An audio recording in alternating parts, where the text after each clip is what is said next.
can see Candela in there. Wait with me, mate. Don't be afraid. Just do it. You alright, mate? All good?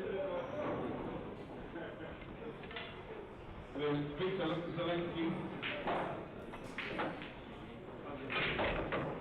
Victor Zelensky, one of the ball players that were in the world, certainly getting to the latter stages of many major competitions worldwide. Just at the back there, we've got Souquet. Souquet, look, make it, wave your hands, 2 hands in there, so what there he is, the island boy out there. He probably, undoubtedly, at the moment, is probably the man in form in the world at the moment. Playing fantastic ball, we've got Katschi over there, he's got his headphones in, so he's not going to listen to me at all, so this is okay. I need my...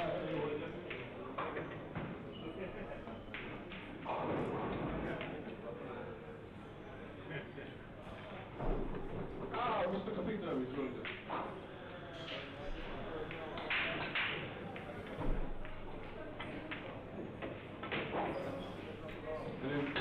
I'm going to get on my knees for Candela because he deserves it. He's so fast.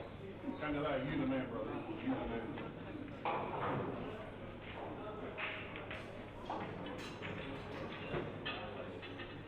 Let's go. Good luck, mate. You're playing very well at the moment. Congratulations on your win in the last 32. There's a guy there on table 8-2. Absolutely fantastic player. I didn't know much about him, but I'll tell you what, he's performing in his country well proud. So we're going to keep our eyes on our next though, and he's won the fear in this tournament.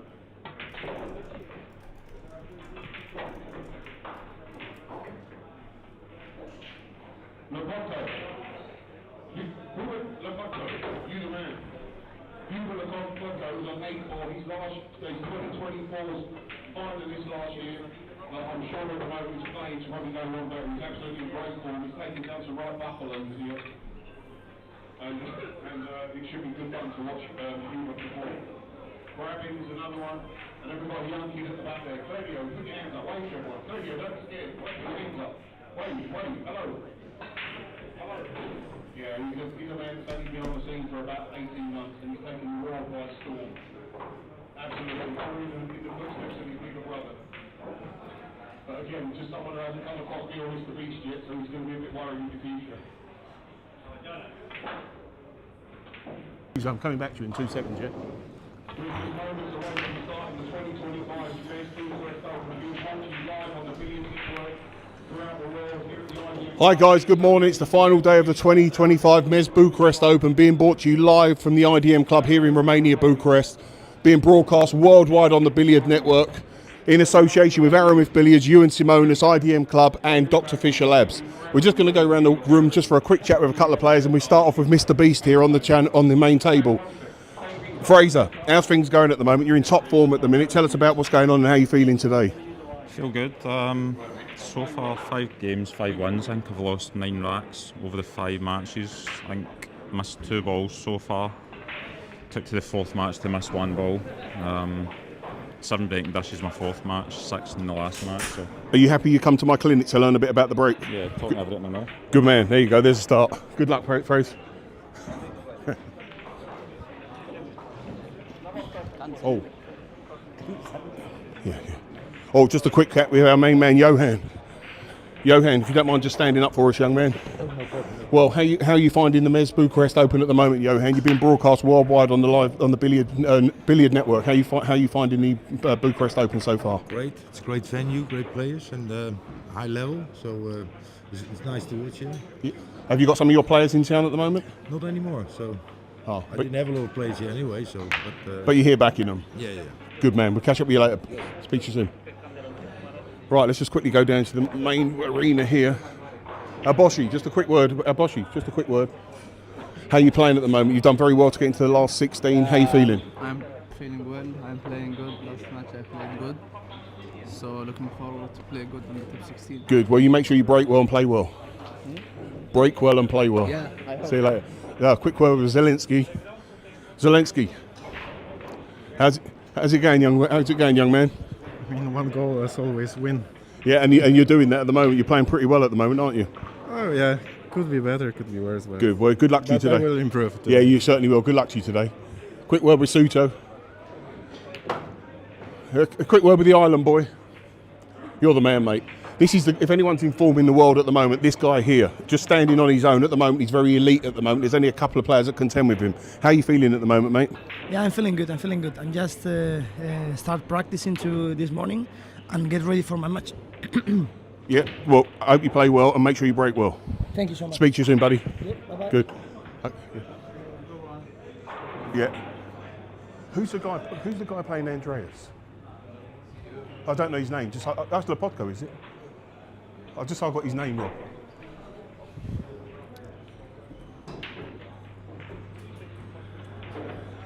Yeah, this guy here. Huh? Okay. Ralph, sorry, can we just have a quick word here, mate? You're being broadcast live on the Billiard Network. Ralph, you are an absolute superstar of the game, but you come to clubs like this and you have venues like this, and then people like you are able to perform and show the world exactly what you're still doing as a veteran. How are you feeling at the moment, buddy? Well, I'm feeling good as always. I just see it as another event. Try to have fun, enjoy the game, and as you said, as a veteran, even though I don't see myself being a veteran yet. He's modest, isn't he? Yeah. But no, I'm having fun. I like the event, especially here in Bucharest. I always enjoy coming here. It's different atmosphere, different scenario here, and I love it. And I'm looking forward to come back in future years. Still interested in signing T-shirts? Yeah, absolutely. A little private joke between me and Ralph. Yeah, good man. Ralph, all the best, mate. All the best. Thanks, appreciate it. Andreas, just a quick word with you, mate. Andreas, well, we know all about you, mate. Tell us about how things are going with your game at the moment and how you're performing here at the IDM Club in Bucharest. How are you playing? I think I play very good. Maybe it was a tournament with high and low, but however, here it's ever fantastic every year. And so simply amazing. I like this place. Brilliant, and it's great that they're putting this event on here, isn't it? Thank you. All the best against Mr. Souquet. Thank you very much. If anyone can, hey, let's do the Candela. Hey, Candela, we do the Candela, we do the Candela. And I'll do the moonwalk. Oh, come on, do the moonwalk, Candela. You're good at it. There you go, look. Just a quick one there. Yeah. Candela, how are you playing? That's a little private joke between me and him. How are you playing at the moment? Yeah, I'm playing good. I am enjoying the atmosphere, the tournament, and looking for the next one. Good. Well, courtesy of the IDM, you're playing fantastic and you're in the last 16, so good luck to you in this game, young man. Good. Quick pop over there to Lopotko. Hubert Lopotko. I've got your name right, haven't I? Hubert. Well, listen, you came through an absolute thriller yesterday against one of the British sensation, Dean Shields, the shuffler they call him. How are you playing at the moment? Because you came from 6-1 down and you performed like a god. Yeah, till the 6-1 he played almost perfectly, but missed the ball for 7-1, and then I started to come back and managed to win in this match. Good, but you've not played me or the Emperor yet, have you? Sorry? You've never played me or Matt yet, have you? No, never. It's time. Speak to you soon. Right, well, he tried to avoid us. Napoleon, come and stand over here. Listen, I don't need to say nothing.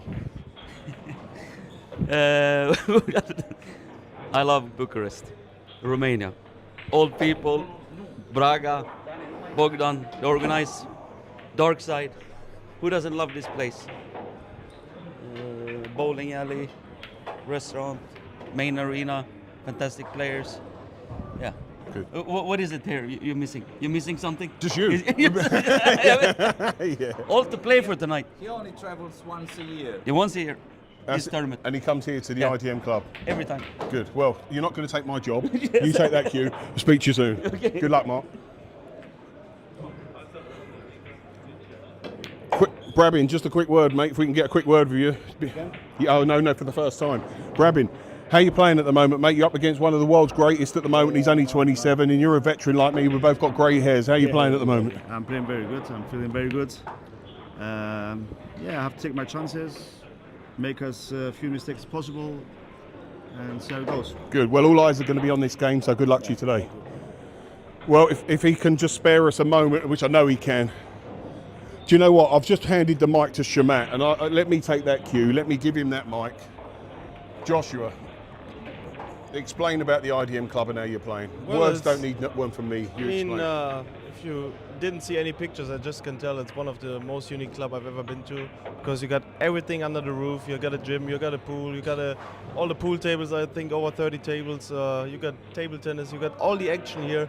The crowd is very nice, the food is good, the drinks are nice, the coffee is really well. I love coffee. So everything is here.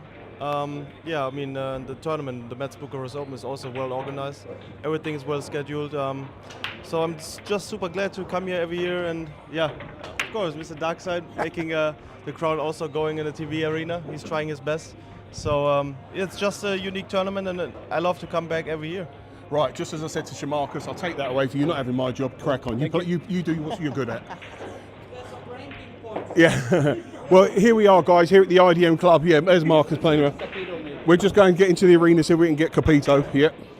And the guys, let's not forget these two. These two are fantastic. These referees here, they're absolutely great. Give them a little wave here just to let them know that you're alive. We've got the fisherman. He's here. The fisherman's in town. Where's Robbie Capito? Is he here?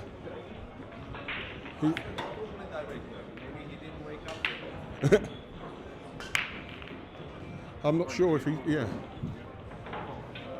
No, not here. Yeah, cut it out. Well, follow on the YouTube channel. yeah, absolutely. Well, guys, you can follow it. You can follow all the action today live on the Billiard Network worldwide. You can watch it on the YouTube channel. So make sure you stay there, stay tuned in. Robert Braga, the Robin Capito against Fraser, Mr. Beast. We're going to call him that. He's really don't like it. Patrick.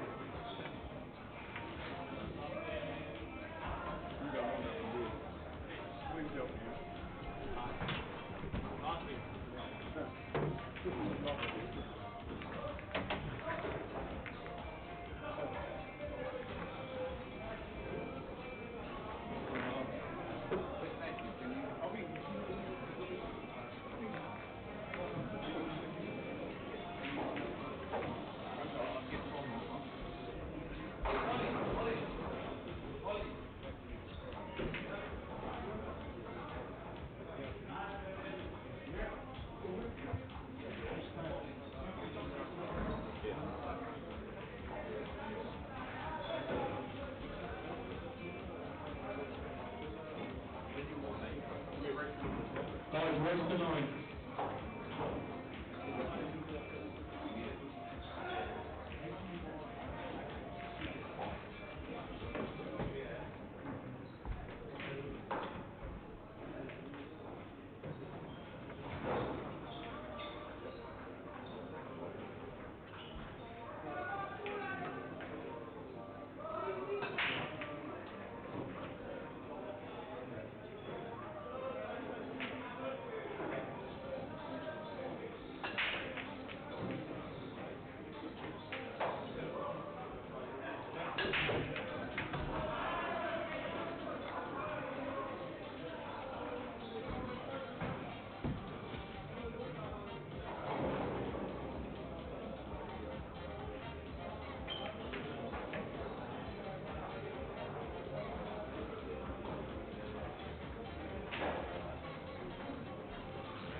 Well, we're back, guys. Welcome back for this last 16 match, the IDM Open Bucharest 2025.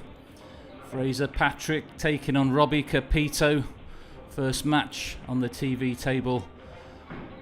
And I'm joined by Colin. I can remember his name for a second there. Welcome to the booth, Colin. Yeah, it's my first time here. That's all right. Mine too. What are your predictions for this one? I put my money on Fraser Patrick. Yeah. Well, Fraser, yeah. First round match. He's been, well, he had a great run at the UK Open recently. Yeah. Capito just looking to lay that on the bottom rail. Yeah, nice shot. Yeah, Fraser Patrick, nice to see him coming through now, playing well, starting to go deep in some of these tournaments. He's been putting the time in on his game. Yeah, I saw him first tournament. He was playing on the first match. He was playing on the table next to me, man. He was deadly. Yeah, he told me just before this match he'd missed 5 balls all tournament. That's some going. Yeah, absolutely. Yeah. Some going there. Looking at the jump shot though. Yeah. He'll be looking to make this too. Ooh, not far off, but he's got a good cue ball as well there. Yeah. Yeah, if he'd have made the 2 there, the cue ball wouldn't have finished it. It would have been back around for the 3, but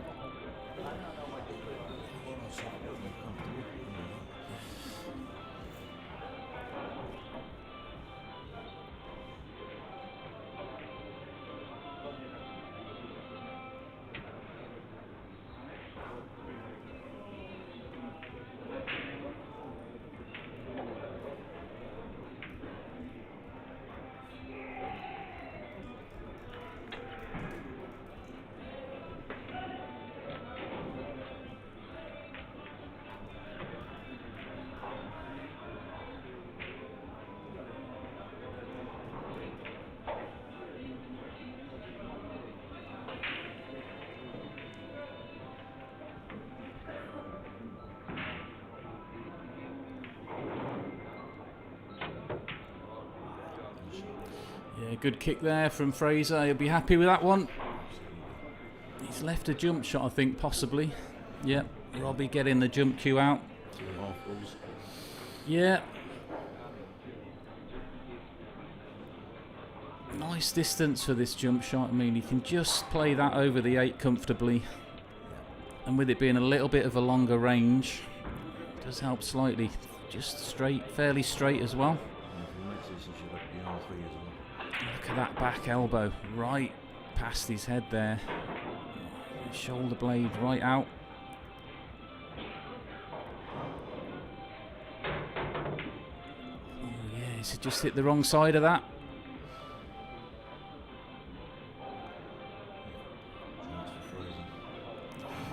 Yeah, first chance again for Fraser here. Now, he could draw that 2 ball with the cue ball coming into the 9 to hold, or he might possibly be able to go forward and use the 9 ball to help it. Yeah, I think he might just be trying that, a little bit of inside English. Yep, there you go. Yeah, he's hit that well, so good chance here.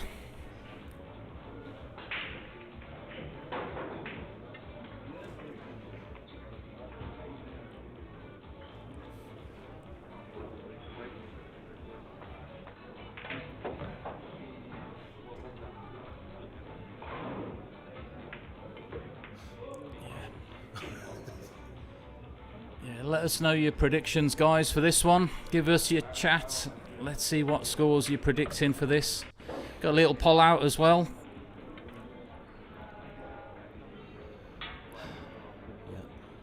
Lots of people in favour of Robbie at the moment, but I tell you what, Fraser is more than capable of winning this match. Absolutely.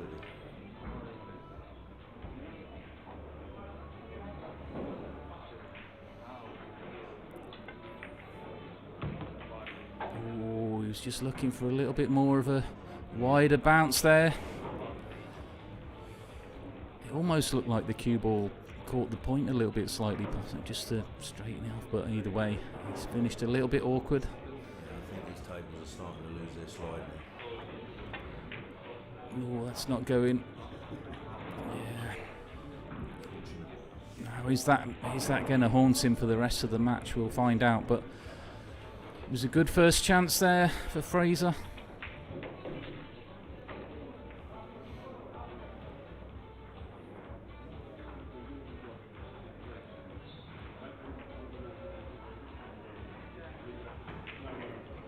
So Robbie just looking to drop this in. Natural angle to come back down.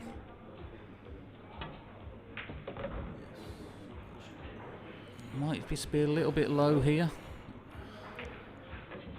Yeah, well, he's very low. He's right on the bottom cushion, but still fancy him to get this natural angle. This TV table plays so fast. Yeah. It's so bouncy. Yeah. It's a very nice table, Colin, but it is responsive.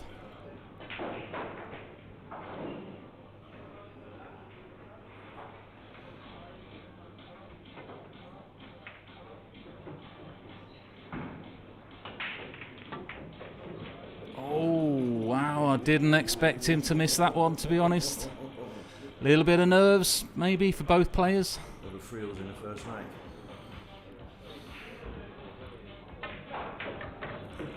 Yeah. Another little nervy one here, possibly. Yeah. I don't think he'll be missing. Yeah. I don't think he'll be missing this one, though. Yeah. So 1-0. Yeah, first blood, Fraser Patrick.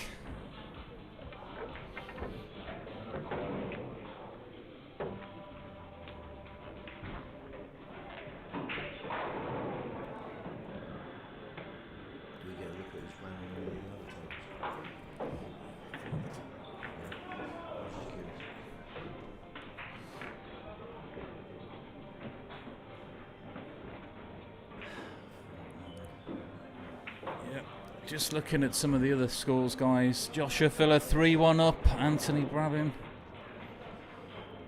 Ralph Souquet 1-0 up. It's Andrea Miloli. Yeah, Ralph Souquet playing well this weekend.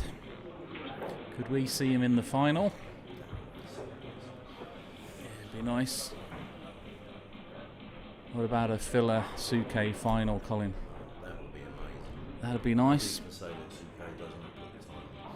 Yeah, he does like to work hard at the game. But Fraser Patrick now placing that cue ball fairly central. A lot of the players are doing that now.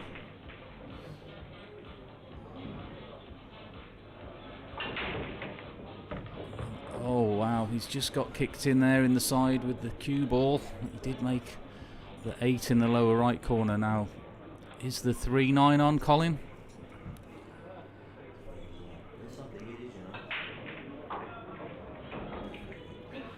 Well, from that angle, it looks like the 3 might just pass the 9. I'm not sure.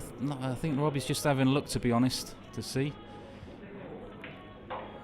He's got a nice area for the 2 ball. You can just drop that in and leave. Absolutely. Yeah, if you can just get nice shape on it from the 1. I think we might, yeah. Well, I don't know, he might just be looking at it. It might go. He can't make his mind up yet, but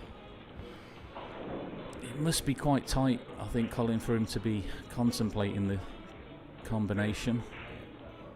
Otherwise, he'd have just got down and played it straight away, I think. Yeah, I guess you're right. We'll find out in a moment.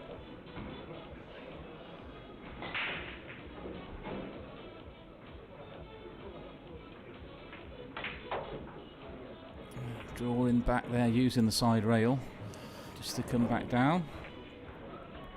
Some players might have just used no rail there, just screwed straight down the middle of the table, but each to their own. I think he's going to decide after this shot whether he's Yeah. Yeah, you're right. It's just going to. Yeah. We'll find out how well the cue ball lands, and that'll influence his decision.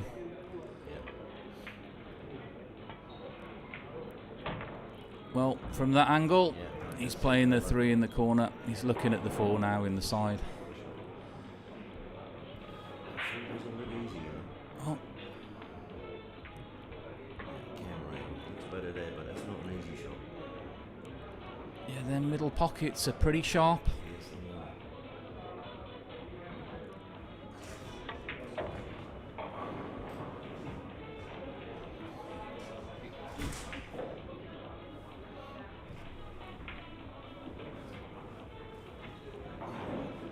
These middle pockets pretty sharp. Got to give him some respect. Yeah, nicely played.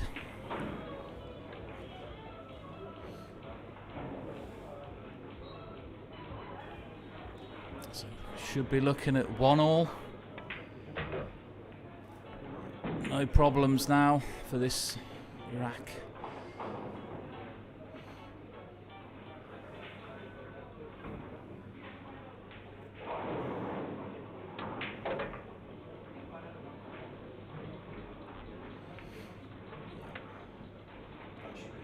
Yep, no danger. Robbie's just going to stroke this 7 in. Just draw the cue ball slightly. And the 9 ball's waiting.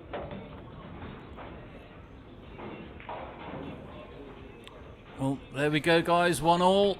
Give us your score predictions in the chat. We've got a little poll going.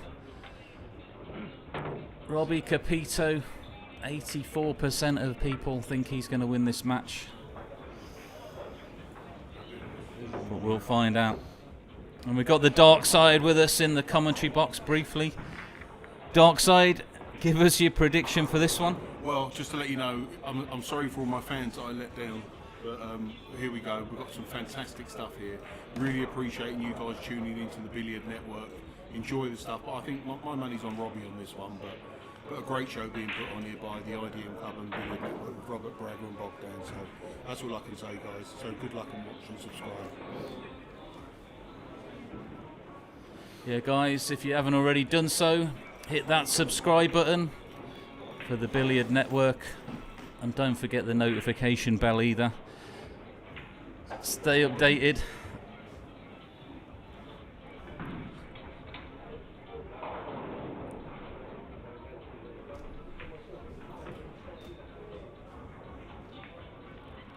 So, gonna have a look at Capito's break.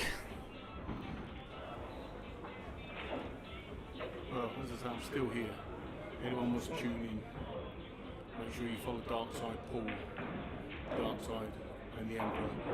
And Colin's going to follow us as well, he doesn't know. Am I? Am I going to follow you? Yeah, I'm going to follow you. I'm going to follow you. Why not? Why not? Why not? Just to see how your wife's foot's doing.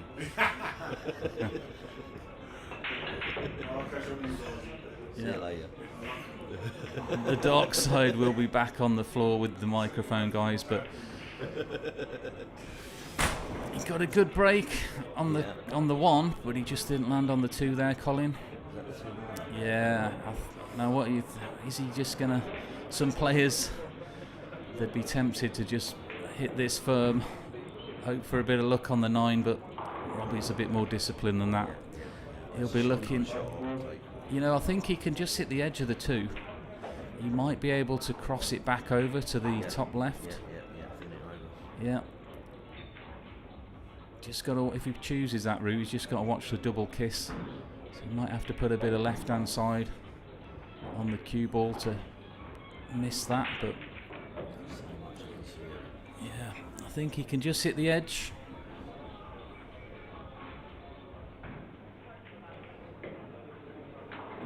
He's having a good think about it, and I don't blame him because this is a big match. He'll be looking to get his eye in here, Robbie. Going deep in this tournament. He won the Invitational tournament. Yeah, played very well. Yeah, played very well in that. Against Oliver Sonoki. It was a hill thriller. Well, he has gone crossing. Yeah, he did cross it over. He did have a bit of safety in mind with the cue ball pace, obviously, on the bottom rail, but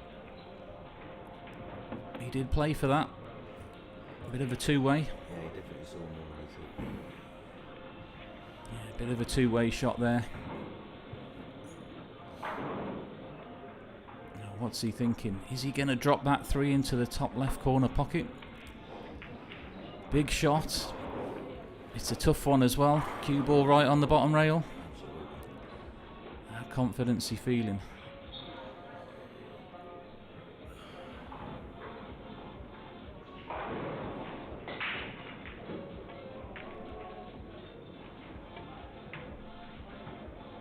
Oh, yeah. What a shot there from Robbie. Great shot.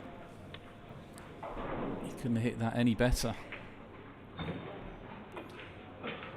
He does have an angle off the 4 there just to draw back down, hopefully avoid the 6 ball.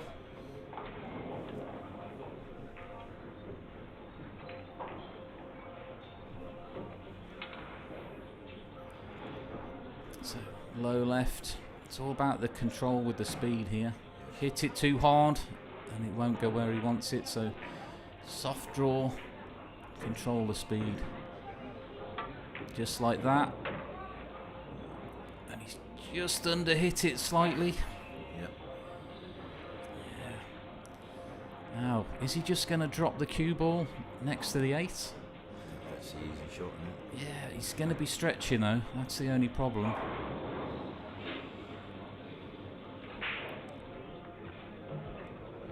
Table is quick, so he's got to be careful if he wants to play that. He's thinking about. Oh, he's reaching. Yeah, he's reaching around. Confident reach on. Yeah.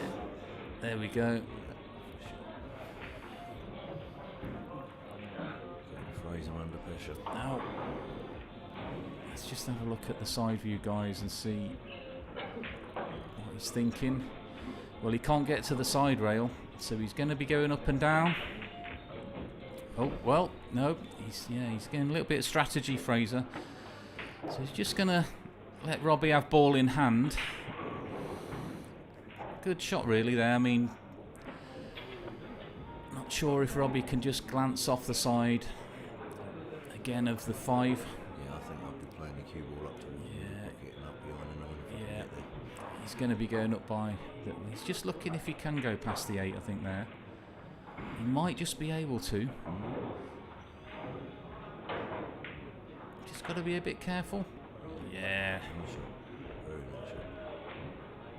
He should be able to come off the side rail this time though. And you know what? The 8 ball might be a combination as well. That looks pretty much dead set. So. I think I preferred my shot. Yeah, you know what? I think that was a better shot.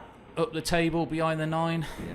That's a little mistake there. I'd fancy Fraser to get this. But will he get shape on the 5 after? No, that's unlucky. Unlucky.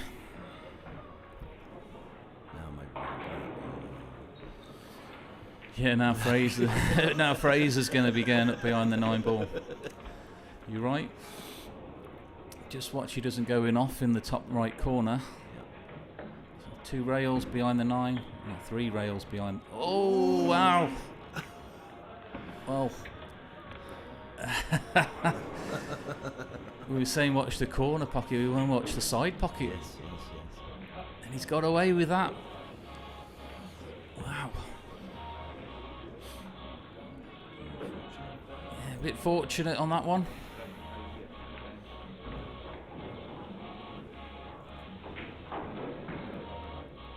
Now, you know what? Is Robbie thinking about cutting that 5 in?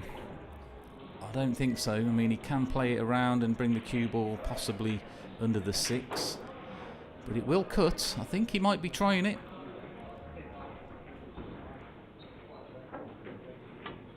He went the other way, yeah. Looking for the 6 ball there to take the cue ball behind, but... Left himself a little short. Yeah, now Fraser. Is he going to cut the 4 towards the corner? Come back down the table? He's going. I think he's going the other way, Colin. He's going to the right-hand side, I think. Yeah. And he's under hit that by a mile.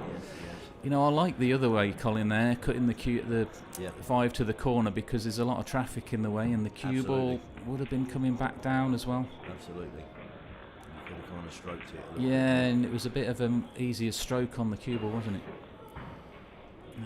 Is Robbie going to bank this? Oh no, I don't know actually, the 7's in the way, so he's going to be just looking to play behind the 9 with the cue ball here. And he's got it. Yeah. Somebody's finally used that 9 ball to put in the way. Now, Fraser's going 2 rails behind the 5. Yeah, I think he'll hit this quite few. Yeah, just send it up the table. Now, is the 9 coming into play again? Oh, wow, well, you know what, I think that might just go.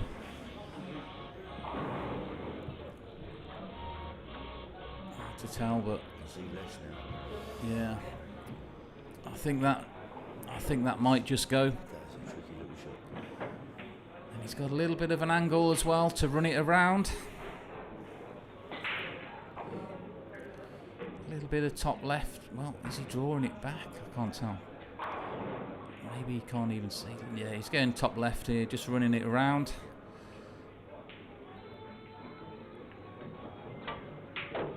Just like that, and what a stroke. Robbie stroking that cue ball well here. And that's a nice angle, I think, just to draw back. Well, he's looking up the top rail there, top pocket. Either way, yeah, he could just yeah, 2 options. Could draw back for the middle, but he's looking at just leaving the cue ball where the 6 is.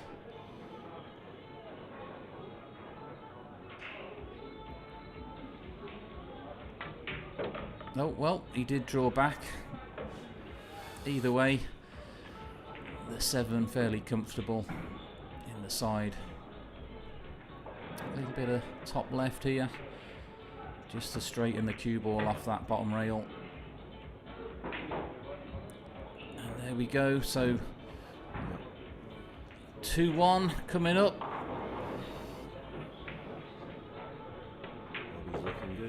You know what? He almost hit that. He hit that into the left-hand side of the pocket there.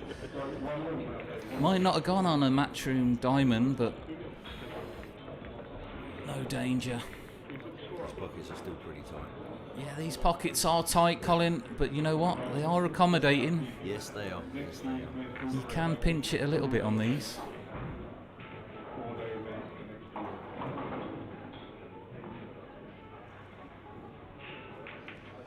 So 74% of the audience in favour of Robbie Capito taking this one down. We'll see how that changes as the match continues. Yeah, we'll see how that goes on, guys. Let us know your score predictions in the chat.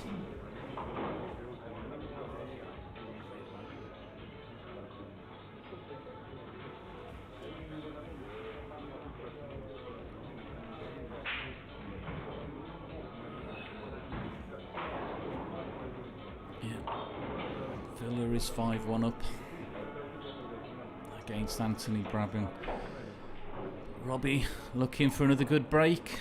Is he going to have shape on the next ball though if he makes that 1?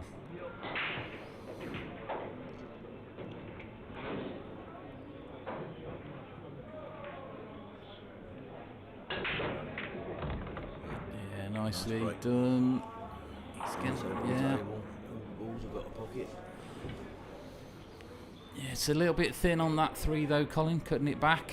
I'm just wondering, is he going to play safe?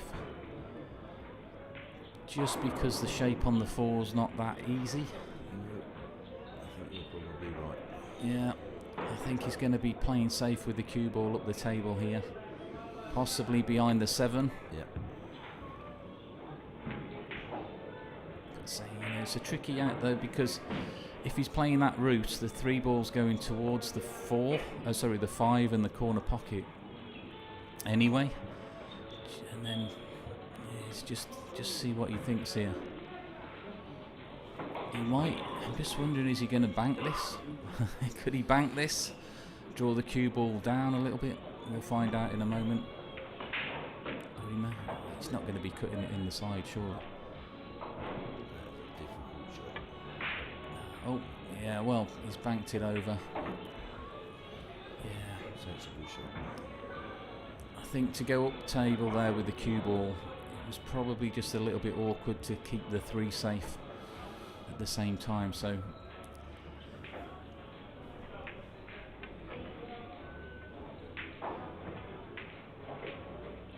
yeah, Fraser can just hit this.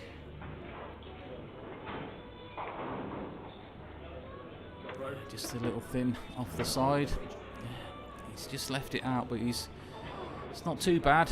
But Robbie will probably have a go at this, maybe cross it over, unless he can see it. Don't think he can see this to make the shot. Yeah, difficult camera angle. Yeah.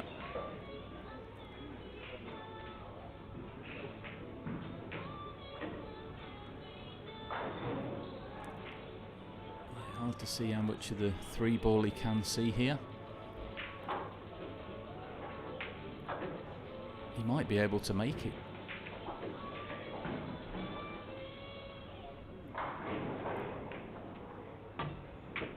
Oh, well, he was crossing it over in the end. Oh, no.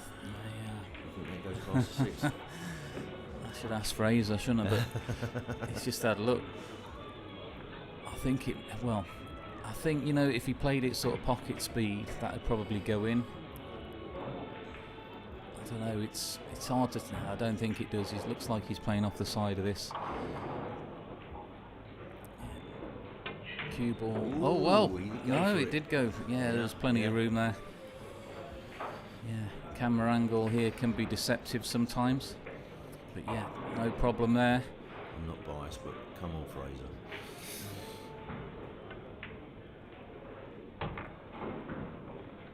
Good chance to make it 2-all. Yeah, he's been looking strong all weekend. Yeah, I mean, Fraser, like I say, had a great result at the UK Open quarter-final. Be looking to go one step further here.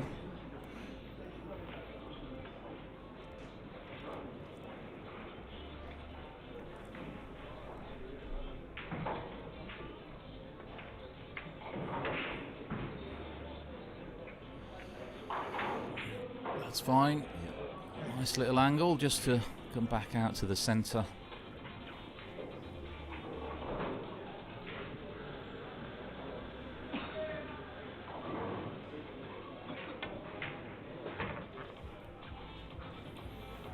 Still not much change on the poll. Robbie 73%, Patrick 27%.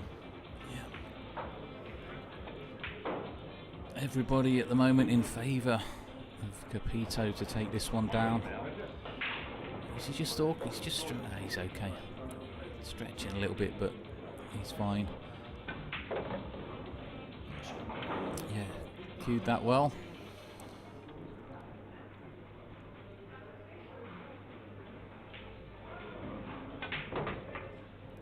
Yeah, just stunning it over there. 9 in the corner. We should be looking at 2-0. 2-2. Oh, sorry, 2-2 even. What am I on about? It's first thing in the morning, Colin. It's a good job you're with me. Yeah, 2-all. Bit of Desmond, 2-2. Yeah. Bit of Desmond, 2-all.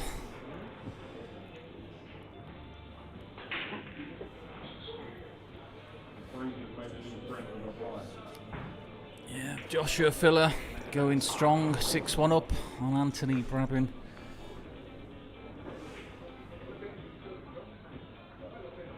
Marcus Shamat trailing 2-1.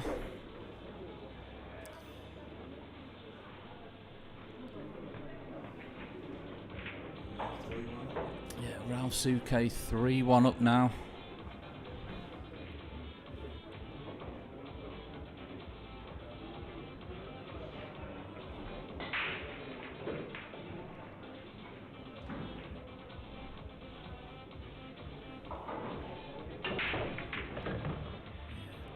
That's that cue ball.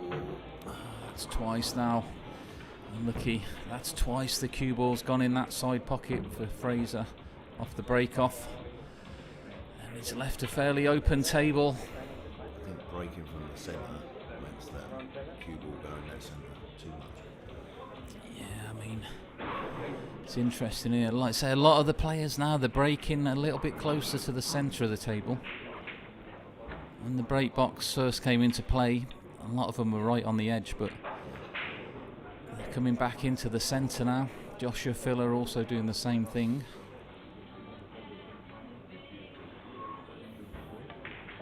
I spoke to Filler before this match and he said he'd spent half an hour this morning just breaking off. He was struggling a little bit with it yesterday. Absolutely he was.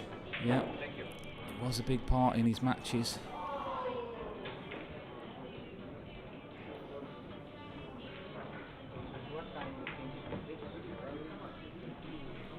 Robbie looking to just run these out for a 3-2 lead. Nice angle there, just to run this off the bottom rail back out into the centre.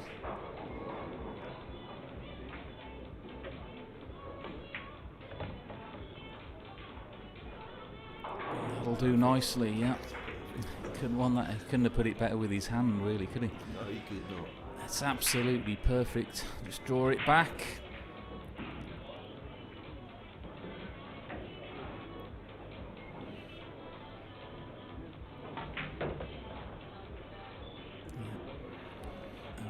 Got to be looking at 3-2, I think, guys.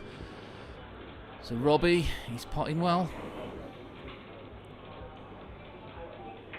Yeah, he looks the most comfortable out there for sure. Yeah, it's hard to tell with Robbie when he doesn't look comfortable. I think he just looks the same all the time, doesn't he? Yeah, great player. Yeah, great player. Very good player. Of course, Robbie won the UK Open last year.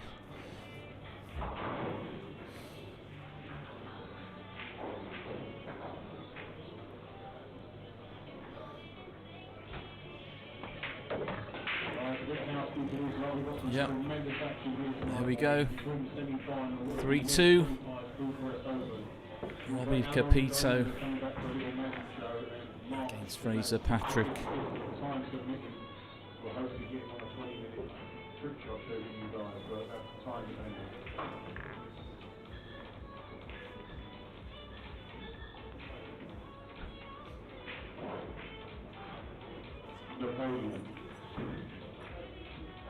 Filler, 7-1 up.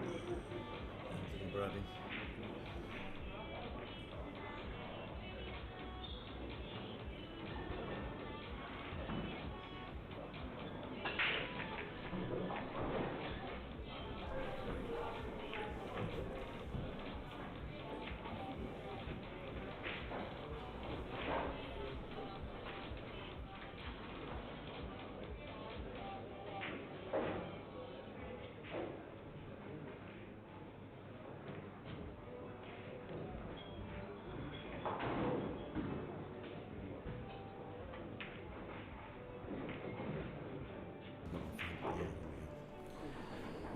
Right, so Robbie looking to have another good break.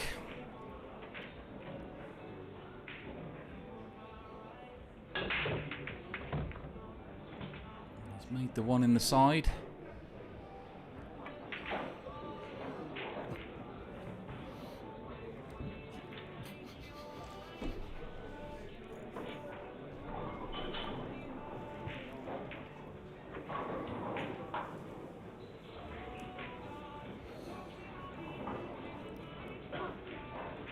Just wondering here, is he going to come off the left-hand side of the two and take the cue ball up table? Or is he just going to bounce the two off the rail and up the table? And try and leave the cue ball behind the 9, possibly? Yeah, I think I like that shot better. Yeah. I mean, you could draw down the table, but you'd have to hit the 2 quite firm, so it would come back down the table anyway. So yeah, I like stunning the cue ball.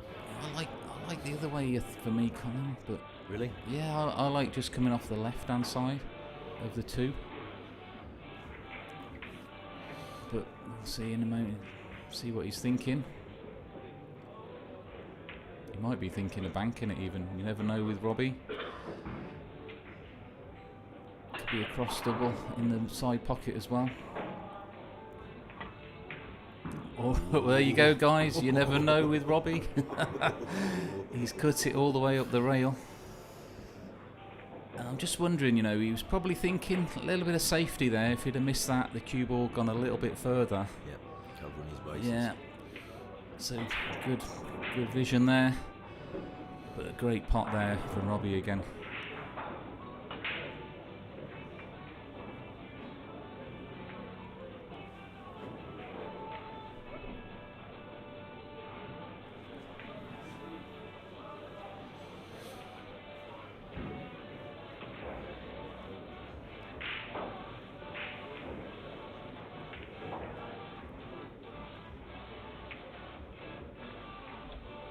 Nice to see Robbie's not rushing his way around the table. He's taking his time.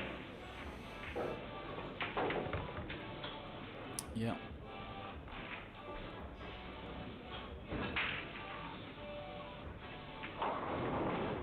He's just taking his time, making sure, composing himself.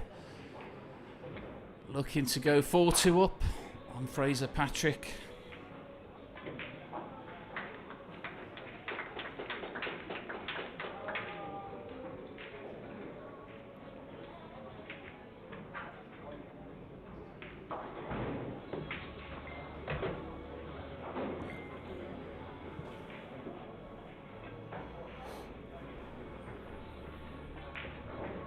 Can't really see a problem here, Colin. I can't see any problems here. Just drop this in, on and off the bottom rail, 6 into the other corner.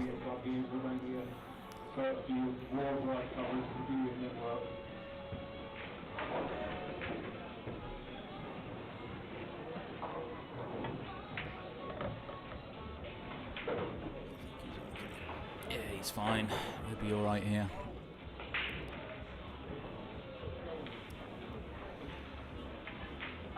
Same again, take that cue ball off the bottom rail.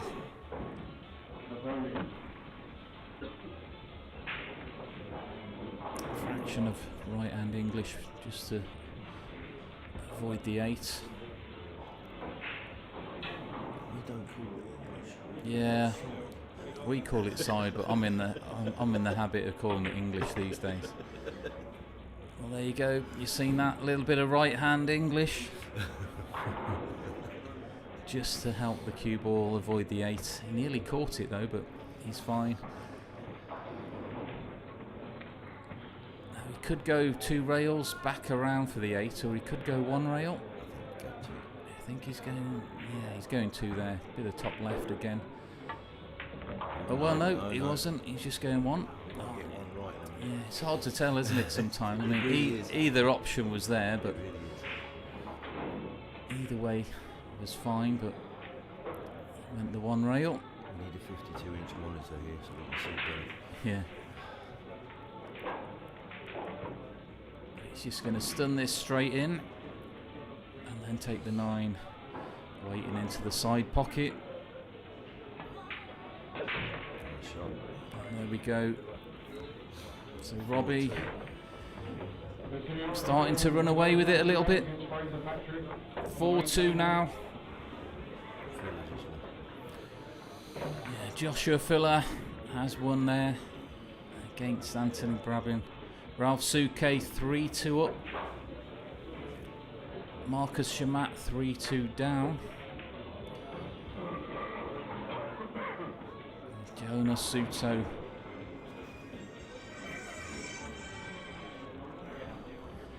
Yeah, Suto 7-2 up against Cancelin.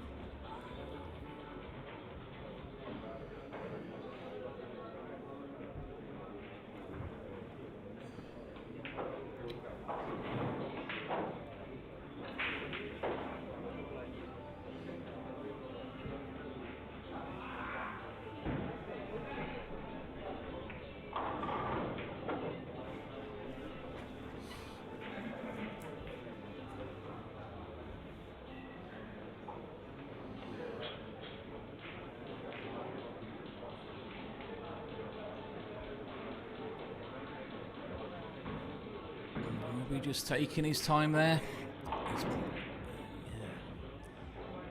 Has he placed the cue ball the other side, Colin, there? I think he switched over. I think he has, hasn't he?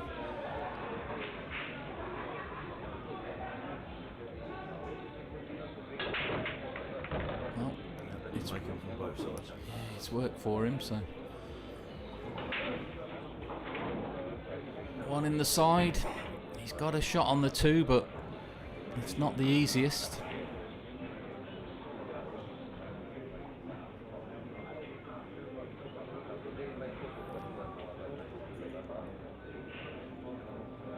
He will be coming back down the table for the 3.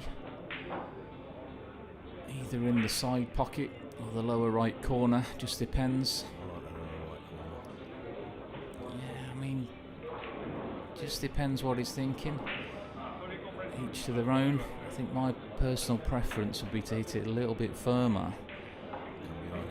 Well, for the 3 in the side pocket, because you can let your stroke out a little bit more that way. I guess you've got more options. He might not even. Well, let's see what he's thinking.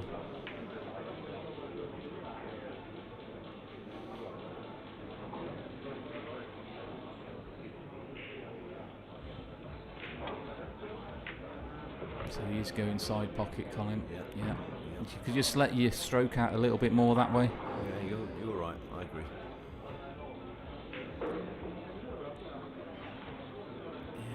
Yeah. Each to their own. I mean, it just depends how confident you feel. Some people would have preferred to play the slower shot there. Yeah. Good shot from Robbie. Nice angle, just to sort of stun this in the side pocket. Cue ball will come up slightly, I think. He doesn't want to be on that 5 though. I think he's just about okay there. Yeah, I think he's okay. I think you can see enough of that. Yeah, a little bit of a let off there. He just overcooked that one a little bit, didn't he? Yeah, he did. A bit trigger happy. He's just all right there. Got away with that. Drawing this back, probably taking the 5 into the right side pocket. Oh no, he had enough angle to go away. Yeah, I thought he might have drawn that back, but must have been a little bit more angle. So he's just going to have to soft draw this in. Take the cue ball to the right side of the table for the 6 in the left side, yeah. So a soft little draw shot. Maybe a fraction of left hand English, Colin, for you there. Just to help the cue ball straighten up off the rail. Which is what he's doing, you can see. There you go. Fraction aside. Fraction aside, yeah, I know exactly what you're talking about there. There we go. Has he got an angle there to just stun this in? I think he's got the angle. Yeah, he's got an angle, I think. He doesn't need a lot. Yeah, he might even come 1 rail. He's going top left here. 1 rail. Back down for the 8. I'd like to hit it a little bit better than that, I think. I think he's okay. I think he could have got a bit lower there with that, to be honest, but either way, he can just drop this in, take the 9 in the same pocket. And he should be good for 5-2. There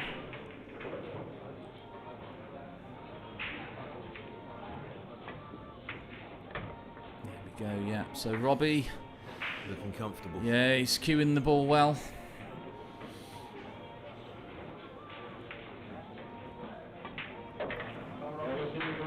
It's 5-2. Robbie, Capito, Fraser, Patrick. Fraser not had a lot of chances. I mean, he's been a bit unlucky, hasn't he, with his break? I think he has. Just gone in off twice in a row. Hasn't done him any favours. Souquet 8-2 up now on cancelling. Ralph's still on the same rack. Ralph's still on a 3-2. Must be having a bit of a safety battle in that one, Colin, I think. Sure. Marcus Shamat 4-2 down. Ernesto Joni Victor Selensky having a close game, 3-2. Talal Abloshi.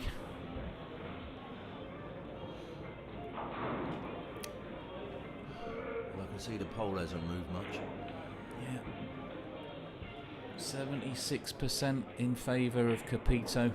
I don't think we'll see that changing much, Colin. I'd like to see Fraser get a few more racks and change that completely. Yeah, it'd be nice if you can just get in, Fraser. Make this match interesting. Could we be looking at some more hill action? I'm not sure for this one, Colin, but no, maybe not. Maybe not. Robbie's been breaking well. It's such a grueling weekend for the players, though. Yeah, but it's a nice club, though. It is. It's an amazing club. I mean, Great this club. is my local club, and yeah, it's an amazing place. Don't get many places in, well, hardly any places in the UK like this, do you? I was thinking about it last night, actually. And this club's got 40 tables, and every Thursday night, every Friday night, every day, Saturday night, every Sunday and Sunday night, people are waiting for a table. You just cannot get on it. That's how good the club is. Yeah. And obviously got McGoldrick's up Scotland, probably one of the best places in the UK to play. I'll be checking that out in a couple of weeks. Fraser Patrick's home turf there. Robbie pushing this out. I was talking with the about the push out yesterday with TB Colin in the commentary, you know.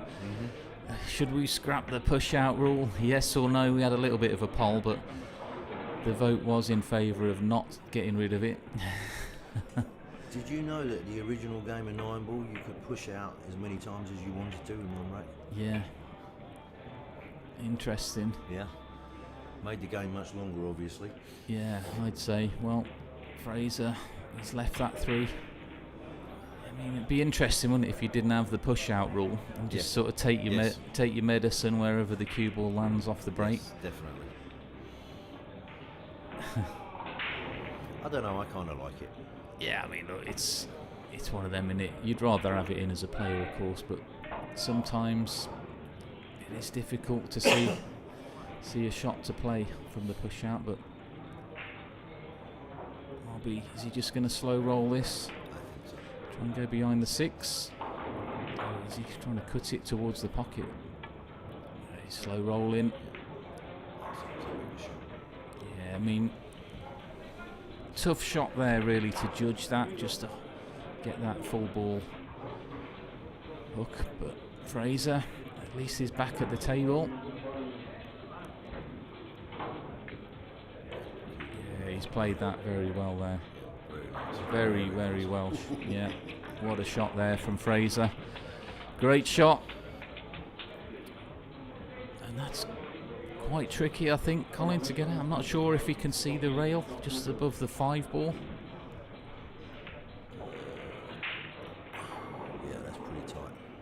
That's pretty tight. I think you can see it. Yeah, it looks like he can see it, doesn't it? Yeah, it does.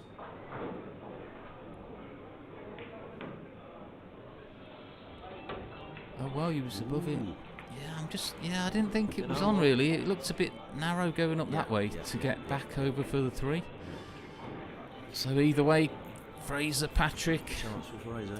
Yeah, but look where that 6 ball's gone. Yeah, it's not sitting pretty. And the 5 sitting there right on top of the 9 as well. Let's see what he can come up with.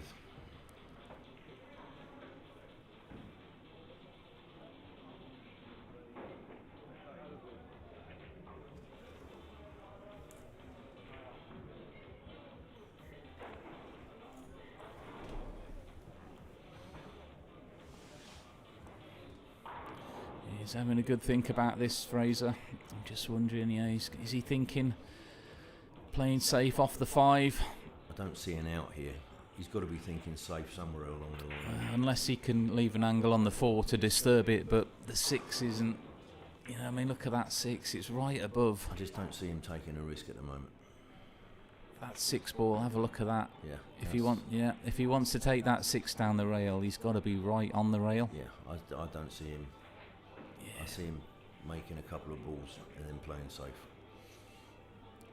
Well, he might. I'm just wondering, if he's going to come lower on the 4, he could roll the 4 up the table and then put the cue ball behind the 5-9. But yeah, that's not a bad shot. Thing is, though, he's just going to be back if he does that. Gets ball in hand, he's going to be in the same predicament. Yep. So he's got an angle, but sorry, mate. Is that better? You want me to put my chin on it?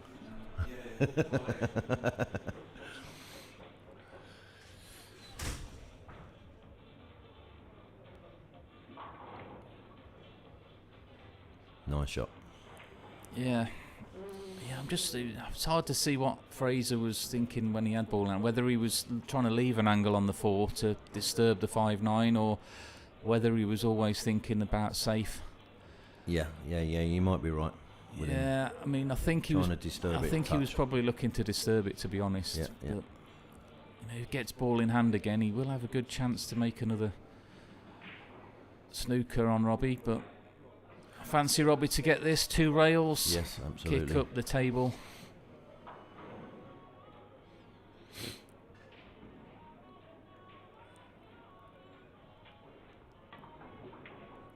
And yeah, there we go. Now the 8 is over the pocket, but it's a tricky one if he wants to make the 4-8. I see a safety battle here now. Yeah, I think he's going to be crossing this back over and bringing the cue ball back down the table. Possibly looking to go for the 5-9 again, just like this. And that's another great shot there. Ooh, just a little bit shy of the pace. I think he's just left that.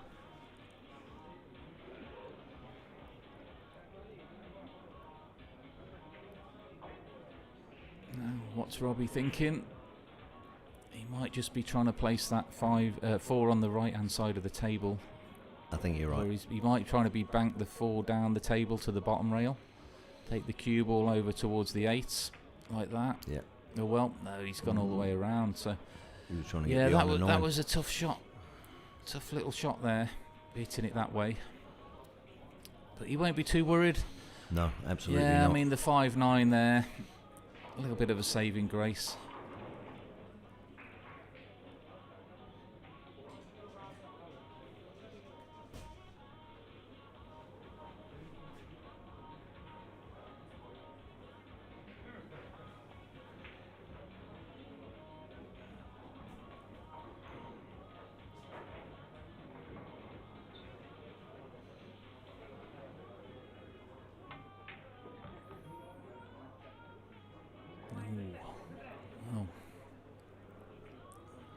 What's Fraser thinking? Now, can he just go round the back of this? I think that's what he's looking at.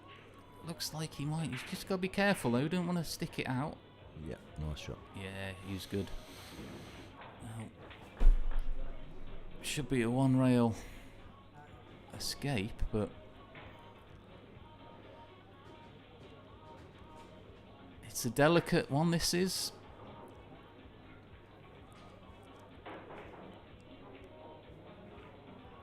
He might even be... He's looking at possibly going the longer rail back across. Yeah. Just depends how he feels it. So I think he's going to make this as a nice soft touch. Yeah, probably looking to just roll this. Or he might even be hitting it firm, trying to bank it. Yeah.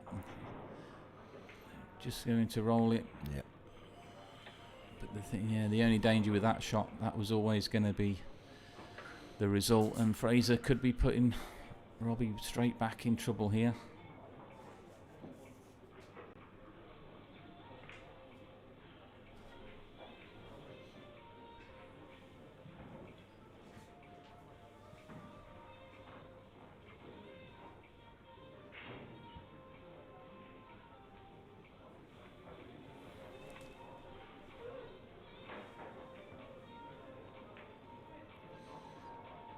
He tried it, and I think he's just got that. It's hard to tell. I think he might just have the hook shot on Robbie, but unless you think he can see it? I think you can see it. Probably. It's hard to tell, but You might just be able to see this. Yeah, again though, I mean, don't think Robbie will be too worried, you know, where this 5 goes, because that 6 ball. That 6 ball is stopping glued to the rail right under the middle pocket, so I think Robbie can just get to the edge of this. I don't think it goes.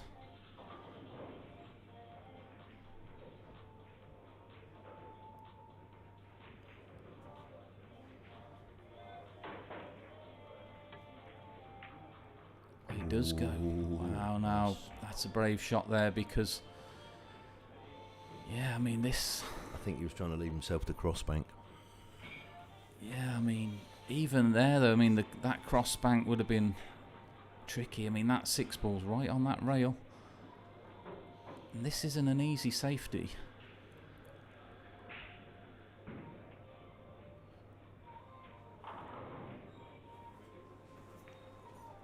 Yeah, I mean, this is a tough shot here to get safe.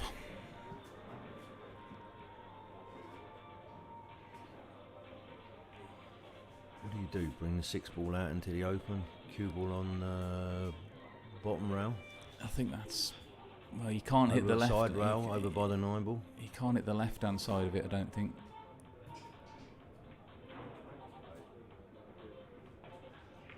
Yeah. Nice shot. Yeah, he's played that well. That was a harder shot than it looked there. And he's played it really well. Yeah, tough shot.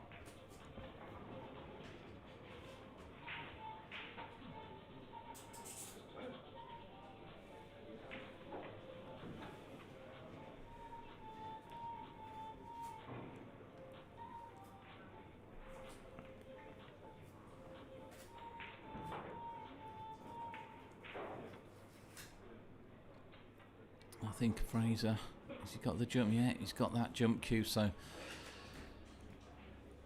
is he looking to send that 6 back up and down the table? Well, he was trying to pot it. Has he gone in the middle? No. He's gone safe. Yeah, Fraser looking to make something happen there. Yeah, I mean, I like his thinking there. The jump shot cutting the 6 in, the cue ball would have been back round for the 7. Now, is Robbie going to be cross-banking this one? I love the cross-bank here. Yeah, he will be on the 7 if he gets it.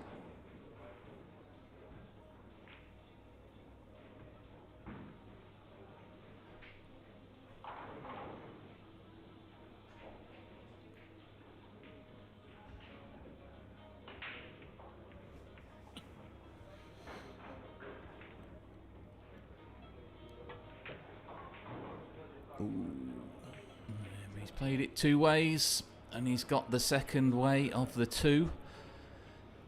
Yep. Yeah, clever shot really there from Robbie. He knew the cue ball was always going that way. He'd have rather potted it, of course, but he won't mind that result. Yep. Fraser back under pressure.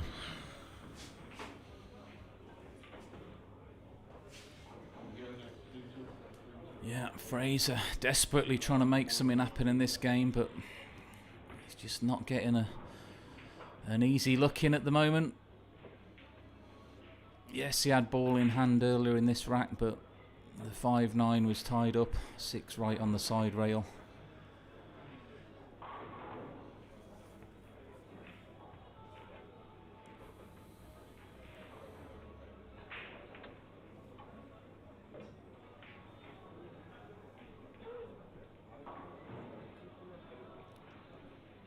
I think he's just going to be going 1 rail, hitting it quite hard to square up the cue ball off the rail. Be looking to get some luck, I think, off this one. Yes, definitely. He's made a good contact. Where's it going? Yeah. I think that's 6 ball goes past the 9. Yeah. Yeah, just hitting that firm. He was looking to try and make it. Or just make something else happen there.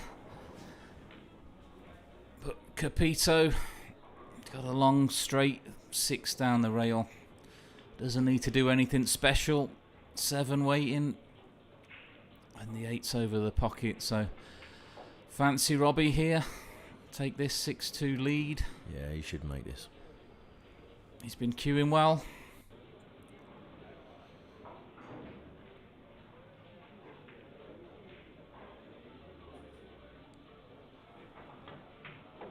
Yeah, absolutely right in the middle of the pocket there.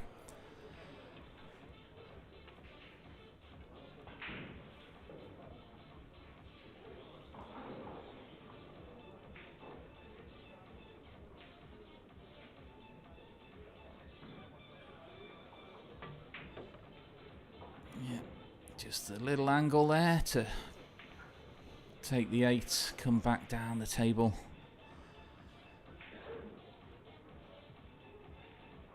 Just a little bit of left hand spin on this one for you, Colin. Yes. And just to swing it around. Well, I would have liked to hit it a little bit harder.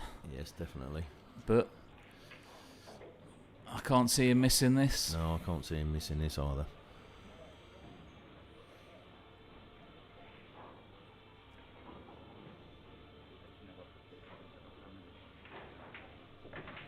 Again, right in the middle of the pocket there, that 9 ball. Robbie Capito looking very strong here. 6-2 lead on Fraser Patrick. Do you think some of the English players are struggling with the heat over here? I mean, I've been here 25 years and every summer I struggle with the heat. You know what, Colin? I didn't mind it. You know, this is my first time out here. Seriously? Yep. Never been over here before, and it's so hot. It's hot outside, but it's not in here. I mean, well, it is in the commentary box a little bit, but yes, it is. You know, yes, it is. The actual playing arena, the conditions, it's all air conditioned in here. Yeah, it's nice and comfortable out there in the arena. It was probably a little bit warmer early in the tournament when everybody was here. Yeah. Of course, but yeah, the conditions are absolutely fine.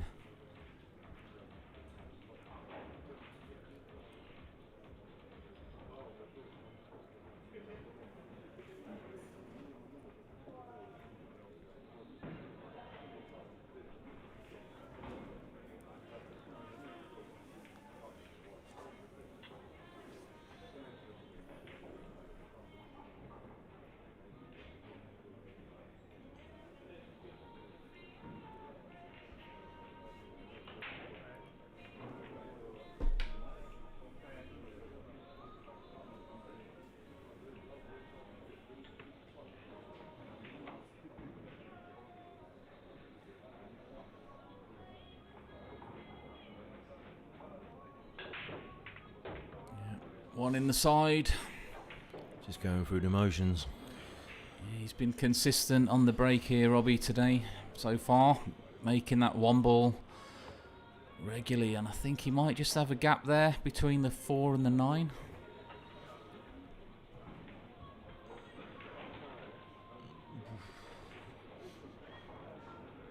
I think you can see it. I don't think you can put it.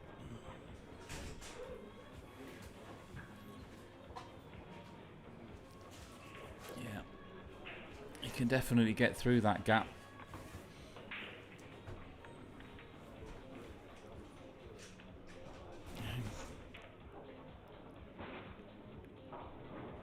Just wondering, you know, if he can get through the gap. Just depend. I mean, he could bank that ball, you know, if he hits it firm, if it's fairly straight, he could send the cue ball up the table. Yes. I don't think he can make that. No, he's pushing out. Yeah. He might not have been able to see as much of it as we thought. I like the bank now. Natural angle for the cue ball up behind the 8 ball if he misses it. I like the bank shot now. Yeah. I don't know. I think he's just got to hit it a bit wide. I think for the bank, the cue ball will be coming back up and out of bulk. Well, bulk, I'm on a snooker table here, but that's yeah, nice. Just going safe there. Yeah, I think banking that 2 back there, it was just a little bit thin. The cue ball would have been up and down the table, but either way, He's got a fairly safe shot. Robbie can see the edge of this. Might even be able to see the full part of the 2-ball. We'll just be looking to hit this on the right-hand side, take the cue ball back up the table, possibly. Yep. Or he might just be trying to split it. Put the 2 on the left, yeah, 2 on the left. Cue ball on the right, but he's hit it a bit firm. Yeah, when you've got a ball when it is right on the rail, it's so difficult. Yeah, I mean, it's so difficult to control that shot sometimes, especially over the full distance of the table as well. But Fraser, he's underhit that one slightly. Yeah.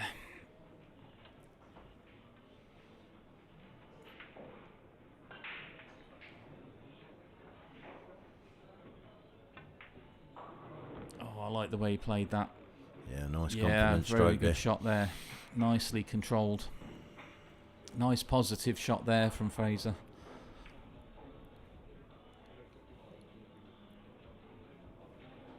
Good stroke there. Now that 6-ball right on the side rail again. Ooh, he's got a little bit of an angle. He would have wanted a little bit more, I think. He's going to have to sort of force this in a bit, I think, Colin. Bit of inside. Yeah, he's going... Rails. 2 rails? I think he's going 1 rail maybe You now. think so? Yeah. Oh, yep. Yeah.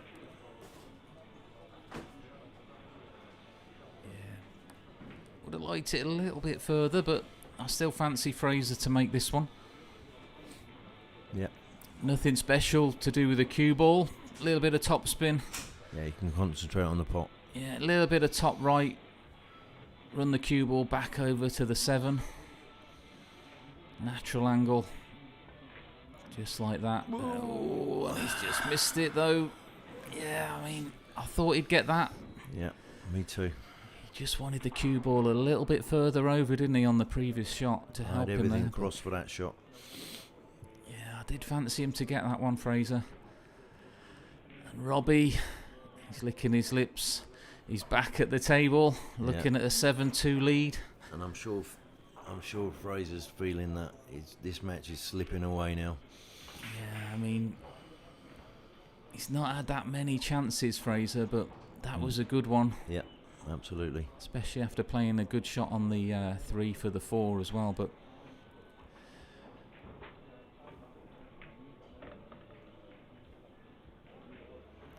Yeah, Robbie's just looked more comfortable out there today. yeah, he's looking really solid, Robbie. He's going to be getting that extension out. See, a lot of the players using these extensions now, rather than the rest, or the bridge, however you want to call it.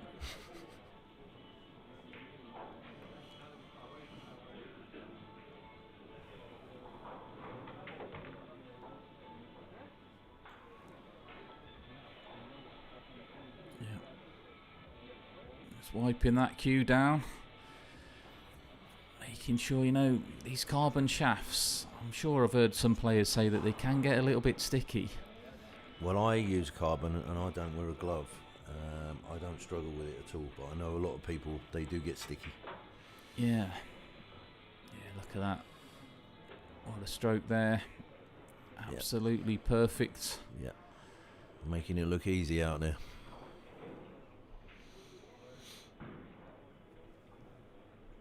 Yeah, he's making it look easy. So 7-2.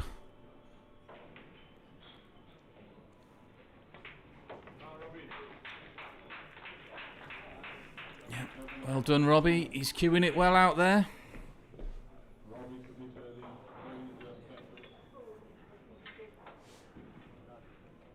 Do you use some talcum, Colin? Actually, no, I don't. I don't use anything. But my hand doesn't sweat when I play, so I don't really struggle with it at all. Colin's the Iceman. He doesn't sweat. I He's sweat sweating in everywhere. here, though. I I'll tell sweat you. everywhere except my hand. He's sweating in here.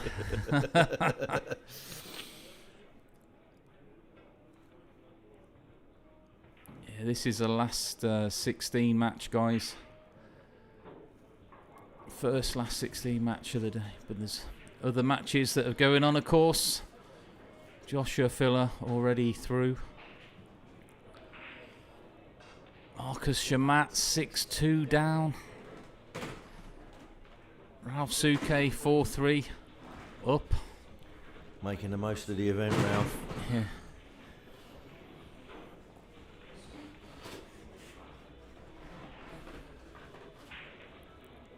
Is Robbie going to make that one ball again?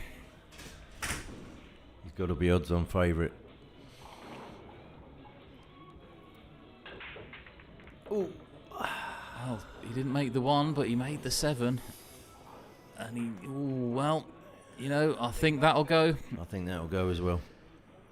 He's going to be okay here. He can probably just draw this back, maybe. Off the rail, back out again. The 2's going to be waiting. I don't think he can go forward with this because the corner pocket's there. Yeah. But with the cue ball being fairly close to the 1, it will help him a little bit here just to draw back and on and off the rail. Yes, I think that's a sensible shot. Yeah. You know, he might even play it with some bottom right-hand English to take the cue ball back and up the table with the angle being there just to help it even more, but we'll find out. I think he'll be happy if he's out in the open on that 2 ball. The way he's looking at that, can he just go with the top rail? I'm not sure. Yeah, he's drawing this back out. 2 rails, I think. Must be quite thin. Yeah, it was thinner than it looked there. So put the draw 2 rails. Played it well. He'll be happy with that. Yeah, I thought it was a little bit straighter, but it was quite thin that. But he's played it well. And they're all sitting there.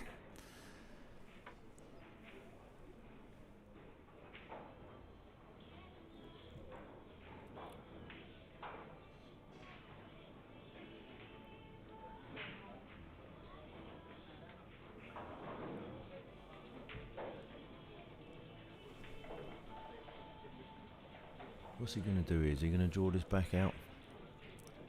Yeah, it's a tricky one. I think, you know, he might just be able to force it and come off the 1 rail back up the table. Okay. He's just got a little bit of angle. Or if he's feeling really confident, he could draw all the way back up the table and back down it again. Yeah. We'll find out. Yeah, that's just the 1 rail. That's the shot I like. Yeah, he had enough angle there just to make that. I mean, I keep saying these tables, they are fast enough to play these big draw shots, but he had a great angle still there just to make it look easy. But what's he thinking now? Because he's a little bit straighter than he wanted. I think he might just have to power this off this 1 rail back across.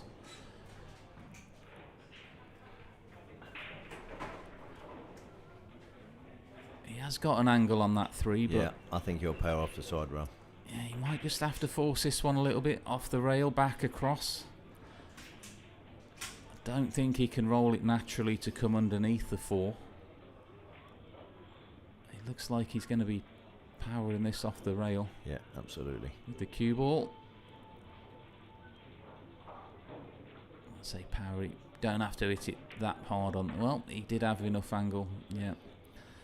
He made that look really easy. He did have just enough angle there to go round the back. Yeah, he stroked it well there, Robbie. Just control that cue ball. Just the right amount of spin on it to send it around the rails. I think we'll be looking to see him take the 5 into the other corner pocket here. Yeah, I like the draw shot, but I think he's playing forward, isn't he? Yeah, just a little bit of top left, look. Yeah. Just stroke it round, and that'll do nicely. That is perfect, look. Yeah. Nice little angle now, just to draw back up the table. Just float that over for the 6 ball. He's playing well, Robbie. Who's going to stop him, guys? He's playing well.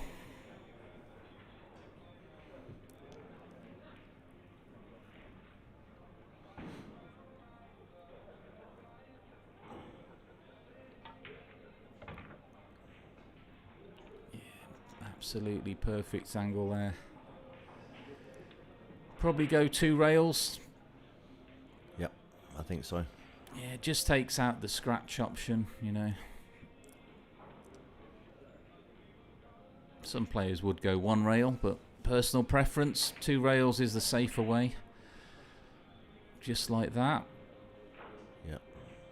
And we'll probably see him take the 9 in the same pocket, I think. I was going to say same pocket.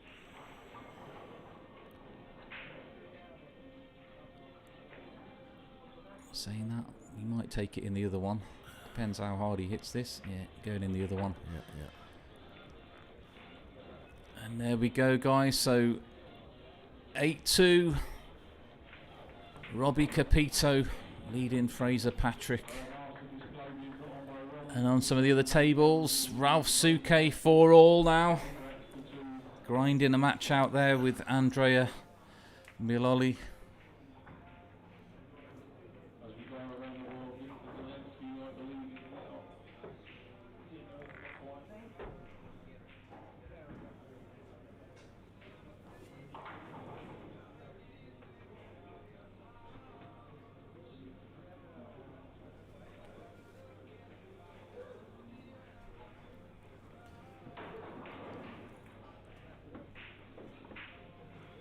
I'm surprised neither player have taken a timeout, especially Fraser. I thought he would have took one out by now.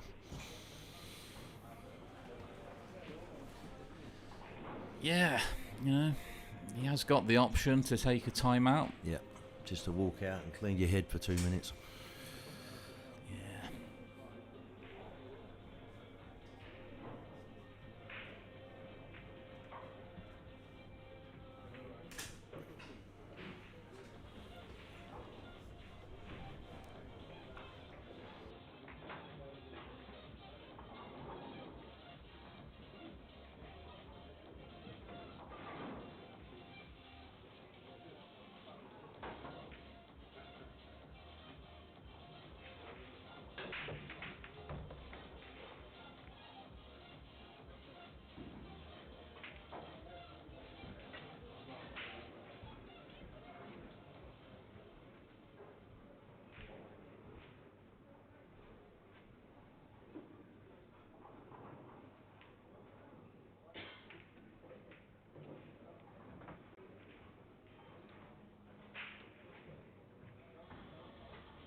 Robbie on the hill.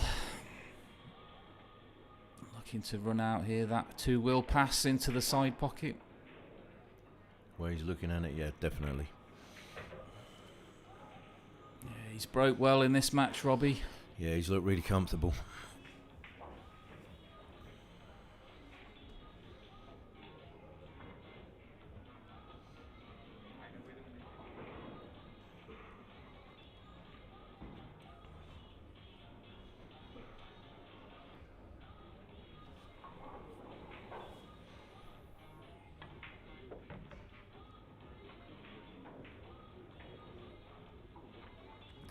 Should be okay there.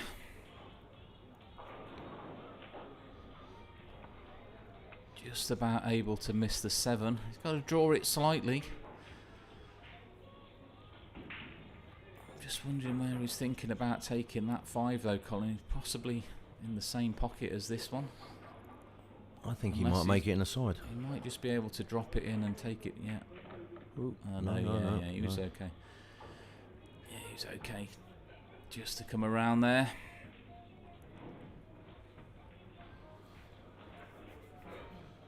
Yeah, I don't think Fraser's going to be returning for this. Fraser Patrick not had a whole lot of chances. Had a couple, but I think them breaks early on was a big turning point in this match. Went in off twice in the side pocket early on in this match. And Robbie Capito took the initiative. Yeah, at this late stage of the tournament, you can't make any mistakes. Yeah.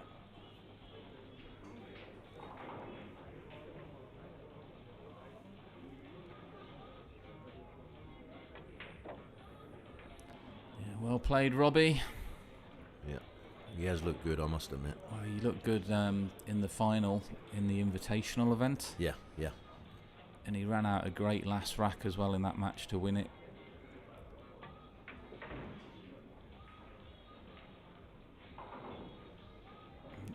Just get that extension there.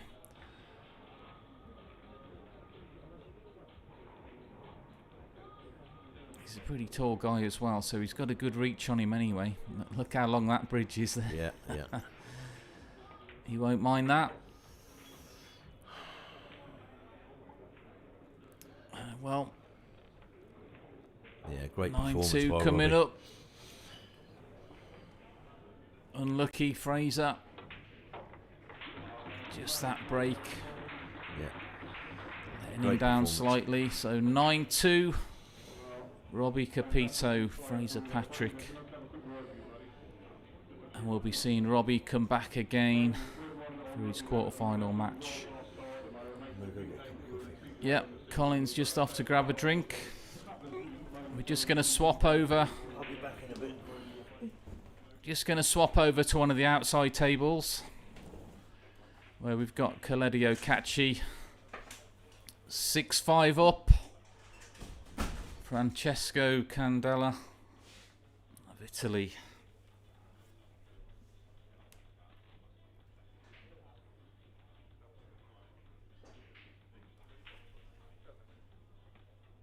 Yeah, we could show you the Ralph game, guys, but the way the camera is, the view of the table, the lights are just obscuring the view slightly, so we've had to go with this one for you.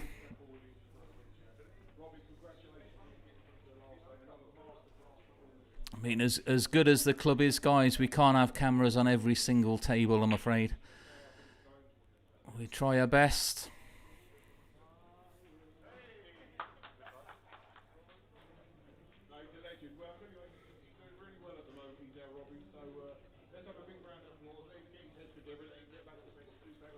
Coledio is playing well in this tournament.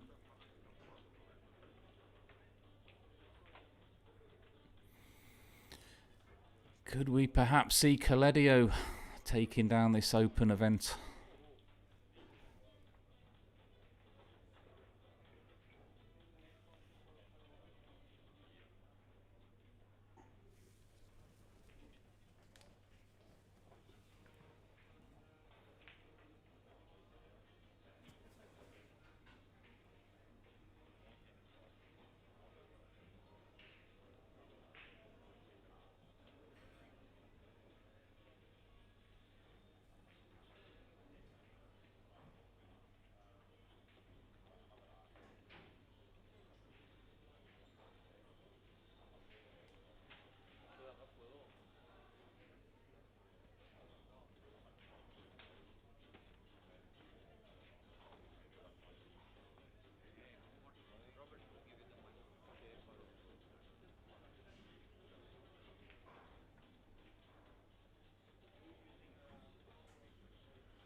So just looking at Katschi, Katschi looking to go to the quarter-final. We'll be back soon, guys, on the main TV table. Stay tuned for that one.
I'll challenge you after.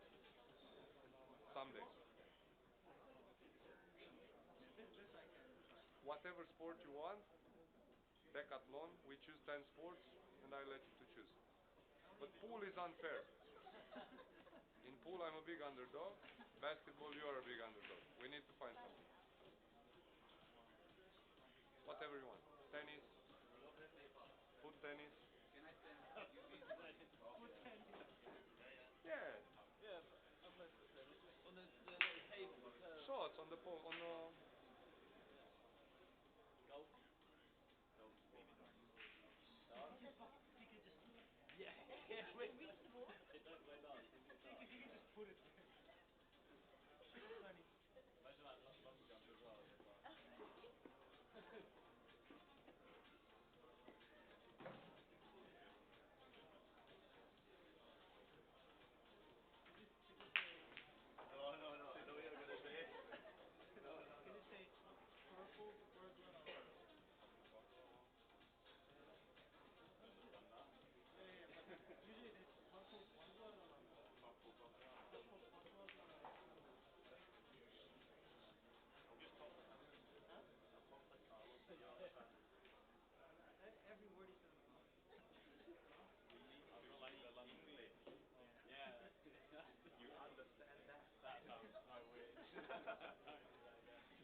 Guys, some tremendous games still going on here at the moment at the IDM Club. For the latter phase of a couple of games.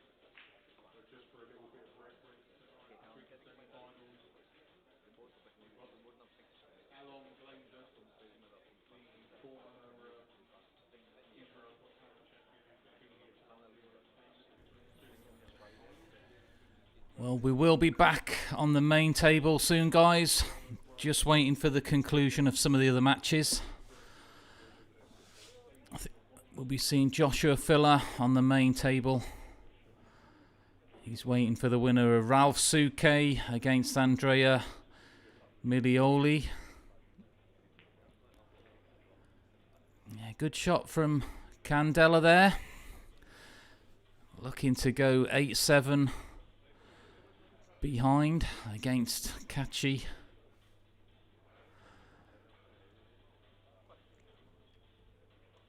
He's got a nice angle here just to come back out for the 8 in the same corner. Will he control that Q arm? Yeah, nicely done there.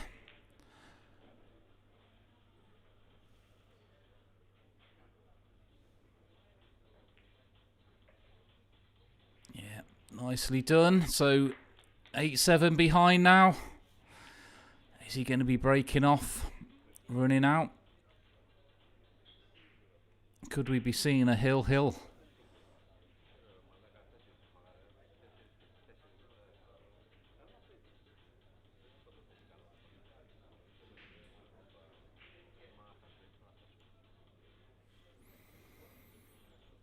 Yeah, just showing you some of the action from the outside tables while we're waiting for the next game on the main table.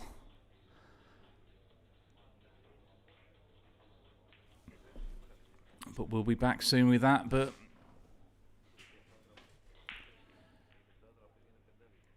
Francesco just looking to break these off. Can we be running out and looking at another hill game? Some close ones out there. Lepotko 8-7 up. Billy. Ralph Souquet 5-6 currently. Grinding that one out. Keeping you all in suspense, guys. In anticipation for the game on the next match table. Joshua Filler versus the winner of that one.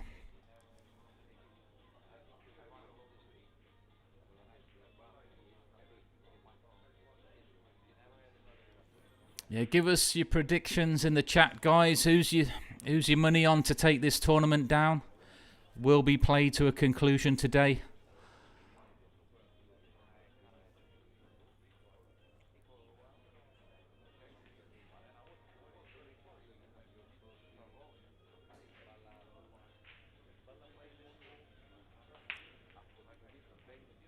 Yeah, nice break. Oh, unlucky. 8 ball just nudged the 7 in the path of that 2 ball. A little bit unlucky there.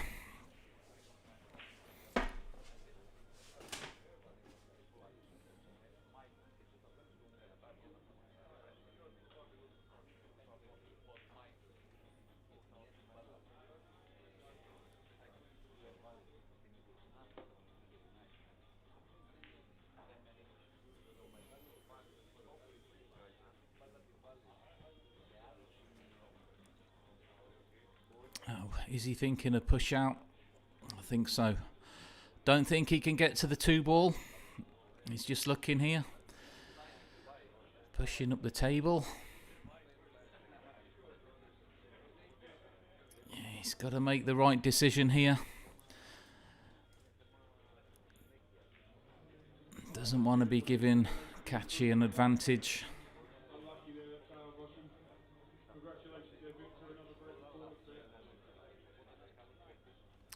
Joshua Filler will be playing on the main table shortly, guys. Just waiting for the winner of Ralph Souquet or Andrea Milioli.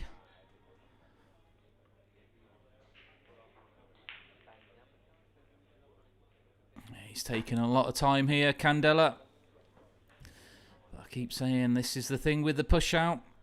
It's a bit of an art form. You've got to leave it somewhere where you'd like it, but your opponent wouldn't, and that's easier said than done.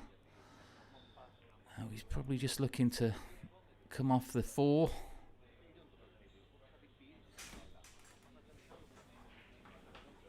Yeah, yeah.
μαζί με τα έξοδα όλα, να πηγαίναμε 2 μέρες πριν για να πούμε το jet lag. Έβγαιναν πάρα πολύ.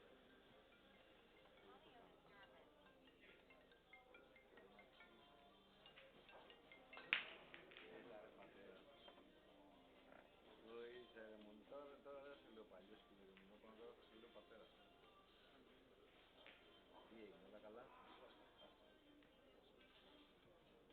Το κατάλαβα, μωρέ, έτσι σε πήρα κι εγώ.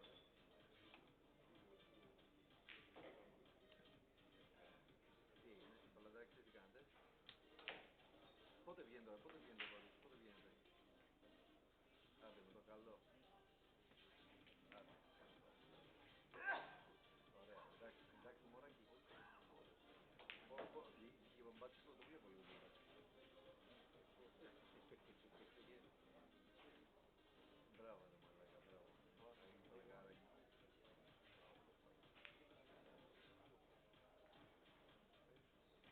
Συγχαρητήρια, όλα καλά. Εντάξει. Άλκολο, που είναι μέσα.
We will be back on the main table soon, guys. Just waiting for the conclusion of the Ralph Souquet Andrea Milioli game. Ralph 8-5 in front. We're just having a quick look at this close game. Dili Lepotko. Another Hill.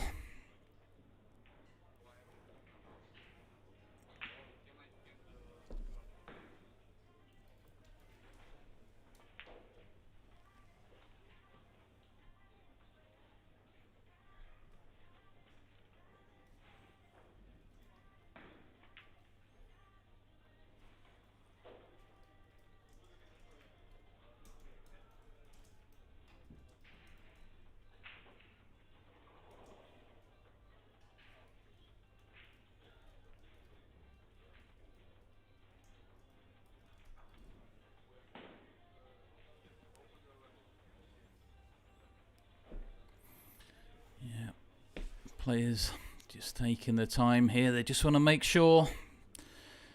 Big tournament, big game, Hill. Don't want to make any last minute mistakes which could send you home.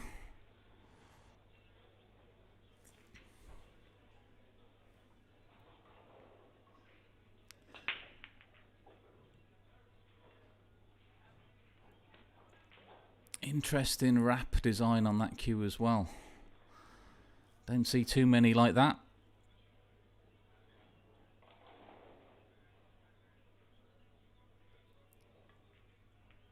Good angle here. Draw back up the table, 6 in the side. A little bit of bottom right. There you go. Wow, it's a little bit firm.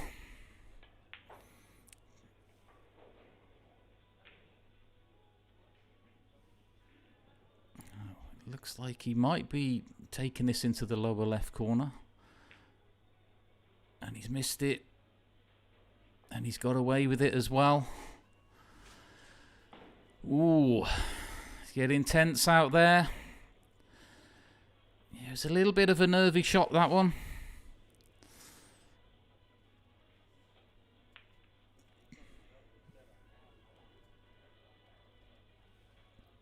Now, what's he thinking?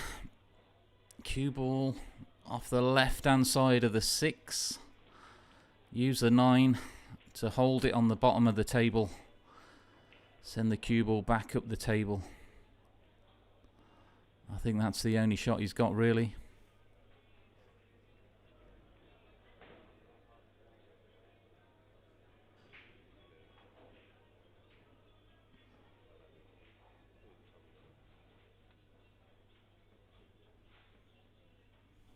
Yeah, it was Fraser Patrick, guys, in the previous TV stream game against Robbie Capito.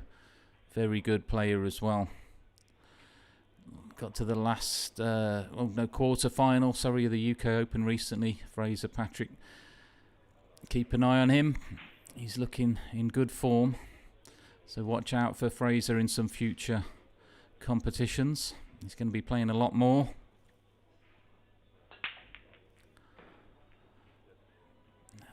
Taking his time with this one. Rightly so. Like I say, you don't want to make any last minute mistakes.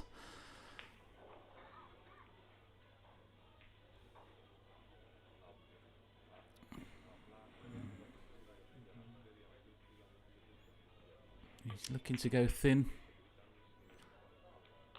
Well, there you go, guys. So he's actually made the combination. It must have been fairly set to play it that way. Probably had a little bit of safety in mind there. And you get a good look at the wrap on that cue there. Interesting design. But it'll be getting put back in its case quite quickly, I think. Yeah, did have a chance there. Missed the 6.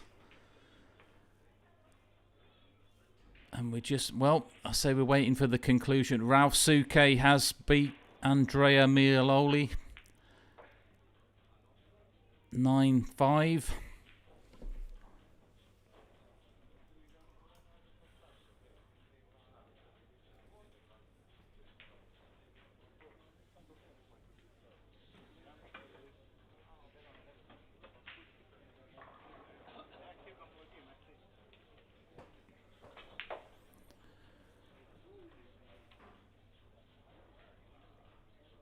Yeah, nice little combo there. It must have been dead set a little bit more than it looked from the camera angle. The way he played it, nice and confident. He knew the... yeah, well...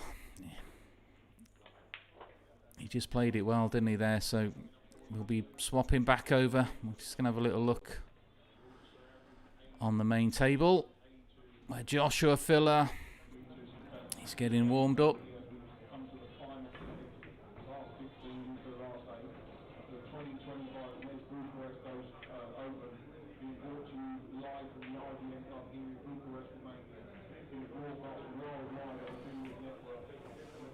And we just got another little question on the poll there for you guys. Give us your predictions for this one. I can tell you, Ralph is playing fairly well here. He's looking solid.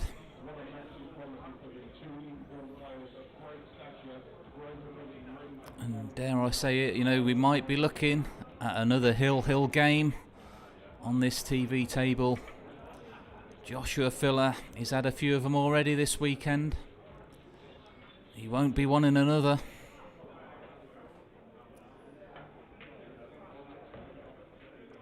And I was speaking to him earlier, Joshua. Been practicing his break.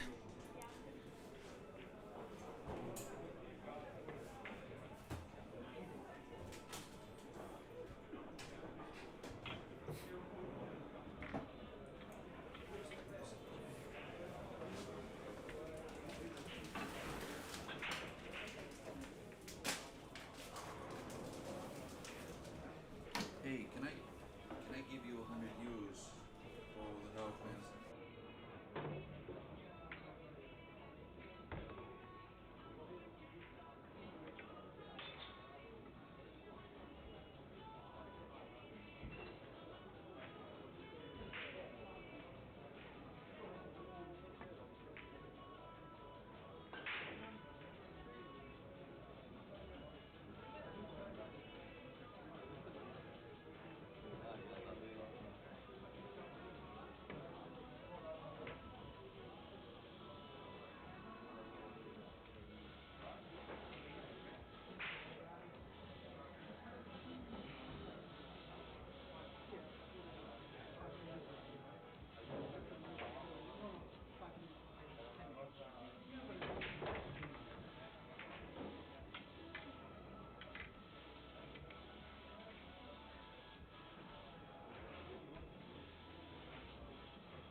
Just having another quick look, one of the outside tables while we're waiting for Filler and Souquet to kick off.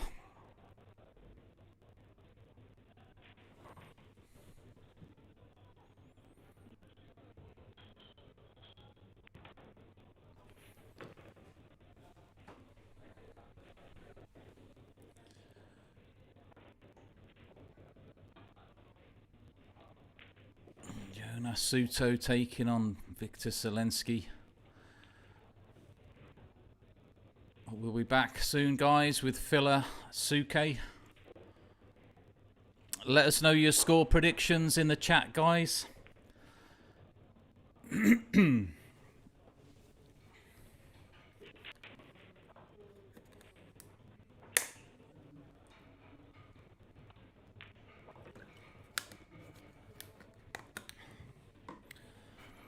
And if you haven't already done so, hit that subscribe button, guys. Billiards Network do a great job here covering the games.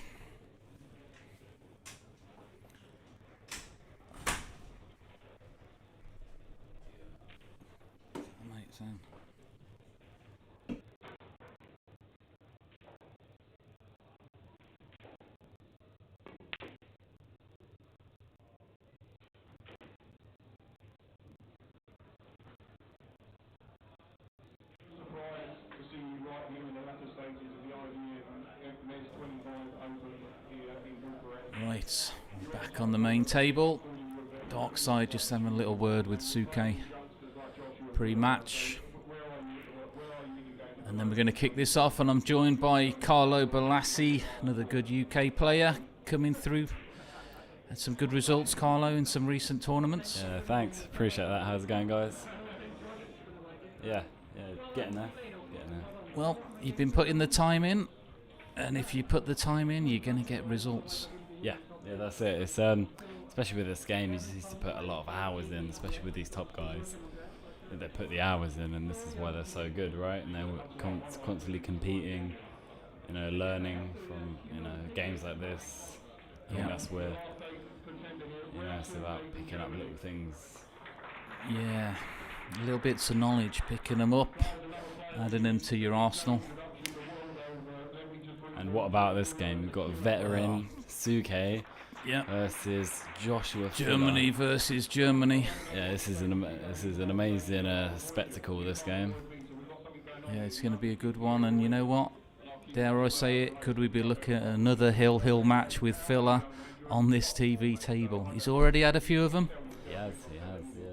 Yeah, it was Hill with Christos.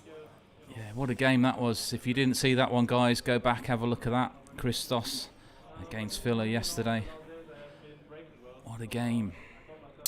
But Filler struggled with his breaks. And I did speak to him a bit ago, and he said he'd been working on his break all morning. Spent about 35, 40 minutes just playing a break shot. So it'll be interesting to see if he's worked on it hard enough to make a difference. It's definitely interesting. Do you think the struggling in his break has got something to do with the tables? Because I'm sure he's probably playing on diamond tables a lot more than Brunswick's. Yeah, I don't know. Has it got something to do with the table? I don't know. It's just one of them, innit? Sometimes it'll go, sometimes it won't. Maybe, who knows? But saying that, you could say consistency. You say he was consistently breaking poorly, to be honest. But yeah, it's so important, the breaks. So someone I thought has been breaking really well is Robbie Capito. Robbie played well earlier against Fraser Patrick.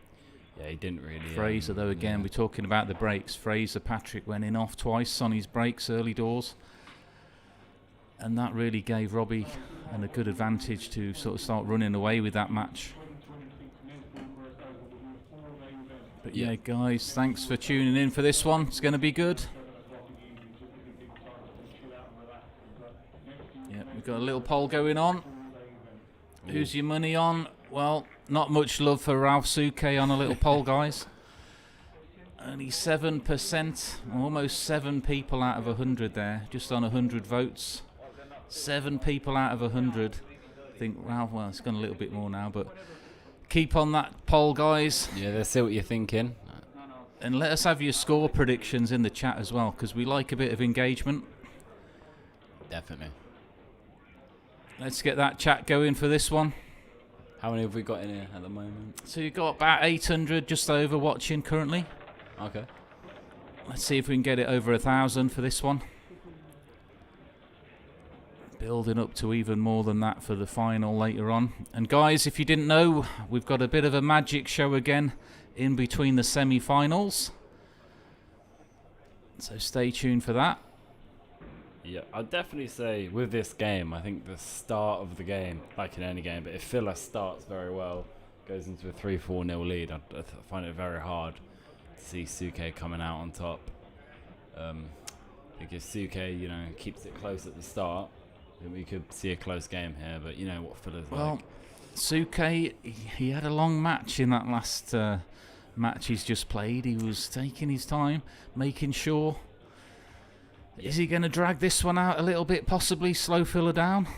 Yeah, I mean that could be so much experience, and he's such a veteran in the game. So maybe that could be something he might look to do, but it really depends how the game goes. Because if Filler takes control, you know how Filler is sometimes.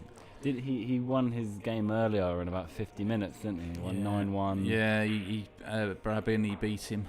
I think it was 9-1, to be honest. Yeah. He must have been breaking well to do that in a short space of time. But it'd be interesting to see what kind of form Ralph's in. I mean, I was watching him. He has been playing well. It's good to see. But he's good to, And for those of you that don't know, Ralph Souquet has just started his own brand of pool tips, guys. Yeah. Maybe have a look at them. And also, Joshua Filler starting up his own YouTube channel as well. If you didn't know that, go and check out Killer Fillers. He'll appreciate a subscribe on that from you. Yep. We got some more love in the chat for Ralph, which is good. Got a few people supporting Ralph. Yeah, good to see. Yeah. I think that comment's quite true. It's if Souquet wins, you could see it being quite a lengthy match. Well, don't get your sleeping bags out just yet, guys. I mean, I think this will be quite a quick game. I don't think Ralph's going to be playing too slow here. He'll take his time, but he's not going to be overly excessive here. If the balls are there, I don't think he's going to be wasting any time taking them. He'll just be making sure.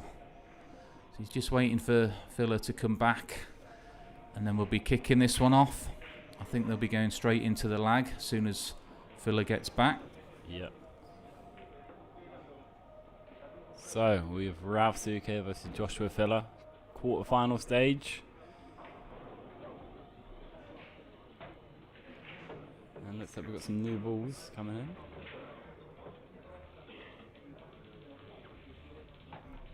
Great event put on here by the IDM club. Yeah, did you see they swapped the balls there, Carlo? I didn't see that for a minute. Yeah, looks as if they've new balls, please. Yeah, that'll make a difference if they are. Yeah, but I say new, they might just be cleaned, as in.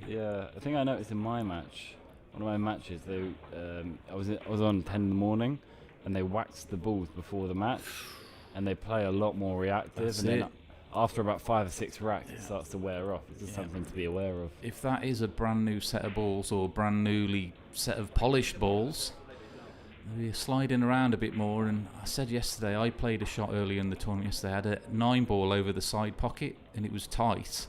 And because the 9-ball's got that black part, it was lined up with the I couldn't see it, blended into the pocket. Oh, wow. I've never had that before, but it did make a difference. So what was that, the 9-ball blended into the pocket, you're saying? Yeah, so I had a tight 9-ball.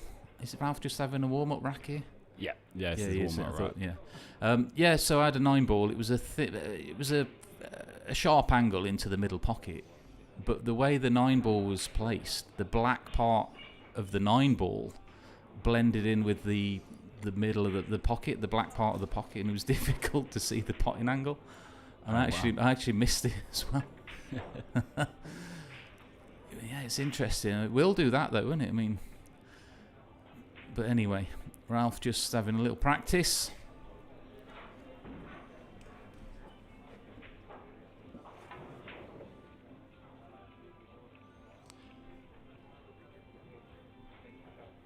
Oh, it won a few more of them. That was a nice 3. Nearly fluked down the rail.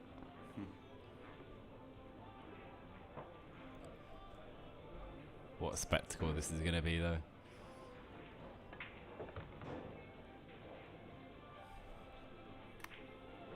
Results elsewhere. We've got Yanis Souquet and Victor Zielinski playing. It's a 1-0 for Zielinski. That should be quite a cracker, that game, Souquet and Zielinski. We've got Hubert Lepotko. Hubert Lepotko, he just came out. I was watching it. A thriller hill-hill match. It was hill-hill.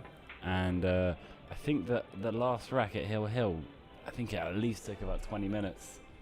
It was a proper grind, and he won it with a combination on the 9 in the end. Yeah.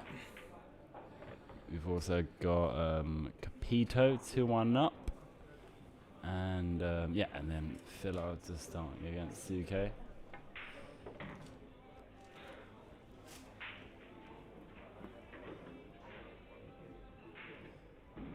So who's your money on for this event? Who do you think? Well, not to be biased, but I have fancied Filler for this one.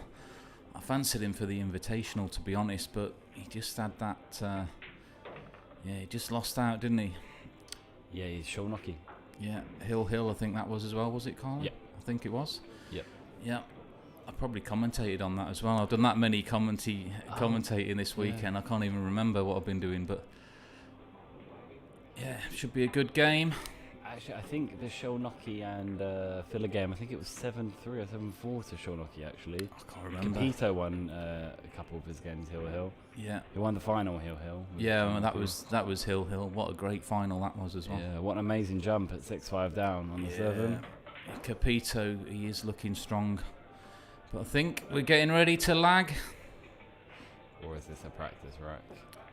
It looks to Well, be it might be a rack. oh, maybe Phil's just having a little practice rack with those new balls. Yeah, I think that's what it is. One more practice rack, guys, then we'll be kicking this off. Give us them score predictions in the chat. We've had a few in already.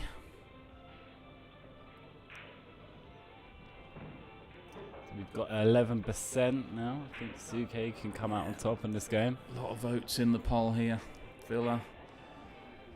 89% of the audience in favour of Filler for this one.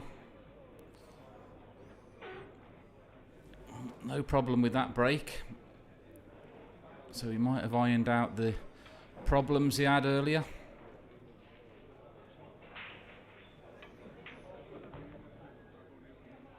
He's such a flow player, isn't he, Filler? Yeah. And, he is. When he gets in his stride, he looks one of the best players on the planet. He's just missed that, but he won't Well, mind, yeah. you know. He's a very good player at cutting the balls up the rail as well, like this. Plays these shots really well. No, I think he's just testing out the balls maybe at the rail. I don't know. I don't know. Or maybe he did just miss it twice in a row, but you won't see him doing that in the match. He is human. Yeah, he's not a machine. We all make mistakes though, guys. Just some more than others, that's the problem.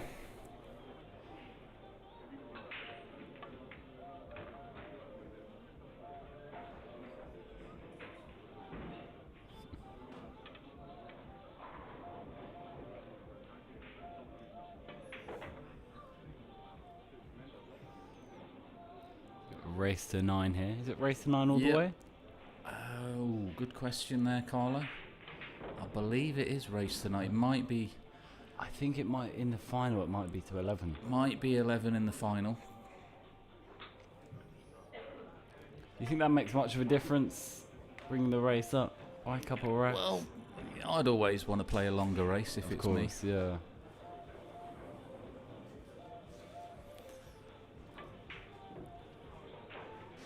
Over time, longer races, you do fancy the better player, of course, to win.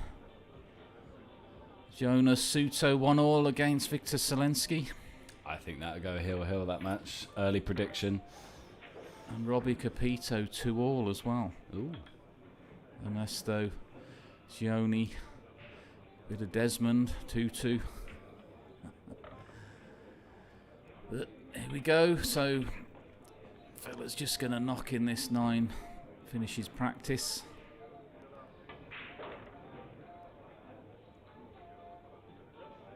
And we're ready to go.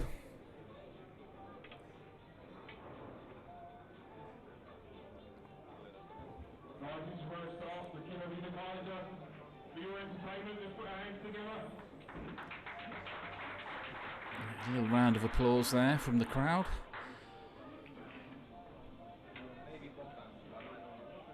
This is looking close. Well, I thought it was going to be close, but Villa giving it to Ralph. So Ralph to break off first. Have you seen, how's Ralph been breaking? Has he been breaking well? I've not had a chance to have a look at his breaks, to be honest, this weekend, Ralph. He has been on the outside tables. I'm not sure if this is Ralph's first game on this table. Ooh, yeah, it could be so. Could that play a factor? Does this table play very different? I know you had a good game of Filler, didn't you? Lost Hill. Yeah, guys, I did play Joshua on Wednesday night. He was only practicing. I mean, we had a little race to 7, and I lost 7-6 to him somehow. He is human, but I should have beat him, to be honest. I missed the combination. But yeah, I mean, look, this table here, it does play fairly similar to the others, but I couldn't fault the table. It was absolutely perfect. He had another Hill game, Carlo, with me. Oh, yeah? Yeah. It's Hill all the way on this TV table, I'm afraid. A lot of them.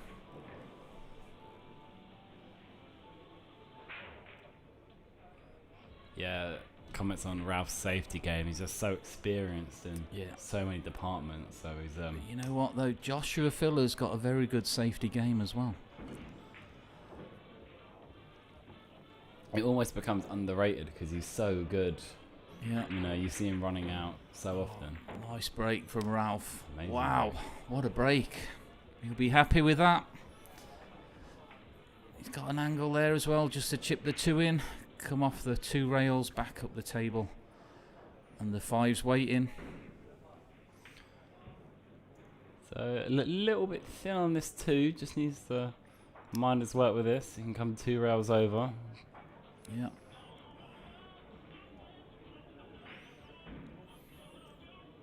Yeah, sometimes with these sort of shots, with the angle he's got, I mean, he doesn't want to hit it hard, of course, because he won't be on the 5. And when you're playing it soft, sometimes, you know, can make a difference.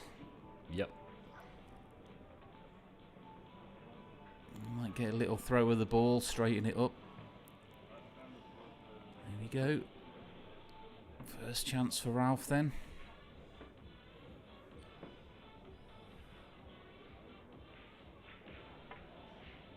Yeah, he's hit that sweet. Played that really well there. Nice and confident. So just looking at the 5 here, maybe let's bring it up 1 rail for the 6, back into the opposing middle pocket. 7's sitting nice over that middle pocket. I think he's drawing back, possibly 6 in the left side. Yeah. Oh, the right side. Yeah, it's hard to tell sometimes on the angle. I thought he might have been drawing that back to take the 6 into the left side pocket, but he must have had a slight angle just to stun it over there. Yeah, he needs to mind his work with this, because if you hit this a little bit too good, you can almost, you know, get in a bit of trouble with that 9 ball there. Yeah. So just needs to mind his business here.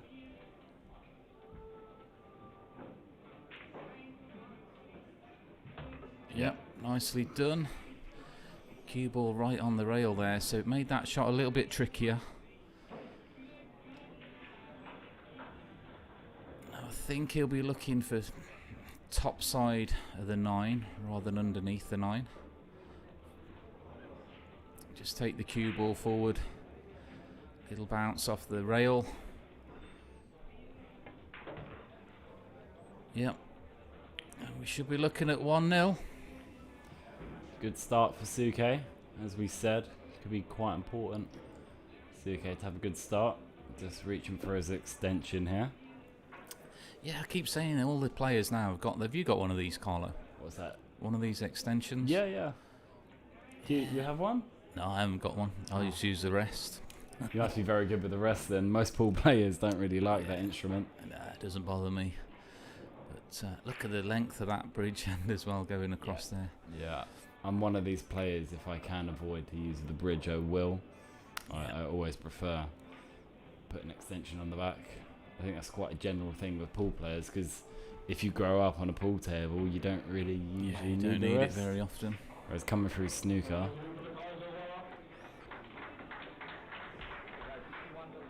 well, Ralph one up there. Yeah. Not sure what Robert's up to. Wandering in there, just checking on something.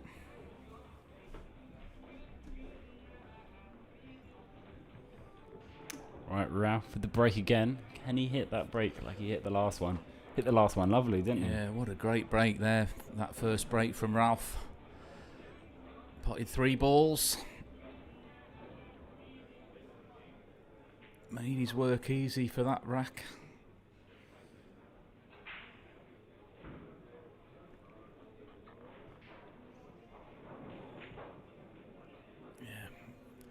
Few people now watching this one. Thanks for joining us. Over 1,000 people. Everyone's still in favour on the poll of Joshua Filler to win this. Can Ralph get that good break again? He's made the 1. The 2 would have gone, but it's sitting there. Lovely. And again, another great break for Souquet.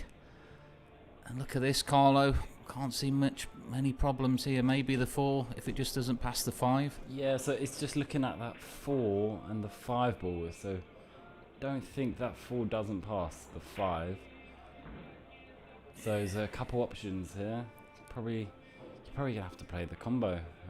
Probably wouldn't want to. And the 6 ball is quite a big ball, because you'd want to, from the 3, get onto the opposite side with the 4 into that pocket.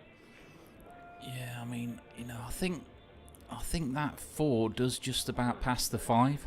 Yeah, I mean, it'd be ideal if you can just get straight in on it. It does make it a lot easier as well if it is tight. Yeah. And the 5's waiting as well straight away. But yeah, that's the thing. Usually a 9 ball in a rack, there's usually one tough shot that unlocks the rest of rack. it. Yeah, that's the common theme. So for this one, it's if that 4 ball passes the 5, you'd fancy him to be 2-0 up here. Yeah, I mean, just take this 1 rail, left hand, English, just to widen it up the table.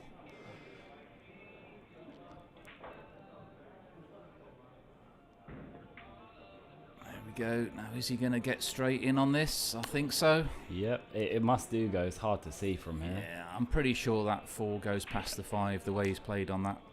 He wouldn't be playing the combination from there, so just double checking. Yeah, and he's got a nice angle as well to play that. Just drawing this back a touch. Hold the cue ball there. Yeah, and he'll be playing the 6 into the same pocket. I think he might just come 2 rails back over Carlo. Yep. Yeah. There's if he's, I think he may just play this 1 rail up. If he was a little bit thinner. Oh yeah, there's 2 choices. 1 rail, yeah, 1 rail. It's a bit of a preference shot, because you can come 2 rails, yeah, so that lets your stroke out. Yeah. Some players prefer shots like that, get your arm through the ball early on, and he's probably just wanting a similar cue ball position to where it is now for the 7, maybe a little bit lower down. You don't need to flirt, you know. Get anywhere in the middle of the table here. He's going to have a shot on the 7, so a little bit of bottom left just to draw down. Yep, that's the 1. And if he can just control that cue ball from this 7, I think he'll be taking that 8, possibly in the other corner pocket. 2 rails round back. Yeah, it just needs to put a good stroke on this. I think that's what he's doing. Yep, he's very confident. Yeah, and he's perfect. Wow, his cue ball's on a string at the moment. What start for Ralph Souquet? Yeah, Filler not even had a look. Yeah, he's making it look easy, Souquet.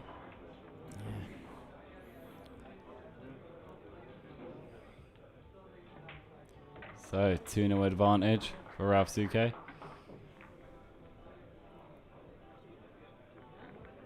Yeah, 2-0 guys. Ralph killing it out there at the moment. It's not Filler doing the killing. It's Ralph Souquet at the moment.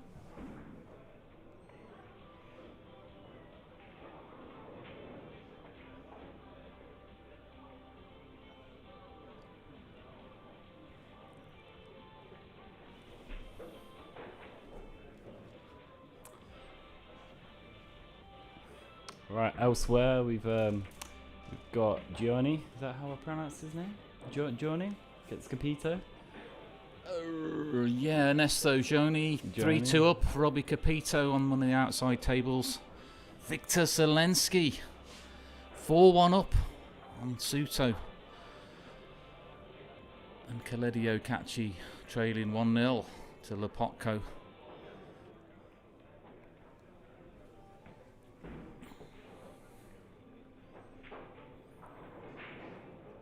Let's have a look. Can Ralph have another strong break? He's been breaking really well, Ralph. There's the Lovely. one. A lot of movement on the 9 ball there. Yeah. And again, it's just a bit of a tough 2 ball here. Yeah, he's just landed a Jacking bit over awkward on that 3. one.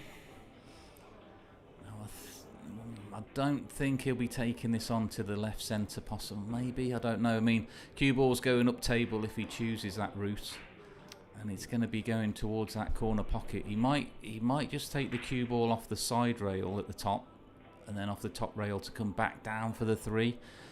But it's a tough shot, especially bridging over that 3 ball. Yeah, especially you're flirting with the scratch, because with the 4 ball where it is, it's a nasty little shot. Yeah, it's a tricky one.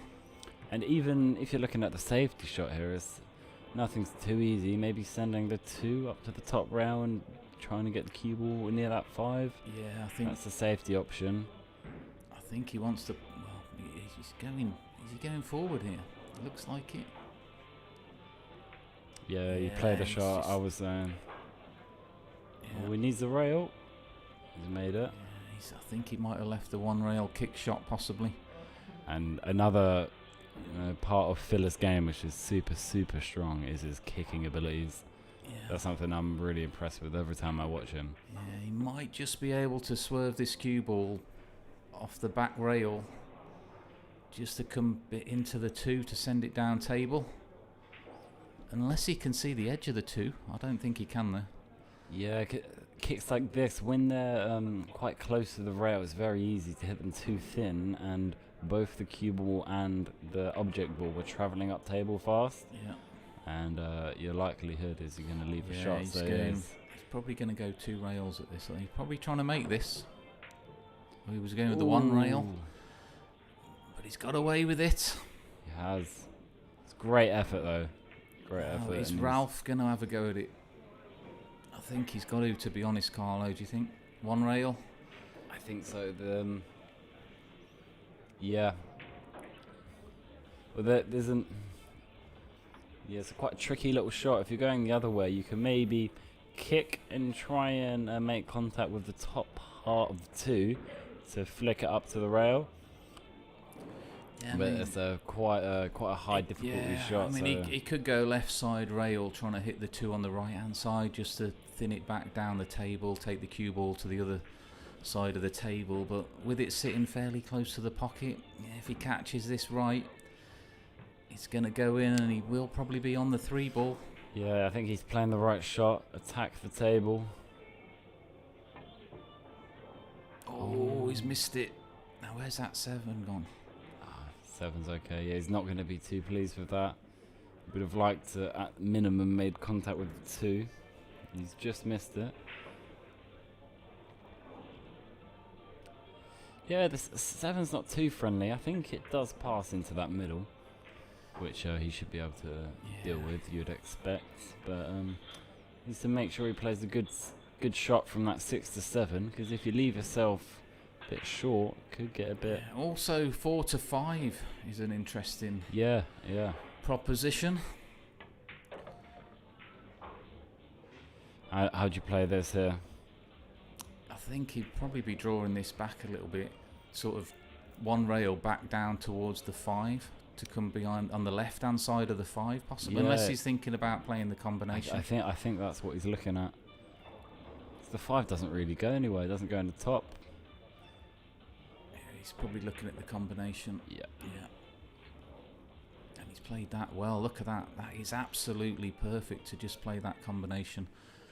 So he's just got to gauge the pace of this. He doesn't want to hit it too hard and lose the 5 ball. There we go. Yep.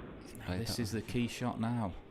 If he's too straight here, he could be in a bit of trouble. He wanted some sort of angle. I think he's just got enough angle to send it two rails around. Or is he drawing? He's drawing back straight up past the 9, yeah. It's a great shot. Yeah. Good shot there from Filler. Drawing it straight back, and these tables, it's so easy to play them draw shots. You know, it's so reactive. Yeah. You don't need to hit it hard as long as you cue the ball well. That cue ball's coming right back where you want it to. So just needs to put good stroke on this. Come straight on the 8. Always play it into the middle. You know what? Okay. These pockets, they are sharp. I think it was yesterday. I'm sure Filler missed an 8 or a 9 into the. Or somebody did. Same sort of shot as this. Gotta treat him with a little bit of respect. Yeah, no problem. Cued that well. So 2-1, and we're going to get first chance to have a look at Filler and his break. Yeah. See if he's ironed out them creases, Carlo. I have to say it'll be very important with this match if he starts breaking well. You know how Filler does it, 4-5 racks on the spin. Yeah, I've not really seen many players put a big pack of racks together consecutively in the tournament, in this match table anyway. I think the thing is with a lot of players, if they're making that 1 and they're controlling the table, they can lock their opponent out. Yep. Hooking them and then running out. Yeah. Feel that. Yep, he's hit that nice. Oh, wow. He's got a bit of an ugly kiss on that 3. If he just missed that 3, would have had a nice shot on that 2 ball. Now, he's going to have a look. I think Filler was going to elect to play the kick. Yeah, some sort of kick shot here.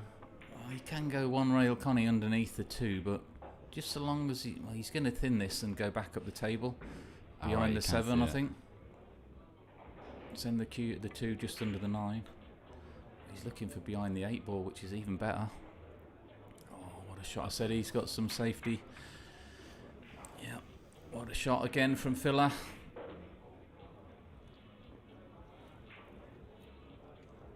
I'm not sure if Ralph can get the 1 rail. He's just looking.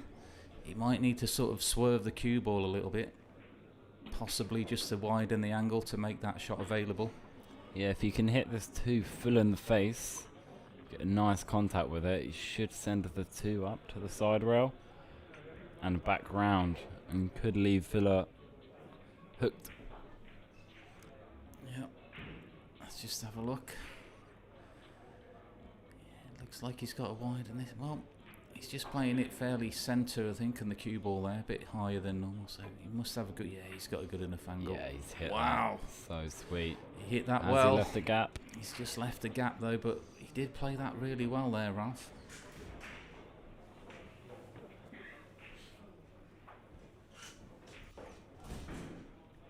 He's got a look in at this 2. It's hard to tell which segment of the 2 he can make contact with here. Some sort of safe. I think he can hit the left-hand edge of this, Carlo. He's probably going to try that and come all the way back down the table with the cue ball, maybe. Yep, there you go. Yep. Under the 9 ball. He's found a lovely line there, but he's left the gap. The Watford, as we call it in England.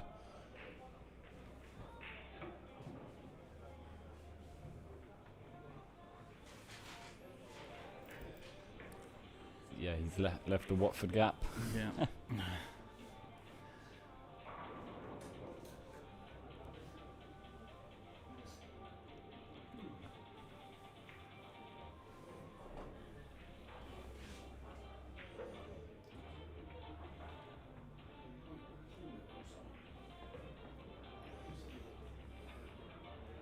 So Souquet is looking at this 2.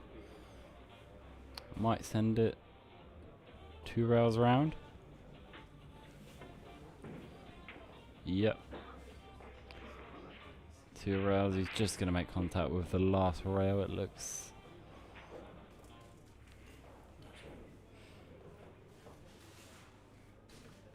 And I don't think there's a gap for filler, even to find the easy kicking angle. So, he's electing to jump here. I think he's jumping to the kicking angle. So we're gonna see a jump kick here, guys. Yep, he's got his jump cue out. He's got a short stick out.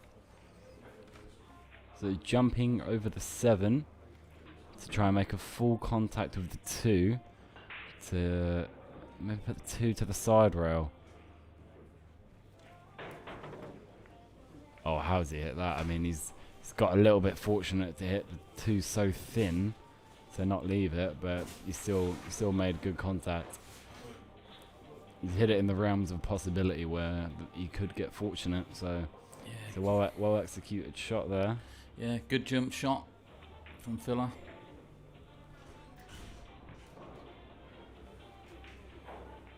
Nearly 1,500 people watching. That's good. Keep it coming, Yeah, guys. keep it coming, guys. Got some more great action as well coming straight after this match.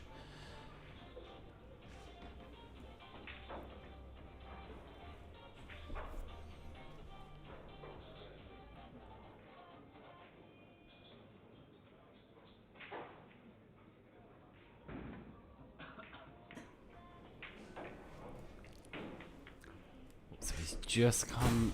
I think he may have the cover. He's just come a little bit further than he ideally wanted to. So yeah, I don't think he can see a look at that too. So he's back out for the short stick with Josh.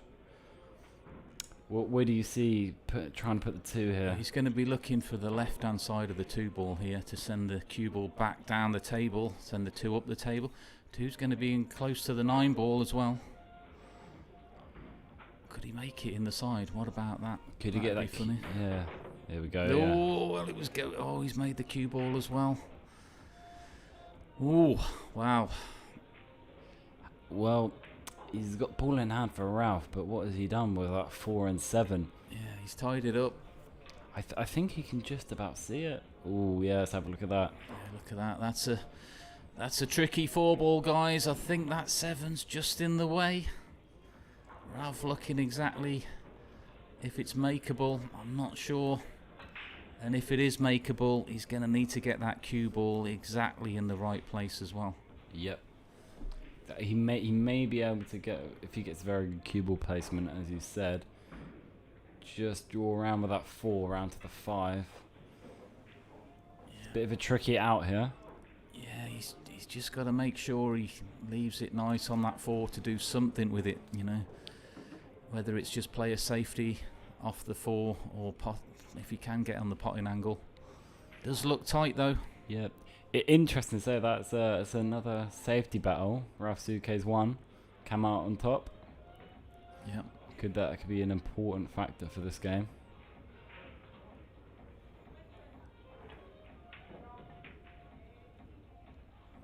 Yeah, nice angle as well. So this is the shot. Big shot now for Ralph. I think he'll be looking to go 1 rail. Do you think drawing it back, bottom left hand English? Such an important shot here. It's hard to see from here where exactly he needs that cue ball. I don't think he'll be going 2 rails. I think the 9 ball is just a little bit too more. Yeah, 9 ball's a bit of a blocker because if you don't want to make any contact with that 9. He might be going 2 rails. We'll find out. He might go 2 rails still. Very precise positional just the shot. 1 rail. Yeah, just the 1 rail. This looks quite good. What's his angle like? It's difficult to see. Ooh. Very difficult to see whether that goes. It almost looks like he can hit that too thin, and if he does, it won't make the pot. Is he lining up a kick shot here? It looks like he might be kicking off the top rail to send the 4 off the 7 into the corner. Yeah, I think he may Possibly. have. Yeah, I think he may have come slightly short. It's hard to tell, isn't it? Unless he's trying to kick the 4 down the table. We'll see. Oh, he was fine anyway. Nice. Look, he was milking it, wasn't he? Ralph was just milking it there for us. It went all day long, but anyway, he's potted that 4, and he's on the 5.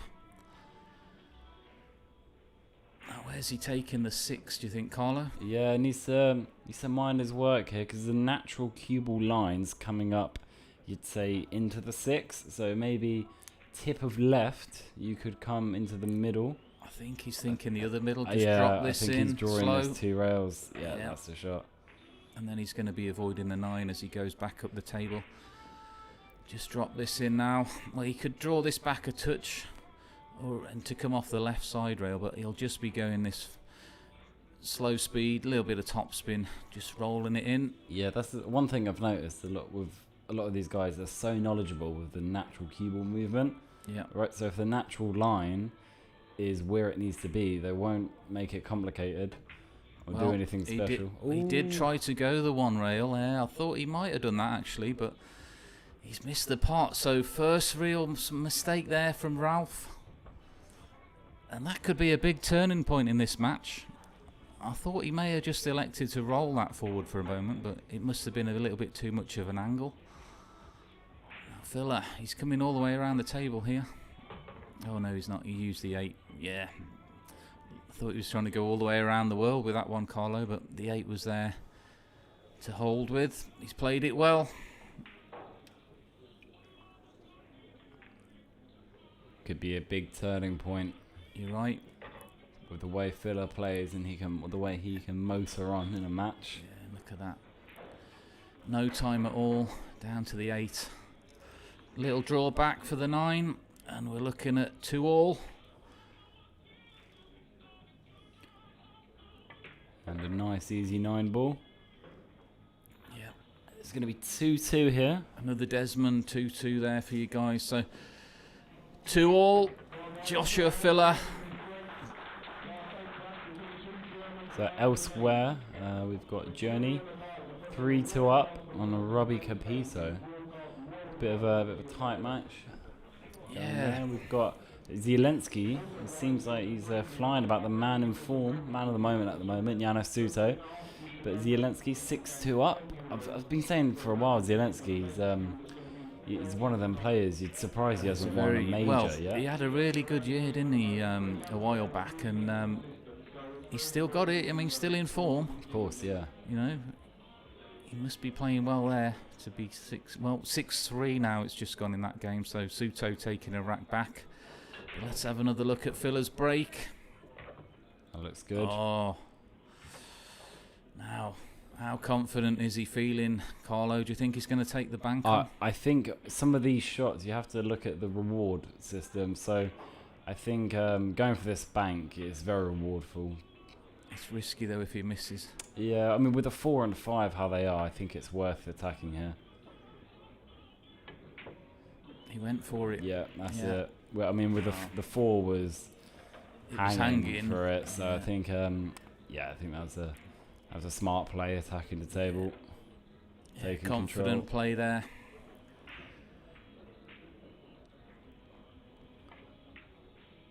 Oh, well, he just caught the right-hand side of that pocket there, and he knows it. He just had a little head shake, but he's ended up okay. And it's a nice angle now just to drop this in and come away from the rail. Back down for that 3 in the corner. Needs to bear down on this. Yeah, he's hit that heart the pocket. No, he doesn't want to be straight on this, which I think he is, and he knows it. Yeah, you can tell by the slight reaction there. He's going to be drawing this back, I think. So it's a 7 to the 8 in this rack. Oh wow, we powered it through there. He must have just had that slight angle or cheated the pocket, Carlo, for that one. Yep. Alright, so he's fairly straight on the 7, so he's coming short side on the 8. Drawing back, yeah. I think. Needs Or is he powering through again? It looks like he's going forward. I can't tell. I think he's going back on this one. Yeah, I thought he was going forward for a second there. I was going to say. Well, he's a little bit thinner than he would have wanted to be. I still fancy him to Yeah, cut he should this be ball fine in. here. Up and down the table. Back down for the 9 into the same pocket. And he does play these shots well, Filler. These little thin cut shots.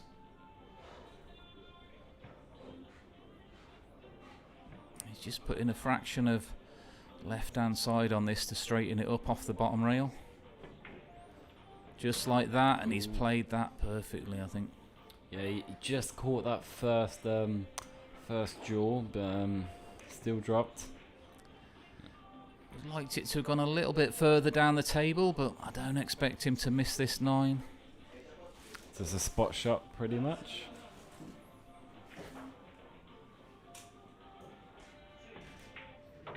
Yeah, very nice. There we go. So 3-2, Joshua Filler against Ralph Souquet. You have to say, it'd be interesting to see how punished Ralph Souquet is going to be for that missed 6 ball. Since then, Joshua ran out and then he's had a break and run. How costly could that miss have been for Ralph? Yeah, first sort of real mistake in this one from Ralph there. He was in as well.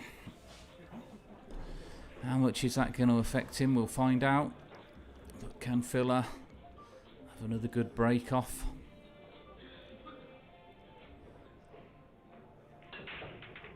And he can. He's got his break locked down. Yeah, is that 1-2 going to go in in? as well? Oh, yeah. There we go. So yeah, this looks good. And just 1-3 ball and then yeah, and the 4's waiting over the other corner side pocket. Look, he's not got a lot to do with this 3, and the 5's over the other corner. As long as he can just pot this 3 ball, I think we could be looking at 4-2. Yeah, one thing that really impresses me with Filler as he pushes the cue through, how still he stays on the shot. Yeah, really important, isn't it? You know, keep your head still. Keeps committed on the shot. Lovely. Right in the middle of the pocket again with that. Yeah, keeping still. Minimise that body movement.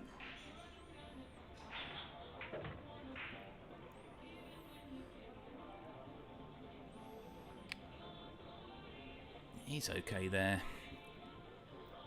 No danger. 2 rails just up the table. Just make sure he leaves a nice angle to get back down for the 7.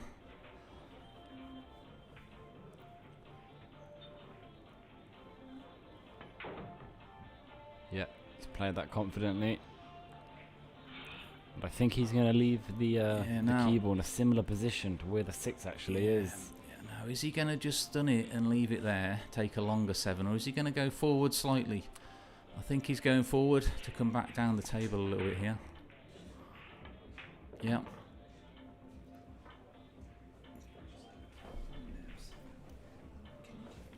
So, looking at 2 rails with a bit of left-hand English with this 7 ball.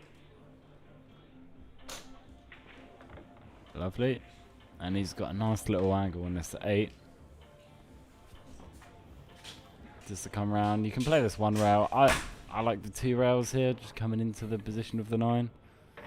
But yeah, it either works. Personal preference, isn't it? Yeah. Some players would have gone 2 rails there because the cue ball's travelling back down the natural angle to the potting angle there. But either way, it's 4-2. 4-2, wow. So yeah, that miss is getting costlier and costlier. You're right. That miss from Souquet has been punished by 2 break and run outs from Joshua Filler. So back with a break with Filler.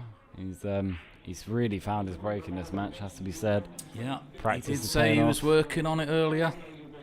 Breaking off solid, he said, for about 35-40 minutes. It's done the trick.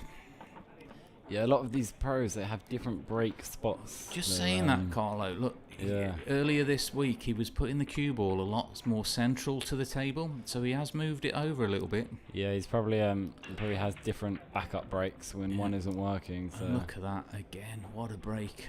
What a break. Wow. He's really got that break locked in. I think he's got an F on the table, Carlo, where to put the cue ball on the break. He's marked it. He'll be looking to do that again if he runs these out. What a break. Only shot to look at is just got to make sure the 5 to the 6 is nice, but it's not too bad. Yeah, just go high here on the 4, leave an angle to come back down. And that's good. This winner breaks format is really punishing Souquet here.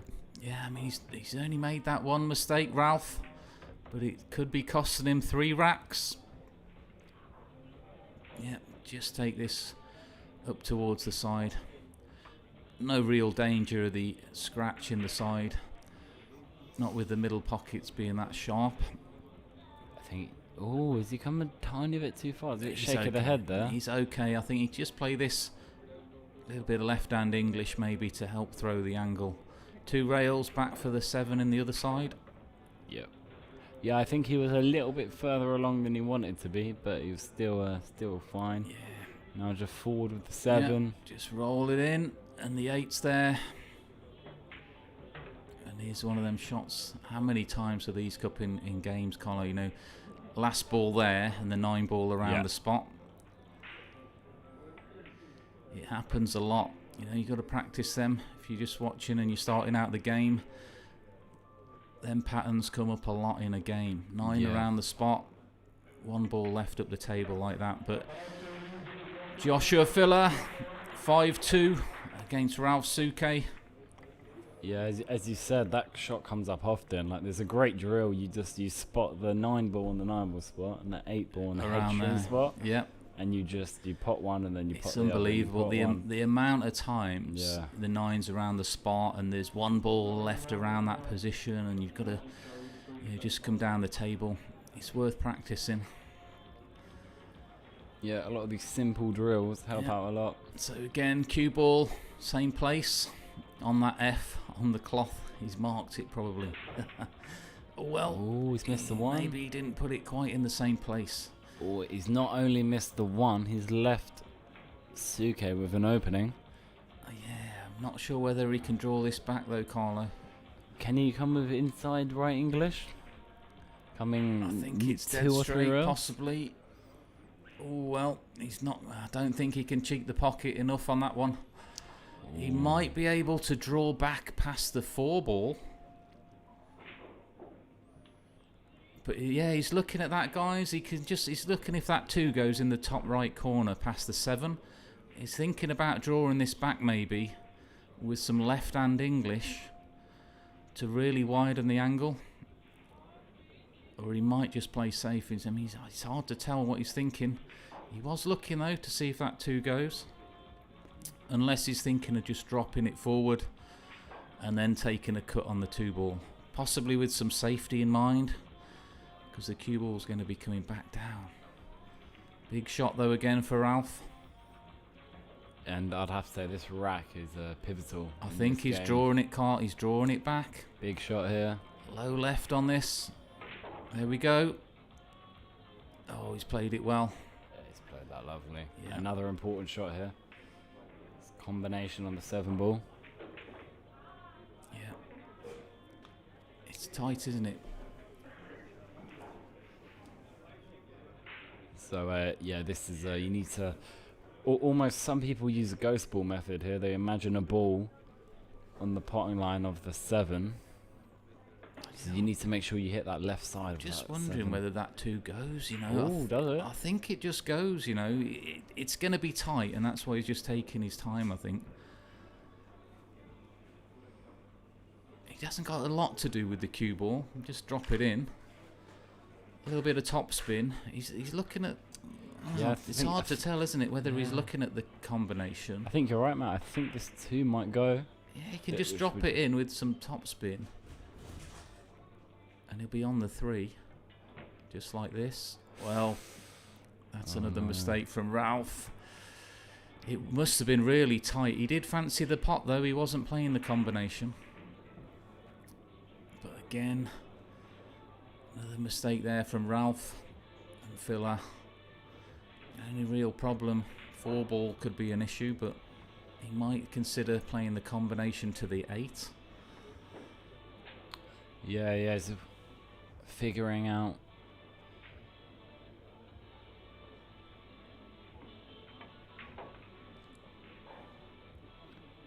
Three passes of a 7.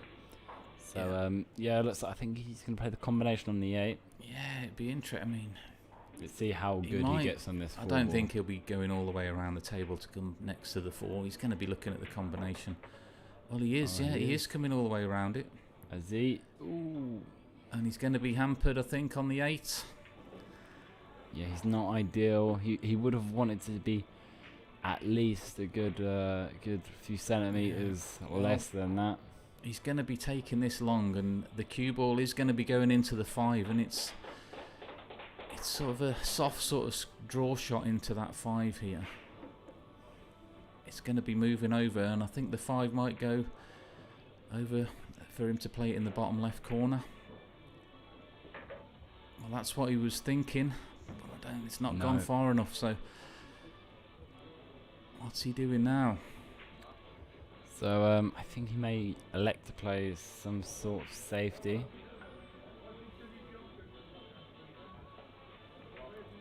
Yeah. Can he get that 5 below the 6 and stand in behind the 9? I think he might be a bit too straight. Okay, I think he might try and just nestle behind the 9. He's drawing back behind the 9, isn't he? Yeah, that's the shot.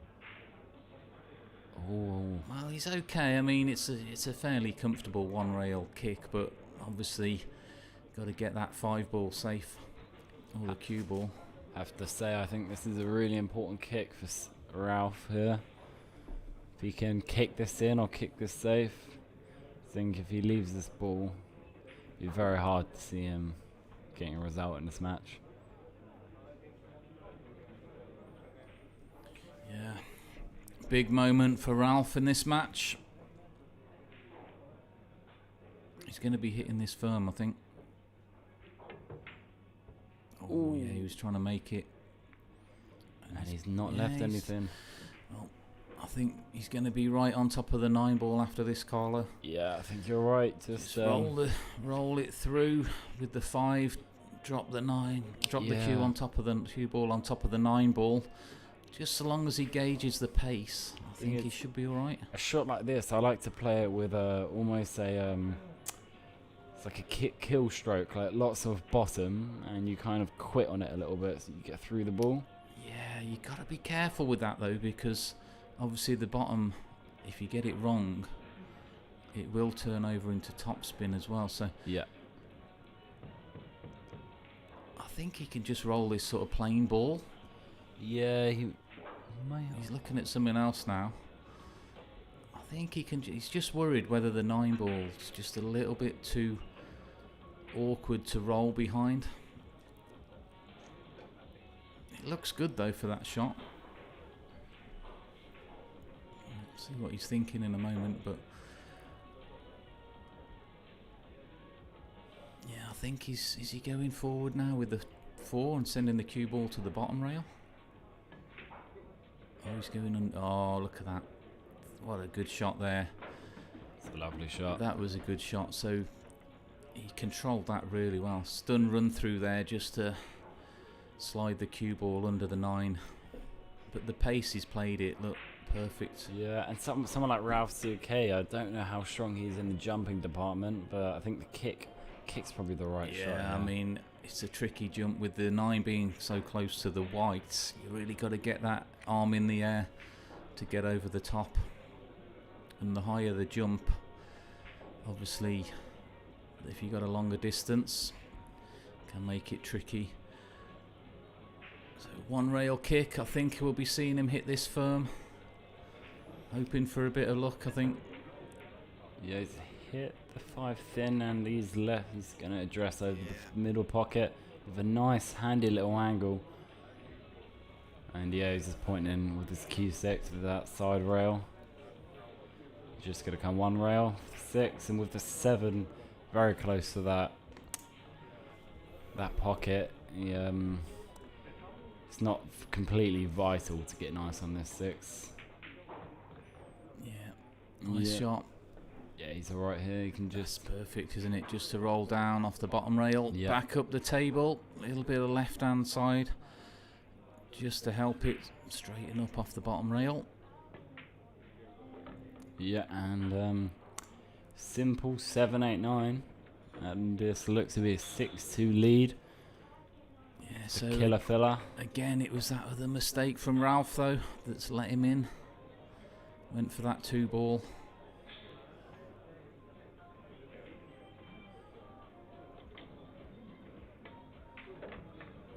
And it's a straight 9-ball. Yeah, nice and simple. To take filler into a 6-2 lead in this quarter-final of the 2025 Mezz Bucharest Open. Elsewhere, we've got some results coming in. Viktor Zielinski has got past Yanis Suto, 9-4. So that sees Zielinski through to the semi-finals. We've got an interesting matchup coming here. Robbie Capito's 6-3 behind. Yeah. To Gianni. And Hubert Apotko 3-all. 3-3 with Katschi. Katschi. Some good matches going on there. And you know, interesting stat, guys. I was speaking to Filler before, and he said he'd never been past the last 16 in this tournament. Oh, wow. Yeah, how's that for a stat for you?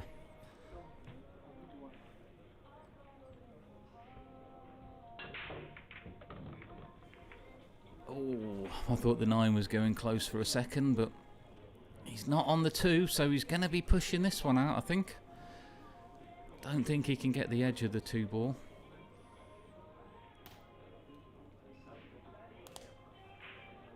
So Filler in control at the moment of this quarter-final. He's found his break, and he's been breaking really well. Yeah, this match he's really got that break locked down now. And he'll be looking to continue with that if he makes the win in this match. So just looking at a push out. He's thinking leaving the... Well, it's a bit of an art form. I've talked about it a lot, Carlo, on the commentary, the push out. But it's a tough thing sometimes, you know, because you could be pushing out to a disadvantage sometimes. Yep, yep. It's a really... Yeah, generally big thing. Yeah, the player that has to push out is usually at the disadvantage, because now Ralph... He has the well, choice. it's his choice, isn't it? Yeah. So, couple shots. What you seeing here? Maybe. I think follow with the 2 to the right-hand side to take the cue ball up behind the 7, possibly. It's a fairly natural angle to do that. Or he could just thin off the side of the 2, send it off the side to the top rail. Come back down the table with the cue ball. But yeah, with that shot, the 9-ball is a bit in the way of that shot, because you'd like to... I like the one rail, you know, just top spin to the slightly on the right-hand side of the 2. Fairly natural angle. Don't think he's going to play... Well, he might be. He's sort of looking at the contact point, I think, there. He's not going to be going in off if he plays that. And he's got a nice little window just to get in behind that 7. That's it. Just control the pace, let the cue ball do the work. He's already putting top spin on the cue ball anyway, right on the rail. I think that's what we might be seeing him try. He's just having another look. Well, if he doesn't try it, we'll see if Joshua Filler will.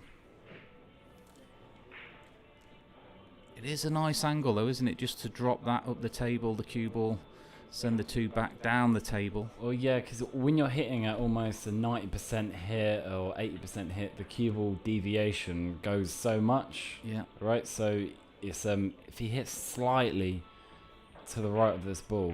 Oh, he's gone the other way. So right. he's going the other way. Oh, he's found that little window. Oh, he's played that well. What a good shot there. Now, I think he was thinking of the other way, but he obviously liked that shot better. Well, yeah, coming off the side of the ball, generally your cue ball deviation is around the same. Yep. So it's an easier shot to judge.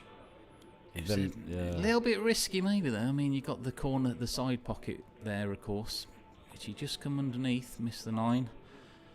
Yeah, that's the thing, because that shot we were talking about, the full hit is very hard to... That cue ball comes off very different angles. So play that lovely. Swerve shot there. Oh, it's well, he's made the 7. He's fluked it, and he's going to have a shot on that 2-ball. Well, when you're playing well, things generally go your way. Oh, It's a thin cut on this too, so the cue ball's going to be coming right back down the table. And I think he might just have to, it's a difficult one here to get on the 3. I think he might just be trying to hope for a little bit of fortune here to end up on that 3 ball. Yeah, it's hard to predict. Yeah, I mean you can see the cue ball line, but it's kind of it's going into that straight 8 back down, isn't it? Either into the 8 ball, maybe even into the 3 ball. Yep. And the moment you're putting left or right hand spin, the pot becomes very difficult. It's very easy to catch only other that shot, first knuckle. he could play this with right hand English and then come off the 2 rails, back down and around. But I think he's just going all out, concentrate on the pots. Maybe a bit of left hand English. Oh, I like the pace he's played that at. He's going to end up behind the 4, is he? Yeah. No. I think that might just cut back into the side. Yeah, he's not ideal here, but I really like the pace he played that. His percentage, his chances of getting a shot was much higher with a slow pace. And it made the shot harder to pocket as well when he was playing it that way, but he played it really well. Totally. So I think he's just going to cut the 3 back and then make a full contact into the 8 ball. That's it. Ooh. Now where's the 8 going? Oh, he's alright. He's okay. I think that's such a good shot, predicting where the cue ball comes off at other balls. So, he's playing well, isn't he, Filler, in this one? He means business. So much knowledge to play that shot well. So, routine 3 balls over the pocket. Yeah. You wouldn't see Filler missing these any day of the week.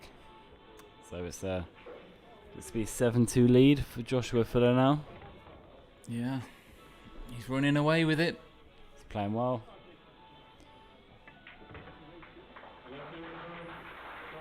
Running away with it. 7-2 Joshua Filler. Big vote on the poll. 86% of the viewers in favour of Filler winning this match. Well, I can see why, because it's looking that way at the moment, unless Ralph Souquet can really put his foot down in this one. But he has made a couple of mistakes now, and he has been punished for them. Again with the break. Can he make that 1 inside? As he's been doing so. Yeah, Here's 1 the inside 1. again. Where's the 2 going to go? He's going to... Oh, Ooh, no. It's not very nice. Yeah, I don't think he's thinking the 9. I think he's thinking 2-4 combination. I mean, it depends. If it's nice, if it's straight and pretty dead on, it may be worth playing. There's definitely some nice safeties you can play here with that cluster of 3 balls. I don't think he needs to take the combination. No, so... just play a safety, put Ralph back in trouble. Yeah, I mean, he's pointing with his cue here. You can see, I think he's pointing into possibly... It almost looks like he's playing the 2 off the 3 ball. Yeah, and then drawing that the cue ball behind back the 6. behind the 6. He's just looked at that. Yeah. There you go. Ooh. And he was looking for it in behind the 6, so... Yeah, he's not too happy with that. He needed a bit of slide off that rail just to bring it below the 6, but he was concentrating, obviously, on the contact he wanted on the 2-3, and it just maybe caused him to forget a little bit about the cue ball there. A bit harder. Yep. He was getting creative with that one, though. I like his thinking. I like it. I think a lot of it ties into all these pros. They're playing so many different disciplines. Yeah. They're playing 1 pocket, banks, a lot of different disciplines which require different sorts of shots. So stuff like that, you kind of it comes to him quite quick. Yeah. Can Ralph get a good safety? I mean, it's a fairly natural angle. You can send the 2 up the table, come back down with the cue ball towards the 7. Underneath the 4-9 maybe.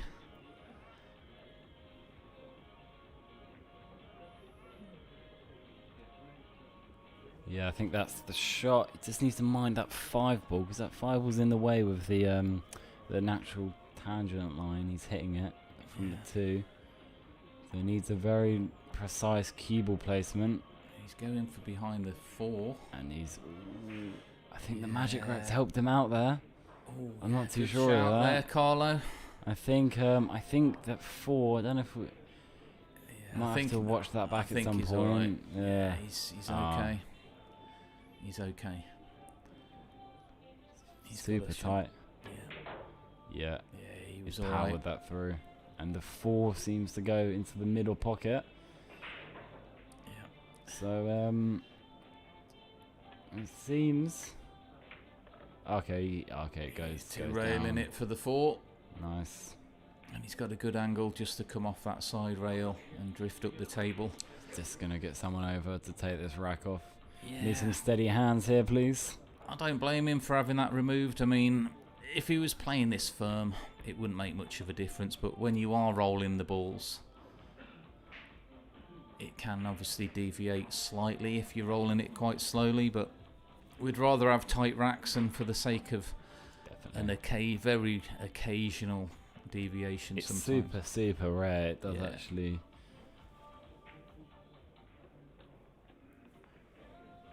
I mean, a lot of the racks are so thin nowadays, but it really depends what racks you're using, you know.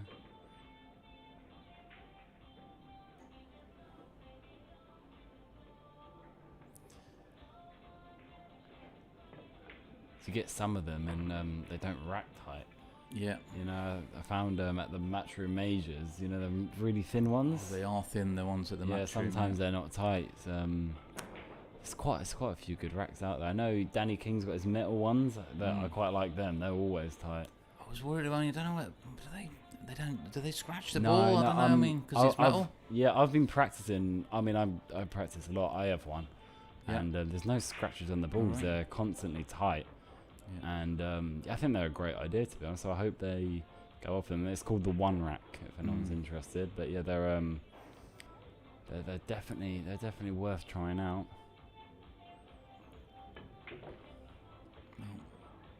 Now he's back to it. Nice shot there from Filler. Putting some distance with that one, all the way down up the table, back down again. A little bit of top right, running this around. And again, look, where's that 8 and 9 ball, Carlo? Yep, same again as you said in the last rack. So any players, amateurs, you know, coming through, shots like this are super common. So in your practice drills, like shots like that, like putting the 9 ball on the spot and shooting a long shot, one rail across.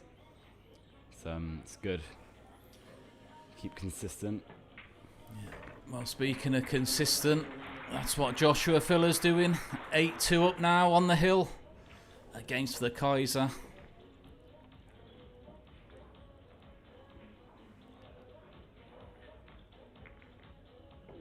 And we'll try and get one of the outside tables for you at the conclusion of this match, guys, because other quarter-final matches are going on still. Kaledio Katschi 4-3 in front against Lepotko. Ernesto Gioni 6-4 now on Robbie Capito. So Capito starting to make a little bit of a comeback, possibly. Yeah. Oh, well, he won't mind too much. 8-2 in front. I don't think that'll worry him too much. Yeah, he's playing the push quite quick here. Yeah, he's straight down. He's all right. I mean, tying up the 4 there as well with the 3. I still like that from Filler. He's still respecting his opponent and playing. He did proper get down push quick, out. didn't he? There. But no, he played the right shot, Yeah. tying up a ball. So he's not just trying to get this match over in a hurry. He wants to play the right shots. So it's on the push out. Generally, if you can tie up a ball, it's quite a good thing to do. The reason for that is it's so when your opponent comes to the table playing the safety shot, it's not completely reliant on that rack, on that shot. I mean, Yeah, it makes the run out a lot more difficult, of course, doesn't it? So and yeah, you kind of guarantee yourself getting back to the table, even if your opponent makes a good shot or a good save. Yeah. And the 5-8 is waiting for a combination later in this rack, but obviously the 4 and the 3 are the problem, and it is a problem because you pot that 2 ball, you're gonna have to leave some sort of angle to do something with the 3. So just gonna see a safety I think he's going off the right-hand side, maybe this, possibly. Yeah. And he's, yeah, again, another good safety shot there. And I don't think Ralph can see the one rail kick. I think it's going to have to be 2 rails. I think a lot of the pros here, they'll definitely jump this ball. Because yeah, definitely. Even from that distance. Yeah, jump this ball because you can hit it with a bit of stun and a bit of screw to hold the cue ball where the 2 ball is. And with the 7 sitting there, you can hook. You could possibly get a hook on your opponent. It's a tricky one. I mean, with that being so close to the cue ball, you'd really have to dig in deep to jump that. And obviously, when your cue ball's going higher in the air, if you've got a longer distance shot, it can slow the cue ball down as well. Again, it's got to be so precise with this kick. He needs to hit this fill in the face and then hopefully get hooked behind the 7. Can he just find one good shot for Ralph? Oh, well, he's still got the saving grace with the 3 and the 4. I'm just wondering, is Joshua Filler going to try and roll forward into these now to disturb them? He might just play the 2 in the right-hand corner and roll through here with some topspin to break them out. I think that's what he's looking at.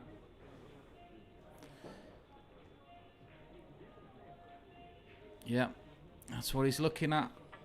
Playing the positive attacking shot. Positive, yeah.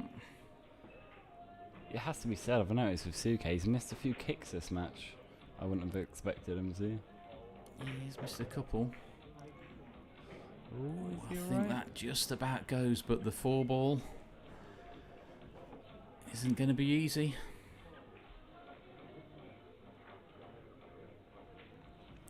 This is Matt from Darkside Pool on the commentary, joined by Carlo Balassi. Yep, it's always great to get on the commentary when I can. 2 UK guys coming on the commentary for you. Yep. I hope you're enjoying it, guys. Yeah, we hope you're enjoying this great tournament. We've got some more great matches coming, and this tournament will be concluding tonight, guys. So stay tuned. And we've got a bit of a magic show as well coming in between the 2 semi-finals. Who's doing that, the magic show? Alan Glazer, I think, is coming back, possibly. Okay. Yeah.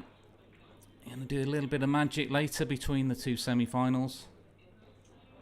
They always put a great event on here at the IDM Club. It's always not just the tournament, they have entertainment. Oh, guys, if you've never been to this club, come and check it out. IDM Club, Bucharest. What a great club. It's got everything. Darts, table tennis. Swimming pool, gym, you name it. I wouldn't be surprised if Joshua Filler's had a dip in that pool as well. Yeah. Quite nice. You probably see a few players in the gym as well. Yeah. After a defeat, getting some steam out. Yeah, I was going to say, I wouldn't like to hammer my arms if I'm playing in a tournament. But yeah. Someone like Neil's fine. He's a big believer in that. When he loses the game, gets in the gym. Yeah, he likes his fitness, Neil, doesn't he? Yeah. I think it's important, especially the way the game's going. I think it really speaks volumes, like off the table, taking care of yourself. Yeah, a lot of the top guys are doing that. He's going to draw this up behind the 8. A little bit of left-hand spin there, just to help it. Nice. And he's really got him in trouble here. Yeah, a bit of a spot of bother for Josh here. Yeah, thanks, guys, for the comments on the chat. Cheers, guys. And as I say, just again, guys, if you haven't already done so, please do subscribe to the Billiard Network. We do appreciate that. And hit the like button as well. Oh, he's going to leave this on. Oh, I'm not sure whether Ralph's going to take this, you know. Yeah, I mean, he might just come back. He might just come back up the table, possibly. Yeah, I mean, you gotta be careful with this. That looks thin. There's no value really trying to pot this ball or even banking it in. It is thin, but it's makeable. Yeah, I mean, I don't know where the 5's going. Like, it's, maybe you can pot this ball and then play safe off the 5. I think that's the that could be a good strategy to play here. Yeah, cut the 4 in and then Yeah, see what you get on the 5. The thin cut's on, but he's going to be hitting it hard, and the cue ball's going all the way up the table. Yeah, I mean, he's just worried about that a little bit, I think. I'd say with the 6 and 8 there, it's not the worst because I feel like it's not too hard He's going to safe, play Carlo. Roll this forward. Yeah, okay. Oh, he's almost played that well, I think. There, you just put a little bit of top left spin on that to try and send it behind the 7. And it's he's looking at 1 rail kick escape. Filler, I think Filler, as I said, his kicking is very high level. Or can he see this? Well, I'm just wondering, you know, is he going to try and cross it back over into the other middle pocket? Draw the cue ball back, bit of bottom right hand spin, send the cue ball. I don't think he's doing that, but we'll find out in a second. Looks like he's just going up for the 9, behind the 9 here. Slow roll. Yeah. Yeah, he's just hit it a little bit soft.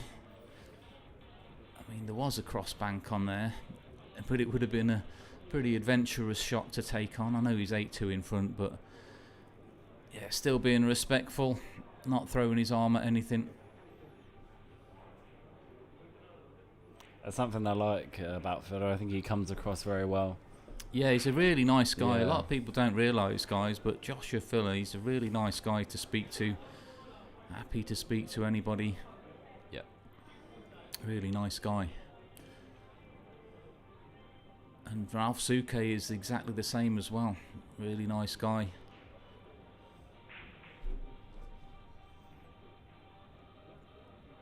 Now, he can see this 4 ball. And I think, you know, I'm just wondering if he can cut the left-hand side of this 4 with a bit of top right, send the cue ball 2 rails back up the table. Oh, could he get behind that 6? Is that what you're looking at? Or he might go the other way, yeah. Just send the 4 off the bottom rail to the top and leave the cue ball back down behind the 7. Oh, yeah, okay. Yeah, I see that shot. Yeah, I don't think the... Well, he could be coming the other way again now. He's coming off the left-hand side, I think. So he might be trying to go up behind the 6. He was. It was sort of on. It was a little bit... Let's have a look at this. Yeah. Oh, no. It was on, but it was a tricky one because it was a narrow angle. The cue ball was coming off the bottom rail there. Yeah, it's like shots like that. You're bringing high difficulty. It's a higher caliber difficulty shot because you're using 4 rails with a lot of spin. A lot needs to go right. The line was there, just slightly off. Yeah, now all you got to do, work backwards on this. So look to the 8 to the 6, and then look to the 8 to the 5. I fancy him to get this. Is he playing this combo? Yeah, he's going to be playing this all day long. 5's going to come to the left-hand side as well, like that. Don't see that often. 3 ball, 3 ball plant as we call it. And they were fairly close together there, so it didn't make it too much trouble. And I think we're going to be looking at a 9-2 victory. Yep. Joshua Filler. Oh, wait a minute. No, he's okay. Oh, we got his heart drop there. Yeah. Yeah, see, he's not too happy with himself. He's such a... such he a knows there. Perfectionist. He was all right. So a simple 8 and 9, and safe to say, I think Filler looks really strong. Yeah, well, he's looking a lot stronger in this match than he. Interesting shot as well there. 2 rails for the 9 in the corner. Some players would have just been happy with the side pocket, but it was a nice angle to go 2 rails. And there you go, guys. So 9-2, Joshua Filler. Great performance. Taking that, and we're probably going to have a little look at some of the outside tables for you in a moment. Yep. Robbie Capito, 6-all now. And we have to say, if Capito comes out of that tie, we've got a mouth-watering semi-final. Robbie Capito and Joshua Filler. That should be a cracker. But Ernesto, he seems like he's playing really well. I was watching part of his game. Yeah, that looks I mean, like a really close game. If Robbie Capito and Filler play each other again, that's going to be an amazing game to watch, guys. So stay tuned for that one. Should it happen, either way, whichever match is coming next on this TV table, it's going to be a great match, I think. Yep, definitely. Yeah, thanks for watching, guys. It's been No problem for the stream, guys. You're welcome. Always a good stream here at the IDM. They've got a lot of good tech behind the scenes here, putting on a show. And that's what it is. It's a great show here. Really great events, great atmosphere. And we've got Gareth with the MCing for the event. You must have seen him a lot, guys. Yeah, Gareth just doing the MCing there. My colleague from Darkside Pool. He loves it. Yeah, Joshua just having a little word there. Now, you might not hear that on the stream. You do have to turn it down a touch because of all the background noise. In those situations, I got also lucky because you can't really control everything. So that was like, I think in 2-3 games, the luck was on my side, which was really important in that moment. It's difficult. All people watch from Michigan. Very nice. Yeah, guys, let us know where you're watching from in the chats. I'm not sure what Joshua was saying there, but I'm guessing he's saying, "Oh, I felt good, I played well," because he did. And it's nice when you feel like that at the table. Yeah. So there's Gareth has been doing most matches on the stream, on the main stream table. He's been interviewing the players after. Yeah, it's nice to see. Yeah, it is. It creates a bit of an atmosphere. Gets players talking, more people watching. And you can see the graphic, guys. Filler there, waiting for his opponent. And it's a 6-6, a 10th. And we're just going to swap over to that game now. Look, here we go. Robbie Capito, Ernesto Gioni. And the Albanian. Yeah. Another good Albanian. The Katschi brothers are brilliant, aren't they? Oh, yeah. Kaledio 6-3 up at the moment. Yeah, so on Lepotko. He'll be looking to take that one. But Capito is in good form. He's already won the Invitational. We've got Yanni from Watford. He plays at my club, Yanni. He's a good player. Shout out Watford. Yeah, big shout out to all the UK guys watching this.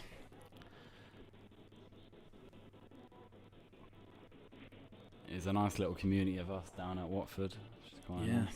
And you all travel around together, don't you guys? You know, it's nice to see. We do, yeah. I'm definitely with some of the UK guys. We try our best to, do well at these events.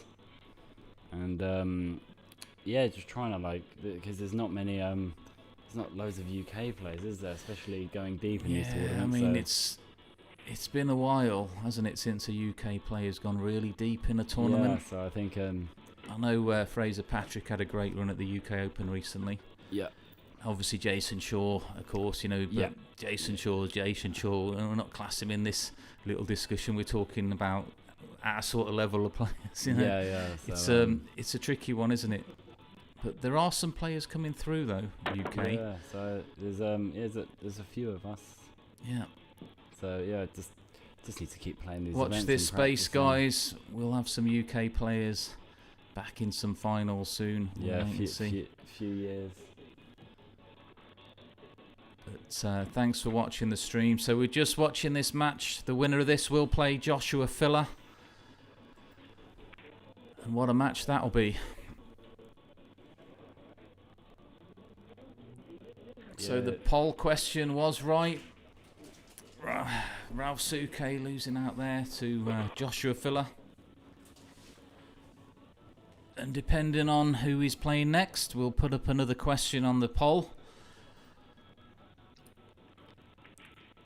But what a match that'll be if it is Robbie Capito and Filler.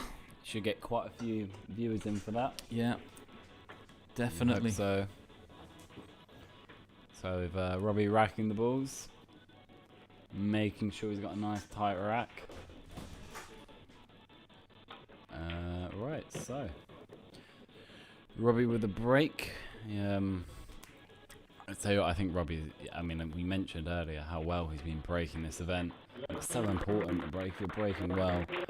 Yeah, and I tell you what, he was putting that cue ball centre as well. Not right in the centre, but closer to the centre rather than the edge of the break box. Here we go, look. So he's fairly close to the centre there. And that's what Joshua Filler's been doing. Apart from he wasn't really doing that in the last match, was he? He was moving over. Interesting to see though, when the break box first came into play, everybody was right on the edge of it. But they're all closing in now towards the centre. They'll be looking to make that one in the side. Oh, he's good. No, he's good there. Has to be said there. I mean, he's hit that break lovely, but the cue ball hit the 9 and I think was tracking in for the scratch. But then luckily a ball came round and stopped it from going in. That 2 balls just glued on that rail, which makes this shot a little bit more tricky. If it was just off the rail, he'd have an easier drop in. Yeah. So he's got to be careful, and I think he'll be looking to come between the 4 and the 7. Just so he can cut that 3 back into the corner. So a little bit of right-hand side. Yeah, there's a couple shots that you can play it with the right-hand side to make contact with the 4, or you could stun it with almost a bit of left and come 2 rails and out to guarantee a shot. I don't like that 2 rails and that. I think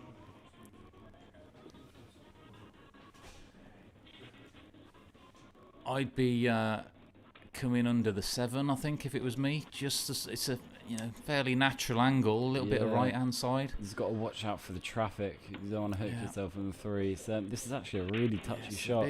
Big shot now. Is he going to go under the 7 or is he going to go above the 7? I mean, if he wants to try and go into the 4, it makes it a little bit more risky, I think. I think he's going between them. It's hard to tell. Yeah, he was going between them. Yeah.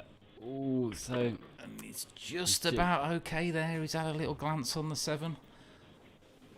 He's just on that 3.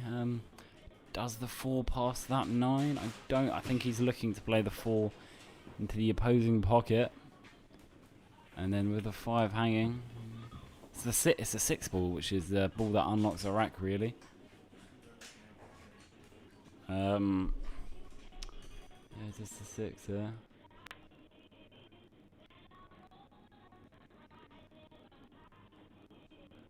So needs to, against a rail, push through.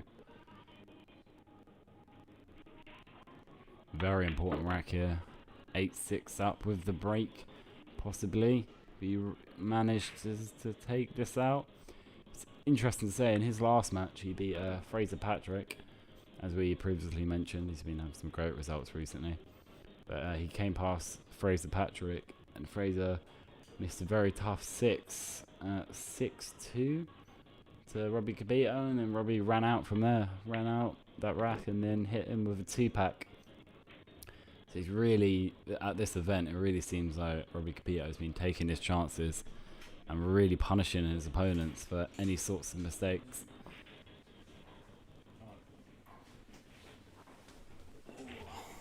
Just back in there, Carlo. Did he take the 3?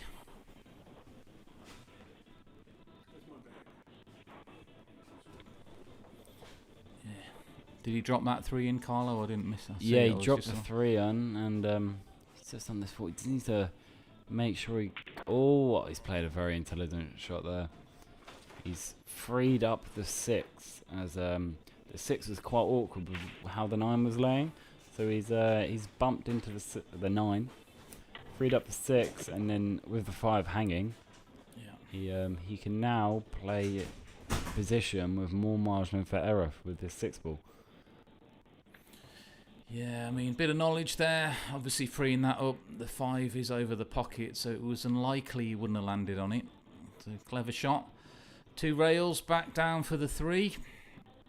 For the 6 ball even. He's hit that too hard. It's going towards the 9. Yeah, he's okay. I thought he was going behind the 9 for a second there, but it's difficult to tell with these camera angles sometimes. Yeah, I think I think the natural keyboard movement is just tracking below that 7 ball. So you can just come 1 rail out. Yeah, he's getting 1 rail up. Yeah. Just a little bit of top spin. Just drop it in pocket speed. Just hard enough to make the 6 a little bit firmer. There we go, look. Oh, he's okay. Yeah, he's okay there. Again, he's just flirting with... I thought it could have been going up behind the 8 there. But he's looking good. So just drag this in. And then fairly routine 8 with the 9 hanging. Doesn't have much to do here. I wouldn't get. I'd just probably stun this in or leave the key ball anywhere. If he's got a slight angle, he could just draw it back 8 inches or so. Can't tell whether he might even be drawing it over to play the 8 in the top left corner. Or maybe in the middle pocket. He might be going with a full draw here with a slight angle. Yeah. Oh, okay. Yeah, he's stunned over. Yeah, he must have had a bit of an angle there just to slide over. He would have liked it to have gone a little bit further though. Yes, good point. Yeah, Capito did win the Zantip Invitational. Yeah. Played very well, and could he take both events down on his first? This is his first appearance at the IDM club. Oh wow! You know what? As soon as he hit that, it didn't look that clean the way he. Yeah. Wow. Well, that could be a massive turning point. A little bit of a nervy one there, I think. Yeah, I mean, what an unexpected miss. I mean, a player like Robbie. Yeah, he just wanted to slide over a little bit more, didn't he, on that to get position a little bit better. And with a routine 9, what a difference that is. 8-6 with the break for Capito. Now it's 7-7. Wow. With Johnny with the break. Yeah. I mean, you don't expect him to miss this. Just stun this in a little bit of bottom. There you go. Yeah. Wow, could that be a turning point? Yeah, I didn't expect him to miss that 8. Yeah, the old commentator curse. That's the one. I mean, he just wanted to slide over a little bit more. He must have had a little bit of angle, but he did force it. He did hit it hard, didn't he, to slide over? But yeah.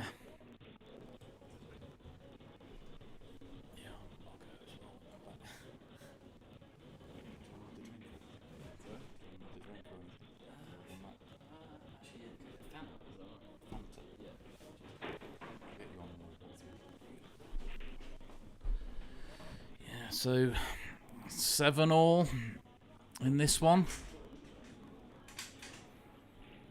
And the winner will be playing Joshua Filler on the main table for the first semi-final, which will be followed straight after with a bit of a magic show, guys, so stay tuned for that.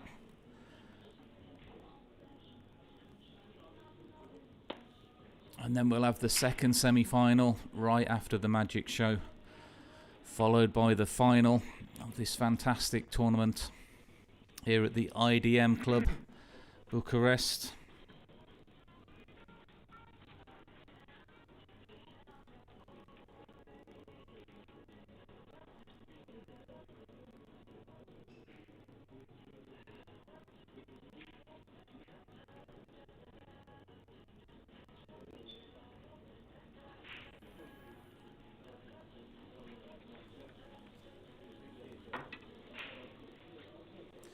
Yeah, time out here, just waiting for the players. Don't blame them. 7-all. I wouldn't be surprised if it's Joni sitting down there. Capito probably the one taking his little break. Can't tell.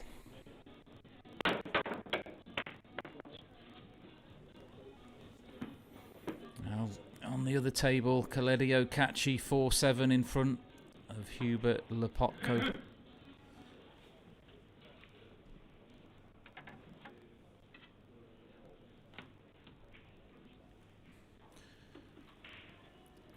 Robbie just gone to collect his thoughts, I think, after missing that 8.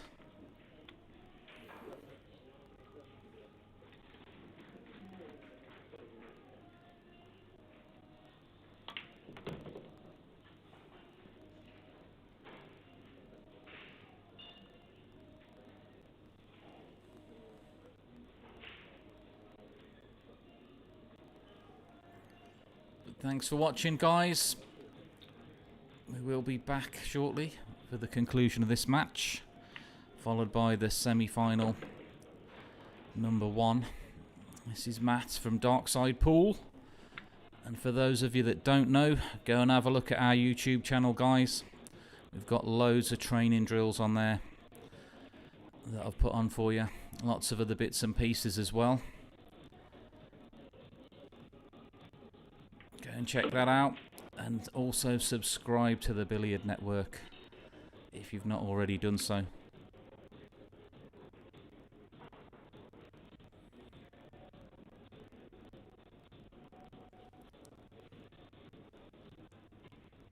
If anybody's interested, if you are a player of the game, we've also got our own scoreboard app on the App Store for the iOS. If you want to download that for free, just have a look, Dark Side Pool, on the App Store for Apple, and you can use it to record your scores for your games. Made it myself, and you can have a rating. It's got a bit like a Fargo rating in the app as well. Free to use, and you can even post your results onto Facebook if you like with a match report. But go and check that out, it is free.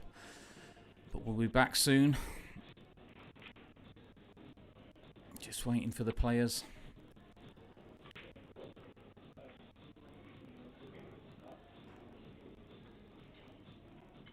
Give us your predictions, guys. Who do you think's winning this one?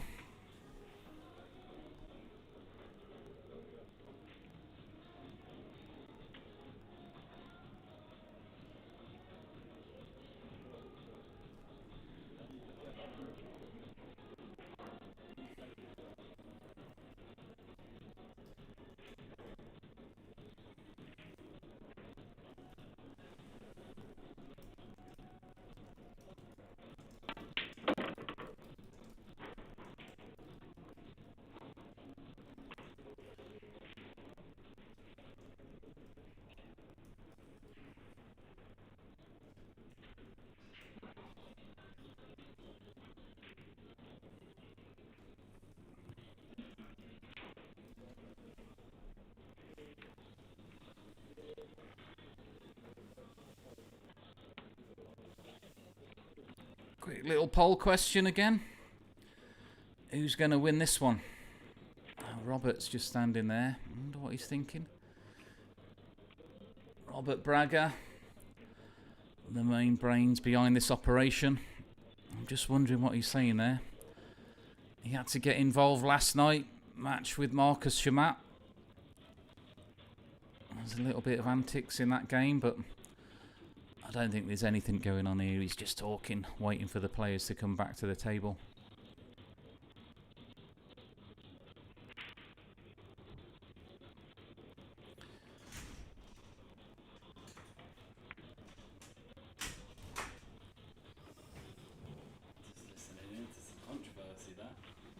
What's happening? Carlos just come back to me in the chat. On the chat in the commentary box. He's just walked past there and he's heard a little bit of something. What's happening? Yeah, there's Carl? a little bit going on. So the rule at the event is you're allowed one toilet break. Correct. One or / timeout per match. And you mean toilet break as in a timeout? Yeah. So one timeout per match. One timeout per match. And I want to pronounce his name right. Johnny. He's gone out for a timeout. And I'm not too sure if he's announced it or it's his second time out. I don't exactly know. But I think Robbie was, Robert Braga was saying something about you might have to dock him a rack. And apparently, I think Robbie said something, he's not allowed another timeout or something like that. Well, you know what? If Joni has taken 2 timeouts, he's well within his rights to dock him a rack because it's been made clear so many times in this tournament across the MC, you're only allowed 1 break per match. It's interesting. That it's kind of made things a little tense because it was a bit of a back and forth there. I don't think Robbie was too pleased. So, has he docked him a rack or not? No. Not at the moment. I think I saw the outcome of it. I think Robbie just said, "Don't worry about it." it. Yeah, it's okay. Don't worry about it. I think. I'm not too sure what exactly happened, but something along them lines. Now, what about this what do you think here, Carla? take the 2 onto the 9, draw back behind the 4. Oh, I mean, yeah, it's a bit of a suicide He's looking shot. at it, you know. He's looking at it. I don't blame him. I don't blame him. You know, and obviously the 2 might go safe up the table anyway. Yeah, I don't think it'd be like a dagger through the heart to Robbie Capito if he does that. Especially after the little back and forth there. Yeah.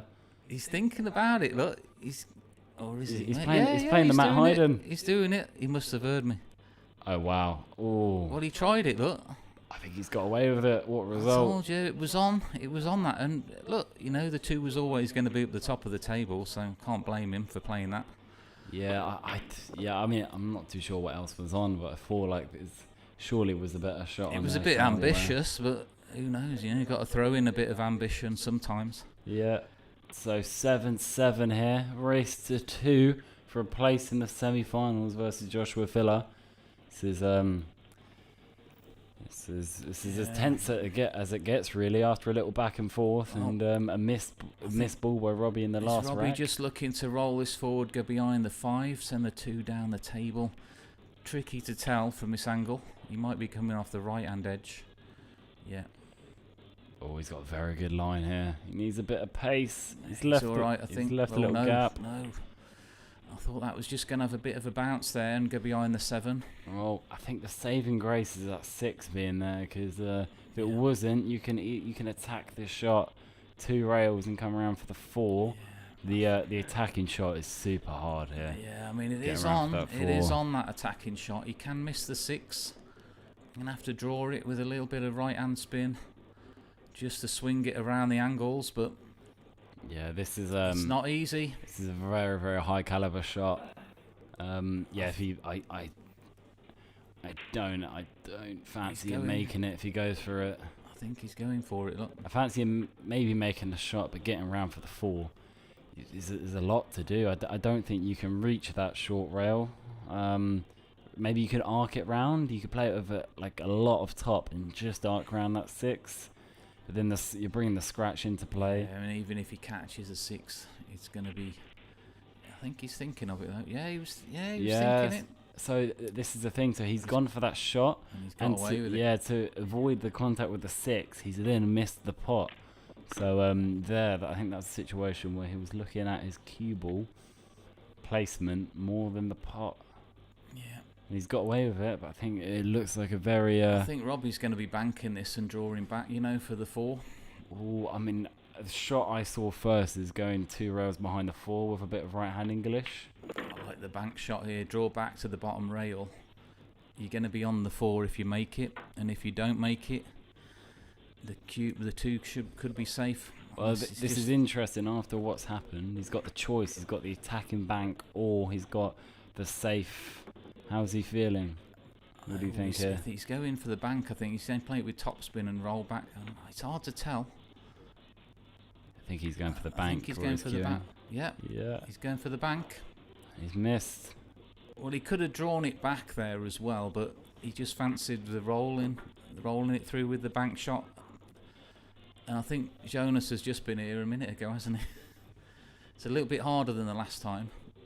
2's a bit higher up the table and the cue ball's a bit closer to the rail. It's funny, it's pretty much, I mean, yeah, it's very similar to the shot he just had, so he's kind of got another go at this. I don't think he can definitely make that rail. Yeah, I mean, I can't see an angle to come back down the table here.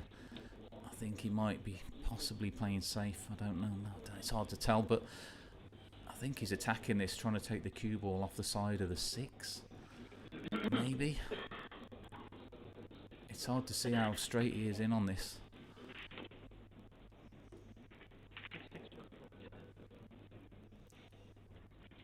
Coledio Katschi 8-5 now. Oh, that was, I think, correct me if I'm wrong, I think that might have been 8-3 or 8-4 before, so I think Lapotko is trying to come back in that one. Yeah, he's just playing a safety. And he's played it okay there. That's a much better shot than it looks, because he's hitting about a 90% hit on that object ball, with deviations a lot higher, so it's harder to judge there. Yeah, he's controlled that speed well for that one. Hit that really nice. So I think you're going to see the short stick coming out here. Robbie, he's a good jump shot player, so as we saw in the Zan-Tip semi-final, final. Yeah, played a good jump shot in that final. Don't think he'll be kicking it this. He might be able to just get above the side pocket for the one rail kick shot. He's not got the jump cue out. Oh, he's gone. He's gone for it now. What do you see here with the jump? I think he's going to be either jumping this to send the 2 to the left-hand side of the 7, so the cue ball goes towards the 4, possibly.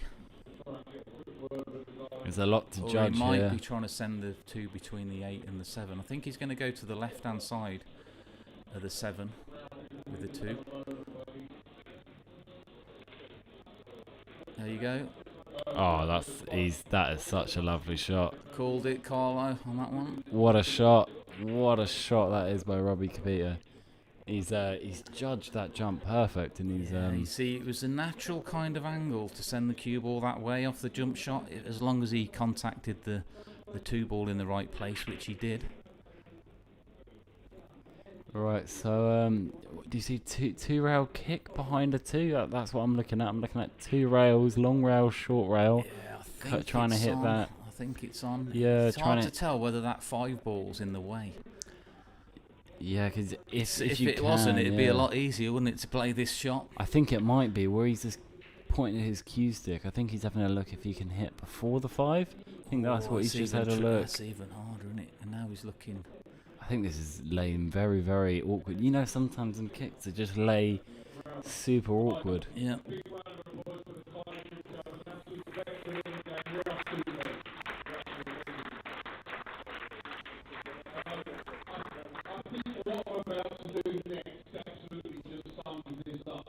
can hear Gareth. Yeah, just hear Gareth there on the MC. So, important kick. Oh, he's got the. Oh no, he could see it. He could see it to pot. Oh no. Where's the 5 gone? Does it sneak in that middle pocket? I don't think so. You know, I think he's going to be trying to disturb these off this 4. Yeah. Well, I say 2 rails. It's probably a bit more risky for 2 rails. I think I'd elect maybe a tip position, maybe two tips of right spin. Yeah. He doesn't want to go behind this, does he? Like off the 2 rails into. He wants to go 1 rail into this, really. I think. Yeah. I think it's high percentage 1 rail, because then if you can contact the 7 first, the 5 was going to be moving up the table with the cue ball. So I think your percentages are higher.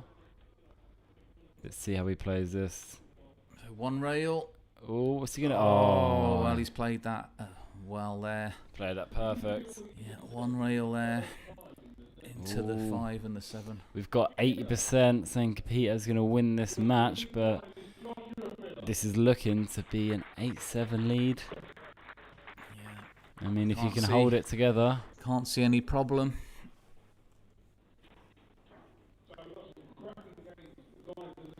Just hold himself together, put these last few balls, put himself on the hill, and what a win this would be.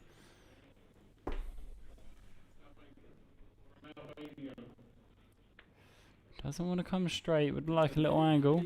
I mean, he can still work with it. Now, I think he'll be going up the top rail and back down, just the 1 rail here, maybe. Depends what the angle's like. I mean, if he's a little bit straighter, he can maybe play with inside. Coming 2 rails. It's tricky. He might, 2 okay, rails. Yeah. Yeah, if he would have gone forward there, it would have made a wider angle on the 7. So that was the better way to go. And we should be looking at Joni on the hill.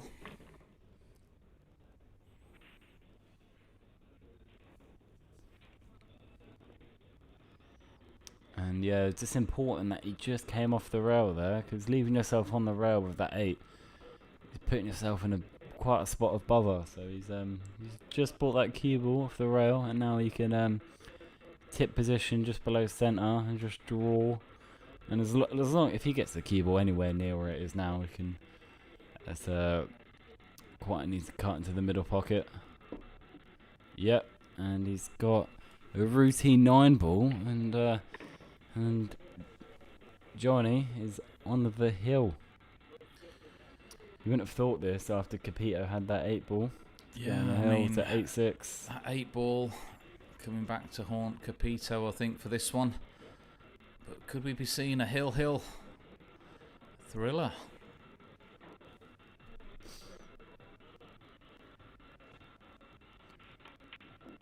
What we thinking in the chat? Think it's going to be a break-in run here? Maybe another timeout. Yeah.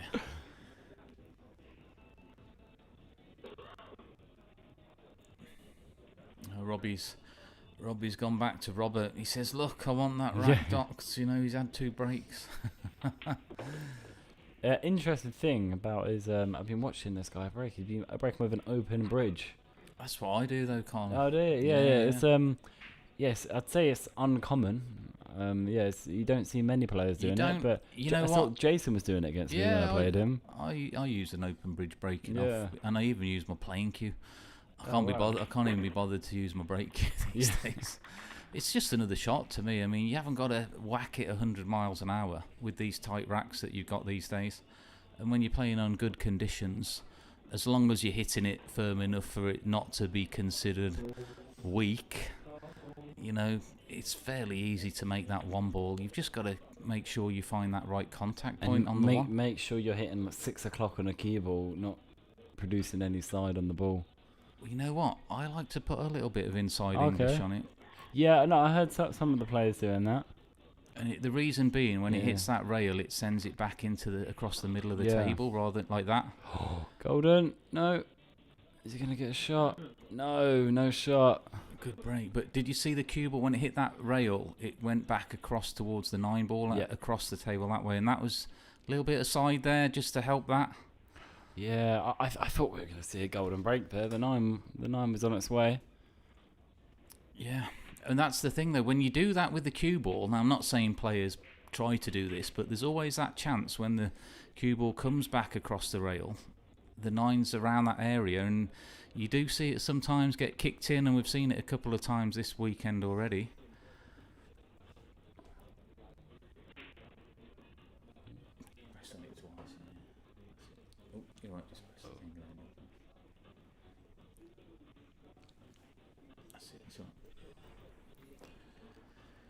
Right, so this could be drama. Yeah, decision time.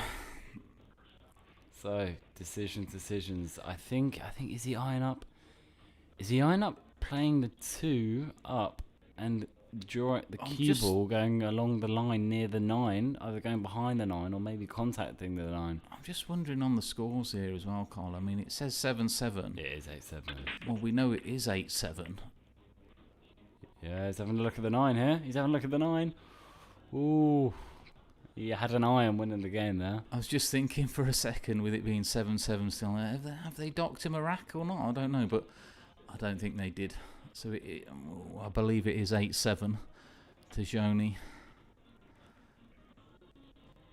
Who knows? Yeah, we'll find out in a minute. But there was a little bit of a discussion a couple of racks ago. Capito. Joni went for a break, but I think we thought that he might have already had a break in this match, and you're only allowed 1 break. And it has been made clear across this tournament, if you take more than 1 break, you could be docked a rack. I don't think that's happened here, but you never know.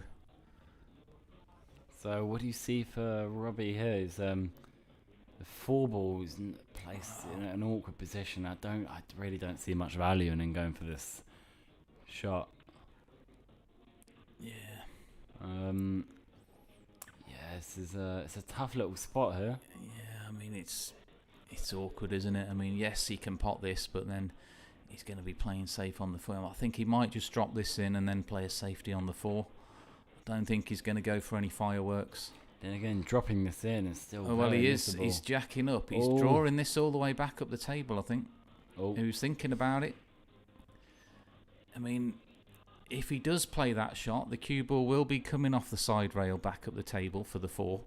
But it's such a difficult shot. But sometimes you've got to have a look at it, and it might be a situation where going for that big shot is, similar percentage to going for the safe, because I don't really see anything too safe here. You can't really thin off the two I'll because tell the you eight's in the what, way. I think he's trying to draw this back, you know. This is a big shot. Might even go in off the 9 ball if he misses it a little bit, possibly. Yeah. I said, didn't I? Played. It might have gone in off the 9. Oh, I think he actually played it in off the 9 ball, to be honest. The way... I think that's a great... yeah, they corrected the score now. It's 8-7. Yeah, it is 8-7. That's a great... You have to say that is a wonderful shot from Robbie. I think he's just come with a little bit of an angle on this 4. He might be coming... he wants to be on the good side of this 5 ball. You know, he may even play it 1 rail across, or... Yeah, I mean... There's quite a few options here. He could play left-hand English on this to check it back off the side rail, but... Yeah, I think he's pointing to his cue. He might be leaving himself anywhere. Bit of a high angle on the 5 to go round the table. Just drop this in. He's going to have an angle to come back up the table off the 5 and around for the 6. So many choices here. Just drop it in like that. Yeah. There we go. So 3 rails. Back down for the 6. And we should be looking at another hill game for Robbie Capito. Yeah. Especially, it was one of them shots. You've got so many options. You just need to make sure to pick one and stick to it. Yeah. Oh, how's the pace? He's okay there. Lovely. So, pretty routine here. Just needs to make sure to get nice on this 7, but nothing's a gimme now after making that error. Lucky to run this through. Take the 7 in the same pocket, I think. Oh, well. Well, I mean... This is almost... Yeah, remember he missed the 8 earlier. Yeah, I mean, you wouldn't expect him to miss this, but with the situation and the previous ball that's been missed, needs to... needs to bear down on this. I'd come 1 rail over. Yeah, just slide it over, 1 rail, back out. Let your stroke out. Yeah, I can't see him missing this.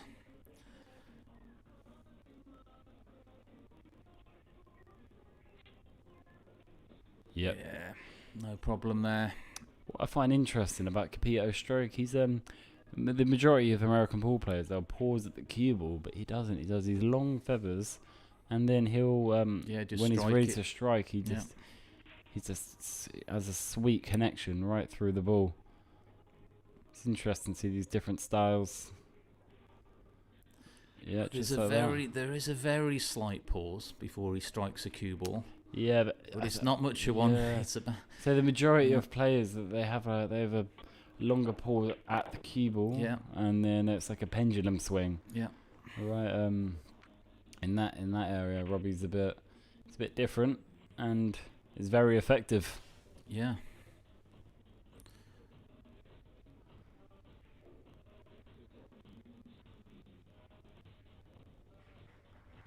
There we go.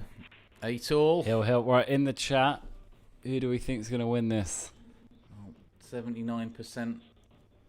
79% audience going Capito. for Robbie Capito. What do you think in the chat? Do you think break and run? Golden break? Any takers for a golden break? All depends on the 2 ball, yeah. Can he get a shot in this lowest ball? I mean, as I said earlier, Hubert Lepotko was involved in a hill match in his last 16, and I think that match lasted at least 20 minutes or so. That last rack at Hill. It's a very, very long rack, is the phrase hence. Yeah. So, Katschi Come against through. Victor Selensky. Oh, that'd be a good matchup. Will be in semi-final number 2. Right after this match, guys, the winner of this is going to be playing Joshua Filler. On the TV table. On the main TV table. Stay tuned for that. So Hill, Robbie Capito with the break. Yeah. I mean, you'd expect him to make the 1 here. Yeah, he's got a great break, Robbie. Can't see him not making the 1 ball. Yeah, just keep an eye on this 2 ball, folks. It's at the back of the pack. So let's see where this 2 ball goes. Just taking his time there, composing himself.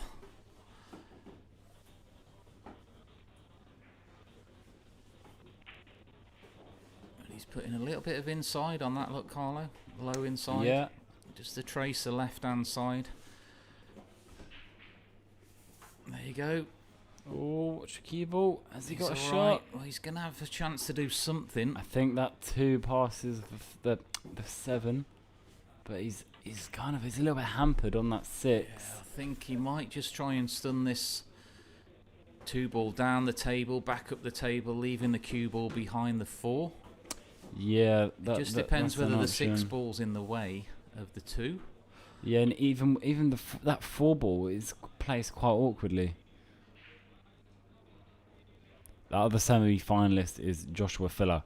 So Joshua Filler will play the winner of this game, and in the other semi-final we've got Clado Katschi and Victor Zielinski. Yeah. Semi-final number 1 coming up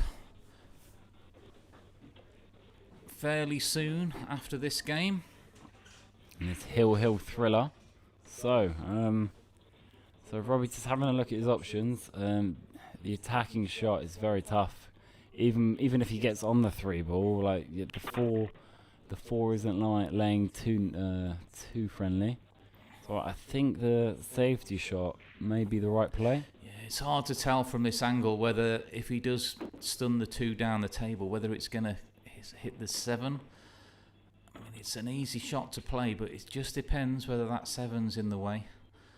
Unless he's thinking about running out the match from here. It looks like the 2 goes. It doesn't look like he's shooting at this ball though. Oh, actually, it's hard to tell, isn't it? Yeah. He might be going forward, behind the 7 with the cue ball. Oh no, he was all out. He shot all out attack. This is what I was saying, and he's hit that beautifully. Yeah, he's played that well, and but what's the angle? Because you can't tell. This is what I said previously about this shot. It's a great shot to take on, and if you make it, but the 4 isn't exactly over the pocket. Yeah. Yeah, so it needs to have very precise cue ball placement here, and then he may even with the 4, then the cue ball can go into the 6. So I think if he gets on this 4, you fancy him. Yeah, you know what though, Carlo? That's a delicate cut Yeah, back it there. If he rolls that through, it's a delicate cut back on the 4 because he won't want to be hitting that hard. He'll be just trying to drop that 4 in, and he'll make the shot harder because he's got to cue it so well to do, keep the head still. Let the cue do the work. Yeah, he's just having another look. Want to make sure. I think if he does drop it in, he'll possibly be looking to come underneath the 6 and back up the table. Do you just roll this in, or do you have a bit of a drag shot? No, I'd be either centre ball or just above centre. I don't like drag shots, if I'm being honest. I'd rather just roll it with topspin. See, with the drag shot, if you play a little bit of spin on it as well by accident, he'll swerve it offline. Wow, so what big shot this is. Does he miss that 7 or does he go? I think he's going to be going about 3 rails now because I tell you what, that's thin. Scratch. He's either going into the 6 or he'll be going 3 rails, I think. This is a big shot now. So yeah, I wonder what you think, guys, in the chat. Do you reckon he's gonna take this out from here? I think this 6 balls left. Yeah, this is the shot that's going to define this match. If he gets it, I think he'll win, and if he misses it, there's a good chance he could leave it on for Joni. Especially if he misses it thin, the 4's definitely staying over that pocket. It's hard to tell. Yeah, I mean. Right, big shot here. I don't think he's going to be hitting it soft here. Keep down on the shot. Commit. Oh, what a shot there. So he was using the 6. Superb. That is superb. Yeah, that was under pressure. Such a good shot there from Robbie. Just controlling that cue ball. And I think he's got a little bit of an angle. I think he's going to come across to the other side of the 6. I think that's where he just pointed his key. It's tricky to see again, isn't it? There, but cue stick. If the angle's on, he will be sliding over, take the 6 into the same pocket. Just keep. Might even use the 1 rail a little bit. Nerves are high. Keep your stroke straight. Okay, yeah. What do you like here? Like 1 rail up, or you could 2 even rails, draw 3 rails for me on this, Carlo. There you go. Look, putting his cue there. A little bit of right hand spin. Yeah, fraction the bottom. Send it 3 rails. Has to be said, I think he's taken this rack out superbly under pressure with the situation and what's happened in this match. 3 rails, send it around, and the 7's waiting. There we go. 1, 2, 3 rails. He doesn't want to be straight on the 7. Oh, I think he's okay. Fine, yeah, I think he's okay. Drop it off the side rail, back out, 8 in the side. And well done, Robbie Capito. What a shot. Yeah. On that 4 ball. Yeah, deserves the win. Yeah, there's a lot of tension here. But you gotta just be notice careful, how yeah. consistent he is with his stroke under pressure. He might even use the other rail here as well, you know. Oh, he was okay. Yeah, so is he a little bit? No, he's okay there. He's got to come. Well, do you take your medicine here, or do you or do you go around the table? Good shout. I don't know. I mean, or he could straight he's draw drawing this. back. He's to not going to play have it, a yeah. straight 9. He's drawing back to play the 9 in the bottom right corner. Oh no, he's not. Yeah, taking his he's medicine. Just taking his medicine there, and he's going to be looking well, to keep take this keep one still down. on this shot. Come on, Robbie. Just keep Yeah. still. I mean, a lot of players do this. They wipe their cue. I don't like doing that, you know. It puts Yeah. me out my rhythm, if I'm being honest. I'd just rather stay in the rhythm, stay in the moment. Check the potting angle, get down to the shot, keep your head still. But you'll notice how consistent he is with his feathers. Yeah, that's what you want, though. Yeah, do the same thing every time. Yeah, that's it. And then a draw to the side rail. Oh, what a rack there from Robbie Capito, guys. Under a lot of pressure Wow. there. What a great rack. That was special there from Robbie. What a shot on that 4 ball. Well, yeah. That was brilliant. From Robbie Capito there. Robbie Capito, Joshua Filler will be coming up shortly. Stay tuned for that, guys. We'll be back in a moment. What a great match that's going to be. Who's your money on for that one? We'll put a little poll up. Let us know in the chat. See you in a little bit, guys. We're gonna restart the stream. Just announce, please. And oh, yeah. What do you, as in stop it all together? Yeah, we'll stop it. So Yeah. Guys, semis in about 10-15 minutes. Guys, we're going to just temporarily stop the stream and then we'll be starting it again for the semi-finals. So if you haven't already... Actually, no. Oh, no? We'll leave him. Robert's saying he's all right. He's not going to stop it now, guys. We're going to carry on, don't worry. Yeah, don't worry. We're going to carry on. We're going to switch to the TV. We'll have a little look on the TV table. Oh, that... We're just waiting, of course. Filler So about versus 10-15 Capito. minutes. Don't miss it, guys. Yeah, about 10-15 minutes, guys. We'll be getting this going. Right, we'll put a little poll in. See what you guys are thinking. Filler or Capito? Filler's got to be... Capito's got to be feeling confident after taking that out at Hill.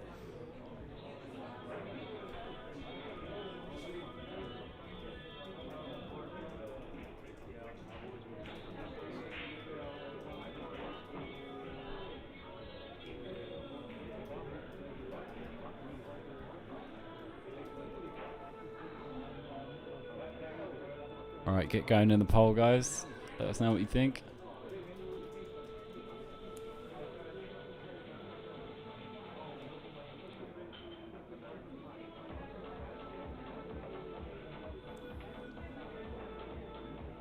Yep, there you go, guys. So, little poll up for you. Who's your money on for this one?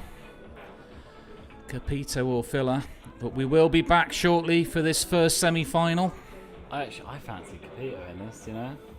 Yeah, I'm going Filler, I am. Okay, that's good. So there you go.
So I don't know what he did. Gareth asked him, he said, I think Gareth asked him, are you still going to continue that trick on Sunday night? And he said, no, it went wrong. Oh, okay. What's it like? Someone got the keyboard. That's the only way you get that. I've never seen a cue end up like this. What's happening? Someone's yeah, I know.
Bring it back to me, yeah?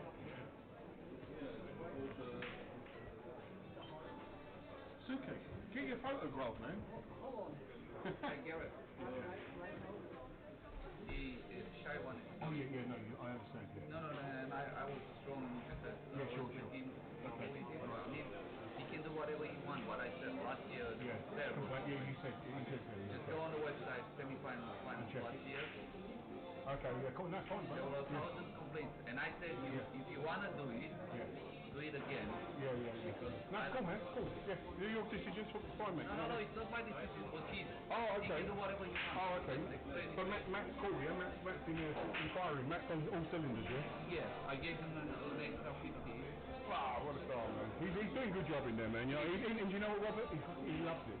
Yeah? He loves it in there. I'm not joking. Yeah? I promise you, 100%. He's not bothered. But it would be good if we can find him somebody else. Yeah, well, okay, yeah. Well, at least we got the backbone. We got the backbone. That's the main thing. No problem. But hey, explain to Shy, maybe he got offended. No, he's not.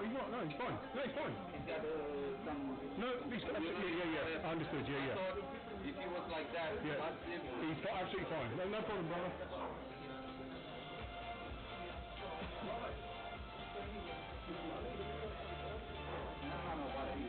What time is the first inning? No, I can clean the because... What time's the first semi-final? But you know what he said? What? What time's the first semi-final? Now, 10 minutes. 10 minutes, okay. Robbie's here. Robbie and John. Yeah. Yeah, of course, yeah, let's get fighting, man. Oh, that's all right. Now, have we got the commentary? Official? Yes, they're coming, okay, so we keep this clear.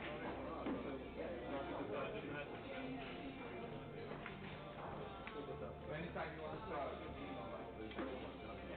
Anytime you want to start, Here we are in the first semi-final of the Mezz Bucharest Open, being brought to you live and direct from the IDM Cup here in Bucharest. Two absolute giants in the game at the moment, and you want to Right, guys, we're back. This is Matt from Dark Side Pool. Back on the commentary for this one. Carlo's had to leave me though. He's got to get his flight back to the UK. And we wouldn't want him to miss that. So give us your predictions in the chat for this one. Let us know what you're thinking. 80% in favour of Filler to take this one down. We'll wait and see. Robbie Capito in good form. That last rack he just played against Yona, what a great rack that was. Yeah, this is going to be a cracking match, guys. Stay tuned, we'll be starting soon. Filler just warming up.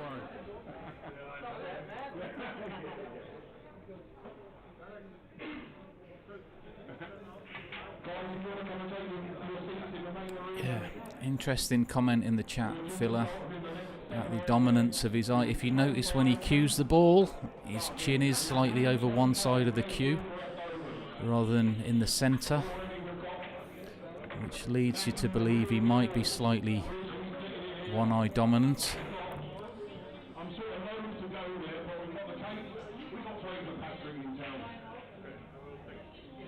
So first of the semi-finals coming up, guys.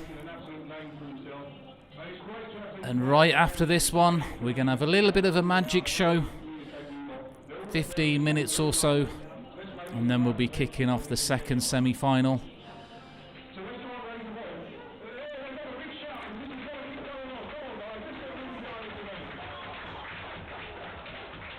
Dockside himself just getting the crowd warmed up for this one. Big match. And guys, Joshua Filler told me earlier, he's never been past the last 16 in this tournament, so we'll be looking to take this one down.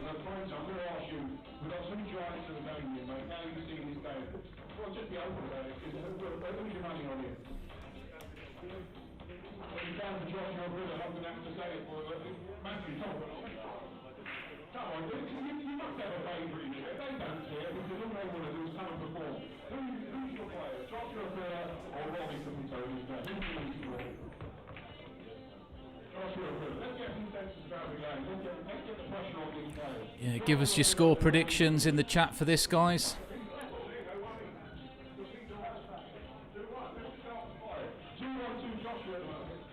It's going to be a cracking game. Could we see another Hill game on this TV table?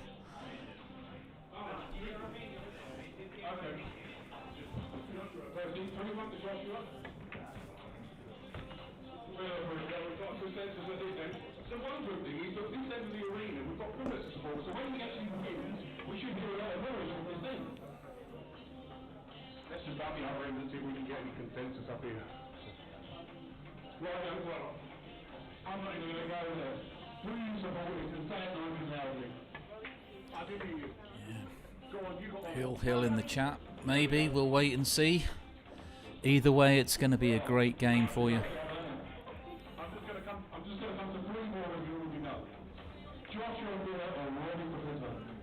And then straight after this one, a little bit of a magic show followed by Victor Zelensky against Kaledio Katschi.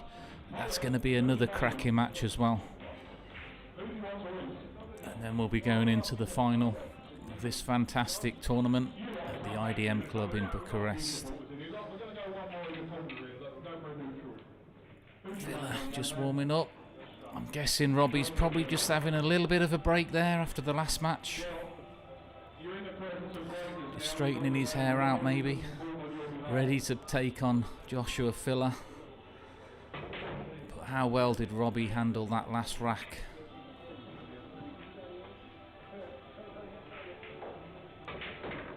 Yeah, if you didn't watch it, just go back on the stream a little bit and have a look at it. He really took that last rack out well.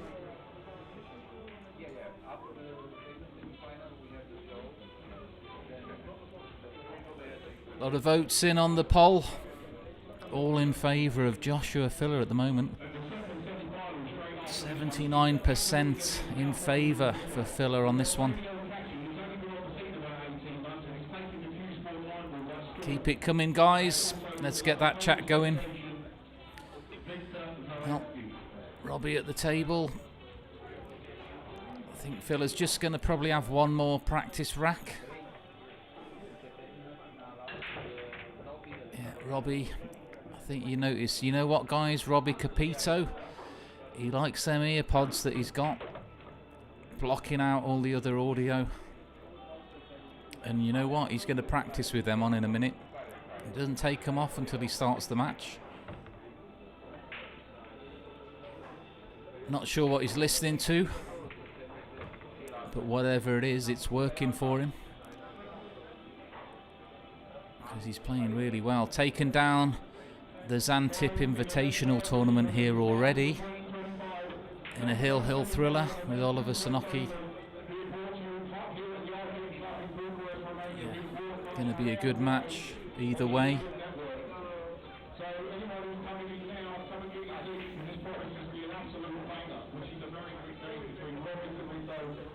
Who's your money on? You know, I watched Joshua Filler a moment ago, commentated on the last game here, and he was in fine form, straightened out his break. He had a few problems earlier in the tournament. He wasn't breaking well. He's made a few changes and it's working for him, so he'll be looking to take this one to get into the final.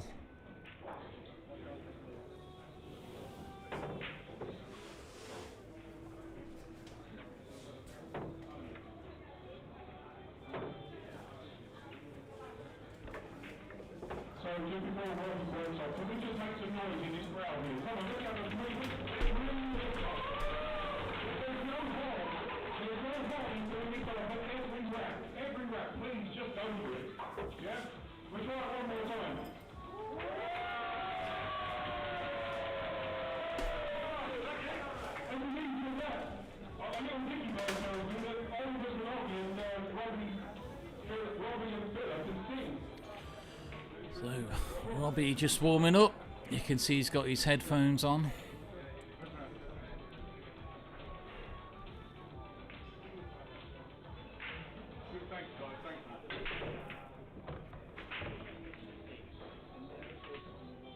Yeah, he's just having a warm up, guys, not starting yet.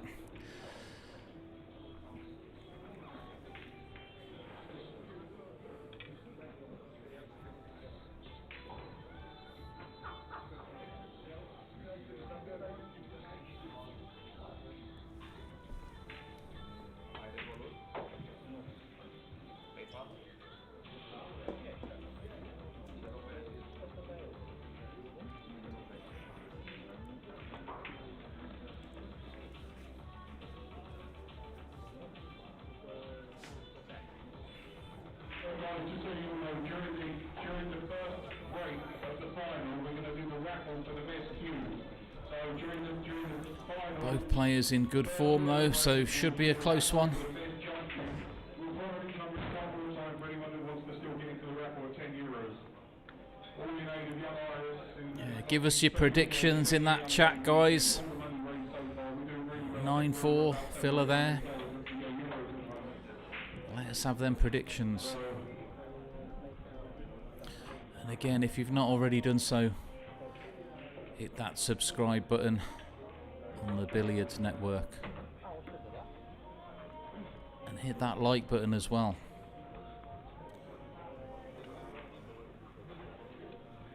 Yeah, like and subscribe, guys. Billiards Network. A lot of great coverage.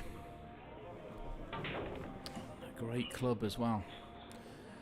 There's a lot of hard work that goes on behind the scenes that set this tournament up. A lot of you might not realise. Robert Braga does a lot of hard work, putting everything into place to bring this event.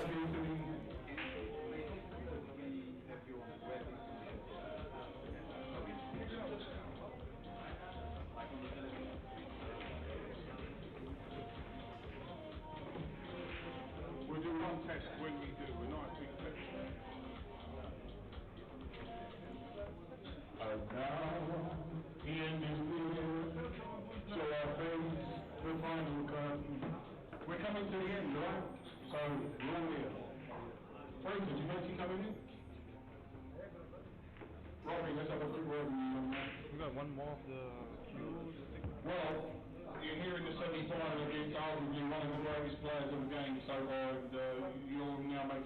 name for yourself on the world stage. You're really announced yourself. How are you feeling at the moment, Robbie, back into the first semi-final? And it was a rundown, just confirming it's a race tonight, correct? Okay, how are you feeling, buddy? Yeah, feeling good, race going good, and it's one of the best players in the world, so I just gotta Good, and are you happy that you got a full crowd here going to just watch this game? Yeah, for sure, that's the main crowd. Let's go. Okay, let's all go.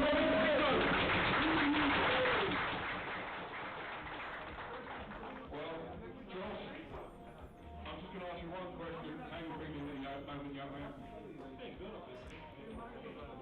Feeling just can't wait to start the match. Good, well, you get on with it, all the best.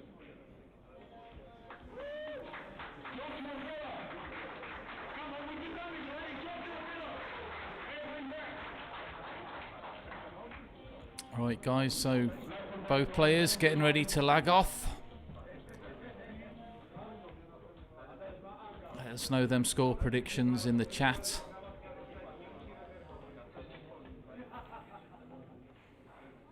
%79% of the audience in favour of Filler for this one. He's won the lag.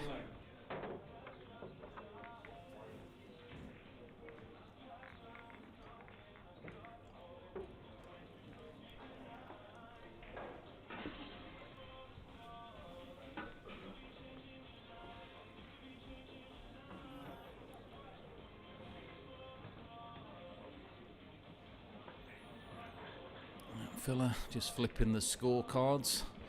Got the classic old school scorecards there on the table.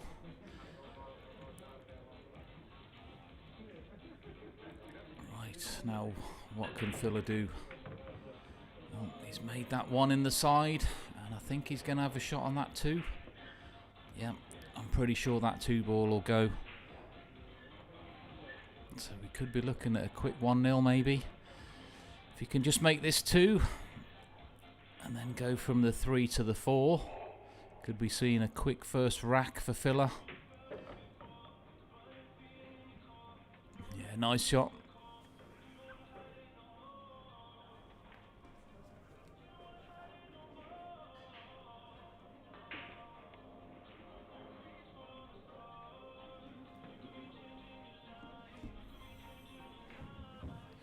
Straight draw back here. Probably taking the 4 in the lower left corner pocket. Just control that cue ball, and he's got it on a piece of string. Look at that, guys. Now then, it's a little draw back off the side rail. Bottom left hand English. He might not even need the side. Just a little bit of left hand English there. Just looking at the 7-ball, he wants to make sure he's got a nice angle to get on that.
Top side, Villa. Yeah, good contact on the 2 ball. He's going to leave it though over that side pocket.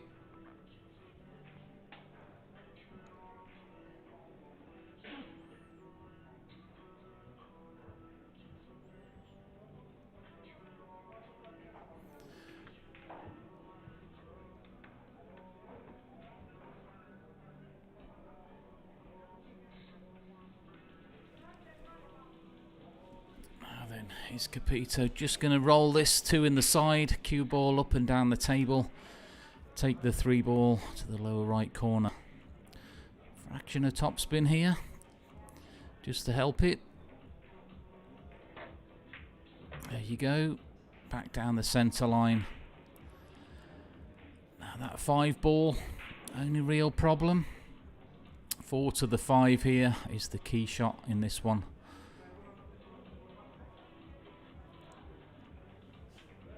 Just wondering if he's thinking about the 5-7 combination, possibly.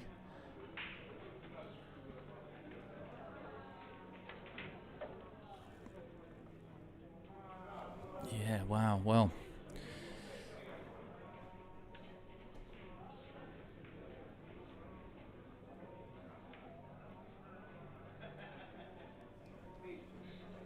Tricky little shot now. He's just going to drop this in, I think. Just play it soft with some top spin. He should miss the 6 ball. And he might take the 5 into the top right corner, which is what he's playing. So yeah, nice angle there to do that. Just drop this through. A little bit of top spin. And he should be nicely... Should be nicely on that 6 into the lower right corner. Yeah, there you go. So not too much to do with the cue ball here.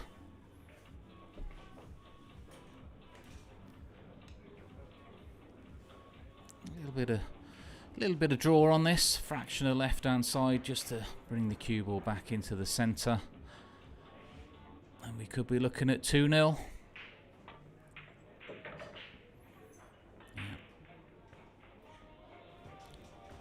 It's looking good. Just 1 rail back out into the centre of the table. Anywhere where the cue ball is now will be fine. Again, a little bit of low left. And there he goes. So, guys, 2-0. Coming up, I think, for Robbie Capito. Villa making that mistake in the last rack.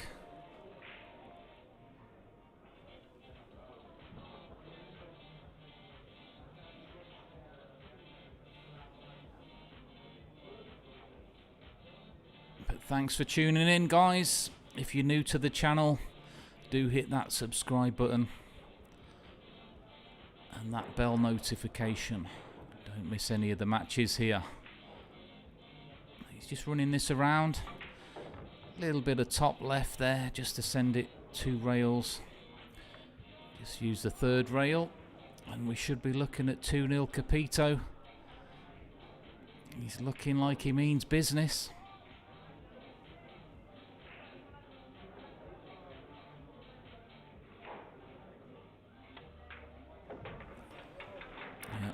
There we go, guys. 2-0 Robbie Capito versus Joshua Villa in this first semi-final, the IDM Bucharest Open.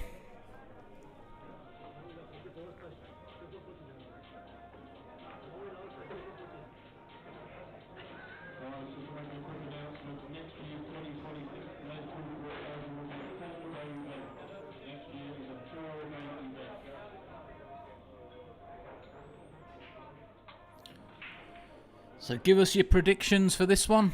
Let us know in the chat. What do you think the scoreline's going to be?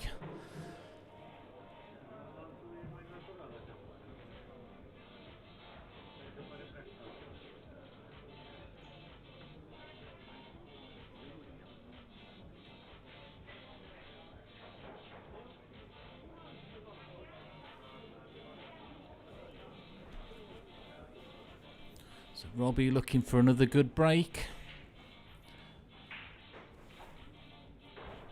He's been breaking really well as well at this tournament, so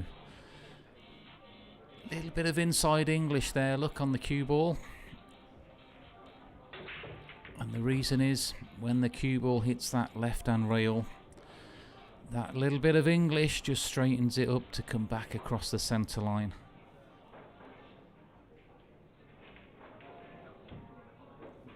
Yeah, other semi-final will be coming up later, guys. We've got Victor Selensky versus Katschi. We're going to have a little bit of a magic show just after this for about 10-15 minutes.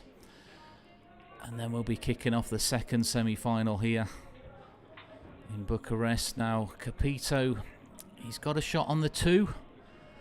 And you know what, I'm just wondering, yeah, he's just looking there to see if the 3 goes lower right corner, because if it does, he's going to be using that 9 ball here just to free out that 8 ball, and it also gives him a good opportunity to hold the cue ball around that area for the 3 ball into the other corner. So just control the speed here.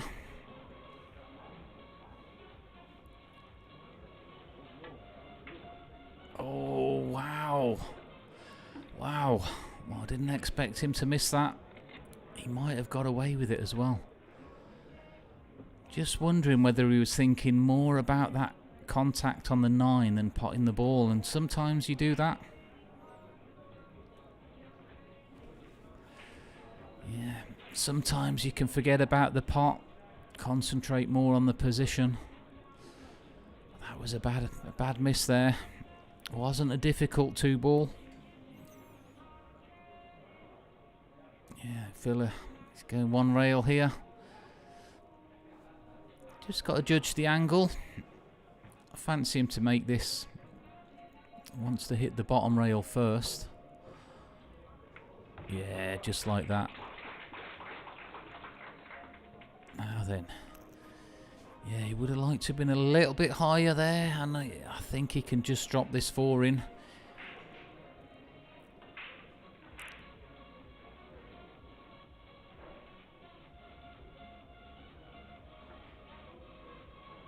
Yeah, just sort of soft draw up the table. Yeah, good shot there.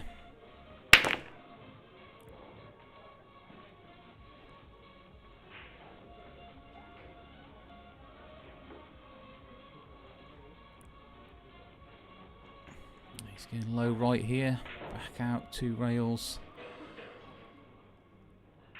and he's hit it a little bit firm there, so Filler just got to try and keep that cue ball under control. Should be okay, just drop this in, cue ball will be back over for the 6.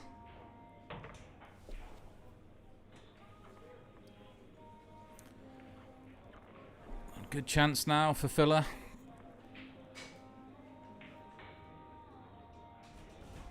Yeah,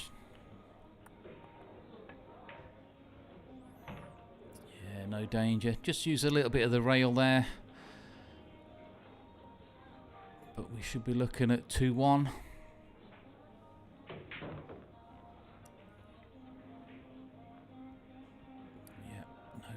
Just drop that in. The 9 ball's waiting. So guys, 2-1 coming up. There we go. Wow. Well, we could have a cracking match here, guys. This is going to be close. Both players missing a ball already. Creating a little bit of drama already early on in this match. It's 2-1.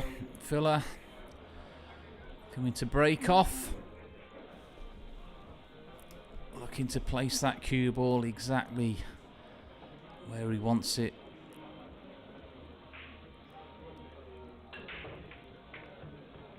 And he's made the 1 in the side, but where's that 2 ball? Well, he's going to be pushing out here.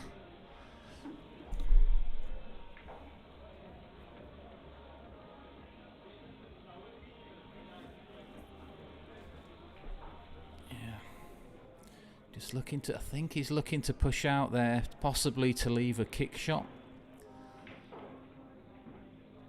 Just looking to push out maybe underneath the 3 ball. Yeah.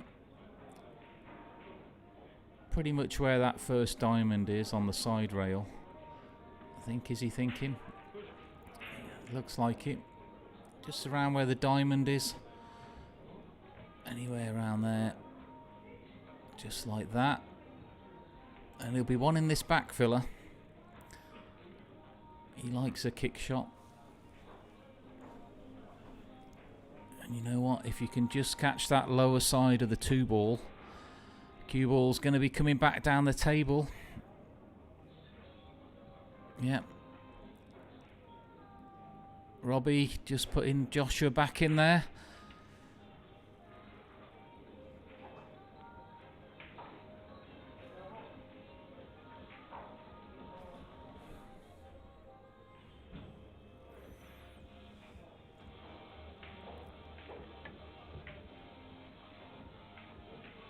Yeah, good shot filler. And a good push out there. He wanted that back filler. He got it back. Yeah. Surprised Robbie didn't have a go at that, to be honest.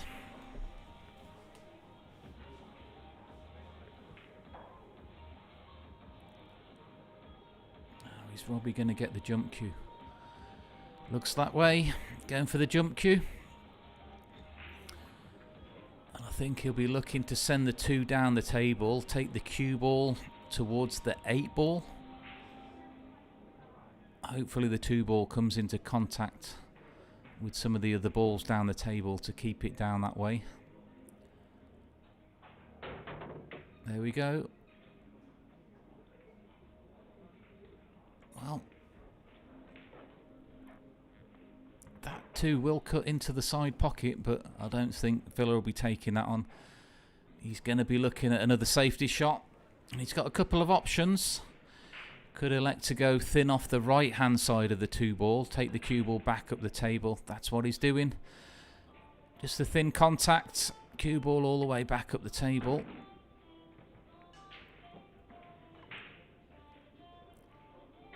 Now, tricky little kick shot for Robbie. Could go 2 rails underneath the 2 ball. Or he could just go 1 rail.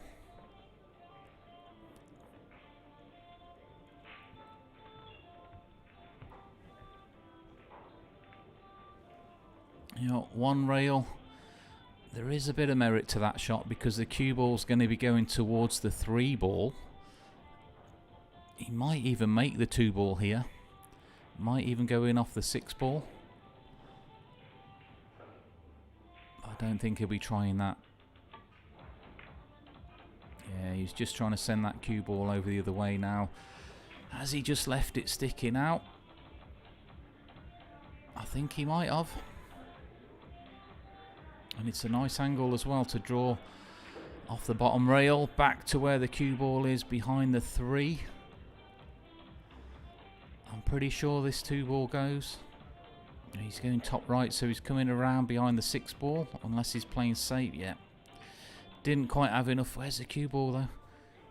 Okay, didn't have enough angle to make the pot there, so just a little containing safety shot from Filler. Thought he might have been able to just pot that too, but obviously not.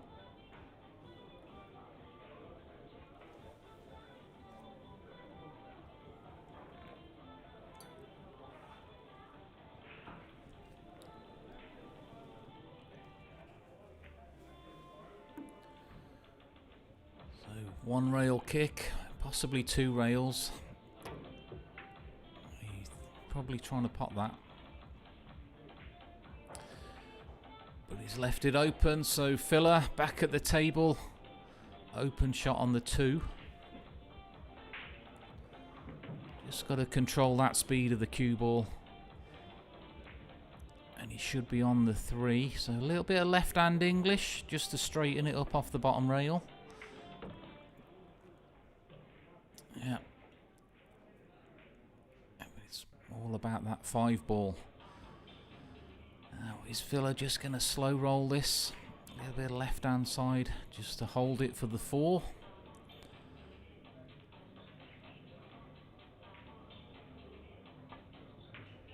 Well, going 2 rails. That's okay. He can have a little bit of an angle if he wants to go into the 9 maybe. But I'm not sure we'll see him take this on, you know. I'm thinking he's probably going to play safe again. He's looking at the combo, the carom there, just taking the cue ball into the 7. And it will be coming back towards the 9 ball.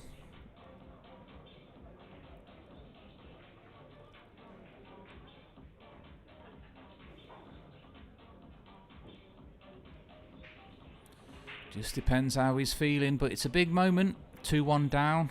Doesn't want to make him yet. He's going safe, so 4 up the table, cue ball to the bottom rail.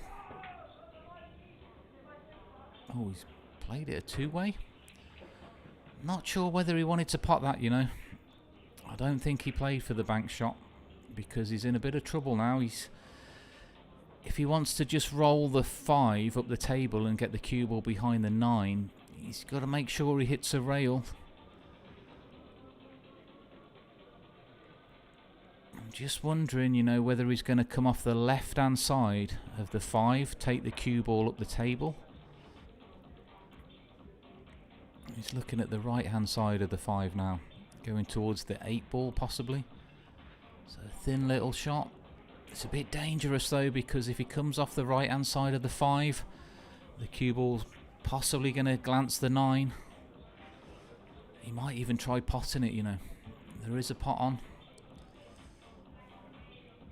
Big shot though.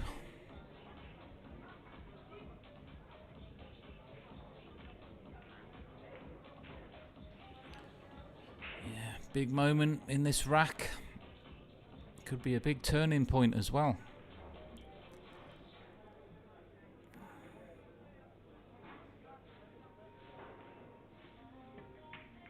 Yeah, he's gone for the pot and he's got it. Yeah, all out attack mode there. Now then, this is tight, guys. These middle pockets, they're pretty sharp. Doesn't have to do too much with the cue ball. 7's going to be waiting in the same pocket. Oh, good shot. Very good shot there. That was more difficult than it looked. So, one good shot. And we should be looking at 2-all. Oh, he's letting the arm out there. Drawing that back. A little bit of left-hand side. 2 rails. Now, can he just draw this back for the 9 in the side? Or is he going to go forward? He's drawing it back. So it should be 9 in the side pocket. Oh, it looks like he's going forward. No. Either way. Didn't know if he just wanted to draw back there. He's just slid the cue ball over. Either way. Should be looking at 2-all. Yeah. There we go, so 2-all, guys. Joshua Filler, Robbie Capito in this first semi-final. Shaping up to be a good match. Looks like it's going to be close. Let us have them score predictions in the chat. But 78% of people on the poll in favour of Joshua Filler taking this one down.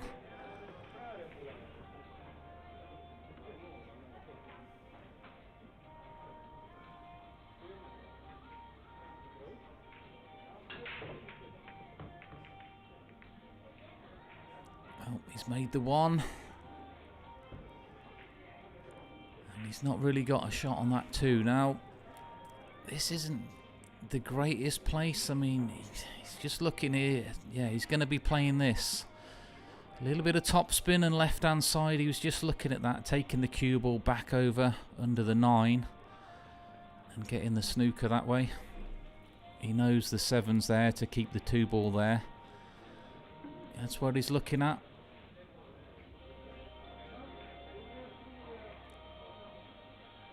There we go.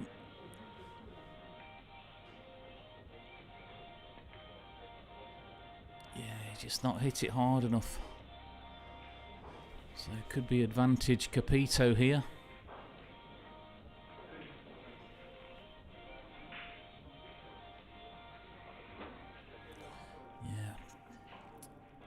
Coming up after this, guys, we'll have a little bit of a magic show. 10-15 minutes, and then we'll be kicking off the second semi-final. Victor Selensky against Katschi.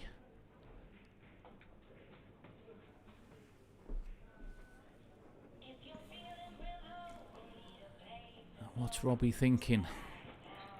Is he looking to come underneath the 3 ball here? Glance off the side of the 2? I think he is. Yep.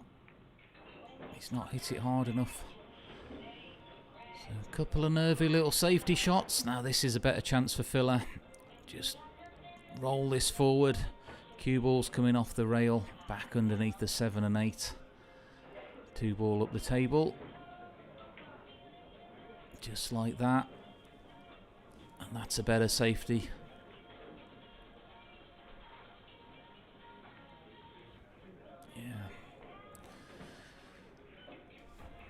That's a better safety from Filler.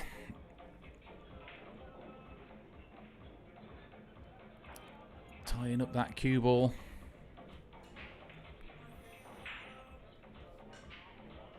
Now, is Robbie looking at the 1 rail escape?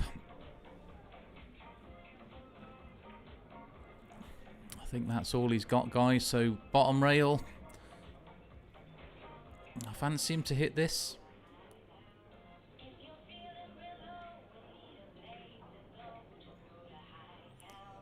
It looks like he might be going 2 rails where he's playing the cue ball there. Or 3 rails even. I don't like that shot though. I think I'd be trying the 1 rail escape, possibly myself. Straight into the bottom. It looks like he's going 3 rails here. He was. I'm surprised there. Didn't expect him to do that. I thought the 1 rail shot was a little bit easier there, because when the cue ball's in that position in relation to the object ball, it's a little bit easier. All you've got to do is just come straight down, back up the table. You're not trying to judge a wide angle. But again, another good chance for Filler.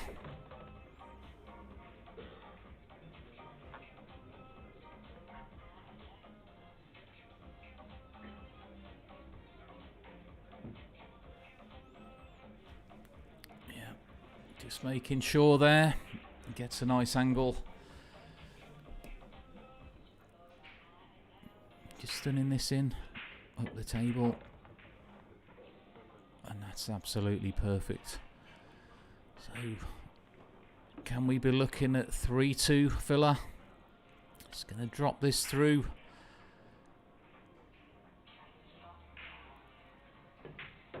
He decided to stun it through there. It's okay. You can just sort of soft draw this back.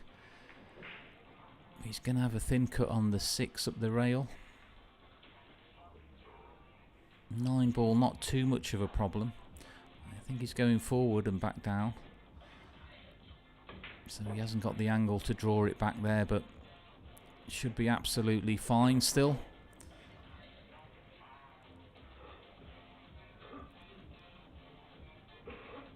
So Filler potting the balls well after that mistake in the first rack. Just drop this in, going 2 rails. Now then, a little bit of cue ball control here. Draw it out for the 8 into the same corner pocket.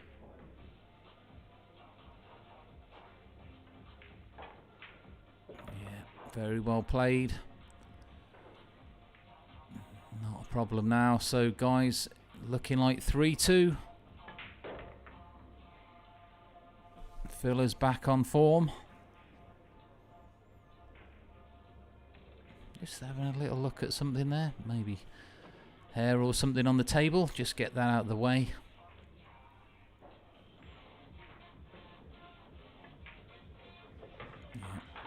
Nice run out there from Filler.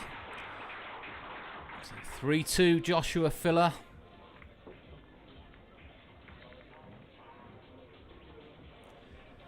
Little poll still in favour of Filler to take this one down.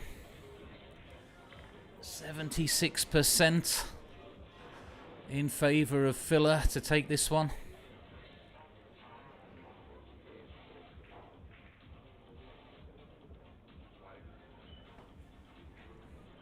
Can he just have another good break, Filler? He has been working on his break. He told me before, earlier today, he spent 30 minutes practicing his break off. Oh, where's the cue ball? Just about okay. Nearly went in off. Now then, what's he thinking? Tricky cut back on the 3. Sorry, on the 2 ball. Not really a natural angle to send the cue ball back out for the 3. So, is he going to be playing safe or is he going to be attacking?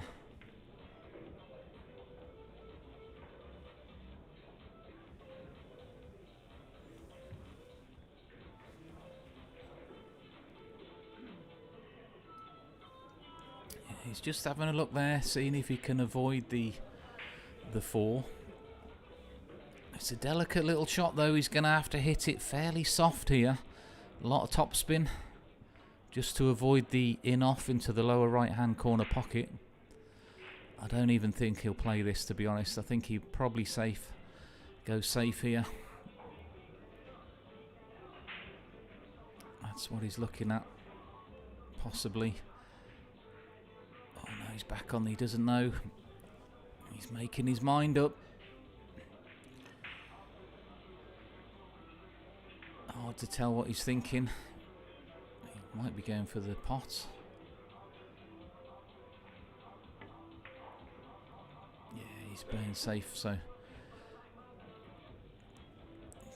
cut the 2 over to the right hand side.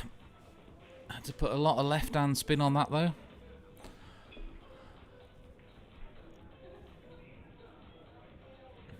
Robbie back at the table. He can see that 2 ball. I'm not sure if he can come underneath it though to send the 2 up the table. He might be trying to cut this in, you know.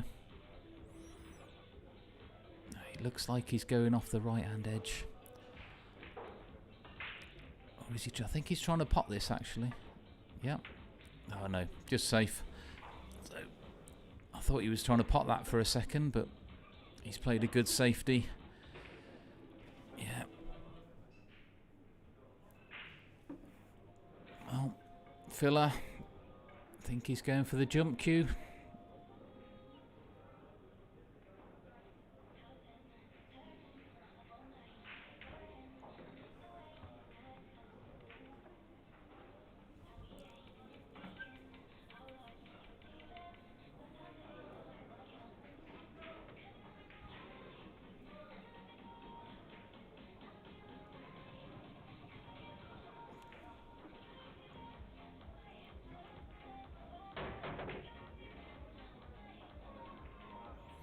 Wow, well, it's just caught the knuckle of the middle pocket.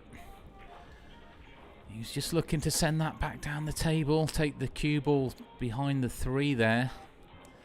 But when you're playing a jump shot, it is very difficult to control that cue ball sometimes. So Robbie coming back at the table. Good chance to make it 3-all.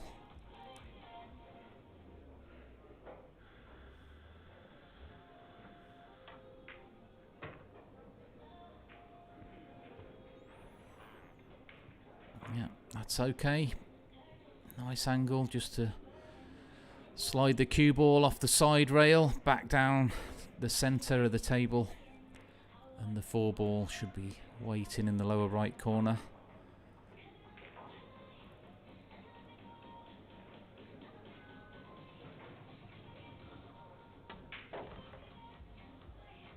Yeah, he's played that nice as well. Absolutely perfect there. So Robbie in good form.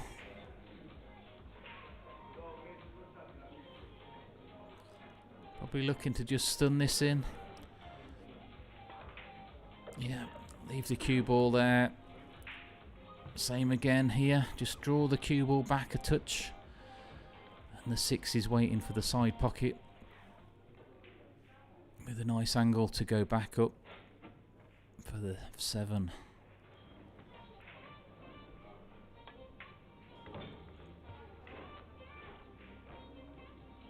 I'm just wondering, we might see him use the left-hand rail here. Or he might just drop it in and take the cue ball up the table. I think he's using the left rail. Yeah, going to draw this over to the left-hand rail. Just takes out the just takes it out of the equation to make a mistake with the positional shot there. So good choice there. Draw the cue ball down, centre line of the table, and the 8's waiting in the right corner. And he's looking good for 3-all, Capito. Just draw this back a touch. And the 9's there for the other left-hand corner pocket.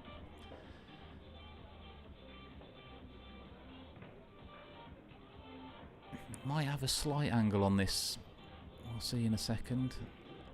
Yeah, he's just drawing it back there.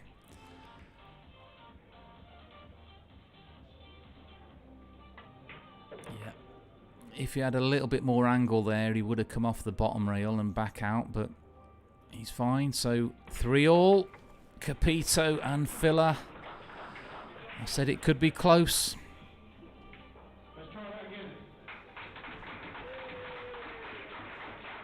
Who's your money on, guys? Let us know in the chat. Give us some score predictions. But thanks for tuning in for this one. Big game in the first semi-final.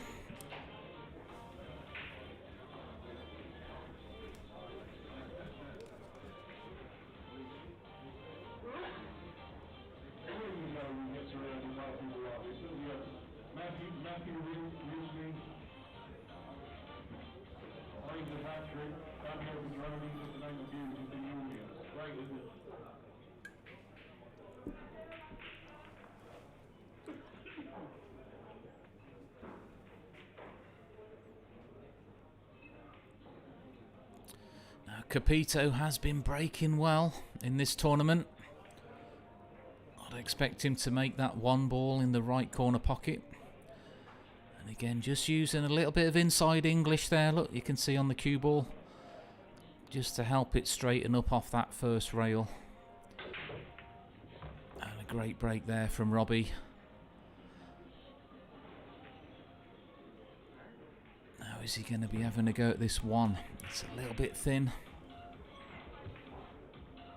You might not be able to see it. You know what? He's going to be having that rack moved out the way there.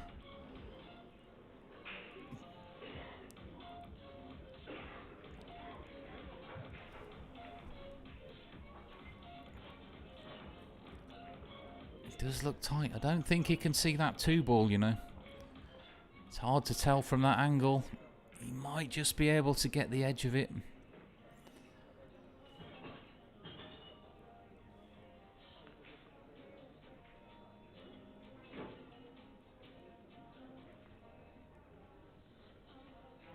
It's hard to, it looks like he's trying to pop this. Oh no. Interesting choice. So pushing it out. Didn't think he could see it there, to be honest.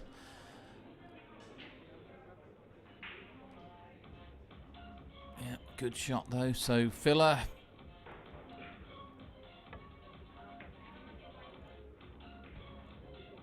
Looking to get the cue ball behind the 4.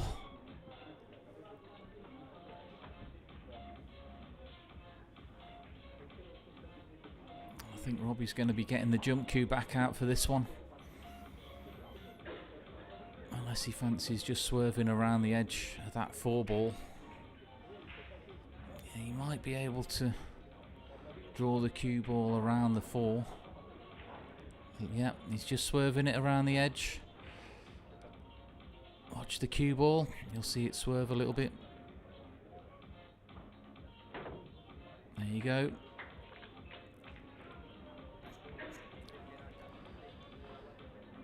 He's left it back on for filler, so one good safety shot for filler.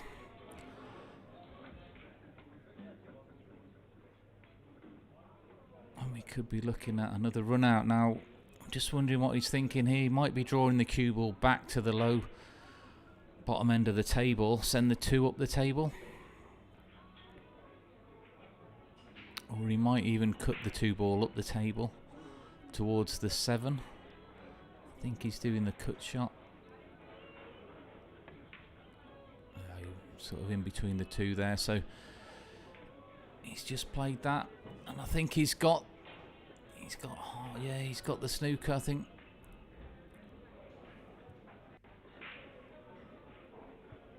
I don't think Robbie can see the edge of that. Yeah, going for the jump cue, I think.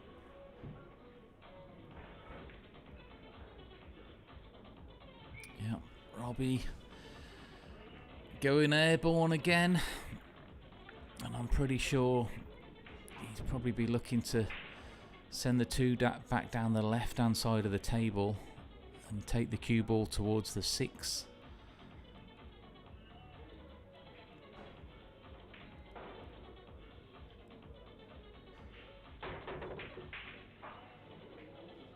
Or he could just fluke it instead.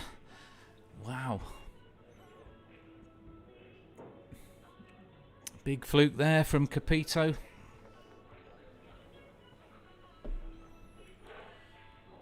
Not really helped him a whole lot.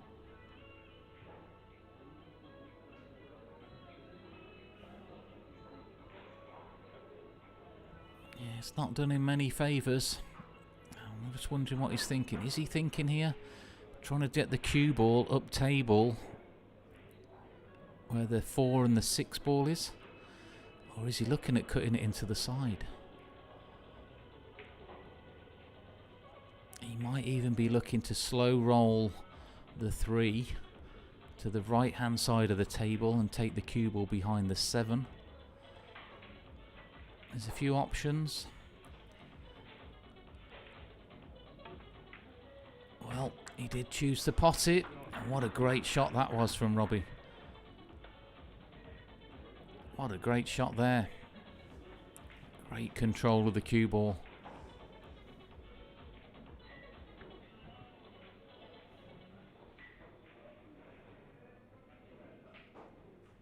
Now, they're all fairly open. One good shot here to the 5. And we should be looking at 4-3.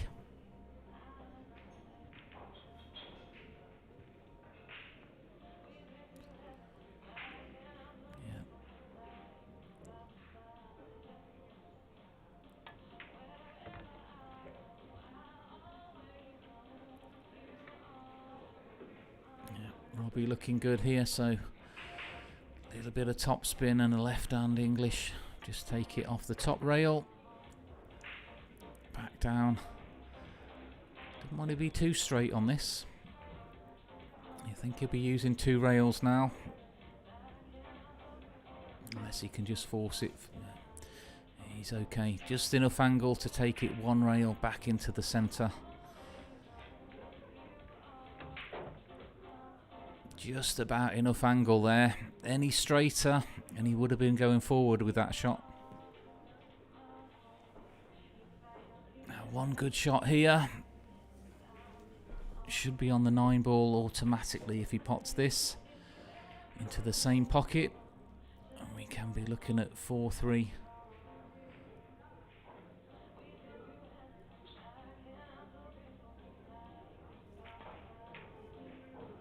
Ooh, and he just caught the rail. Hit it a little bit thick there. He's just about okay on the 9. Can't see him missing this one. Stretching a little bit. Yep. Well, big fluke in that rack. giving Capito the advantage. 4-3, leading Joshua Filler in this semi-final, number 1 at the Bucharest Open at the IDM Club. Thanks for tuning in, guys. If you're new to the stream, do hit that subscribe button.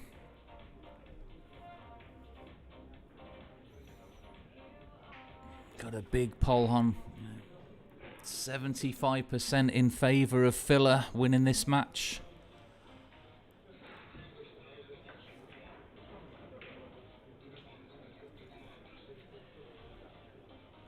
Yeah, Robbie, yes, he fluked that 3 ball.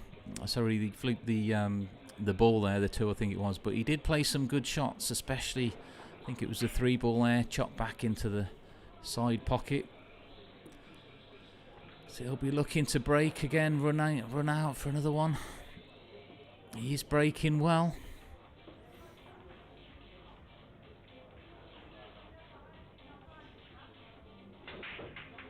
Yeah, again, making that one in the side. A little bit of a cluster though, in the bottom right hand corner.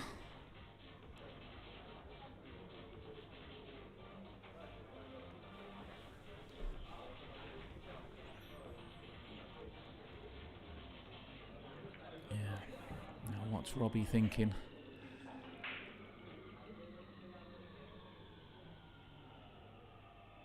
Yeah, just taking this forward. I think he's trying to possibly... Well, it's hard to tell when he was cueing that.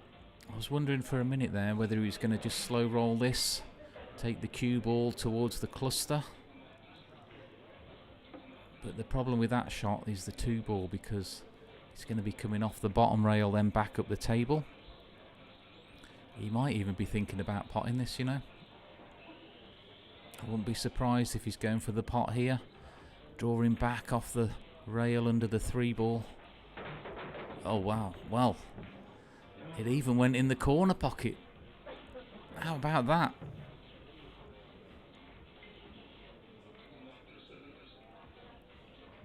I didn't even think it went into that corner, the 2 ball there, but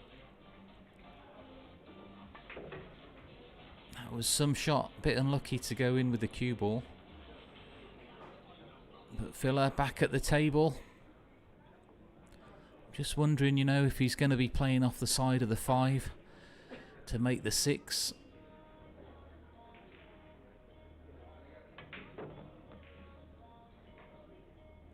Unless the 5 ball, maybe the 5 ball passes the 6. I think it must do. The way he's played that, the 5 must pass that 6 ball. It does, so should be looking at even scores again pretty soon, guys. Yeah, Filler making quick work of this. Capitalising on that error from Robbie.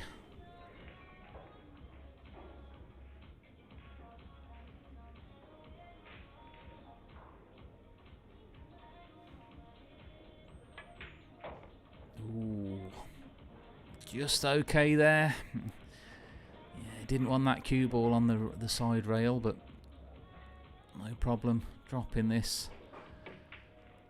And we've got a 4-all match on, guys. So Joshua Filler level in the scores, 4-all.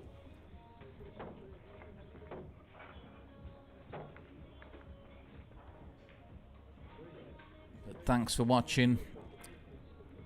And is that Filler just taking a little bit of a break there? Just to compose himself. But we'll be back shortly. Don't go anywhere.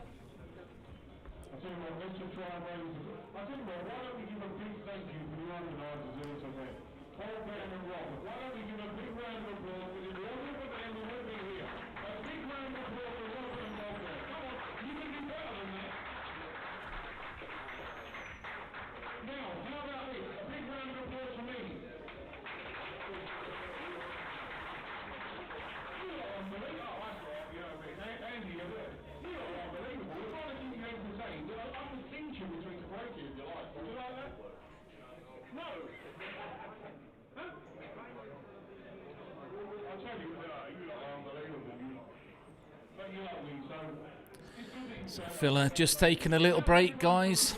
He'll be back in a moment. It's shaping up to be a good game. Could we see another Hill match on this TV table?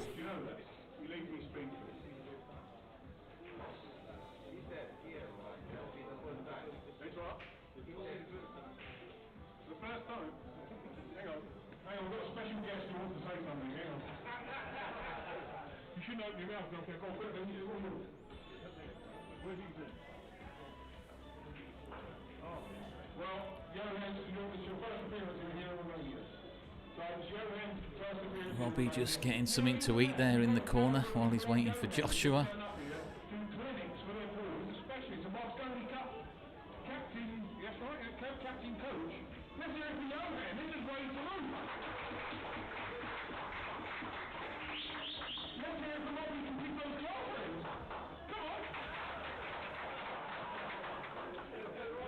So Filler coming back to the table. With a smile on his face there. He's happy. And he's going to be racking up here, looking for another good break.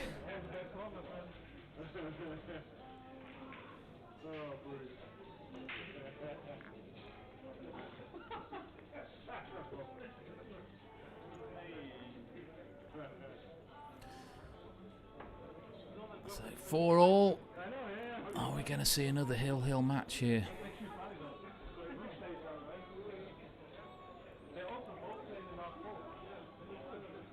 Both players in good spirits there, just having a little laugh about something with each other.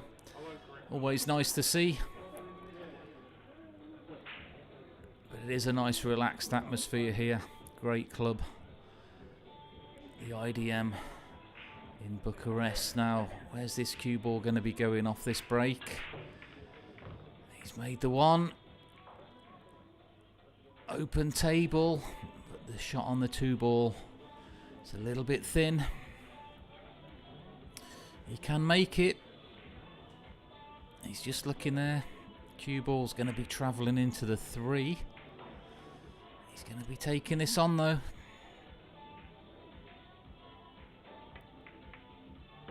Oh, unlucky. Yeah, unlucky there. That was the danger really with that shot. It was so difficult to control that 3-ball to have a shot on it next. Now then, one rail kick. Just got to be careful. Hit this wrong and the cue ball could be going towards the corner.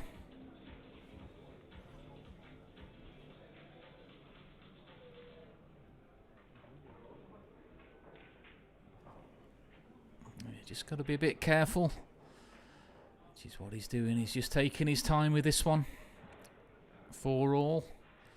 Doesn't want to make a mistake and give Capito the advantage. He might even, I wonder if he, well, I was wondering if it goes. I'm just wondering if he's trying to make this, you know, sort of slow roll it. The cue ball might just travel into the 9-ball. No, he's changed his mind, so one rail kick. He's not sure still though. He's having a good think about it. The one rail kick probably is a better shot. And he might slow roll this or he might hit it firm. He's going to slow roll it. Yeah, he was looking for a higher contact there. And he's gifted it back to Capito. Yeah, he could have played it either way there. He could have hit it firm. Trying to send the 3 back around the angles up the table. He was just trying to finesse it. Just hit the 3 high, leave it behind the 4, the cue ball. But Robbie back at the table. And they're fairly open. Yeah. That's okay. Just come above the 9. And back up the table for the 5-ball.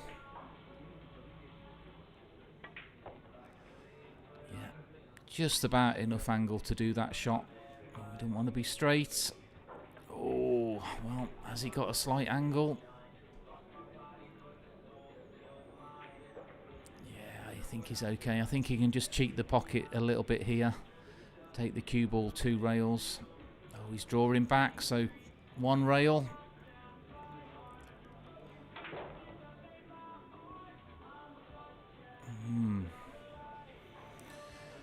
Yeah, he would have liked to have got into that one a little bit more there.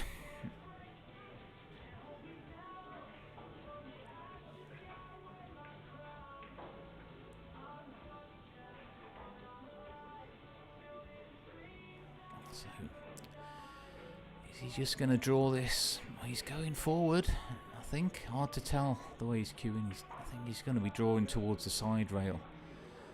Or unless he is going forward. He's going forward, I think. No. Looked like he was going forward for a second there, but the natural angle was to go that route. But look where the cue ball's landed. The 8 ball is going to make this next shot a bit awkward.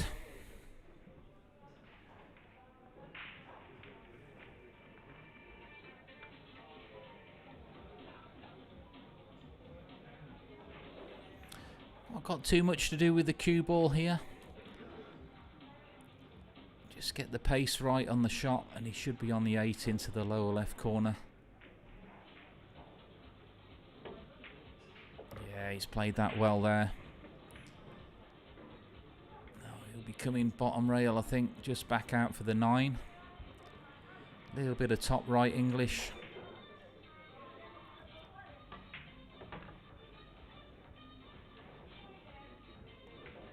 And there we go, so 5-3. Robbie Capito. Filler only got himself to blame there.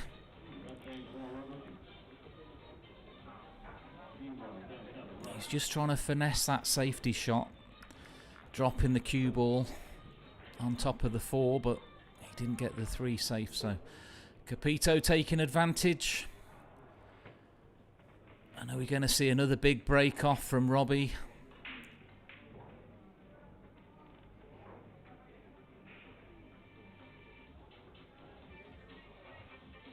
Yeah, 5-4.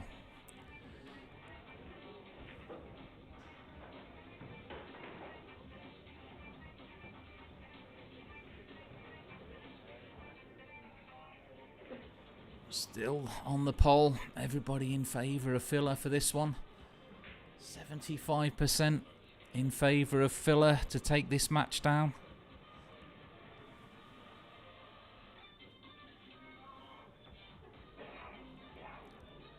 So, can we see another big break from Robbie?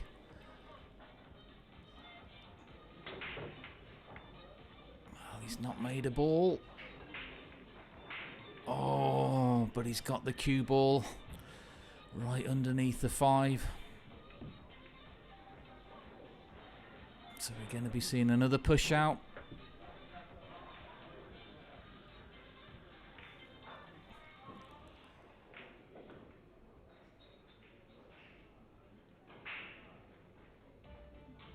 Yeah, tricky one there. Where do you leave that?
What's Villa thinking now? If he misses this,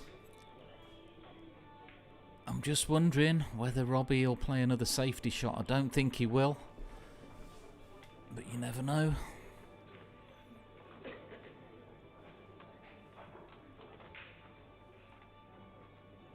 Tricky little kick shot here. He's looking at the one rail between the 8 and 9. And you know what? If he plays that, there's a chance the cue ball's going behind the 5. It's a low percentage shot though. He's looking at it. I'd expect him probably be trying to just slow roll this. Yeah. That'll still work, but he's going to be back in trouble after this shot. Yeah, he was just trying to slow roll that, hit the 3 a little bit fatter, take the cue ball behind the 5. But Robbie going to be putting him straight back in trouble here.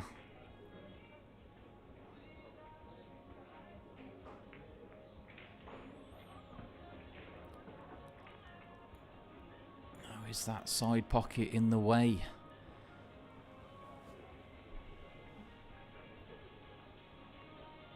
Yeah.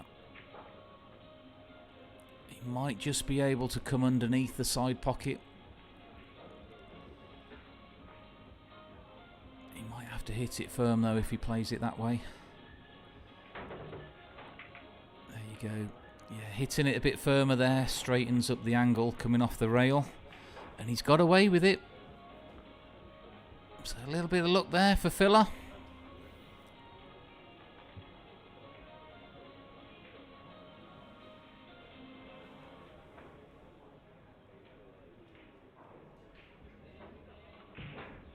Wow, well Robbie's going for the jump shot. And this is a tricky one. 8 ball closer to the object ball than the cue ball here, which makes it a little bit more tricky. So he's got to get a bit of height on this.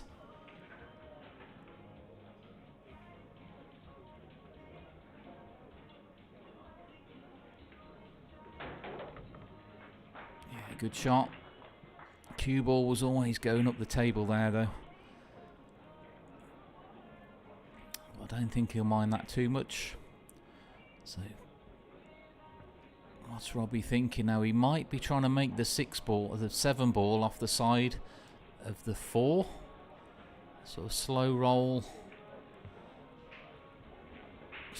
the cue ball off the left hand side of the 4. Or he could just play safe, take the 4 ball into the 7 and take the cue ball up towards the 5. Just depends how he's feeling.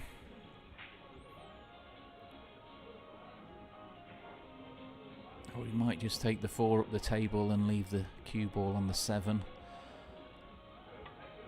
Well, he's gone for the 7.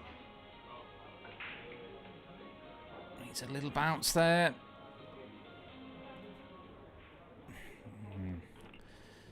Well, he's got a pot on the 4.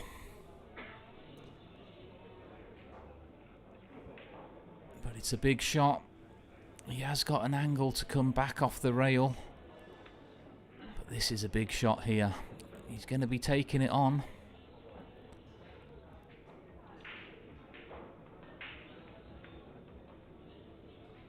So he'll be looking for 2 rails here. It's a big shot, guys.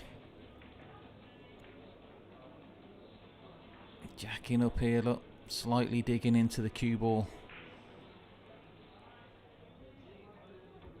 So 2 rails. Yeah, played it well. Just needed a little bit more pace there. I still think we'll see Robbie take this 5.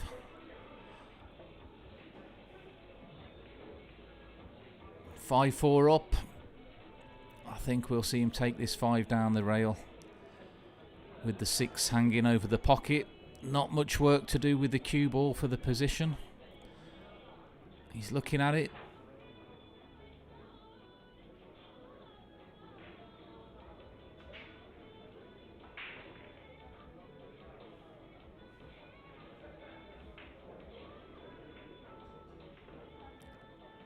Can he make this?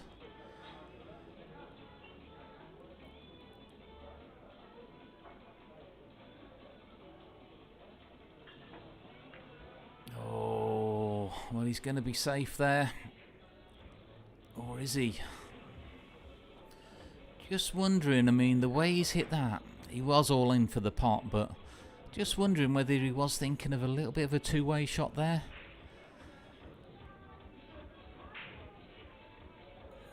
Villa might just be able to make this, possibly with a little bit of swerve.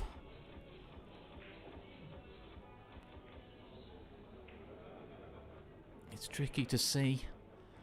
I think he might have to just swerve this slightly around the 9 ball. I think he can see the edge of it. Or can he? Is he kicking that?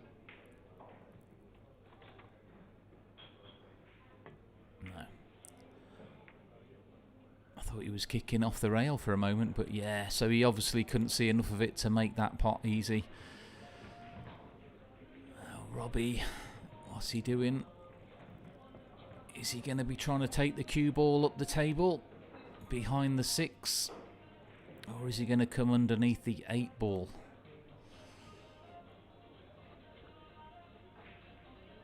He does like a bank shot as well, Robbie, but I can't see him banking this one. I think he's going to be going up table. Cue ball towards the 6.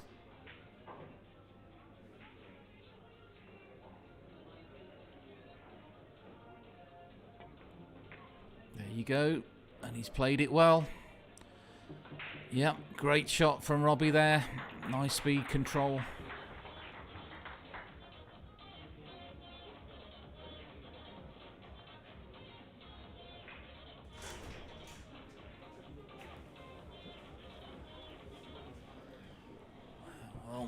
This is a big shot now for Villa. He's looking at the big one rail kick shot. He's going to be playing this hard.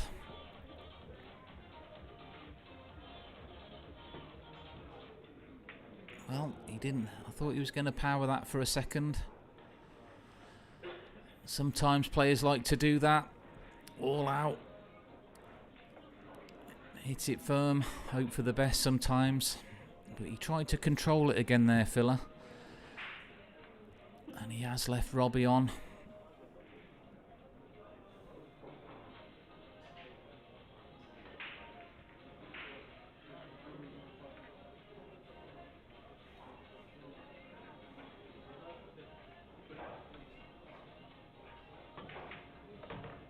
Yeah, nice shot from Robbie there. Back up the table for the 6. And we should be looking at 6-4. Just getting the extension. Probably go 2 rails here. Just depends how he's feeling. I think he's going 1 rail.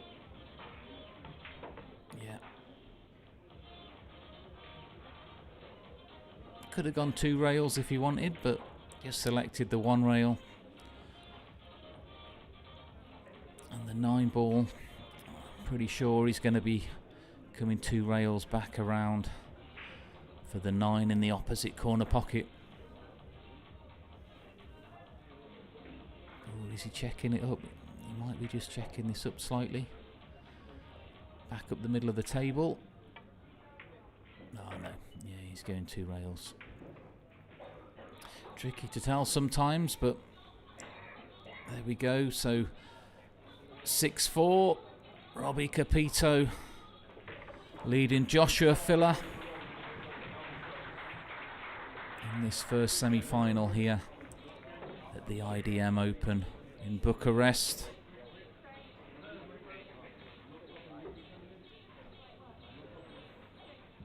Yeah, both players putting on a great match again.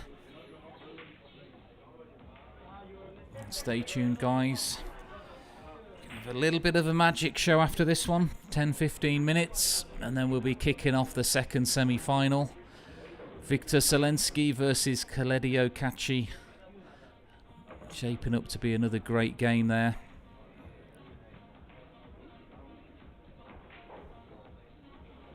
So is Robbie starting to run away with this a little bit? He has been breaking well.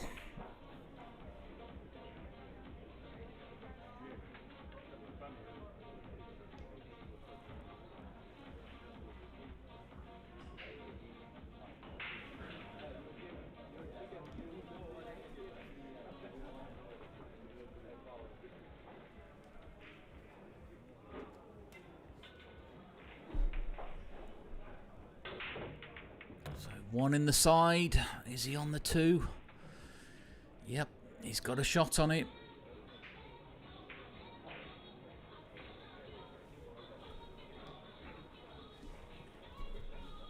And I think he might just be able to come in between the 6 and the 9 ball. Back up and down the table. Or he might just try to go 2 rails. I think he's probably going to go 2 rails.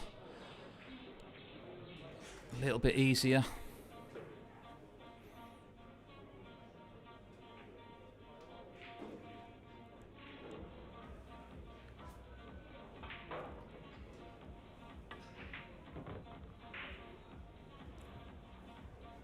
Yeah, well, he was going the 2 rails, but he's just not put enough on that.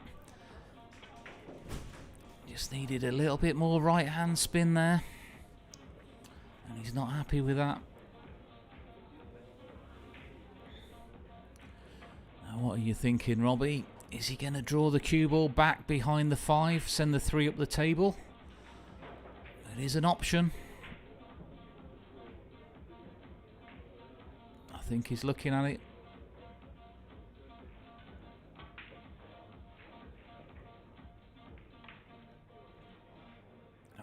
Look at that. Wow, put that cue ball right in jail there.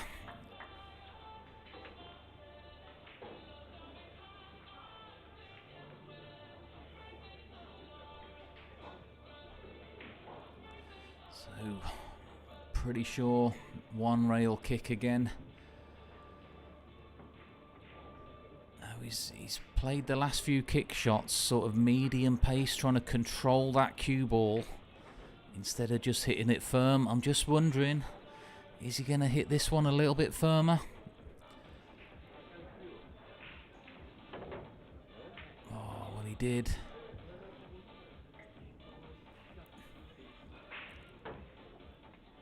Yeah, just lost it there. So again, Robbie back at the table. Good chance now.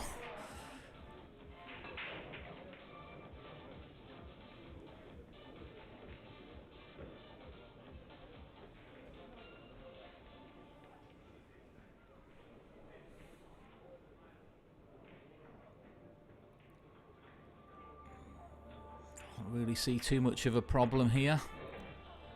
Yeah, good angle there.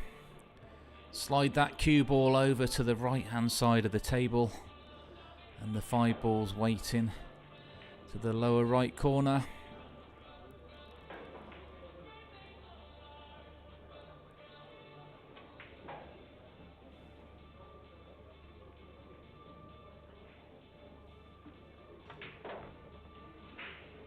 Where's his angle? Yeah, he's just okay there. Just about okay. Might be a little bit awkward coming over the top of the 9. But I still expect Robbie to close these out.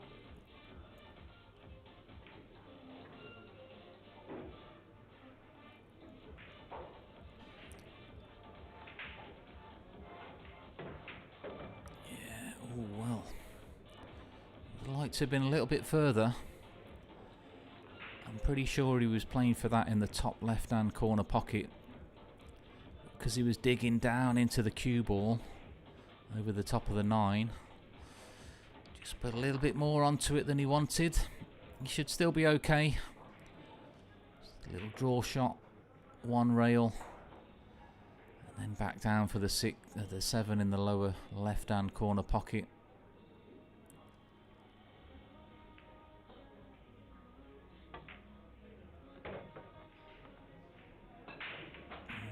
Looks a bit straight in on that as well, so we might be having to take the 8 in the lower right corner.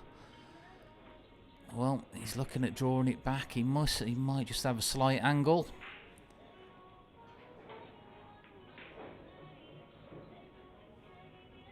Yeah, he's just drawing this back slightly.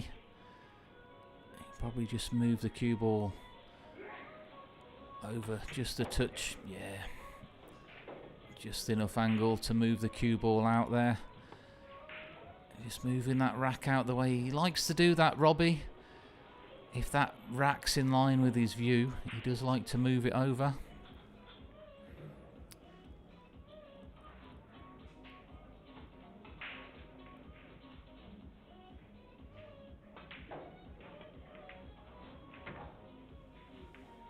And there we go, so 7-4, Robbie Capito leading Joshua Filler. Yeah. Well done. On good form, Robbie Capito here.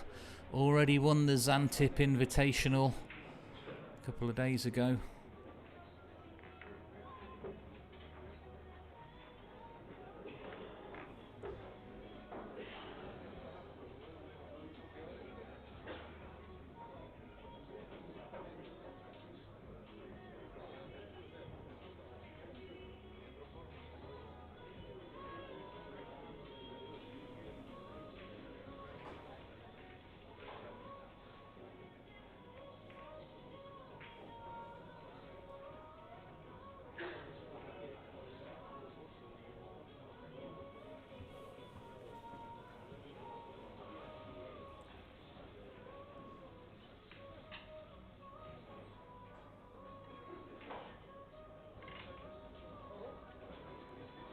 Again, Capito looking for another big break. He's been making that one ball consistently.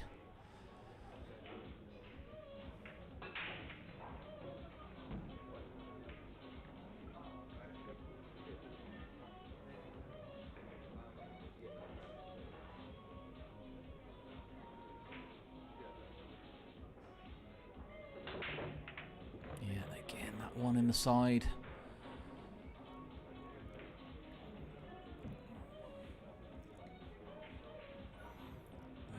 Is he going to take this cut on the 2 ball? Wouldn't expect him to take this on. It's a very thin shot on the 2 into the left-hand corner. Cue ball will be coming back up the table towards the 3 for the side pocket possibly. But it's a big shot cutting that. Doesn't want to give any advantage back to Filler unnecessarily. I think we might just see a safety cutting the 2 ball towards the corner pocket and taking the cue ball behind the 3. He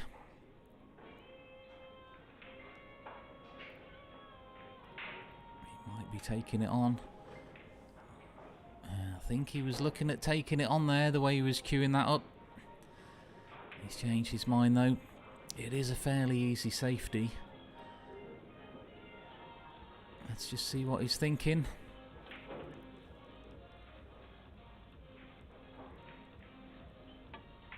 Oh, he's going the other way, yeah. Changed his mind, so went the other way.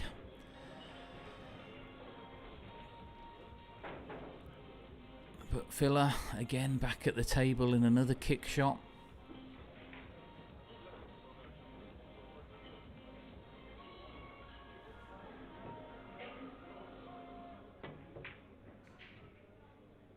Where's that going? Oh, he's left it on. There is a gap there. You can tell Joshua's body language. Walking back to the chair there. There is a gap.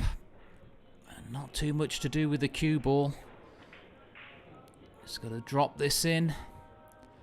And the cue ball will be coming back down for the 3 into the side pocket.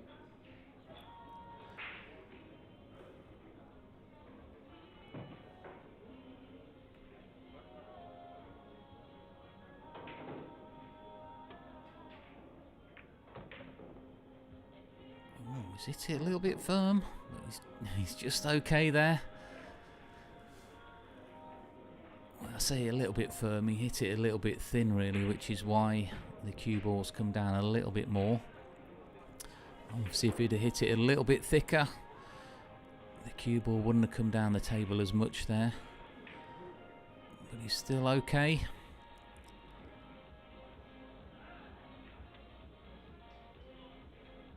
Just got to be a little bit careful with the position to the 4.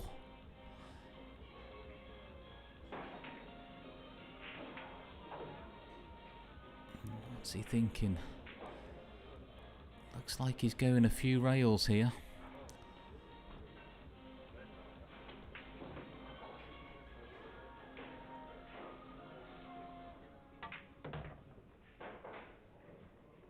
Wow, look at that. What a shot that was. What a great shot there.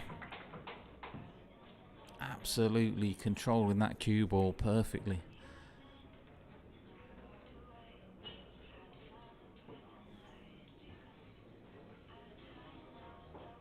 Great shot from Robbie. And another good chance now. Can he put himself on the hill?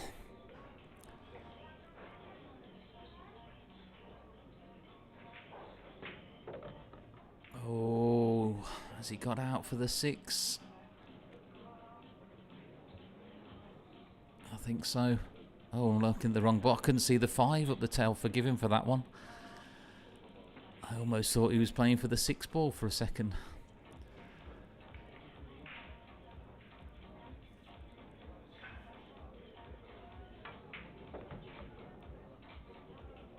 Yeah, I didn't spot that 5 up the table. It's blending in with the cloth. But he's still fine. So I'll be looking to 2 rails. 7 into the side pocket.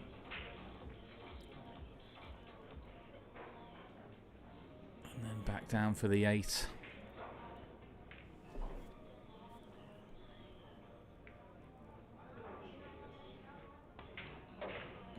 Just grazed the 8 ball, but he's okay.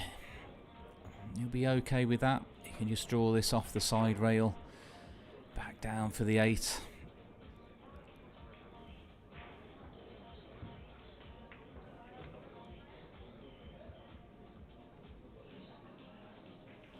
And we could be seeing Robbie Capito on the hill fairly soon.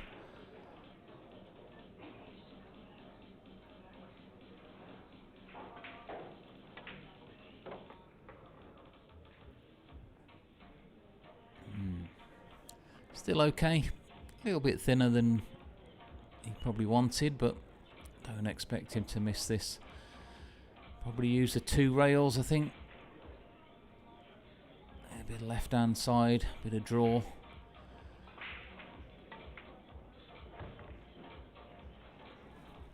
And Robbie Capito, he's going to put himself on the hill.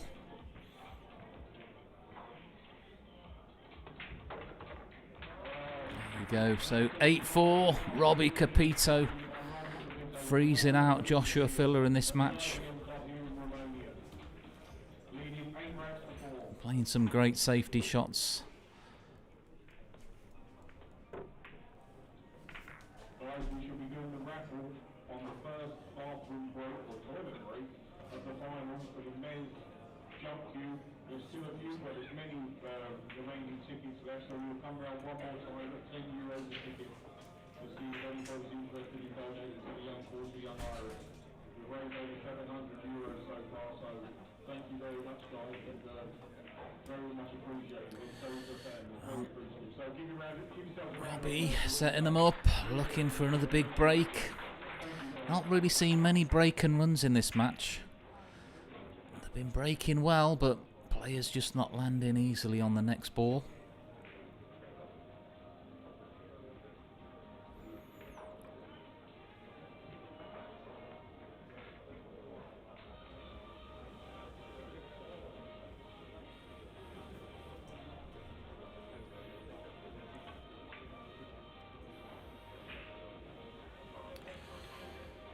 Right, Capito lining up the break. looking to take this match out 9-4.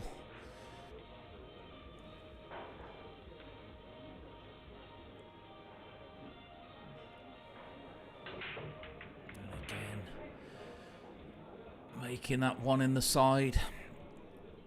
Still not got shape on the next ball, but easy safety awaits. Is Joshua Filler coming back to the table, hooked again?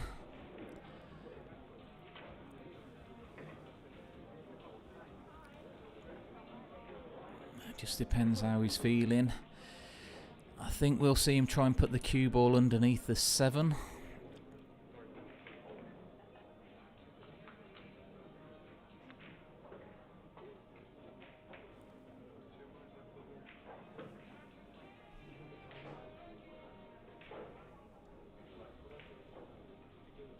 Almost looks like he might be banking this a little bit to do the same shot. Oh no, he's alright, yeah. Just slow rolling it. Filler's going to be getting that jump cue, I think. Yep, straight in with the jump cue. Cue ball will be coming up the table here, if he makes it.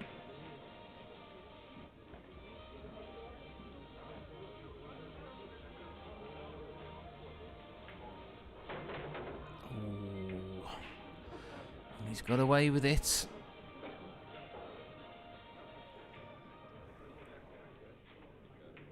Yeah, Filler can't get a look in at the moment. Being frozen out by Robbie. And can we see another freeze out on this shot? There are options. I think we'll be seeing the cue ball towards the lower left-hand side of the table.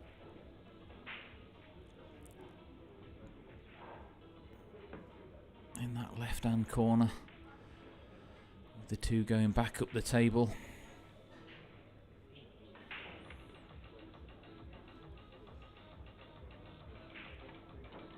Oh, he's gone the other way, so wow.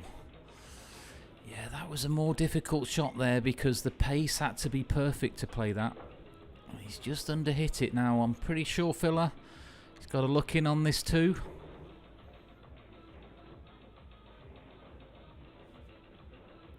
Should be okay to come up the table for the 3 ball.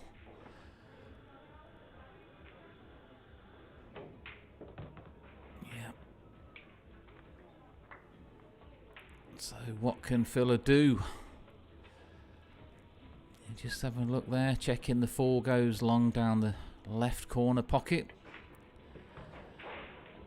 And it looks like it does, so 5 ball also into the same pocket.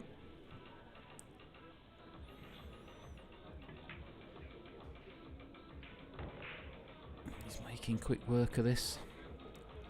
Yeah, just draw the cue ball back slightly.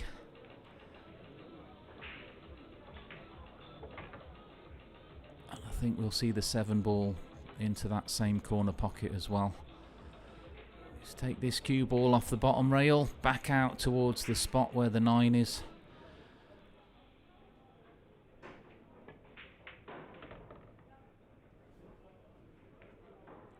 And just like that, we could be looking at 8-5.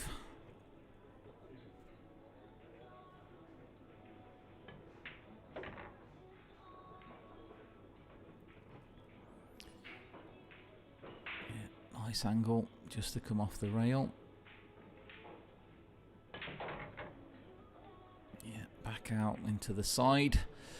So Filler, quick rack there. Taking advantage of that safety mistake from Robbie. 8-5.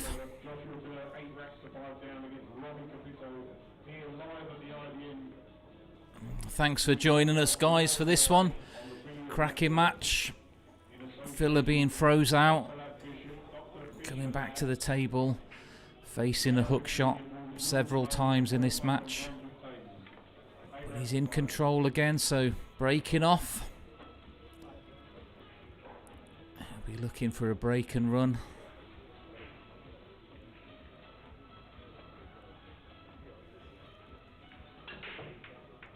break there from Filler. Oh, well, he'll be happy the 7 sent the cue ball up the table because it was going towards that right side pocket. You can see the edge of this 2 ball.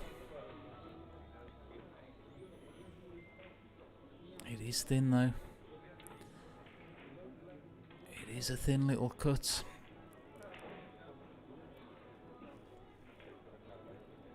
Cue ball will become, I think. Is he just coming off the side? Might be slow rolling this actually. Yeah, it's a tricky one. Just wants to make sure.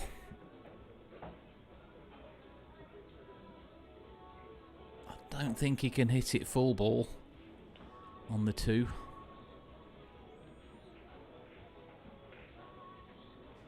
I think he might just be trying to roll the 2 up the table and leave the cue ball in the lower right corner.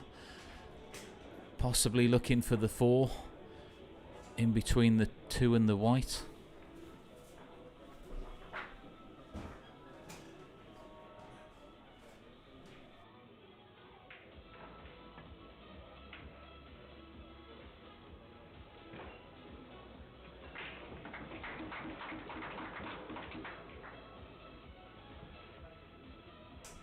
Well played, Filler. Yeah, good shot there from Filler.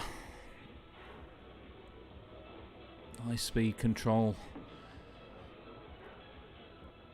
Now Robbie going to be looking to take that cue ball towards the 3. Send the 2 back down the table. Don't think he'll be trying to pot this, but you never know.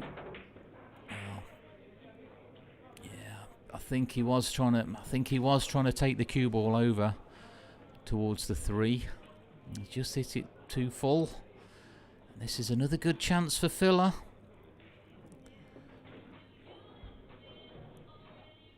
Just make this 2 ball. Not too much problem for position on the 3. The 5's waiting over the side pocket, so one good shot here. We could be looking at 8-6.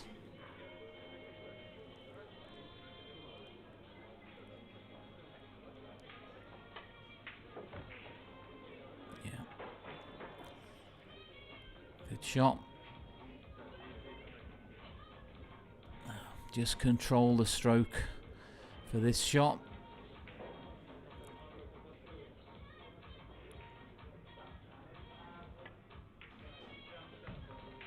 Go. Filler making quick work again of that mistake from Capito.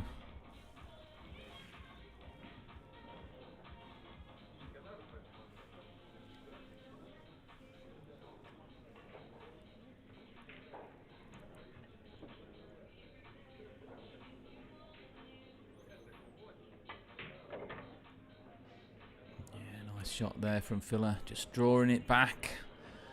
Let's roll this through. 7 into the other corner, sorry, the other side pocket. And just like that, 2 racks in quick succession. Could be seeing 8-6.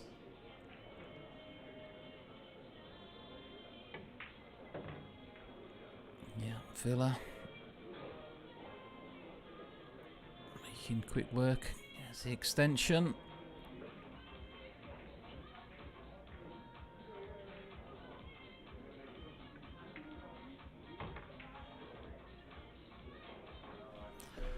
And absolutely perfect on the 9. So guys, what a game. 8-6.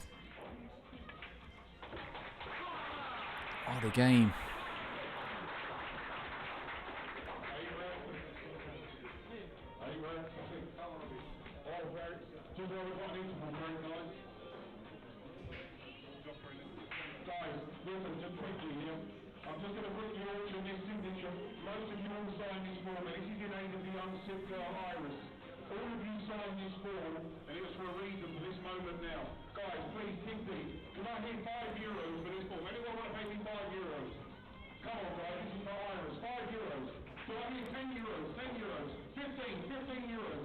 Come on, you've all got money. Come on, 15 euros.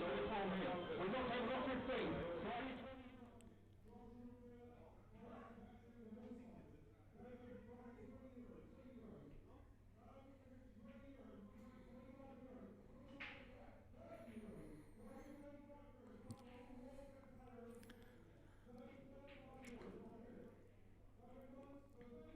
Robbie just taking a little break there.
We will be back shortly.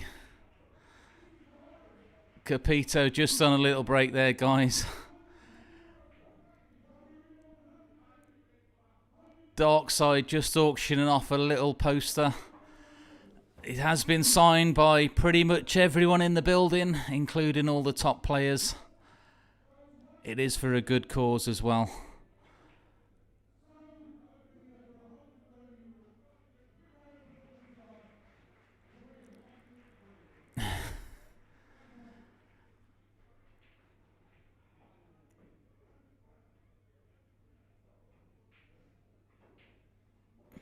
Yeah, Robbie just taking a little break there.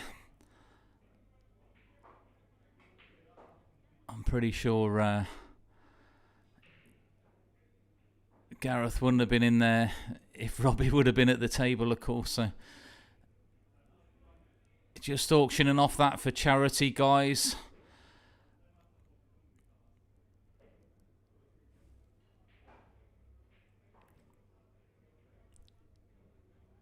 But Robbie will be back at the table very soon.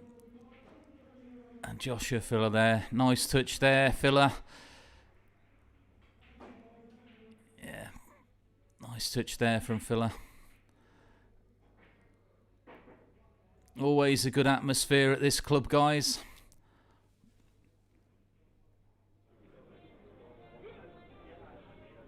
So Filler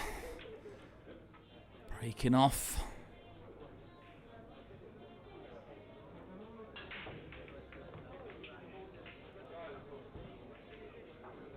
Ooh, well, the cue ball, it was almost going for that corner pocket.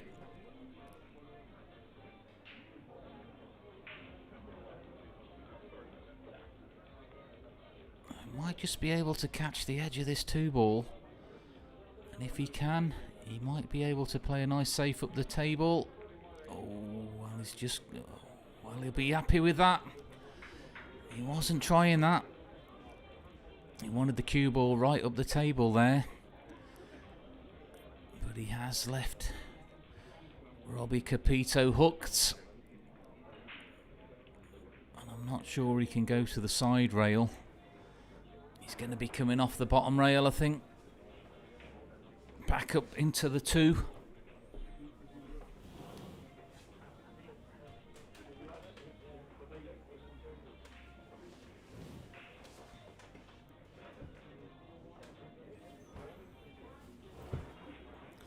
Wow, well, Robbie going for the jump stick.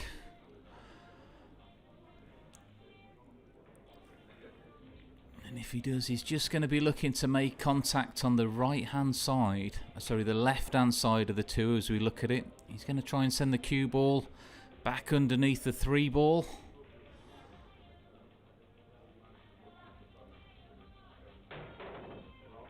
Oh, wow. I'll let him off. That was a great shot, to be honest. I didn't think he could hit the 2-ball that full. But what a shot. Great player with the jump stick, Robbie Capito. He really got some height on that to get it up and over. Yeah, great shot. How is Filler going to make this jump shot? What a shot from Robbie. Oh, well, unlucky. Unlucky there for Filler. Played the jump shot well. And you know what? I'm not sure if he can see that 3. He might just be able to get to the left-hand side of the 3 as we look at it. And if he can, he's going to be sending it up the table, taking the cue ball back over towards the 6-ball.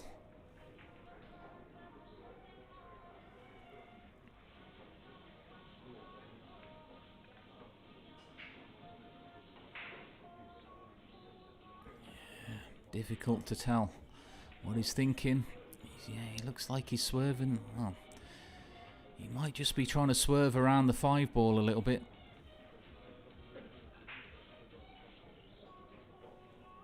And now he's looking at a 2-railer.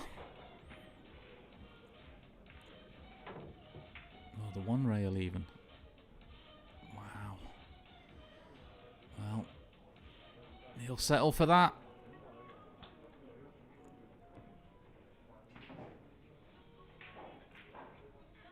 I'm not sure if Robbie can just hit the left-hand side of that 3-ball. And if he can, he'll be taking the cue ball right between the 7 and 8. Looking for another hook on Filler. The 3-ball will be coming back down past the 5. Yeah, I think he might just be able to hit the left-hand side of that 3. Just off centre. A little bit of topspin. Or he might be trying to cut it towards the corner pocket and bring the cue ball all the way back down the table.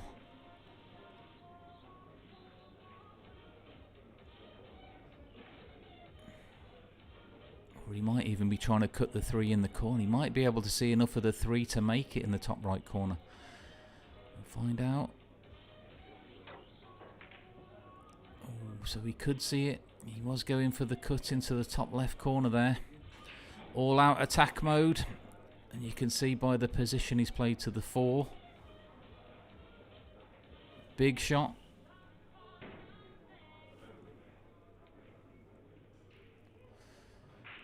Filler coming off the left-hand side of this, sending the cue ball back down the table, hopefully behind the 4-ball.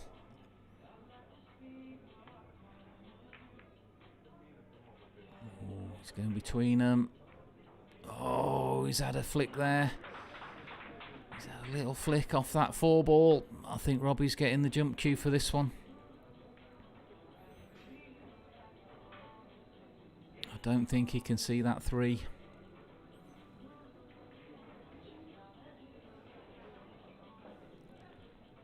Yeah, going for that jump cue.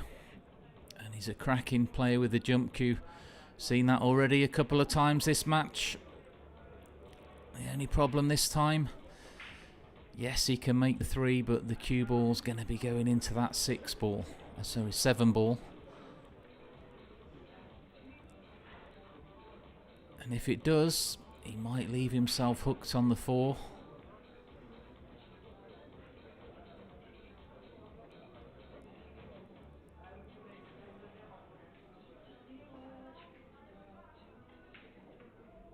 Robbie just lining it up there. Can he just miss the 7 and come? Oh, well, that was the problem. Yeah, unlucky. Cue ball was always going that way. And you know what? I'm not sure if he can come off the bottom rail here. He might just be able to come on the left-hand side of that 6-ball and back up into the 4.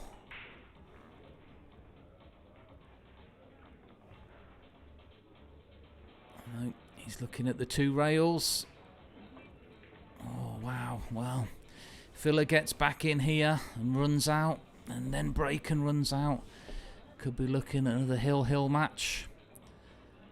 Big shot for Capito.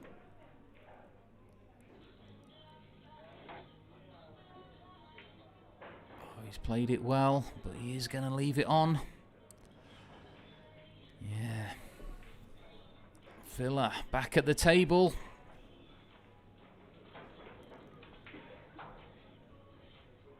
Surely we can't see another hill match with Filler on this table. He's had a few already this weekend.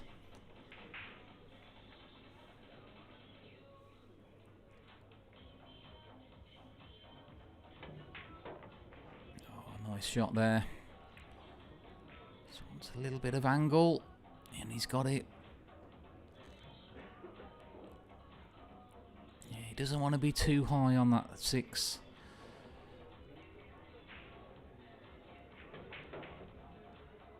That'll do nicely. Little bounce off the rail. And guys, we should be looking at 7-8 now. Yeah, no danger.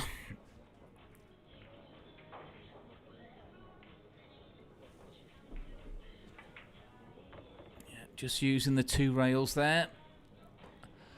And then we'll be seeing a 9 in the right hand side pocket. 2 rails again.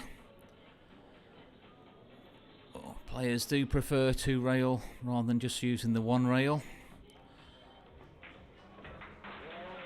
And we've got Filler taking another rack. 8-7 behind, trailing Robbie Capito in this first semi-final at the IDM club in Bucharest for the Mezz Open. Thanks for tuning in, guys. If you've just joined us, could we be looking at another hill thriller?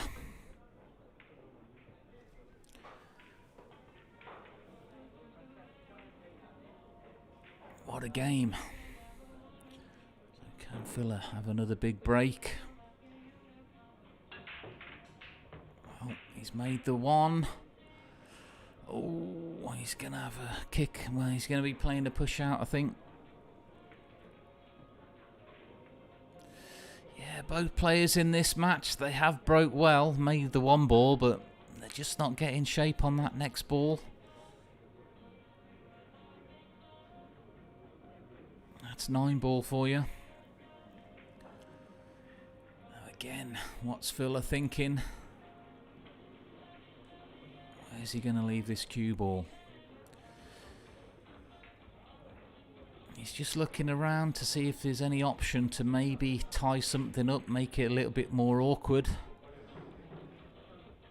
There's not really many options, I don't think, for that. I'm just wondering if he's going to play into the 7 and leave a 7 on the top rail. I don't know, and leave the cue ball there.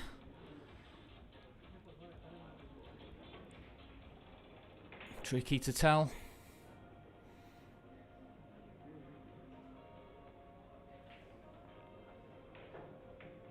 Just wondering if that's what he's thinking.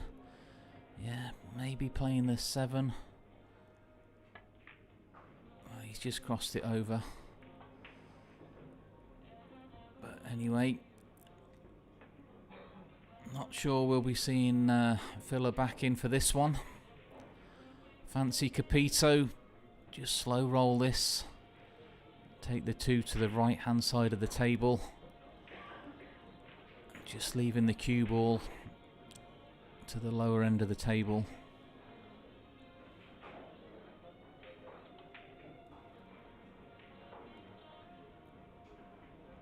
There's plenty of balls there to get in the way.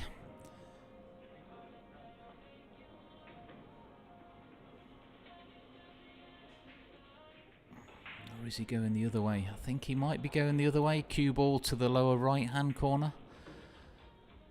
Sending the 2 up the table. Oh, he has gone, yeah. He has gone the other way. Yeah. chose the first option I mentioned, so controlled it well there. Great speed control from Robbie. Full length of the table there, rolling the cue ball. Villa back with a kick shot. I'm pretty sure he's going to be hitting this fairly firm. Maybe looking for a contact on the 9 ball.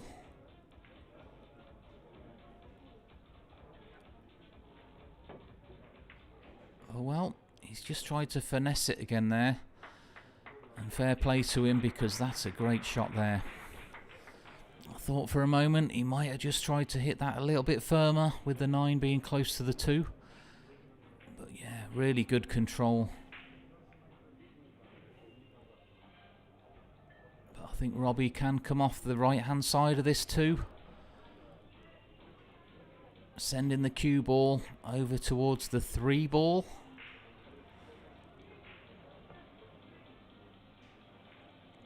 It is a little bit awkward though, coming over the top of the 8.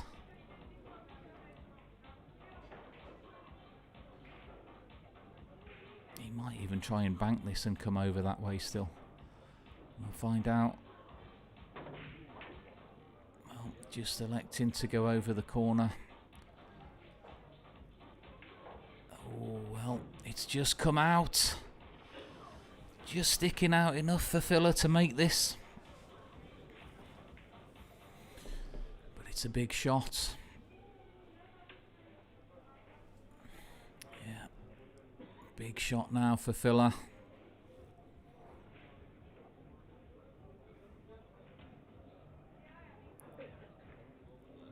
Yeah, just take your time, make sure.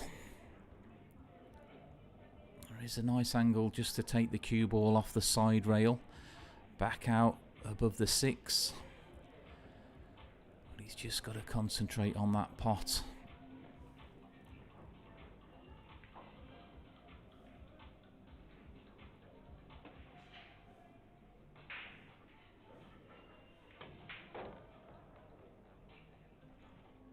Yeah. Didn't want to... Could have gone a little bit further, but he would have had to hit it a lot harder there, so... He's a good player of these cut shots up the rail.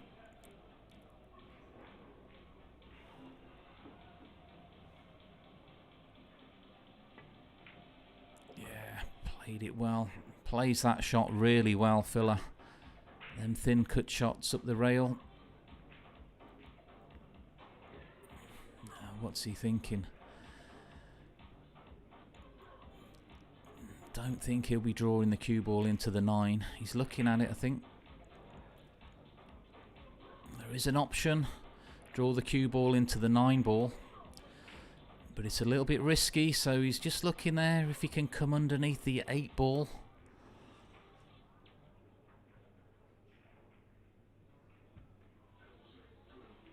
Yeah. Big shot again.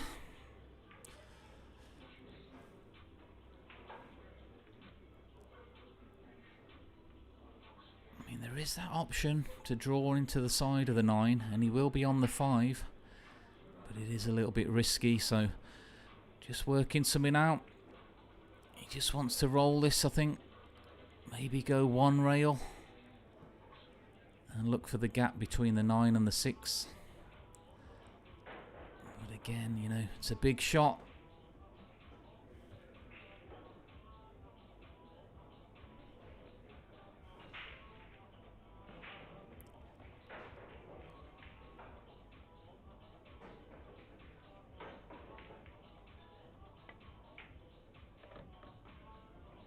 He's coming round quick to have a look at that. He's happy with that. Yeah. He's on that 5. Breathing a sigh of relief there. Smiling a little bit. I don't think he likes the angle. But you know what? He could come left hand side, bit of draw. 2 rails, back out. I think he's just going to slow draw this for the... Oh no, he's doing it. Yeah, 2 rails. There was a nice angle to play that shot. Oh, get off the rail though. Oh, again. Cue ball on that rail. Yeah, it was a nice angle to draw that 5 in and swing the cue ball around.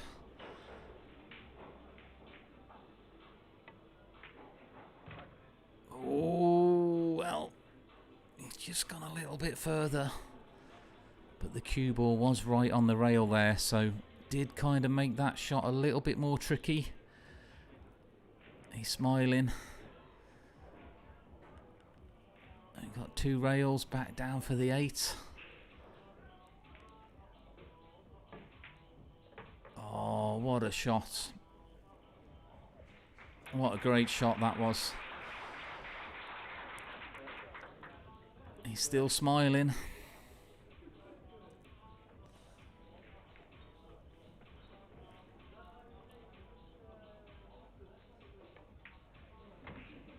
Yeah, well played to Villa there. And under the pressure, guys. 8-7 behind.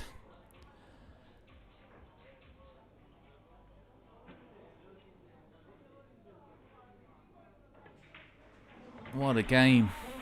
What a game. 8-all, Hill. Villa, Capito.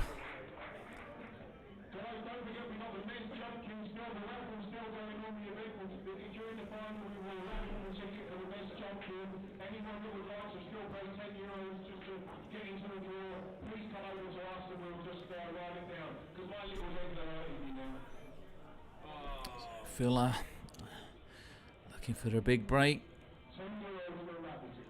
Have we got the handshake? Or have they already done it? I don't know. So, can Villa have one break and run to seal this match? Oh, the cue ball was going towards the corner, but it was saved by the 4. And Villa got a nice chance now to put Capito in some trouble. Just roll this forward, take the cue ball underneath the 7. Just, oh, he'd like to hit that a little bit harder, but he's still okay there. But what a game again. Another Hill match. And lots of people watching. Thanks for tuning in, guys. If you just joined us, drop us a like and a subscribe on the Billiard Network. This is Matt from Darkside Pool on the commentary, with Gareth on the MCing.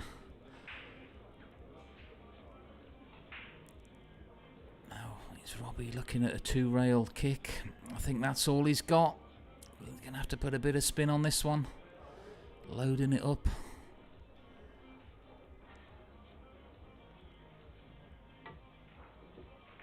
Oh, he's played it well, but the cue ball's going to come back over the other way. Yeah. Good shot, though, from Robbie there. He might be in trouble again after this. Yeah. That spin on the cue ball when it hit the bottom rail, it just took it to the left-hand side of the 9 ball. But he should be in trouble again after this shot.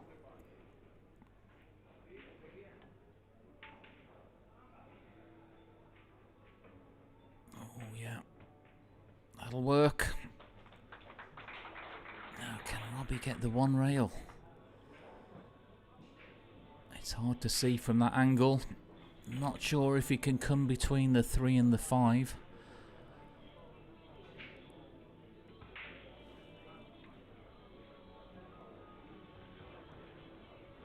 Yeah, thanks for tuning in, guys. Got a few thousand people watching this.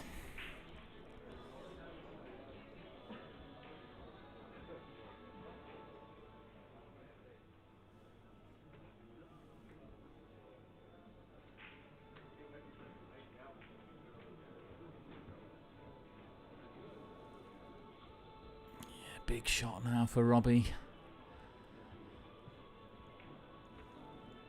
Wow, so going for 2 rails. This is tough, though. This is tough.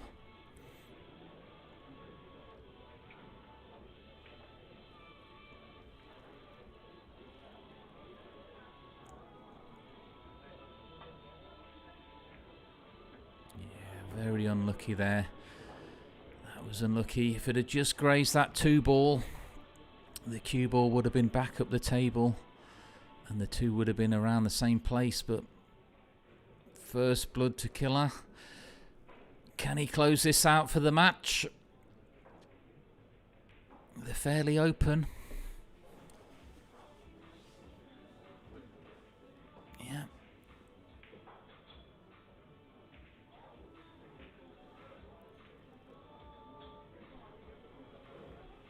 Right after this, guys, do stay tuned. We'll have the other semi-final coming up shortly.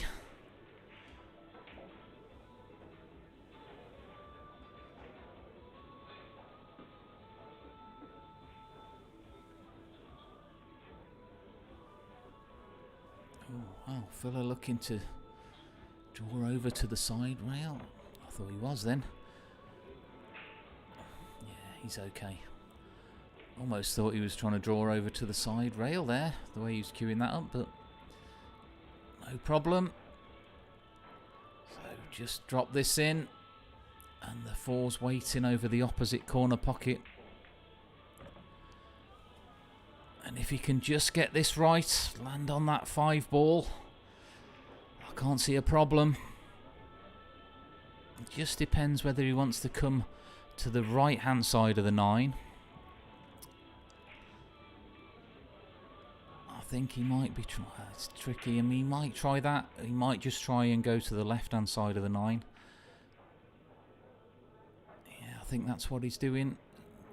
Left hand side of the 9 ball.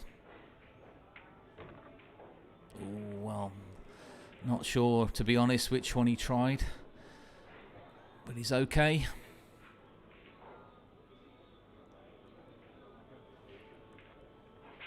So one good shot here, and we could be looking at 9-8 to Joshua Filler.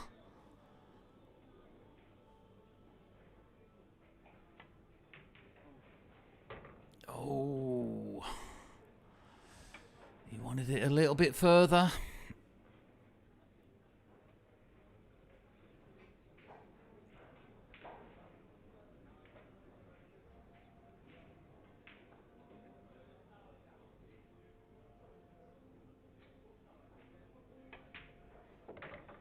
Yeah, nice shot there. How's his angle on the 7? Can he just drop this in, land on the 8 into the opposite corner? It looks like the cue ball's going towards the 8 if he just drops this in, so he might have a little bit of thinking to do on this one.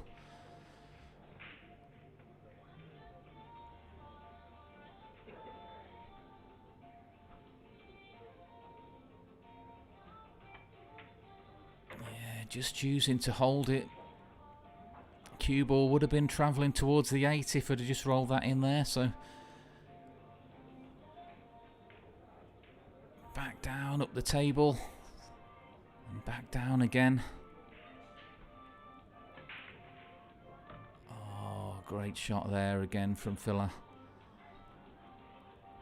1 9 ball away from the final.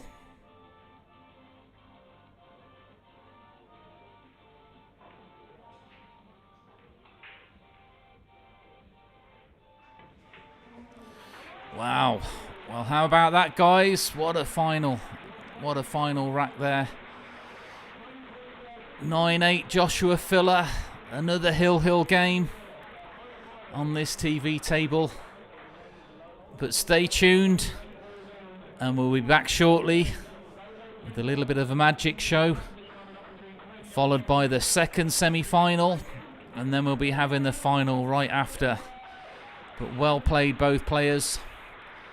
Great semi-final there. We'll be back shortly.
Joshua allowed me, without any interference, to do that raffle where we was able to raise money for the young Irish. So a massive appreciation in the heat of battle for this young man, Joshua Miller.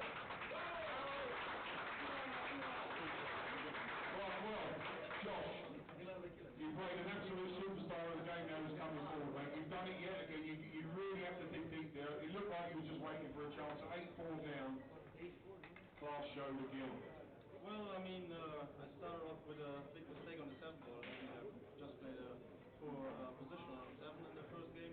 But from there, his break is just unbelievable. I mean, he has the right mix of draw and spin and make one and, control the cue quite good.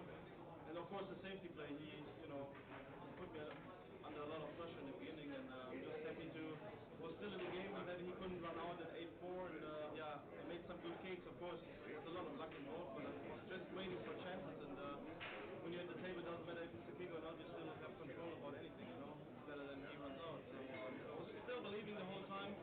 I know I have the game to pull it off, but I'm just happy to have won that match, but of course, he played unbelievable as well. I mean, it's always sad when someone has to lose, but it's going to happen when two world-class players play each other. So still, hats off to him. He played unbelievable as well, and he's probably also going to qualify for a race that we can play again.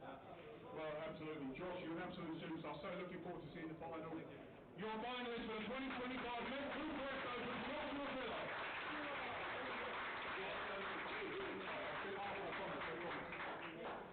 Well, in the next 5 minutes or so, there's going to be another sensational game that will be taking place on here between Candela and Katschi and Victor Zelensky. What a mouth-watering prospect that we've got in store for you. So don't go too far. If you want any entertainment, just come and see me. Nobody wants to.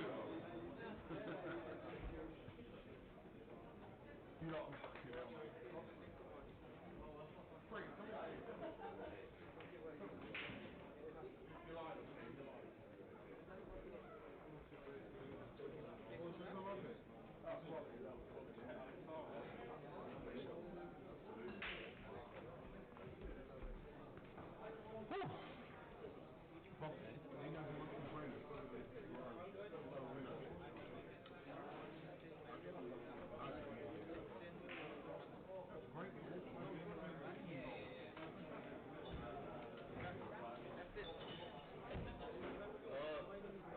Yes, mate.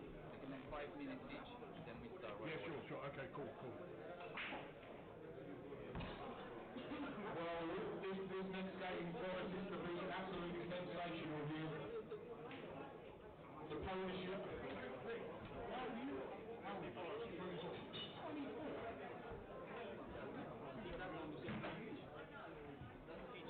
Victor Zelensky, 24-year-old sensation out of Poland, versus a young man.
we're back, guys. Semi-final number 2.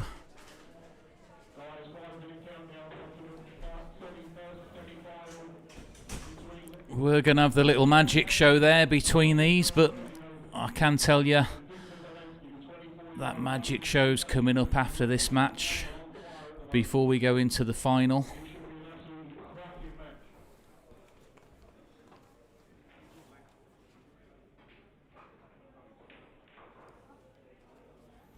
So Victor Selensky against Katschi. Semi-final number 2. Let us know your thoughts in the chat on this one. Who's winning this, guys? Give us some predictions. I think this will be a little bit of a fast game, to be honest. Both free-flowing players.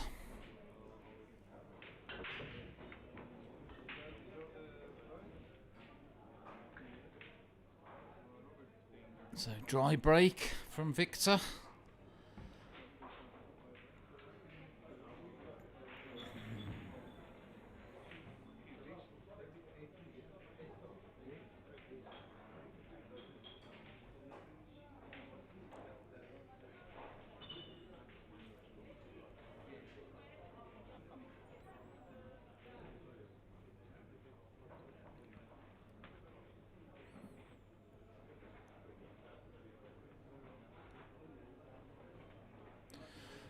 I don't think the one will go into the left corner pocket, so he's just playing safe here.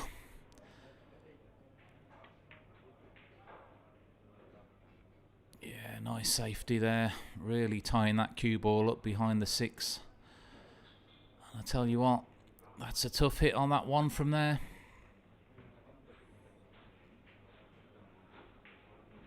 He's going to do well to hit this, guys. Just wondering, is he looking at a 3-rail kick shot?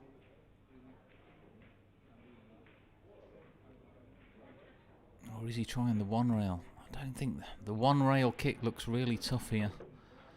Yeah, that was a tough shot there. So first chance for Katschi here.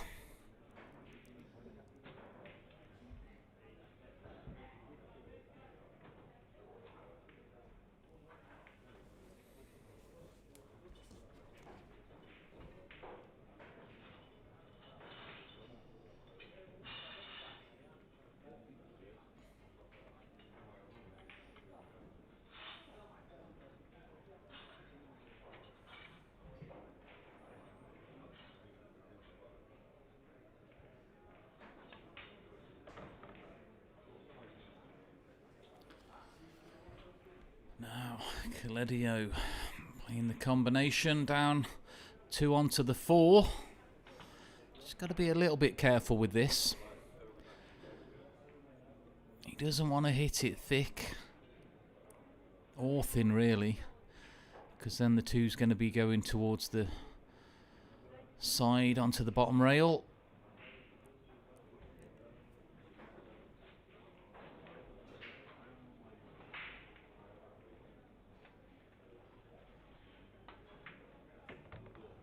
Good shot there, electing to play both of them at the same time. Call that a skill shot sometimes.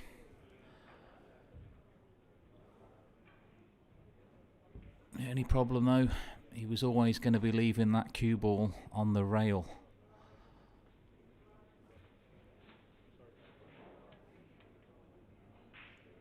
Still fancy him for this, just drop this in.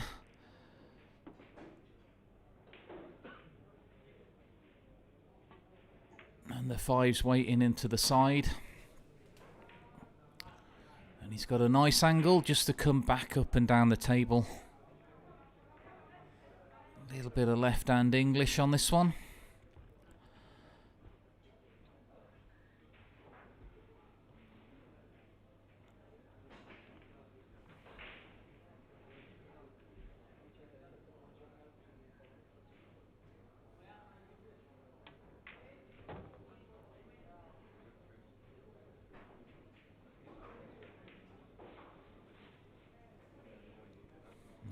He's got an angle. Looking for the 7 in the lower left-hand corner.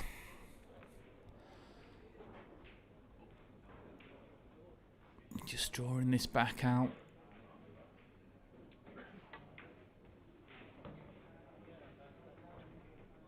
How's his angle on the 7? Well, he's just about okay there. Using the bottom rail here. Taking the cue ball all the way back up the table. Just coming round to make sure.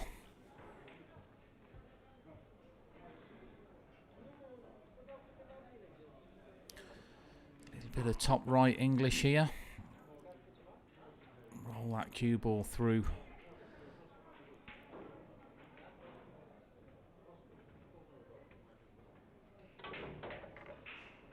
Oh, nice shot there. Cued that well. A little bit close to the top rail. It won't worry him too much.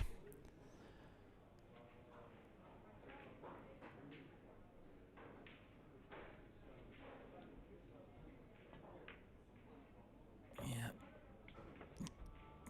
And we should be looking at 1-0.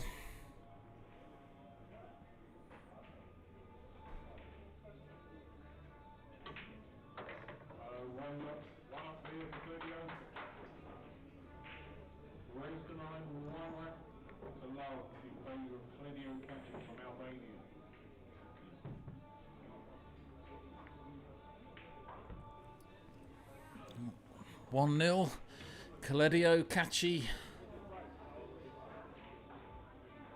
Victor Zielinski just waiting to pounce in this match.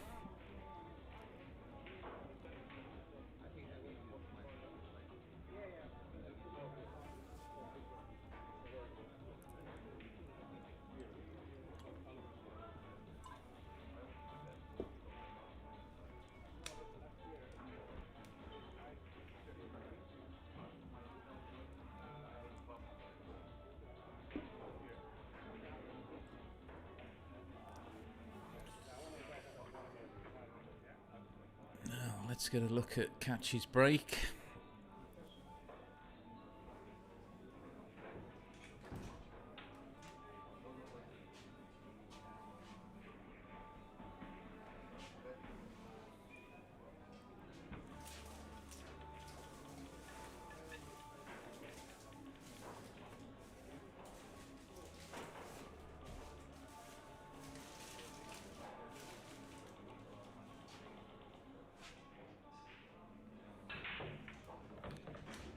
Good break there. 1 in the side, and he's on the 2 ball. And look at that. Should be fairly straightforward here.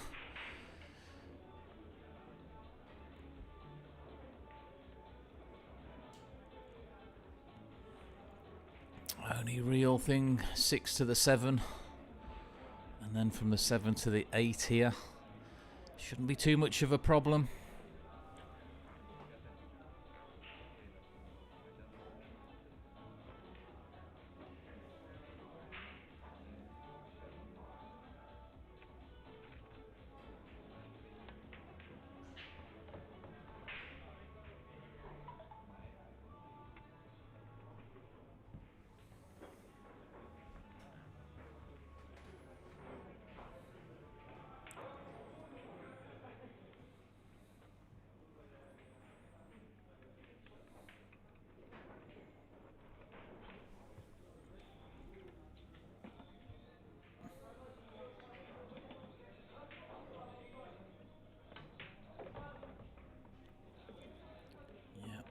Nice angle there, just to come down the table.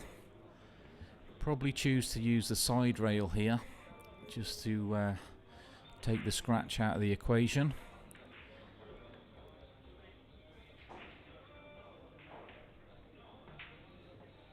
Oh, well, he's fluked that, guys. It's going in. Wow. Completely miss-hit that there. And he's made it. Victor doesn't look too impressed with that one. And you know what? He's got a good angle now just to come 2 rails. or 3 rails back up the table for that 7 into the opposite corner pocket. A bit of left hand draw here.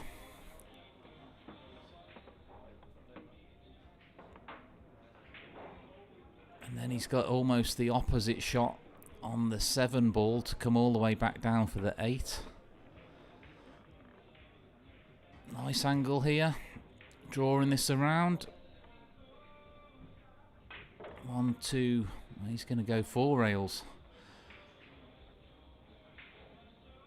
Oh, now that's a little bit thin. I think he's just about okay. I don't think the side pocket's going to come into the equation. He should be alright just to draw this back slightly, come down the table 1 rail, and then take the 8 into the opposite corner pocket. Well, he's having a think about it, whether he's going to draw it or roll forward. He's gone back to the draw shot, I think. Yep. Well, he's still drawing it. A little bit of a softer draw, using that lower right hand rail. And we should be looking at 2-0. Yeah, big fluke there for Katschi. Zelensky won't be happy about that. But it's 2-0.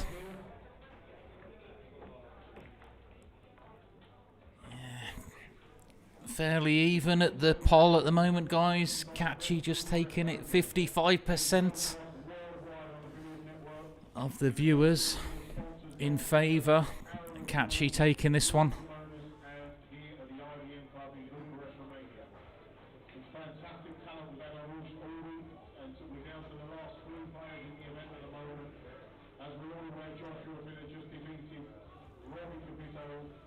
Thanks for joining us for this second semi-final. We will have the final tonight, guys. Got a little bit of a magic show after this one for 10-15 minutes, just while the players have a break in preparation for the final.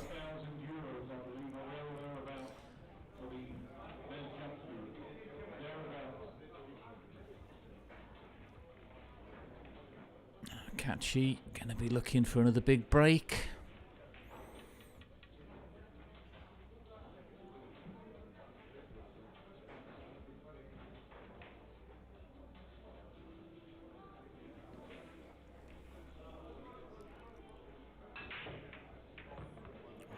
He's got a good one as well, so again 1 in the side, and he's got a shot on the 2. I'm just wondering where he's going to be thinking about the 3 ball. I mean, he could play it for the side pocket. The only problem with that is the 7 balls there, so I still think he'll take this for the side pocket, and he'll just bump the 7 up the table slightly, and he should be on that 4 ball still. That's what he's looking at.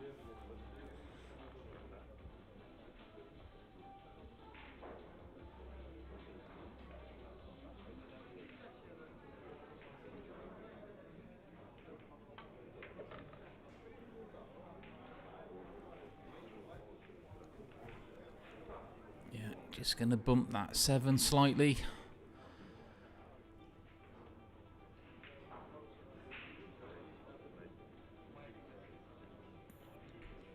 And he'll be looking for the 4 in the top left corner here.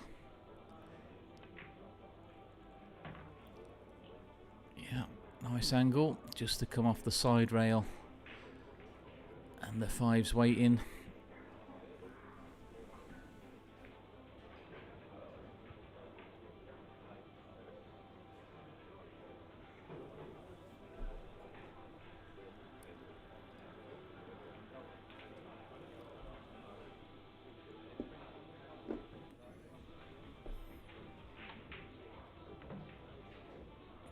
Nice shot.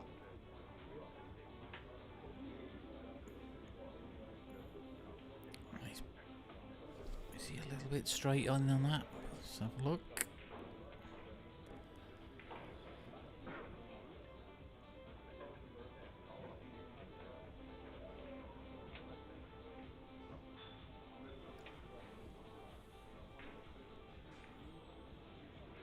Just wondering, you know, he might try and draw this back. He's going forward, so he's coming back out to the middle of the table here, or is he? Yeah, middle of the table. He's all right. Nicely controlled, and he's looking good here, Katschi. Yes, he had the fluke in the last rack, but he is queuing well. Playing some good positional play.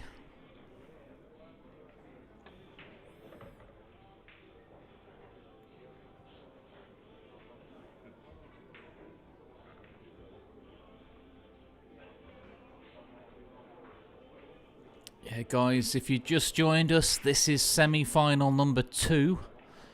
Joshua Filler just edged out Robbie Capito in the last one. Hill thriller. And he was trailing in that match as well.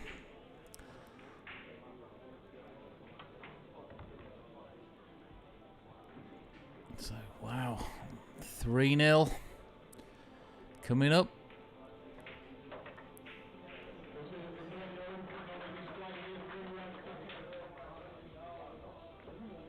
Victor Zelensky looking a little bit dejected. Can't blame him. Katschi did have a fluke in that second rack.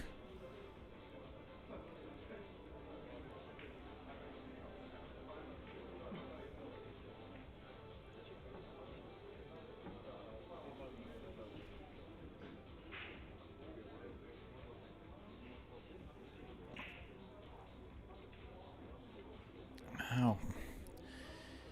Is Katschi gonna break and run another?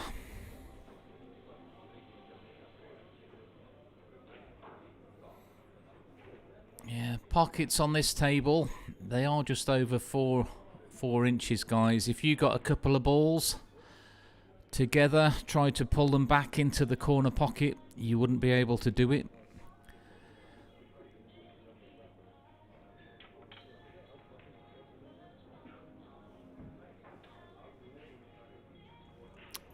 They are quite accommodating, though.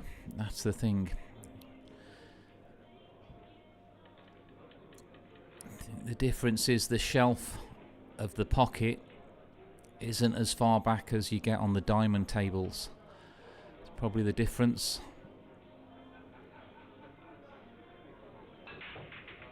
And he's made that one again, but the cue ball has gone in the side. So, first real chance for Victor.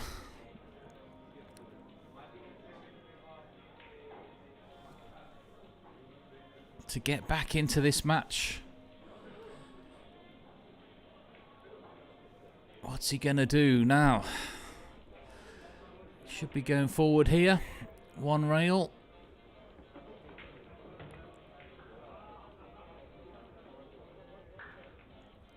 Yeah. And he's probably going to be taking that 5 into the side.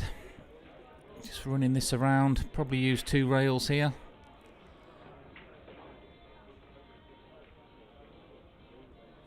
Yeah, that'll do nicely. So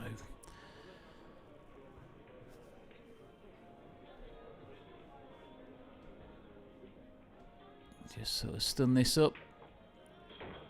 And then the 7's in the corner. And we should be looking at 3-1.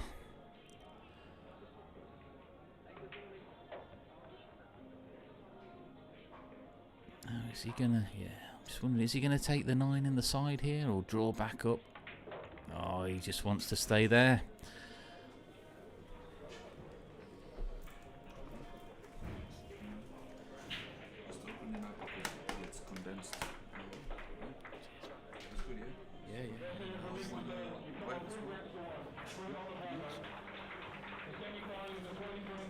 There you go, Victor, 3-1. Yeah, I thought for a second he was going to just play the 9 in the side pocket, but he just couldn't be bothered. Draw it back, stay where he is, take the 9 into the same pocket.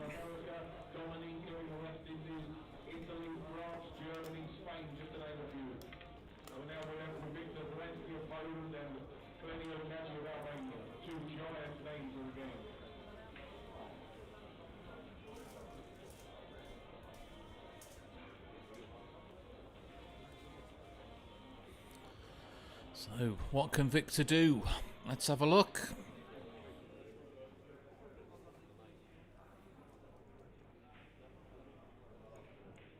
Oh, just missing that 1 in the side. The 8's going. And you know what? He might just be able to see that 1 ball to pot it.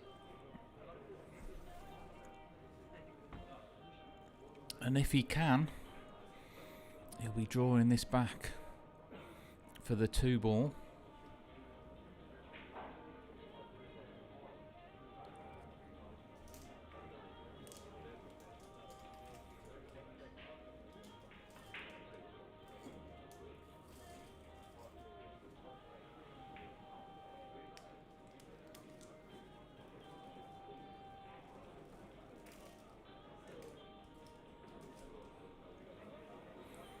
Just having a look at this, Victor, it's got to be tight.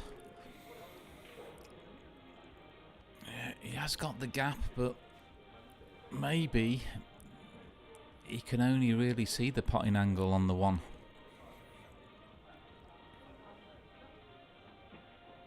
Not sure if he can see enough of the right hand side of the 1 ball to play a safety. He's having a good look at it.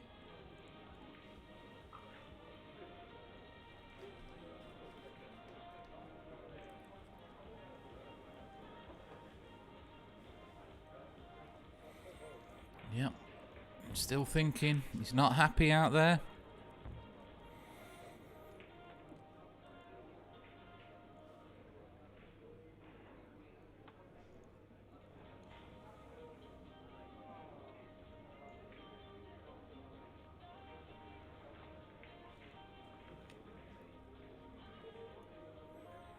Yeah, big shot for Victor here.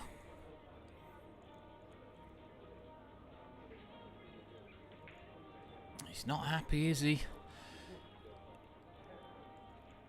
He's looking at the options, but there's not a whole lot of options really. I'm guessing he can't pot this, so he's just looking. Maybe he's going to try and swerve the cue ball slightly to hit the 1 on the side. I mean, he's just looking there at a kick shot, possibly a 3-rail kick shot coming behind the 1. Yeah, that's what he's going with. Oh no, he's playing a push out. Interesting choice there for the push out. Katschi with the chance to put Victor back in trouble. Oh, no, I'm just wondering here, is he going to come off the side of the 1, send the cue ball back to the side pocket where the middle is?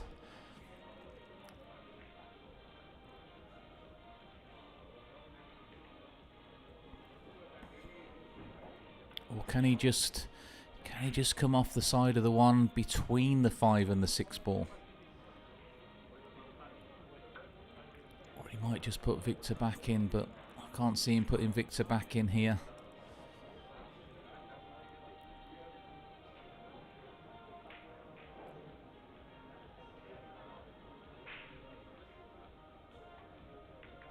Yeah. So we tried that first option. Just caught it a little bit thin though, so the 1 ball's come out.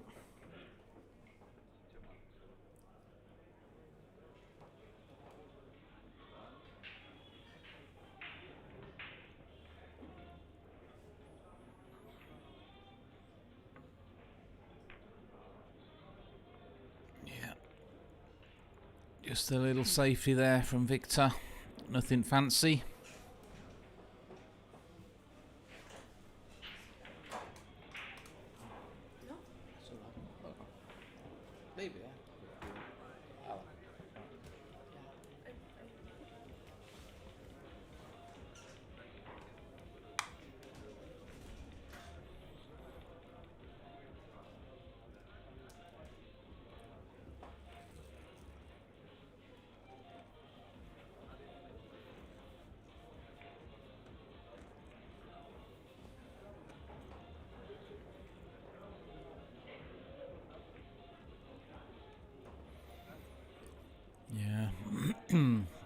It's a tough jump shot from where that is. But a lot of the top players now, they don't mind the jump shot when it's a short distance like that, but just a little bit too short for comfort. So he's gone back to the long cue. I'm just wondering, is he coming top rail? Back down at the 1, looking to make it thin to send the cue ball back down the table towards the 3 ball. We'll find out. Just depends how he's feeling out there. I like that shot though.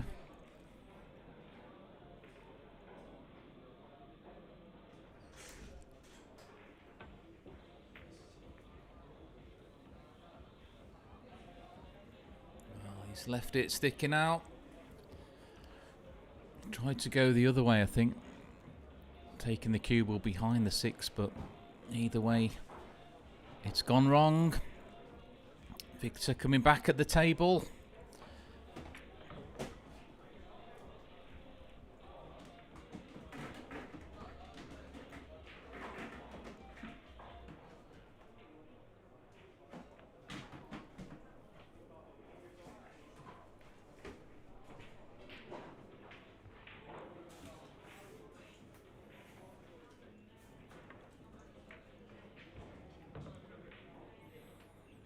Can't see too much of a problem here.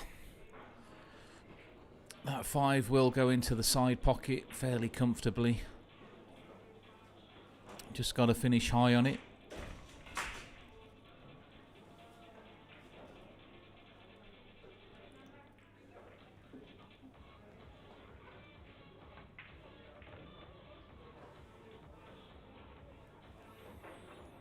Yeah, and he's okay there. Should be okay just to drop this in. A little bit of left hand spin. Unless he's coming behind, yeah. Bit of left there. Just to straighten it up off the rail. And we should be looking at 3-2 now. In this second semi-final.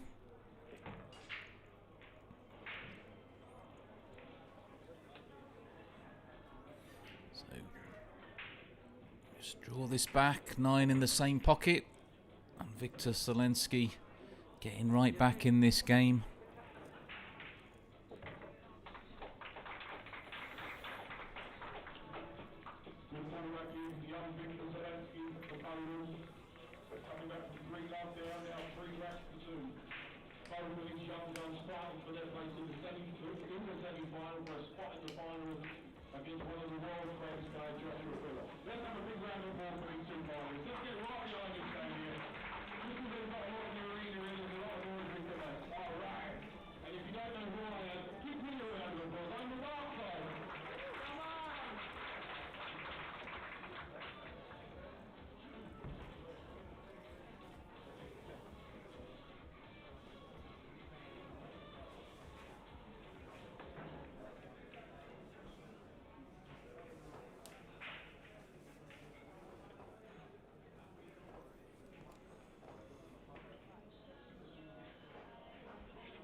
Well,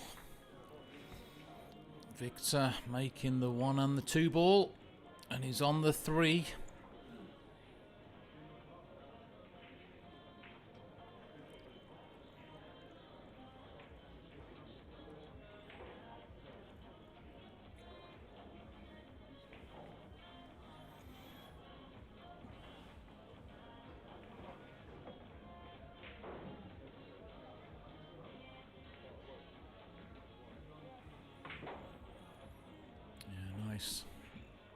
Just using the rails there. And he should be okay. Just looking at that 6 ball. Can't really see too much of a problem. He's just thinking, if he draws this back slightly, he just wants to make sure he's got a nice angle. Yeah, I think that's why he's come back a little bit. Well, he's going 2 rails now. He's going to be playing that 6 into the same pocket. Or is he? He's actually, well. Yeah, I thought he was going to go 2 rails and a back out there, but the 1 rail was open, so good chance again for Zelensky. Did have an option to go 2 rails around for the 6 there, but he should be fine.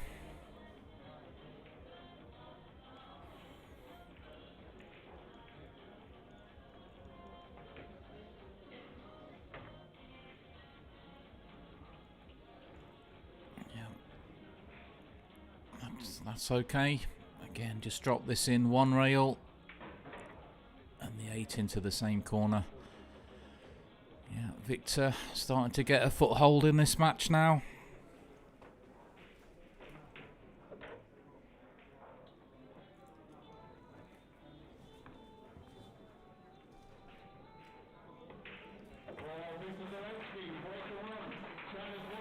So 3-all now in this second semi-final.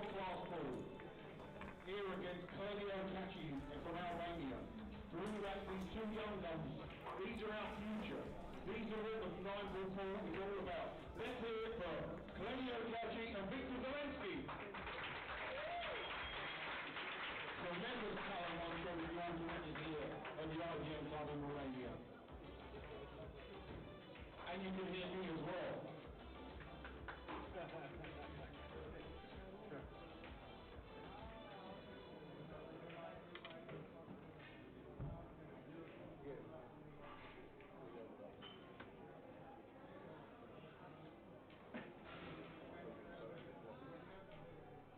Well, Victor, he'll be looking to run another one out.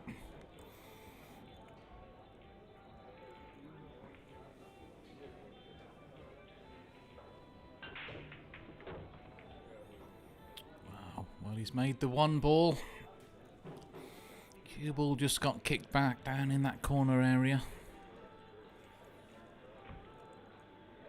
But he's got a good safety option now. Couple of choices, maybe could go right hand side of the 2 back down the table, but I think we'll be seeing him take the left hand side of the 2 ball, just looking to drop the cue ball in behind the 5.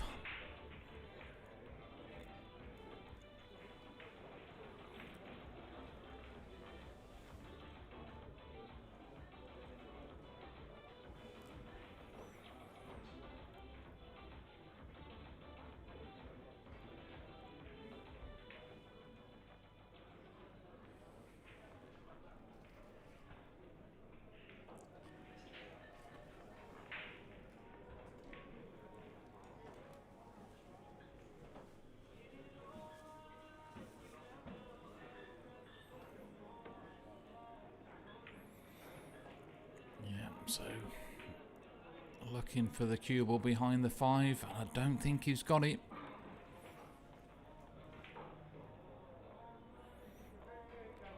Yeah, there you go. So he's left it. Katschi can get to that 2 ball. And he'll be looking to take the cue ball back up off the 2 rails behind the 5 again, I think.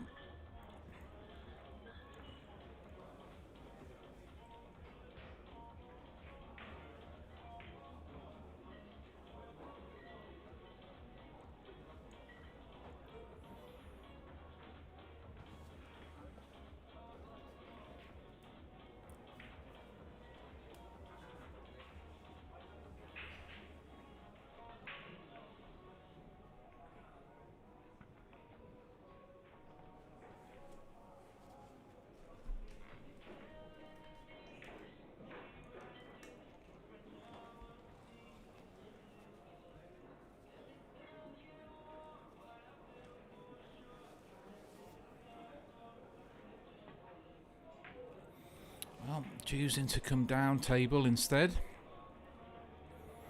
But he has left a gap. This 2 ball is makeable.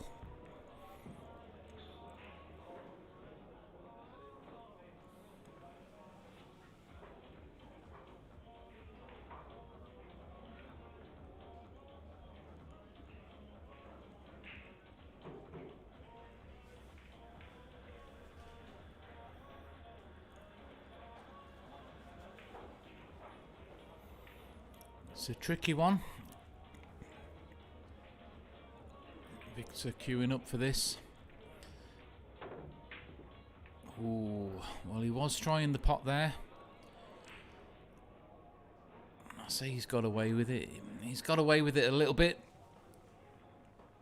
The 2-ball, Katschi can see it, but the 4 just coming over that corner pocket. So, what's Katschi thinking? Don't think we'll see him take the 2-4 combination here. He might do. Depends how confident he's feeling. I think he's having a look at it.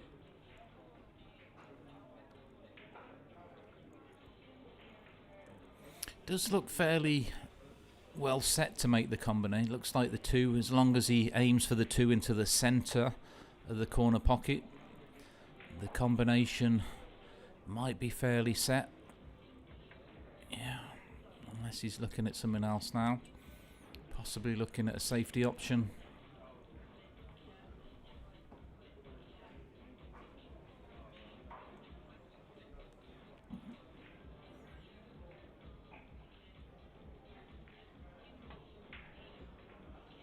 Yeah, just sending it to the side of the 4 there, back up the table. And he has left that sticking out. So Victor can see the edge of that 2-ball.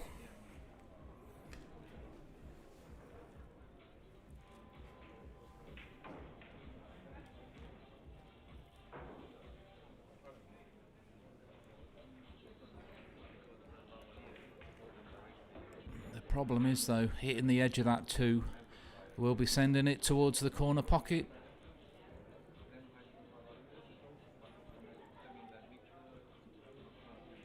Just wondering, can Victor see enough of this to swing it back down the table with the cue ball and avoid the 5?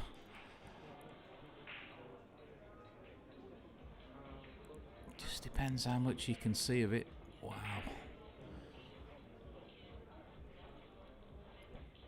Where's that going? Where has that gone?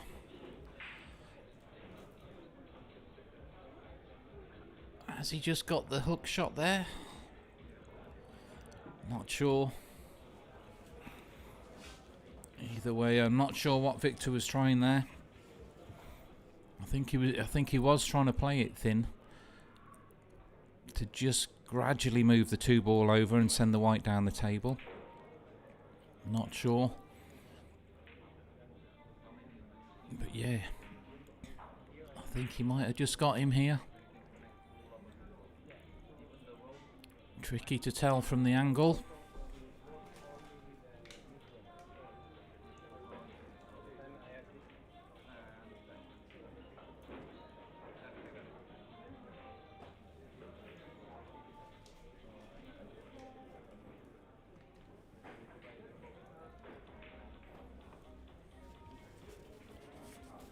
Well, the way Katschi was down there, it was almost like he could pot this ball.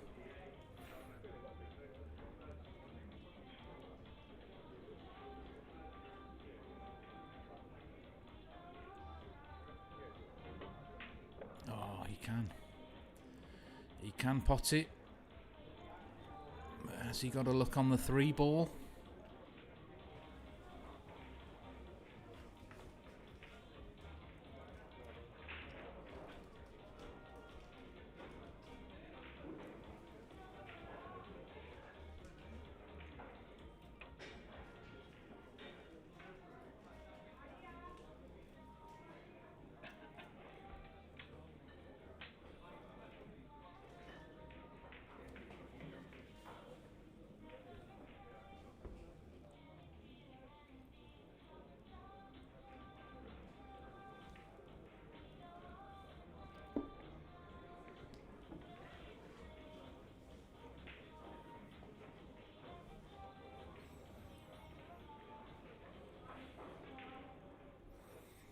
Looks a bit tight, you know. I think he can just make this.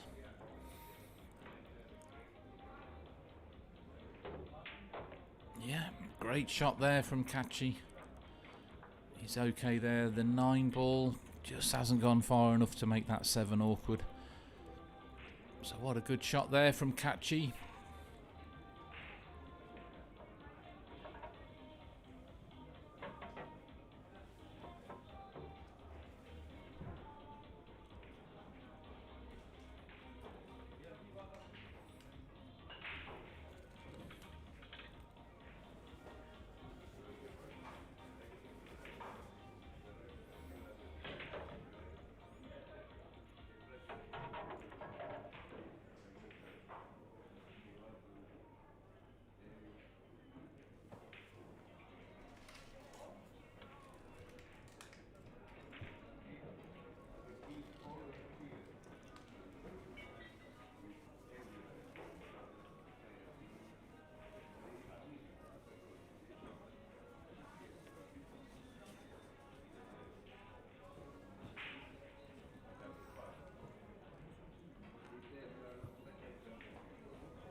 That'll do nicely.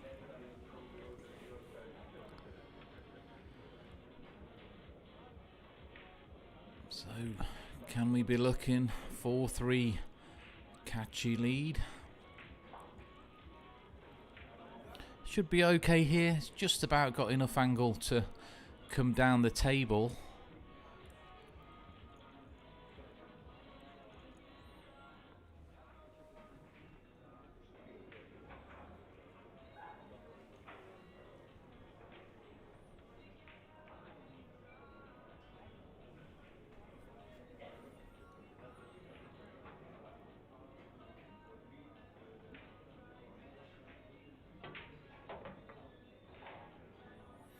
Yeah, nicely played. So one shot here. Get on the 8. And we could be looking at 4-3 lead. Katschi Katschi.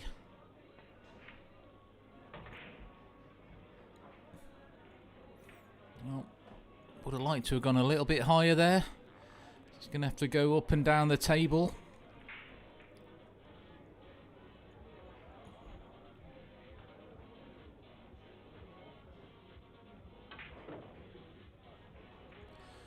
He's controlled that well.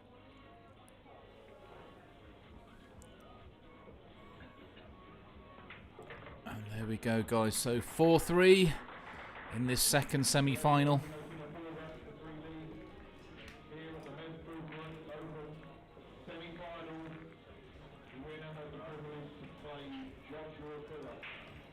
The final of the 2025 Mezz Bucharest Open, here live at the IDM Club, being broadcast worldwide on the YouTube channel, the Billiard Network.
Another good break there from Coledio.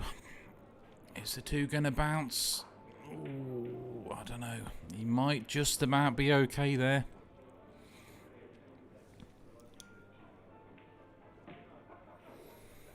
He might just be okay, you know. Chip this in with a little bit of left-hand English. Take the cue ball all the way down the table for that 3 ball.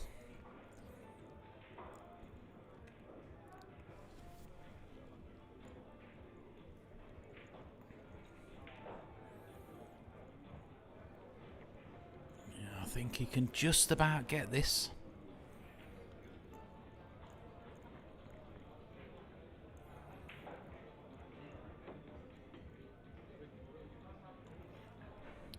He has got an option to play it on the with right-hand English, come down off the top rail and towards the right-hand side rail to avoid the 6. We'll just see what he's thinking here. He's coming straight back down the table towards the 9 ball. Yeah, that'll do nicely.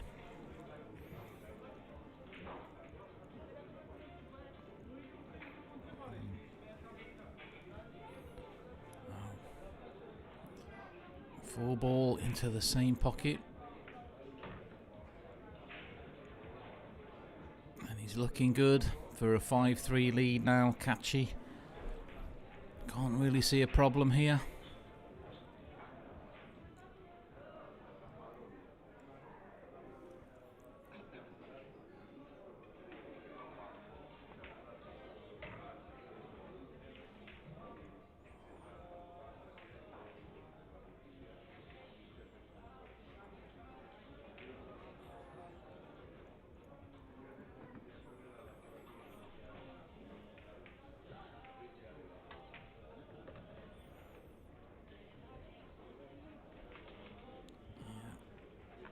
Looking good.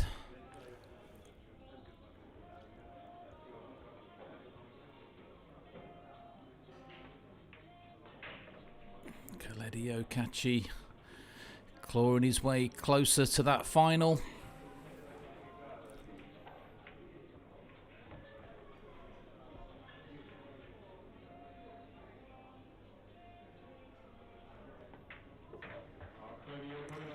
Yep, so 5-3 now. Coledio Katschi leading Victor Zelensky in this second semi-final.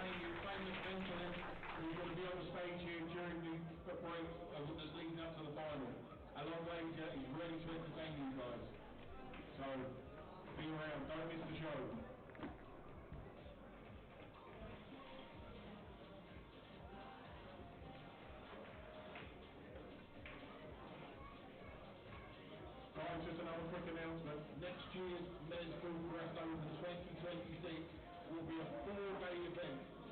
4-day event for next year. Reason being, this is at 7 o'clock. We can chill out, relax, we can have fun. Everyone can be chilled out and relaxed, and we'll have a lot more fun next year in the time permitting because of that's how it's going to be. 4-day event next year, guys. So, big round of applause for our semi-finalists. Big round of applause. Let's hit the house up. World-class entertainment here on the main stage of the Mezz Bucharest Open here in the IDM Club in Romania. Both guys battling out for a place in the final against the world #1 with one of the greatest players on the planet at the moment, Joshua Miller. What excitement we've got lined up for you for the rest of the evening, guys. So, why don't you just clap for yourselves? Come on! All right.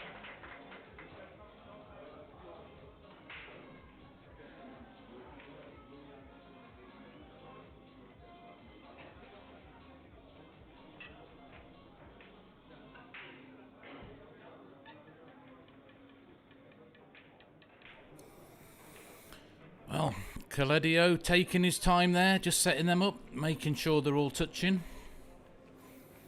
Just steadying himself. He'll be looking to run these out as well.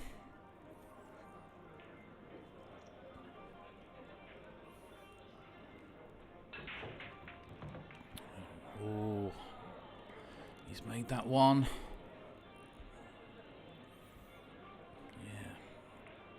Two ball will pass into the top left corner. And it's a natural angle for the cue ball to come back down the table. I think we'll see him attack this two ball.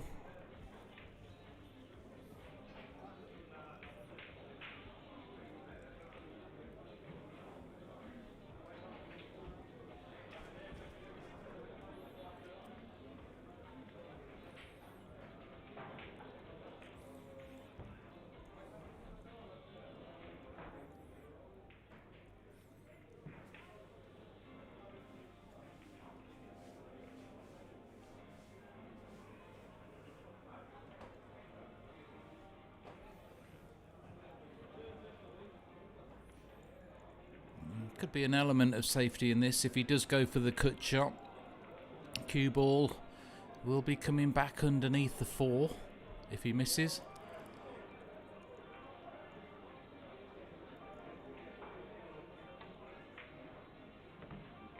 Oh wow. He doesn't look like missing at the moment. He's playing well.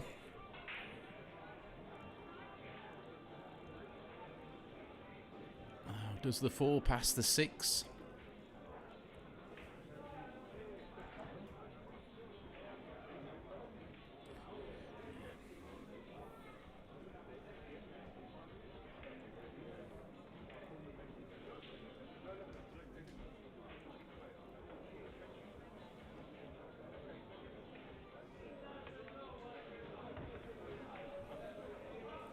We'll find out in a moment. The way he's played that, looks like he might be playing the combination shot, to be honest. I think it's tricky to tell. It might pass. Well, he didn't. He did play the combination and he has left it. He was just concentrating on controlling that there. Didn't want to lose the 4 ball after making the combination. It just caused him to maybe think about it and miss that. So Victor back at the table. He'll be looking to make it 5-4.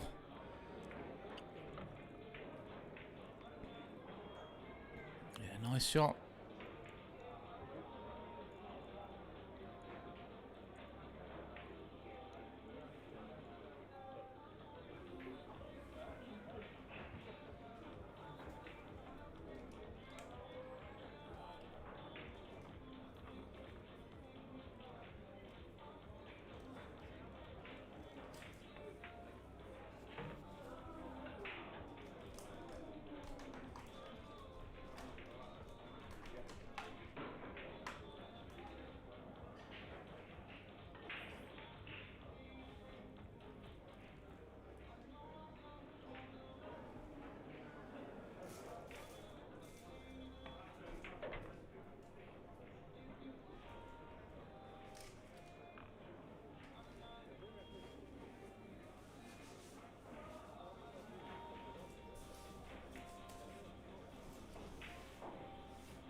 Victor Zelensky taking advantage of that Katschi error. Getting a rack back on the board. Trailing by 4 racks to 5 here in this second semi-final.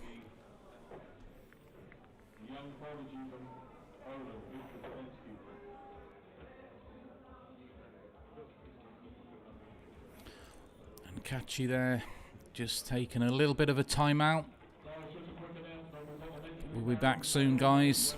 There's going to be a 15-minute show and then we're going to get straight into the main final. So as soon as this is over, there'll be about 15-20 minutes of how long things are putting on a performance for you that you're going to absolutely enjoy. And make sure you've got your cameras, make sure you've got your phones on ready, because there's going to be another surprise. Your phones, make sure you have them ready. You're here, yeah?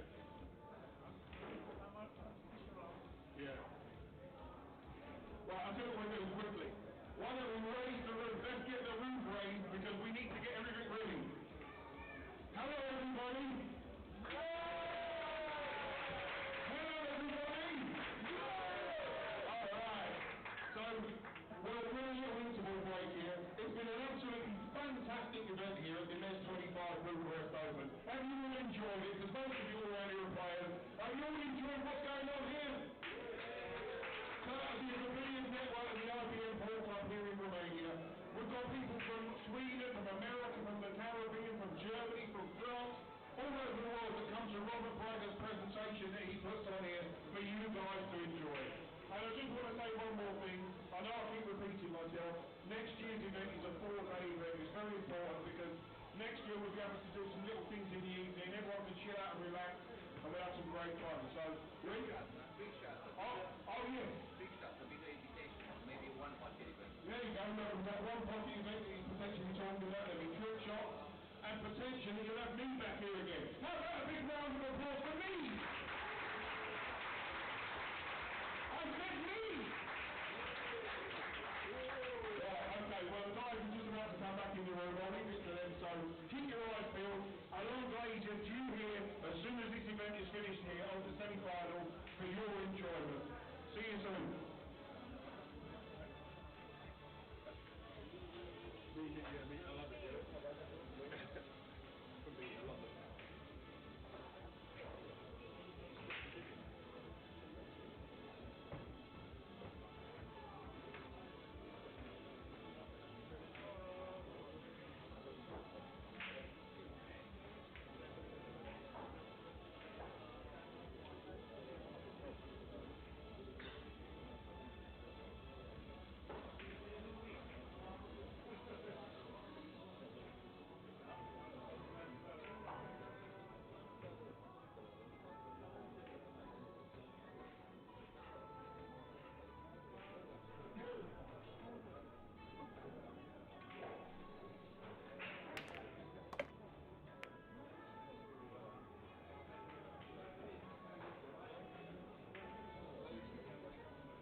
Big round of applause for Victor Zelensky.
Big round of applause for Katschi back in the arena. Olympic, 5 racks to ball, Victor to break. 2 sensational talents of the base. Well, both players back in the arena. They've used the break there, so we'll be looking to close out the second part of this match. Let us know your predictions, guys, for the scores in the chat. Victor Zelensky trailing 5 frames to 4. Racks to 4, should I say. But he'll be looking for another good break now, Victor.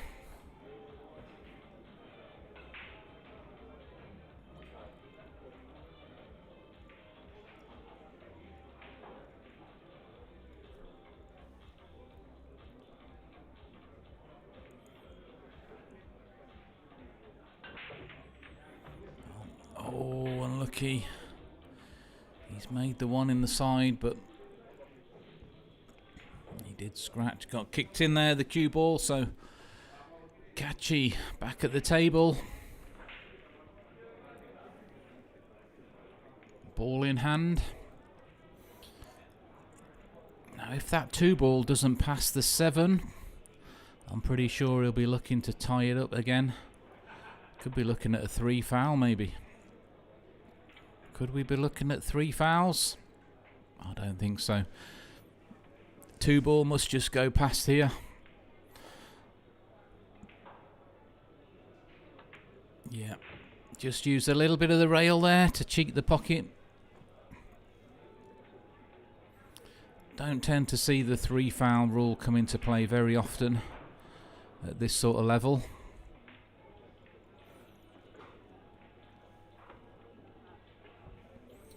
Players prefer to just run the table out if it's there.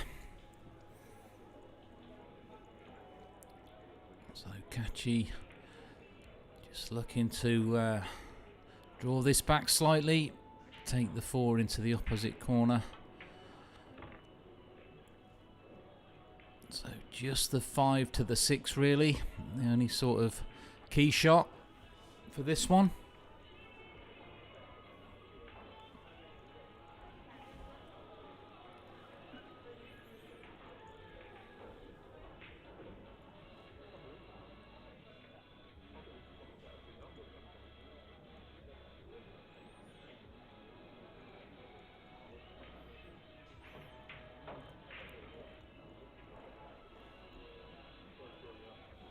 Pretty sure he'll be taking that 6 into the top right hand corner pocket.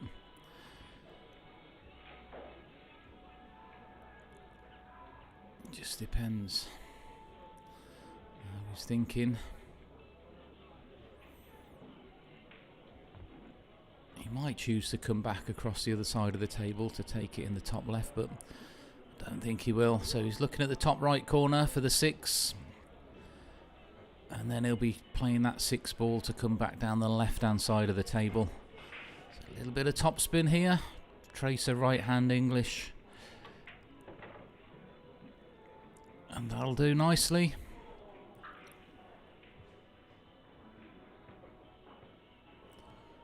Just going to drop this in. He might go 2 rails. Probably will do, I think. Just back down for the 7.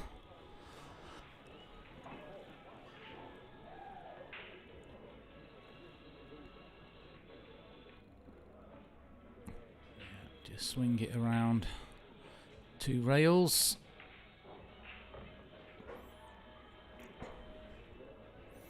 Ooh. Well, he's still okay. Just about there. I would have liked it to have stopped a little bit higher. He did hit it a touch firm. Just wiping the cue down there, making sure. Big rack here. Looking to go 6-4 up on Zelensky.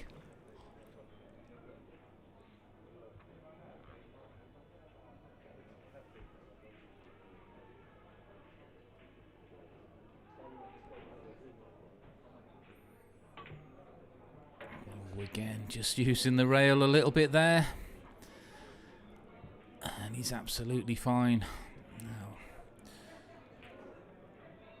2 rails for the 9 in the side. Or is he going to go 1 rail for the 9 in the corner? No, 9 in the side. And 6-4 Katschi. Victor can't seem to get in front in this game. Katschi keeps taking that lead.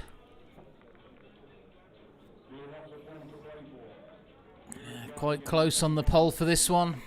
56% in favour of Katschi to take this one down. It's looking like he might do. He's playing well.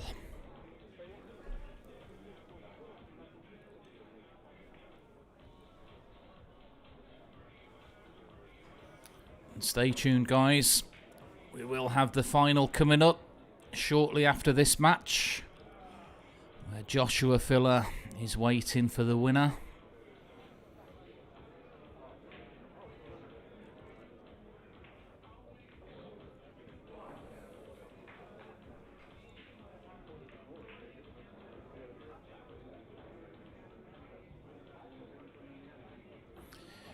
Takes his time setting the balls up, Katschi. He likes to make sure they're all touching. To be honest, when you've got these magic racks, it's difficult to not have them all touching, if I'm being honest, but there you go. He's happy. Just wiping that cue down again. Psyching himself up. And are we going to see another big break from Katschi?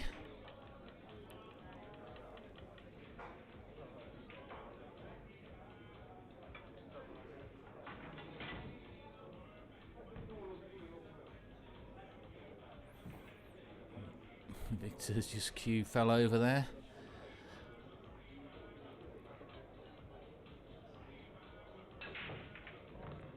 Yeah, big break there. I think he might be on this 2-ball. Just stop there. I think we'll see Katschi taking on the bank shot here. Drawing the cue ball back down the table for a bit of a two-way shot. Yeah, I don't think he's going to move that out of the way. Shouldn't make too much difference on the shot that he's going to be playing. Could be a good attacking shot though. Just a slow bank on the 2, draw the cue ball down the table. The 3-ball's waiting. And if he misses the bank, there's a good chance he's going to get that 2 safe as well.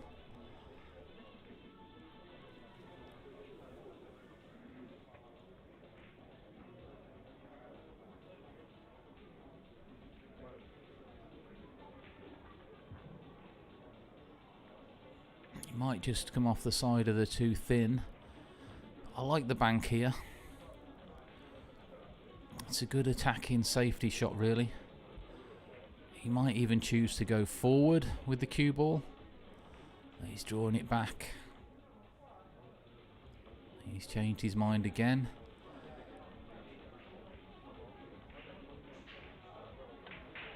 There you go. Oh, well, is he going to get it safe? Not quite. Yeah, just hit the top jaw there of the centre pocket. It was a good attacking shot though. I like that.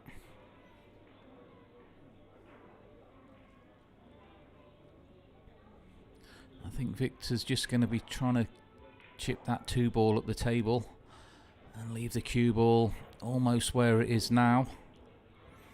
He's got to get the speed control right on this one.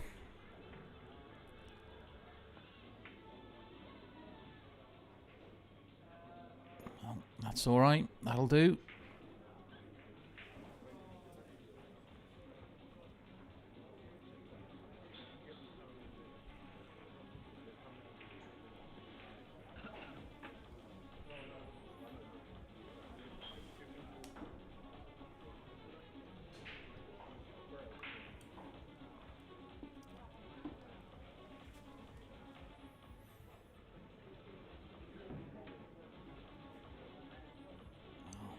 For the jump cue. Yeah, a lot of the top players now so good with the jump cue.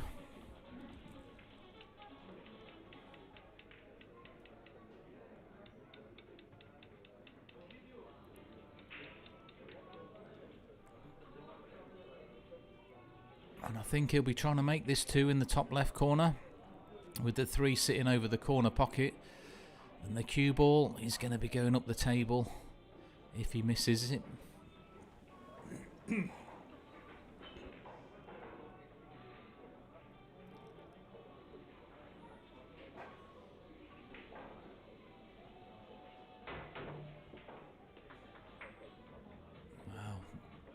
He was all out attack on the jump shot. Nearly had it as well there. The players now very good with the jump cue.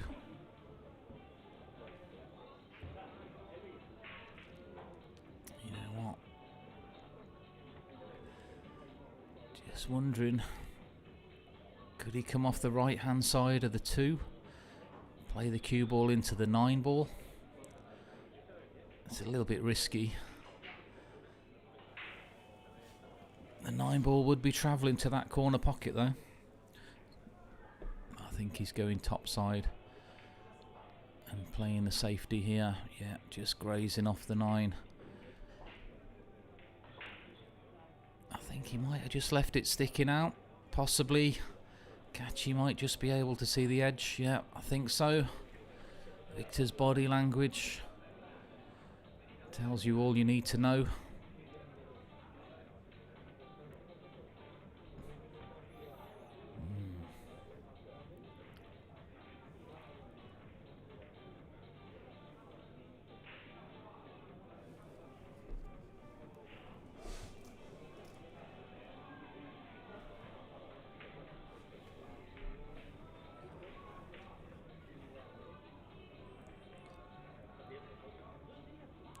It's a tricky little one, this.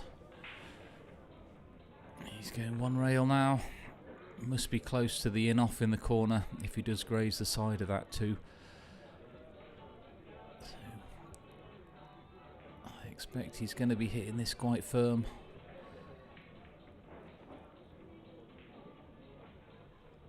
He's changed his mind again.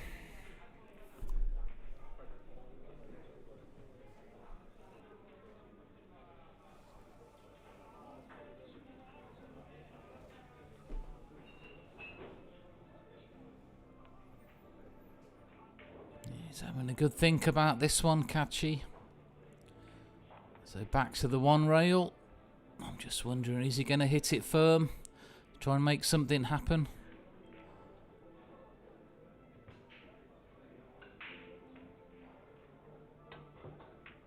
He's just controlling it there, but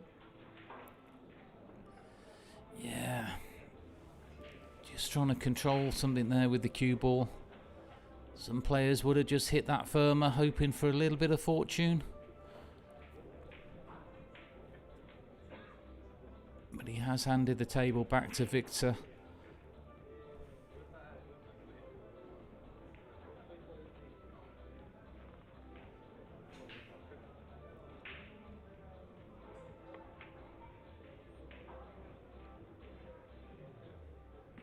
Yeah, another good shot, I think, from Victor. But I don't know, you know, the edge of that 2 might just be out enough for Katschi to make it into the side pocket.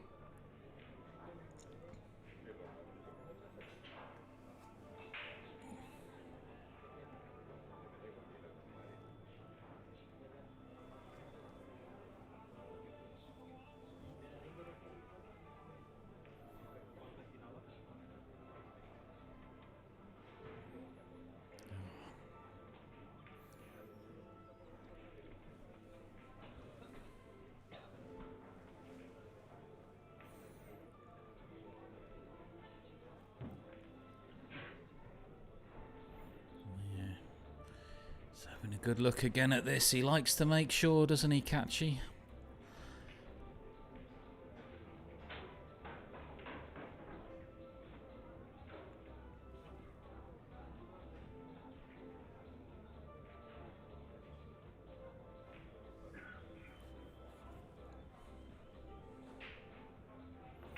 I think he can just get to the edge of this too to make it into the side pocket.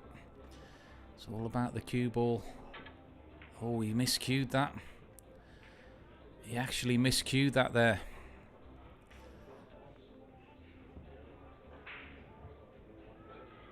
Yeah, he's just looking at his tip there. Yeah, miscued that one. And Victor back at the table. Could be a problem with the 5 though, being next to the 7.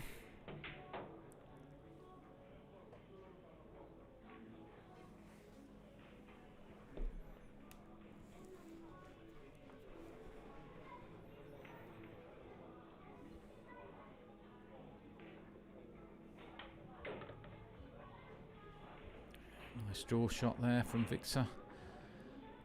Get back out for the 4. He's just looking at that 5. See if it goes in the top corner pocket. I know he's looking in the bottom corner.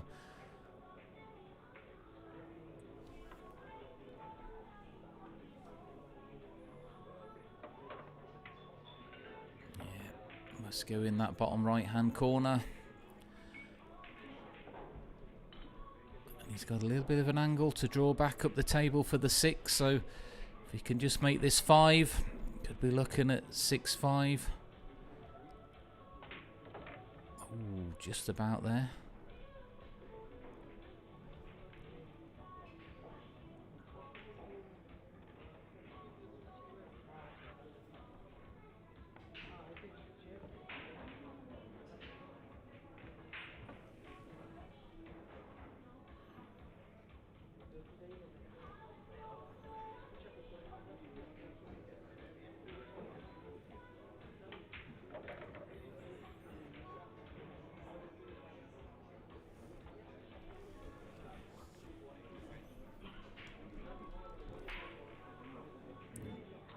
Draw this back.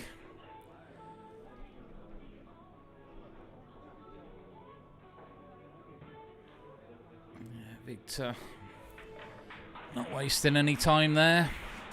Running them out. 5-4, 5-6. Trailing against Katschi.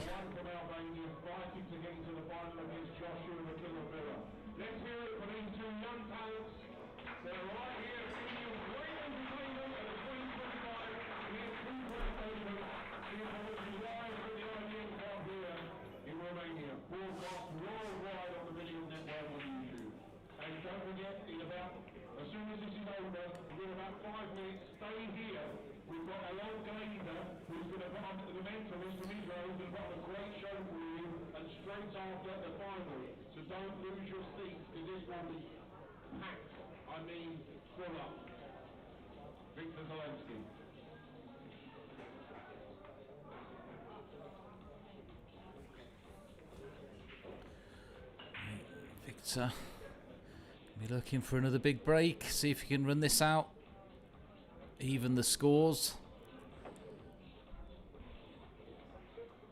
Oh, he's made the 6 and the 1, I think. Oh, I thought the 1 was going to drop in as well. Yeah, a little bit fortunate maybe.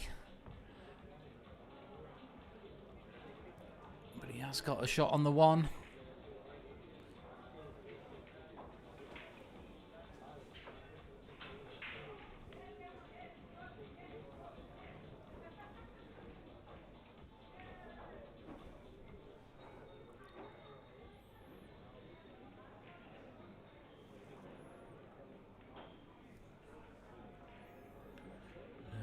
Can Victor just control that cue ball?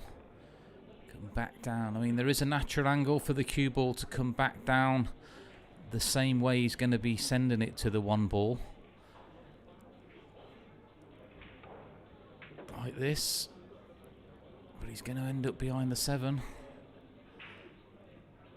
Oh, wow. He's not going to be happy with that. That's a tight shot as well, right on top of that 7. You can see there, cue ball almost glued to that 7 ball.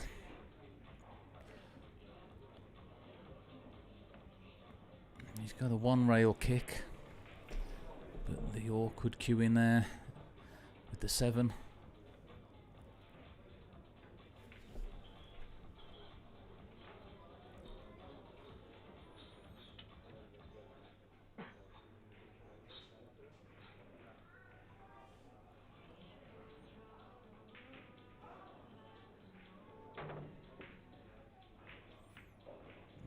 He hit the 9 ball.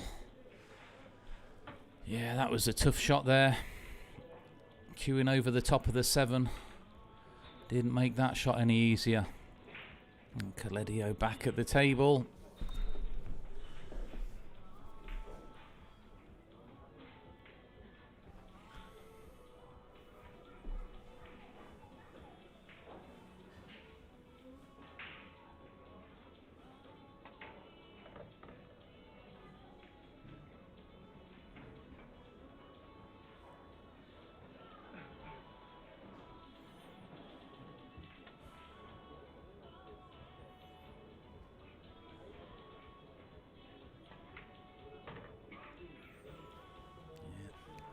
Just running these out now.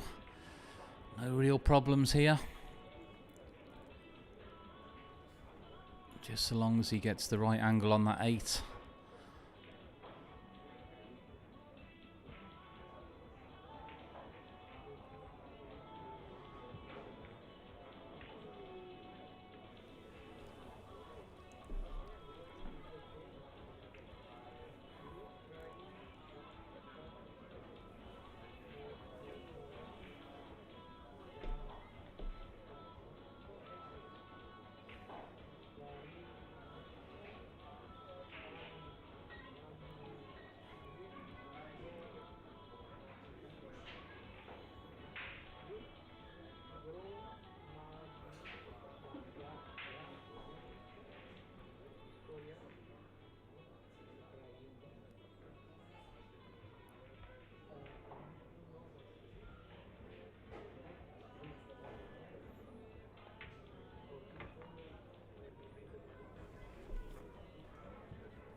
Just got a little bit of an angle there. Thought for a second the cue ball was going to come straight on that 7. It should be okay. Just going to punch this out off the rail, back across.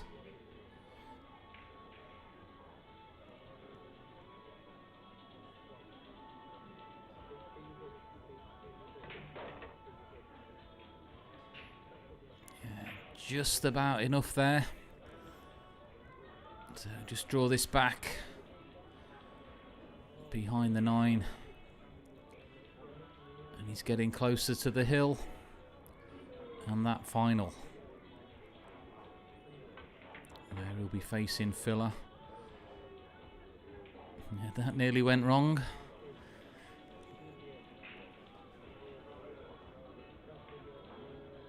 Yeah, any further over there and this would have been tricky. It's just okay.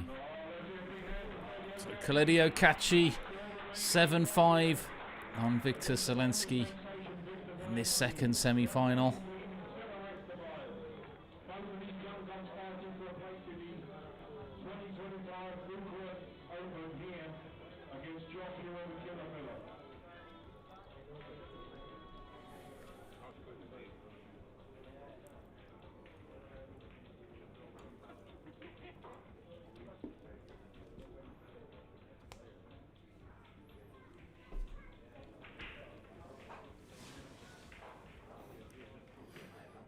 Just having a good look at the rack, making sure they're all touching.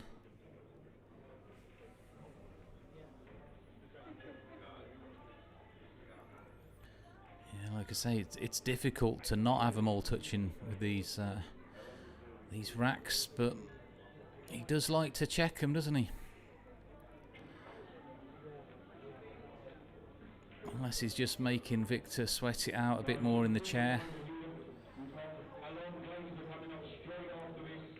There we go.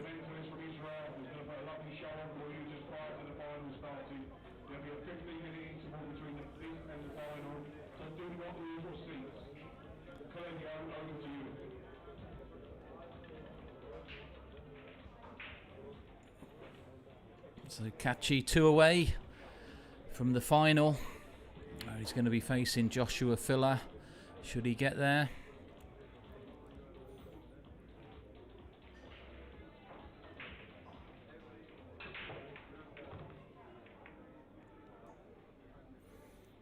Well, is he going to have a jump at this? You know what?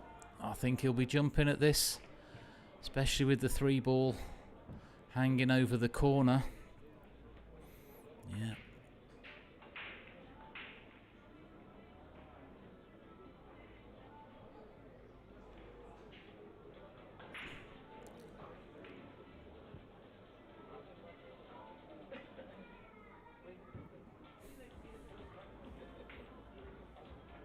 He's thinking. Does a lot of thinking.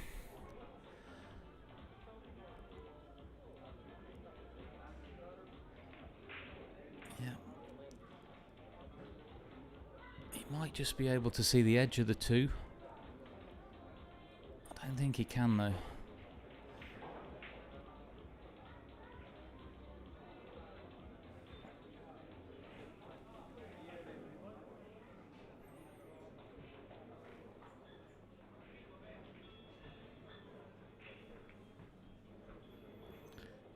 Having a good look. Surprised, I thought he would have got the jump cue out. Here's a good jump. He might be going for it now.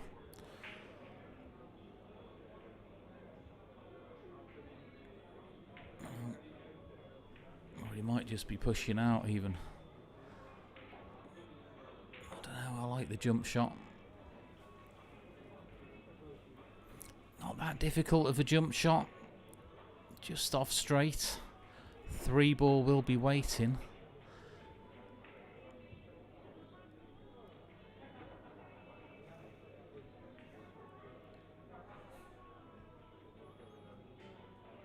Now he might be going for the jump cue. Oh, he's having another look.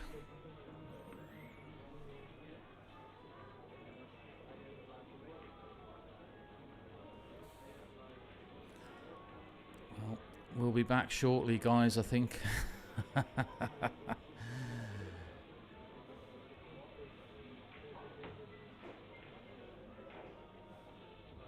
He's really having a good think about this, isn't he? He might struggle if he gets in the Mosconi Cup. With that shot clock.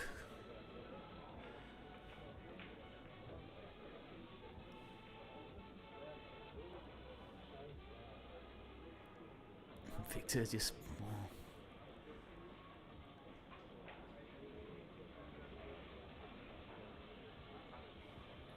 Yeah, and finally he's going for that jump cue.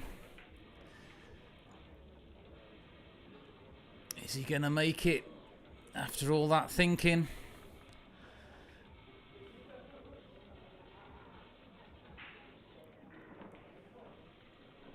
He's just chalking up. It's not that difficult a jump shot. It's just off straight. 3 ball waiting.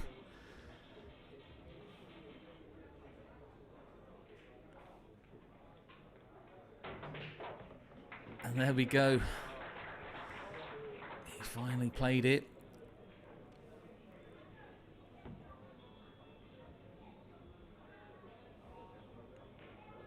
Yeah. He's just landed. A bit awkward. I'm pretty sure that 5 ball's in the way. He might just be able to come to the bottom rail with a little bit of left-hand spin. Just to nudge the 3 in. Or he might even be able to go to the right-hand side of the 5. A little bit more dangerous that way. Yeah, he's loading up that cue ball with a bit of left-hand spin. Play this soft. Yeah, there you go. He's going to end up behind the 5. Oh.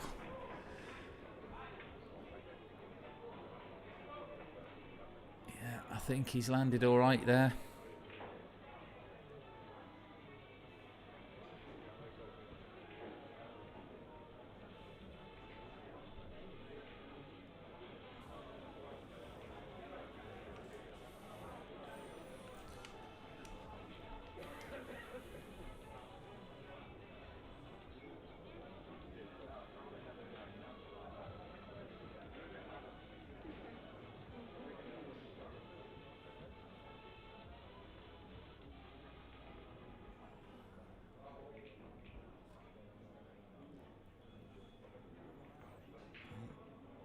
Can't see a problem. Just drop this in. 5 into the other corner pocket.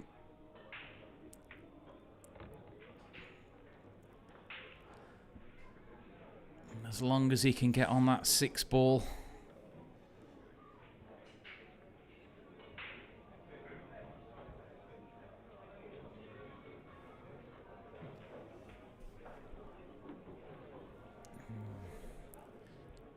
Should be good.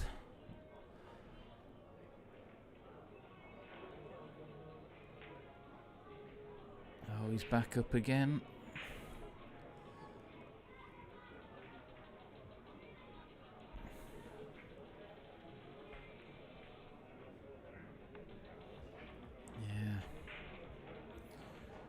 I've never really watched Katschi play before, to be honest, but he does like to have a good think, doesn't he? Whether he does that all the time, I don't know. Or whether it's just in this match, because it's a big semi-final.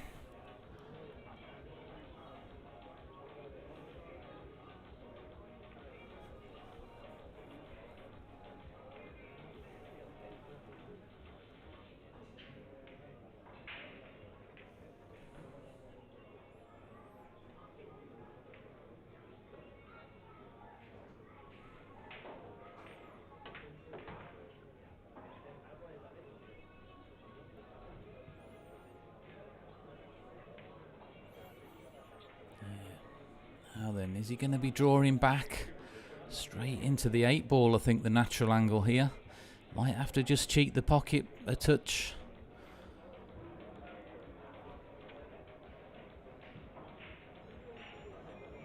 He's going to have a look at it though, isn't he?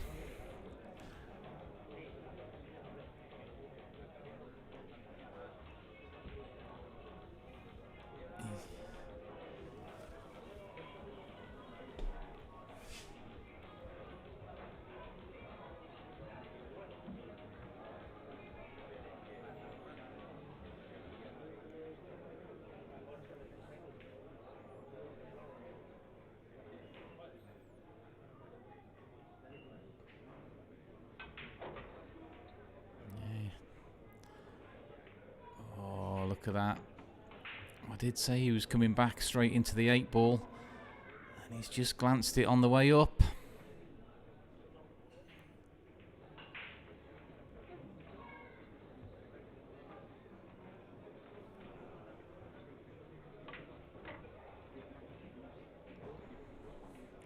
So Katschi looking to go on the hill.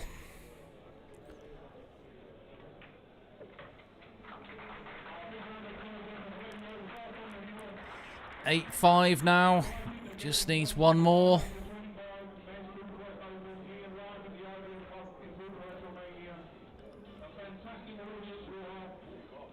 I'm just going to watch him set these up because every rack is taking his time.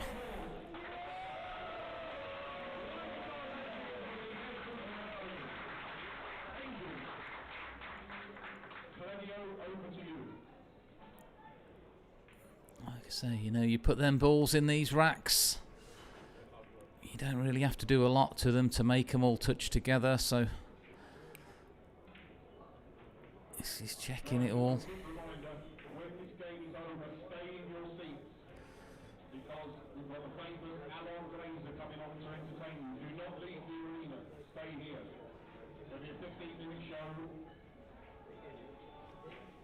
And he's looking for one more big break here. Just to finish this one off.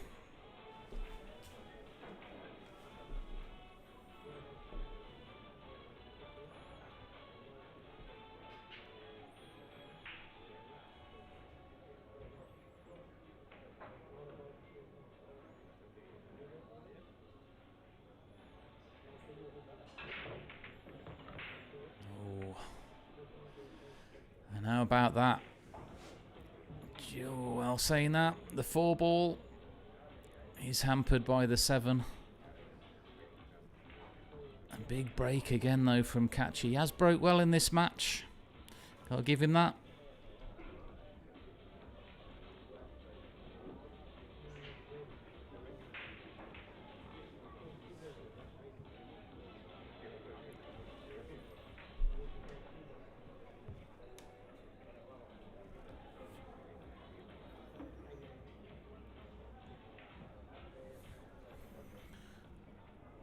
What's he thinking? Is he thinking the big draw shot?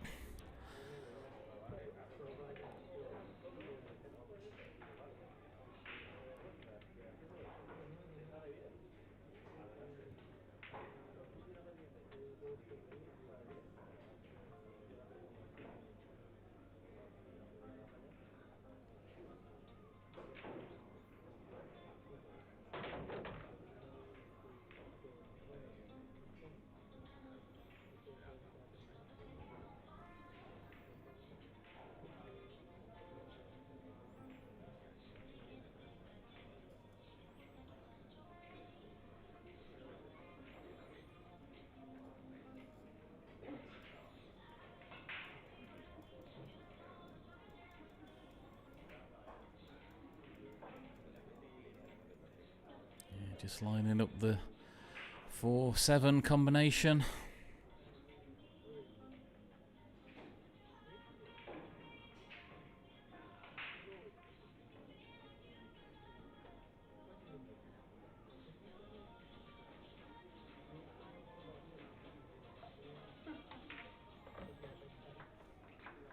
Yeah, he's played that well. Yeah, controlled that nicely.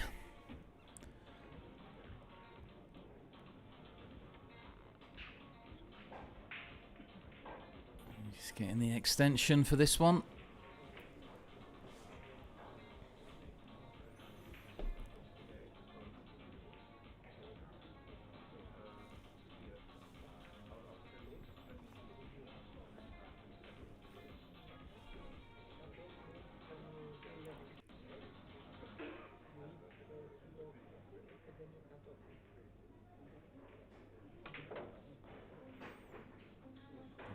He's looking good now.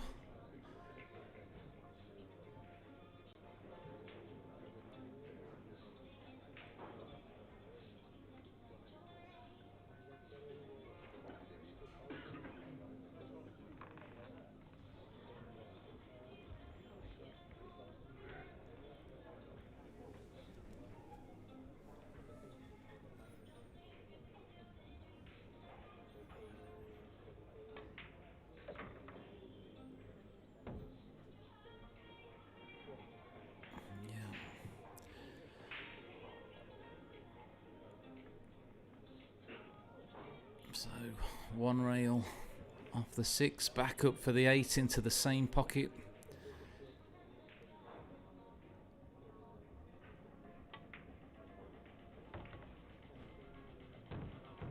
And he knows he's happy with that.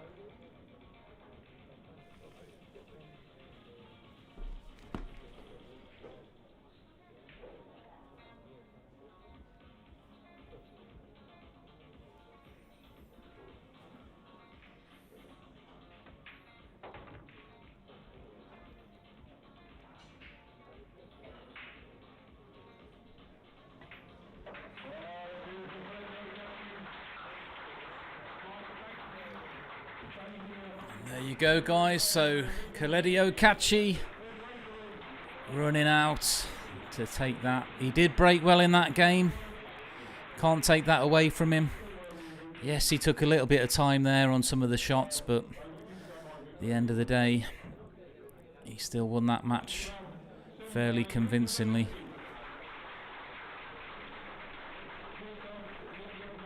But yeah, we're gonna have a 15-20 minute break or so before we have the final. We're going to have a little bit of a magic show again.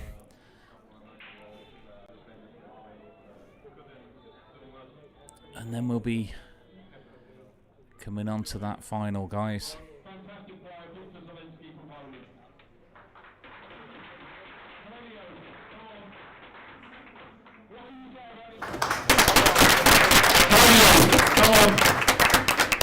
What can you say about this young man from Albania?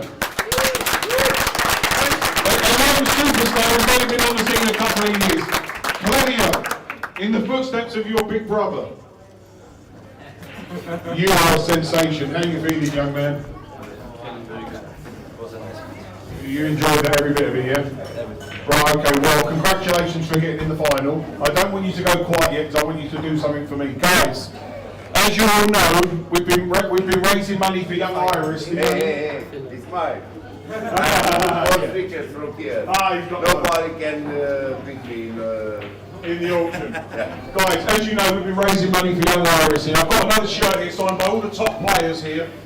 Guys, even if we can raise 20 euros, look. 10 euros. 20 euros. 20 euros for this shirt. It's got all the money down to it. 30 euros. Sorry? 30 euros for the start. So I have 35 euros for the shirt. 35 euros signed by Joshua Fella. All of the big guns. 35 euros. Anybody interested to help donate to the cause of young Irish? 35 euros. 35 euros over the back there. 40 euros. Do I hear 40 euros? Come on, guys. You know it's for a good cause. Hey, mine. 55 euros. 55 euros. Wow, what a star this guy. Anyone who wants to go a little bit higher, it's all going to a great cause. Must be together. Must be together. Okay, well, going once, Going twice for €55 to young Iris. He's done it again, young man. Oh, fantastic.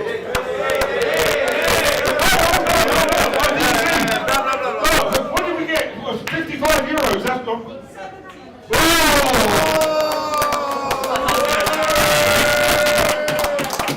I hear €75 in the room for this show? How much? €100! Wow, this is fantastic. Look, it's over to you guys. You're in the running. Going once, all for young Iris. Going for young Iris. Wow, 120 for this shirt. This fabulous dark side full shirt side of all the big guns. Can we get any higher than €120 or are we gone or are we done? Going once, going twice, going to the Belgian pink over there for €120. Sold!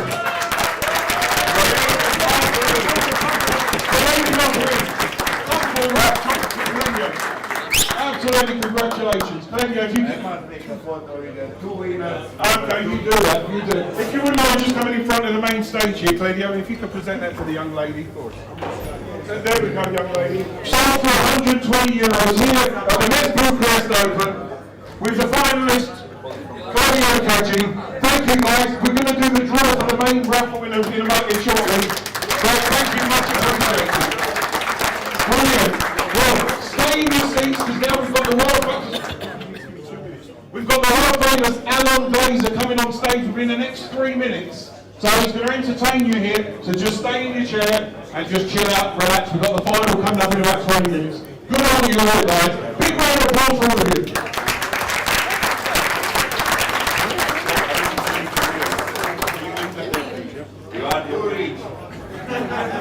You're an angel. Guys, too rich for me. Well, absolutely. But if you wouldn't mind going to see the young lady over there, she'll be absolutely pleasure taking your money off you. Thank you guys, just stay in your chair. Alan Glazer will be here within the next 2 minutes. He's on a 2-minute countdown in his brand new arena. Alright, that's your pleasure, young man. Gladio Katschi. When you're ready, go. Just going to have a little magic show. 10 minutes just while the players gather themselves. Okay, so you can give a round of applause if you want.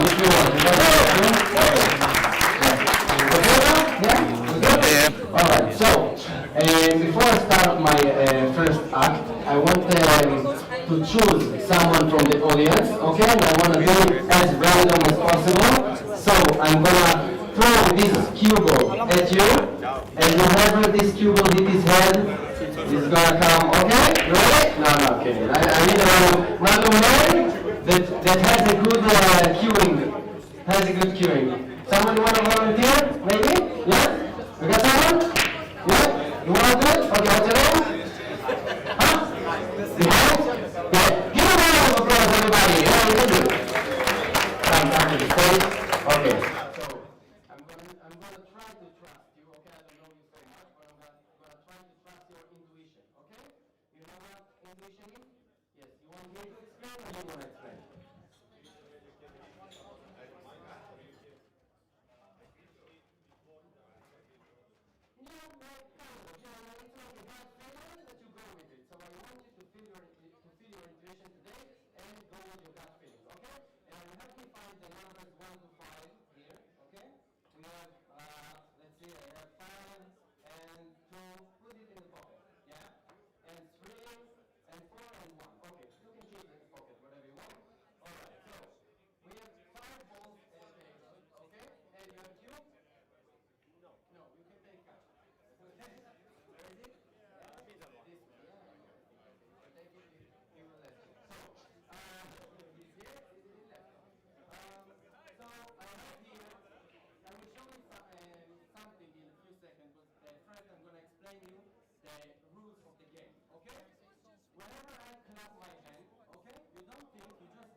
loose, and only one string is attached to this hook.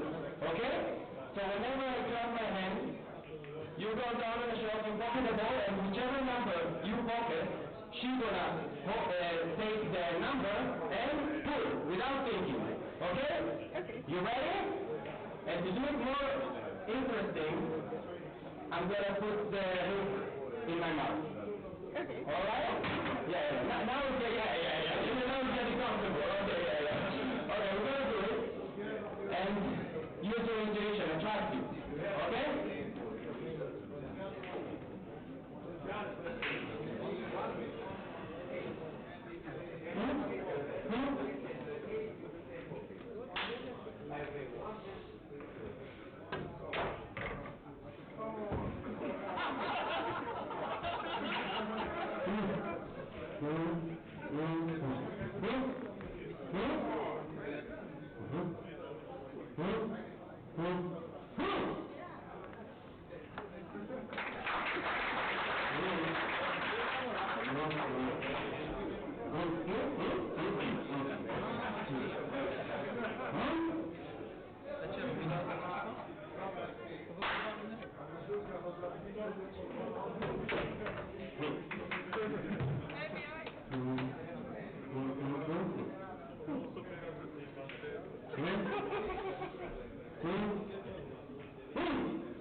Thank you for keeping me safe.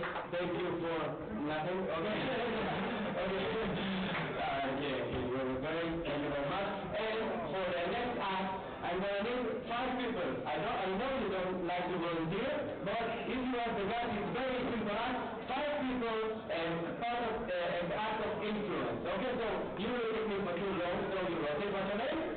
Yes. Yes? Yes. Give it a round of applause for me. Down. And pick another one. Pick another one for me. 5 people. Yes, down below. You wanna play? It's fun. You can come. One. Okay, one. Don't kill me, yeah? Don't kill you. No, you will keep yourself. Okay, so it's 1, 2, 3, 4. And another one right there, girl. What's your name? You're a waitress, right? Come. Okay. She went to the bar. So maybe my girlfriend, you wanna volunteer maybe? No. It's fun. Okay, guys. Bring it test. Okay, so for now, I'm gonna show you some. What's that? It's not part of my ass. I don't know what's going on. Another one? Yeah, and the downside side volunteer. Oh my goodness. Yeah. You're an alien. I think. Okay, so I can't step up. So maybe the dark side will help me. Can you find another volunteer, please? One more. Choose whatever you want, take it by the hand, then give it to me. My two. No. Volunteer, no, you know what it is? Yeah, I know your name. You don't recognize it. Yeah, I got it. Give a round of applause, everybody. I hate this thing. You have to be in the back because I mean okay, now so I have here a deck of cards, okay? And I'm gonna do something with the deck of cards that does not include sleight of hand, because usually with a deck of cards I'm going to do like this, pick a card, and then I know the card, we start for various times. Okay, yeah, it's good. That's too simple, yeah. I'm going to show you first the deck, okay, you will be the checkers, okay, come see. You see, there is like, you see there is a lot of cards, not the jokers, okay, it's like 28, the check, okay? It's like 52 cards without the jokers. Now, I'm going to do this again, okay? I'm going to show you the cards again, but now, what you're going to do, every one of the volunteers will see a card, okay? Remember one card, the color, the shape, and the number, okay? I'm going to do it first. Don't use your intuition, whatever comes to you, do it, okay? Just don't pick one card. Don't pick one card. It doesn't have to be the same card, and don't you pick the 10 of diamonds because it is the first one. You ready? Yeah. Remember one card, it's going to be quick. 1, 2, 3. Don't just see, just look. Yes, you got it? That's it? Yeah, you got it? You got it? No? Okay, I'm going to do it for you specially. Okay, first. 1, 2, 3. You got it? Yeah, okay, so we have 5 volunteers, they picked 5 cards, okay? And I'm going to try to see if I can get them, okay? So, there is, yeah, it's impossible, right? Okay. Yeah, impossible, right? Impossible. I will show you something better than right them, okay? Let's see. Just a question, who picked a big card, like a 10, jack, queen, who picked, just raise your hand, okay, 1, okay, who picked a really low card? You need to say 2, 3, 4, 5, okay. I'm going to count the deck, okay, around 12 cards, okay? Shut up. And what is the card that you pick a big card, right? What is the card that you pick? What? The boy? The jack? The jack of what?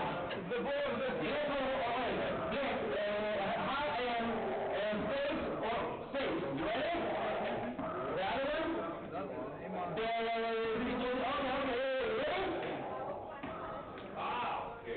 Yes, that's the card. Yes, I can know. Italian.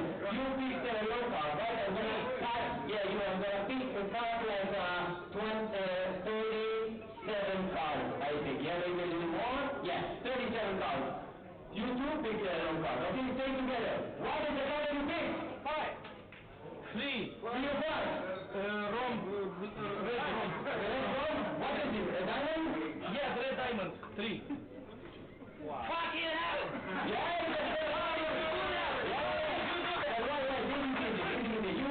You guys are the trickiest one, okay? Yeah, I see. I'm gonna count them again. I don't know. Right, okay.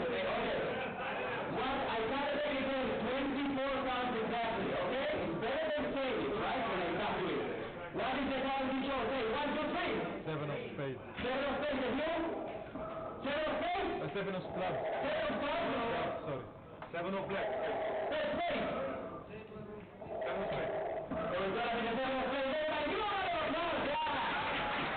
Okay. How do you do that? I will do it. I will keep it. Kill me, kill me. So yeah, if you go back to the place, everybody, thank you so much. You're gonna kill me. Yeah, I'm not gonna. When you were asking me about the number, I wanted to say my gun is not this like this. Thank you so much, man. Okay. So, I don't have a lot more time, so for the last one, last act, I ask, you're going to want to listen to this. Audience, it's a problematic audience, but you're going to want to listen to this because you might go out with money, okay, with this act. You might go out with money because I have here an envelope, okay, that I've written on it prediction. Can you see it? Nobody listens to me, okay, but it's okay. I have a prediction here, and I wrote with my chalk, okay? It's the new Kamui Super Soft chalk, or no, it's the regular chalk, and I have here inside the chalkboard, okay? And I've written here the exact score and the winner of the final. The finalist and the exact score of this final that you're gonna see right now, okay? And if I am not correct, okay, if I am not correct, I will give each one of the people who will sit here till the end of the match, I will give you 100 lei each, okay? If it is not exactly correct, but wait a second.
on this main stage in the next 10 minutes. A big round of applause for yourselves. You did a great audience, it was great fun, and I love being with you. Romania calls!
Let's find out about the raffle.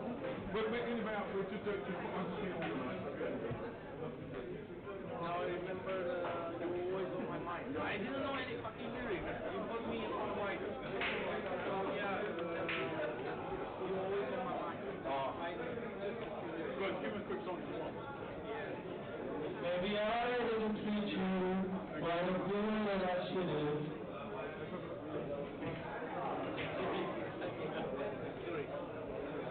That's why you want to.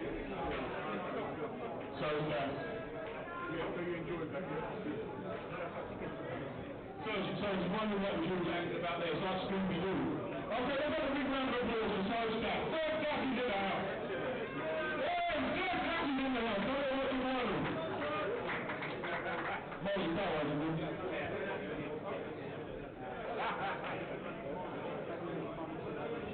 You think I should have fallen down, but I never did the time. You're always on my mind. You're always on my mind.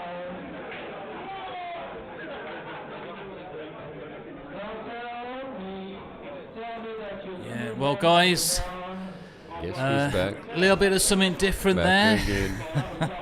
TB's back. Darkside was in Darkside mode there, hijacking the magic show in the corner, dressed as Darth Vader. But we'll be coming up with the final shortly, and I've been joined by TB again for this one on the commentary. Welcome back, TB. Go tell a friend. So, I heard I've missed a few great matches. Yeah, you're not wrong there. I've been doing some work for the community with others. But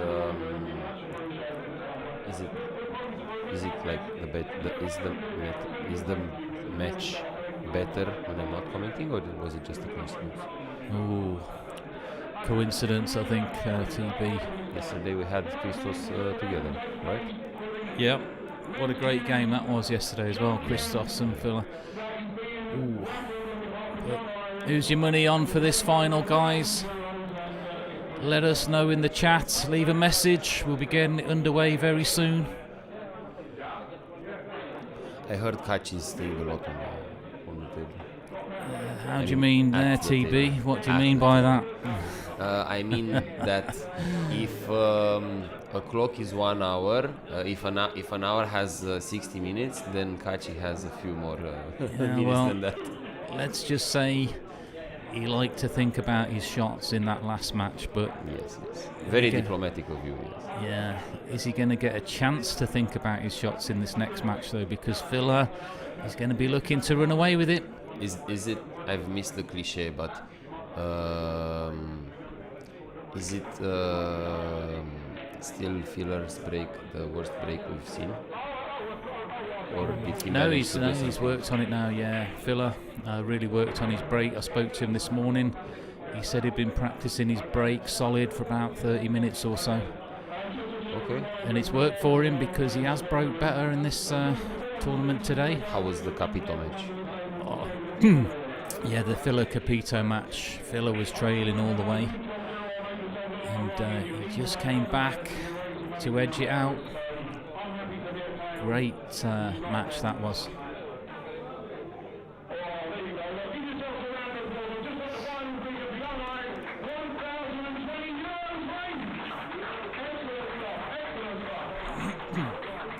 Yeah, let us know in the chat, guys. What's your predictions for this final? Both players going to have a little warm-up rack.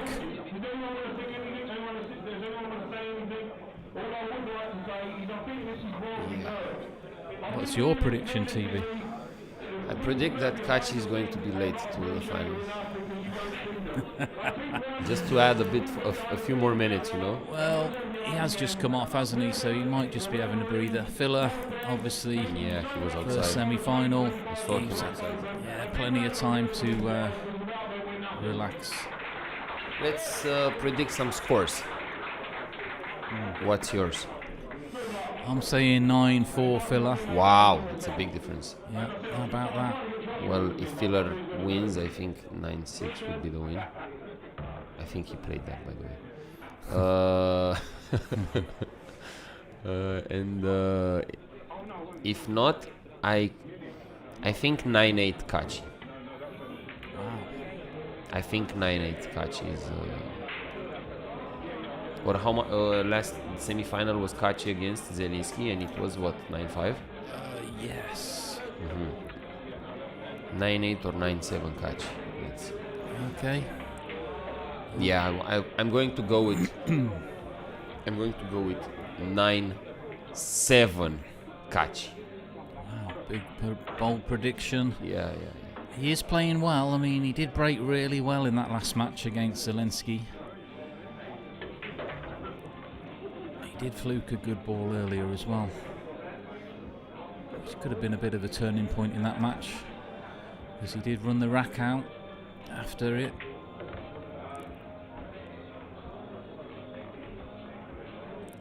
So Filler just warming up, waiting for Katschi. He's probably psyching himself up behind the scenes, TB. No, he was outside. I don't know.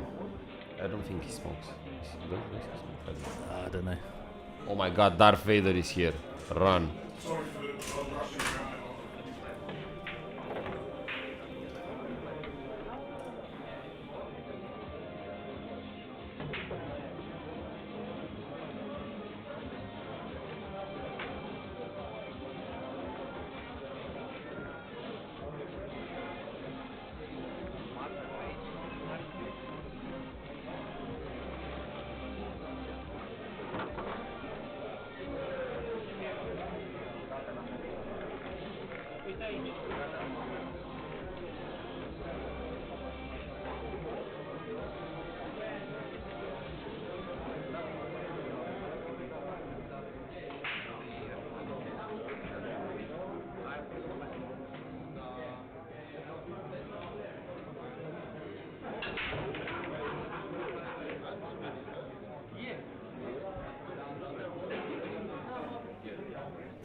just still waiting. Katschi will be joining us shortly. And it is a race to 9 in this final. Same all the way throughout the tournament.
Congratulations. Congratulations to Addy Cocker into the men's champion.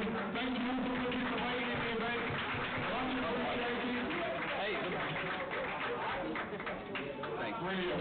Andy, well done, young man. Thank you. Well done. All the best. Right, over to you guys.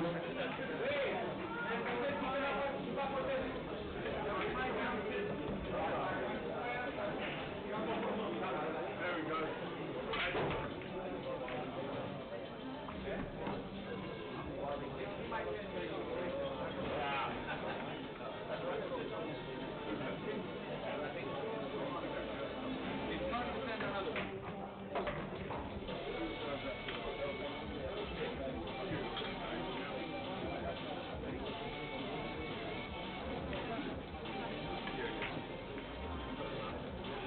Consolation prize for you.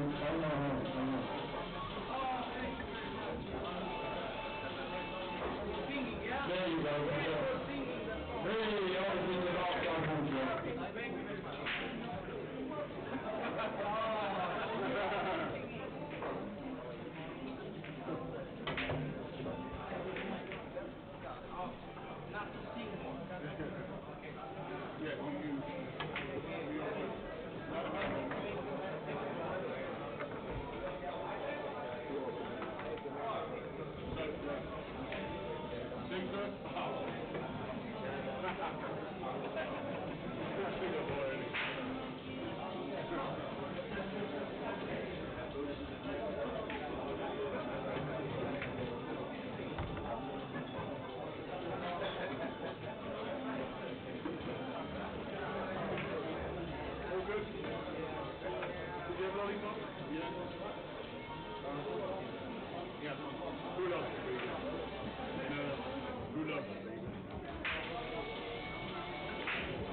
guys, we're on a 10-minute countdown. Is everybody happy to be here in the ring for the 2025 final?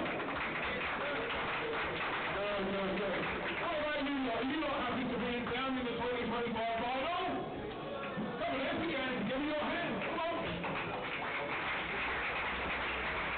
That's what it's all about.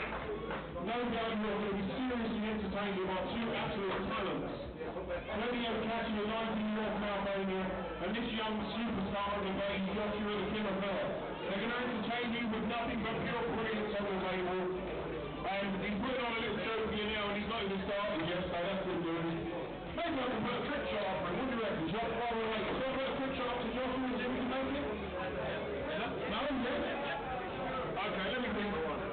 Here, Josh, just a quick one here, look. You play one properly, don't you?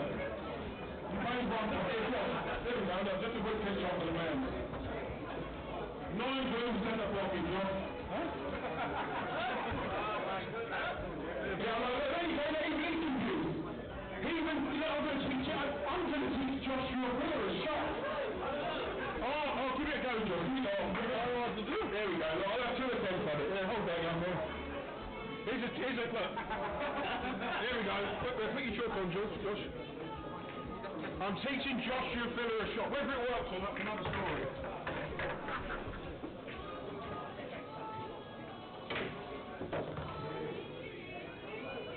Miles away. Right, now you've got the idea, right? Let's have the mic. No, that one. That diamond. Yeah, that diamond. You got the idea now. And then that one on that diamond. No, we've got him thinking. One more, we'll give him one more try. One more try we'll give you. There we go. Oh, there we go. Close. Get in there. Whenever you think Joshua will try that in a big tournament, last try, think of me. One more. Well.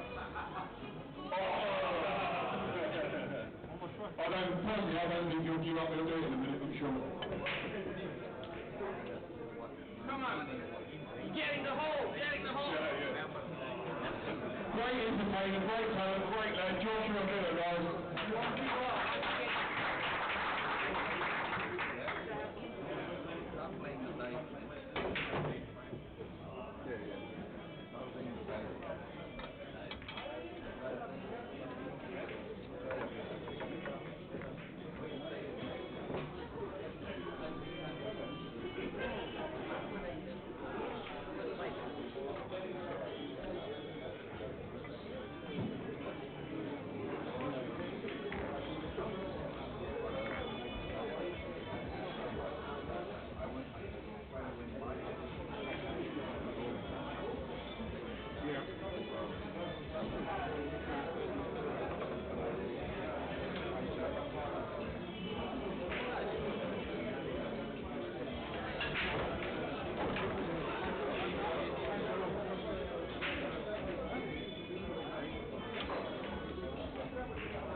report to the main table.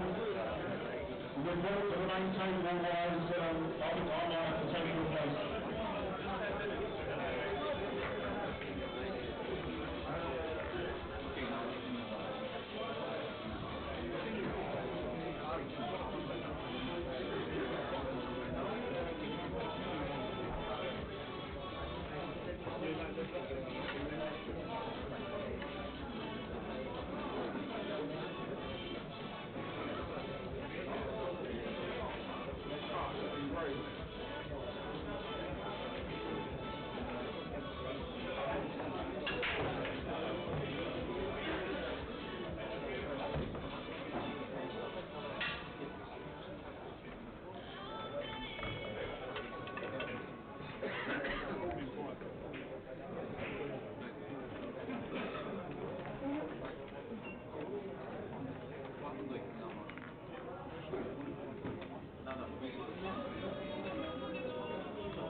Still waiting for Katschi, guys.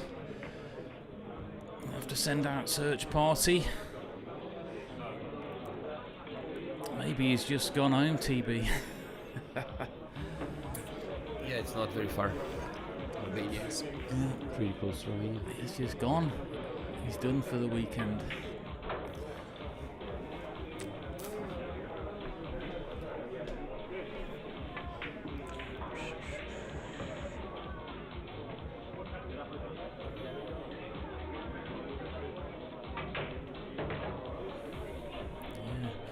Joshua having plenty of time to get warmed up here.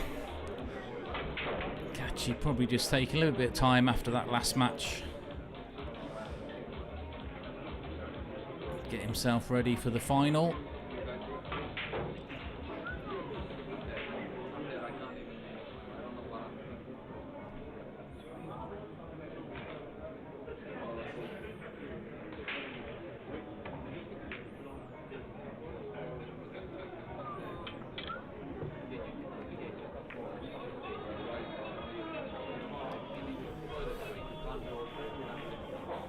Patrick is not.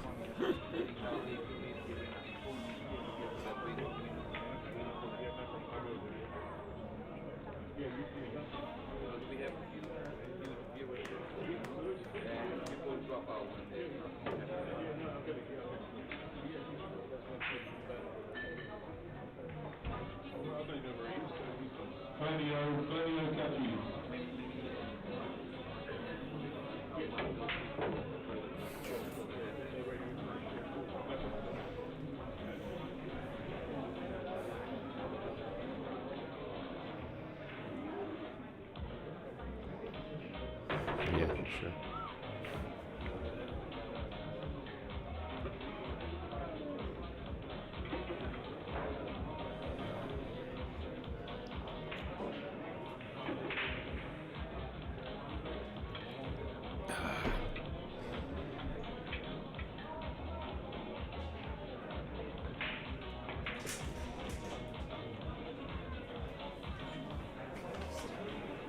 Katschi, you left.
let's have a little look around the room. Well, if anybody says to me they can't speak English, I will speak your language, okay? I will speak your language. How have you found the 2025 Mezz Bucharest Open? Have you enjoyed the competition?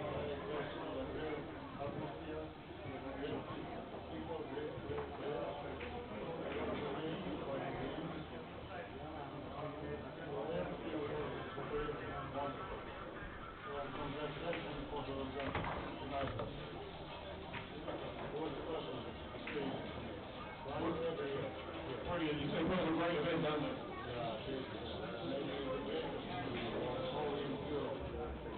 I will agree with that. Thanks to you. Is there anybody else here who looks like they're going to start talking? Just try and avoid me.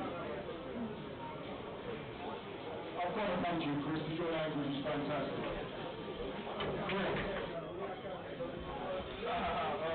Blah, blah, blah, blah, blah, blah, blah, blah, blah, blah. Chris, how have you done the 2025 Mezz Bucharest Open, mate? I enjoyed it very much.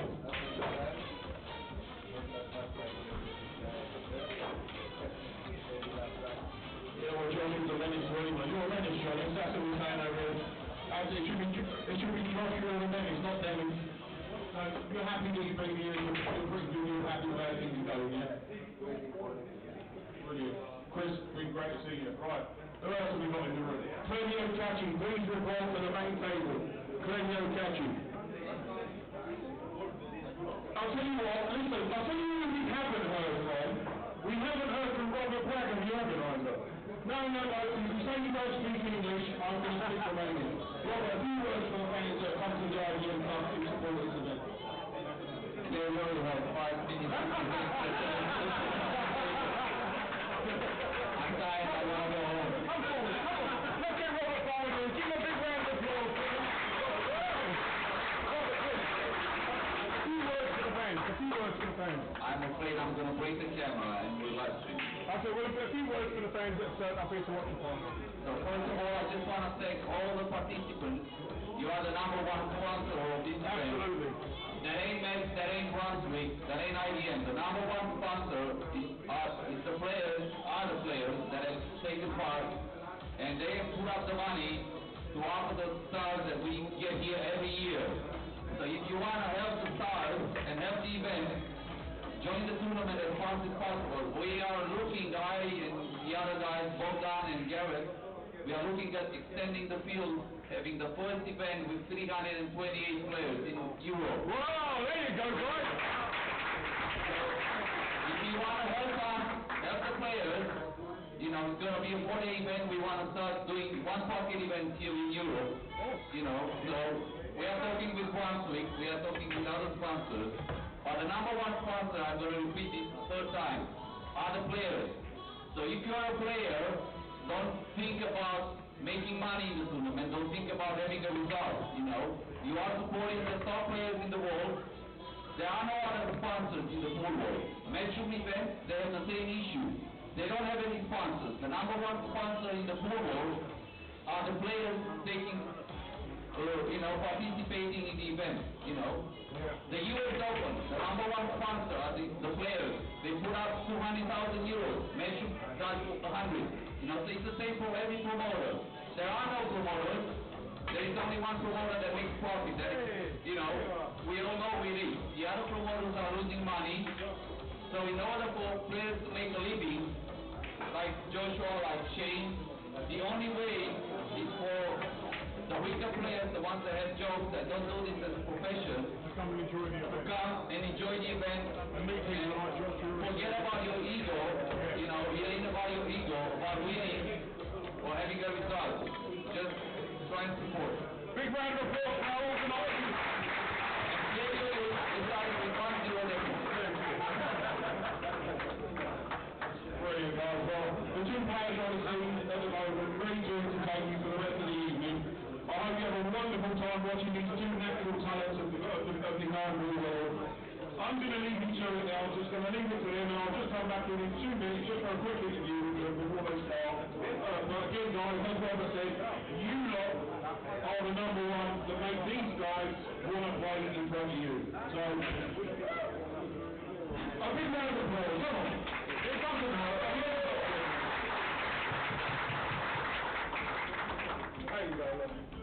And a sweetie for you. Well, Katschi is back. We found him. He's back at the table and he's just having a little warm-up rack. And then we'll be looking to kick off this final here at the Bucharest 2025 Mezz Open at the IDM Club. I wonder what the average age of the final is. For sure it's not a big one. It's not going to be high, yeah.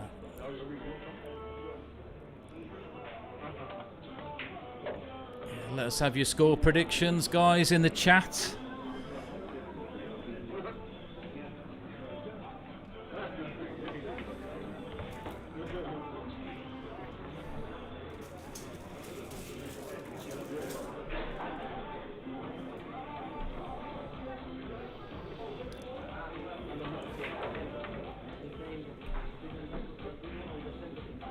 Yeah. Okay, Clente has some history with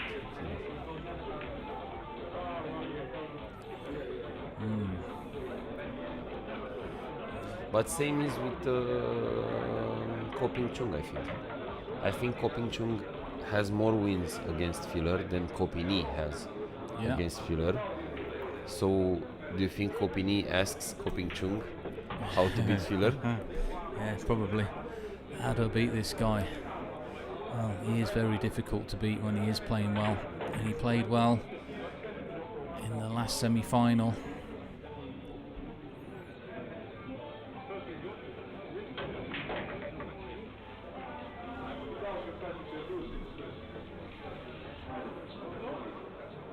But he had to play well. Robbie Capito was equally playing as well.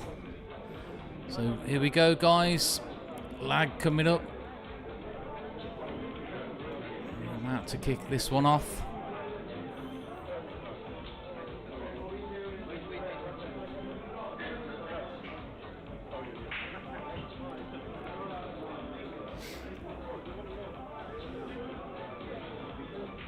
As soon as they settle the lag. And the final of the 2025 Mezz Bucharest Open is on the way. Bogdan Chiroda, our big organizer, is showing us the trophy that we are playing for and the big check of 10,000. Is it 10,000? It's 10,000 euros. Yeah. It's 10,000, 12,000 euros TB for this one. Dr. Fisher's and Aaron Reforms, Josh, how you feeling about going into the final? And guys, this is his first final of the Mezz Bucharest in Romania. This is his first final. 10,000 euros for the winner of this one. Not bad for a weekend's work, TB. Yeah, plus the little money, plus the change that he got a few days before he came here, and he played amateurs and that guy Matt, you remember? No, I don't know who that was. Yeah, 7-6. Everybody was clapping.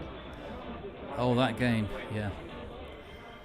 Well, I'll be editing a little video of that for our channel on Darkside Pool when I get back to the UK. But just about to kick this off. Both players there, just getting a few photos.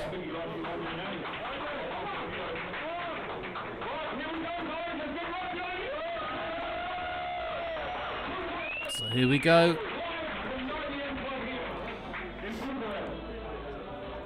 Katschi's winning that one. Right on the rail there with the lag. Someone is pretty focused. Yeah, he's been psyching himself up behind the scenes here.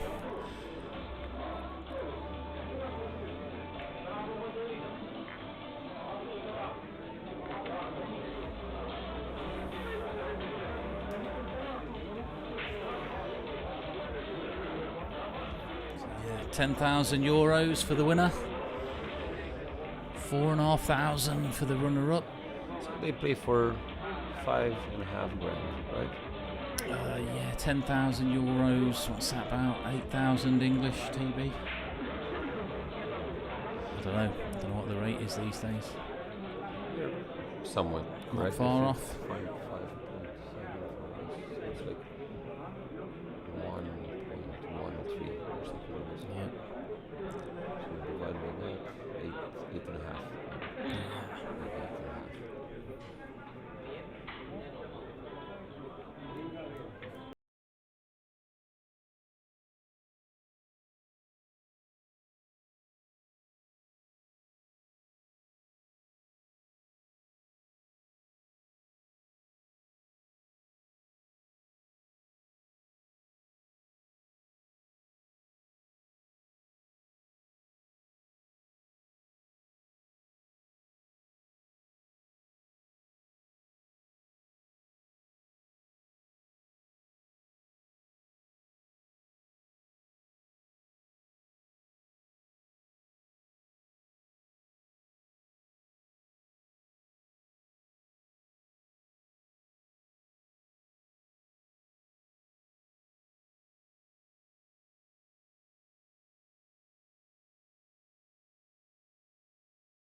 Good. Straight as he wants. Yeah. Just drop this in. Nothing fancy. And like you say, just the 8 to the 9 is the key. Nothing difficult about that. Maybe just be careful to have a bit of an angle.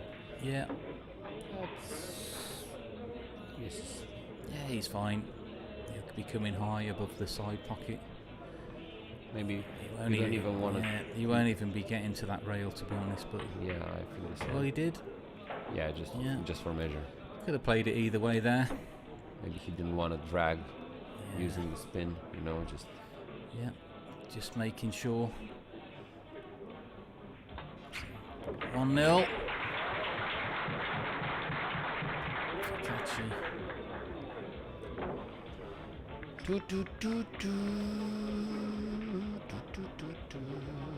Yeah, nice break and run out. Good break again there.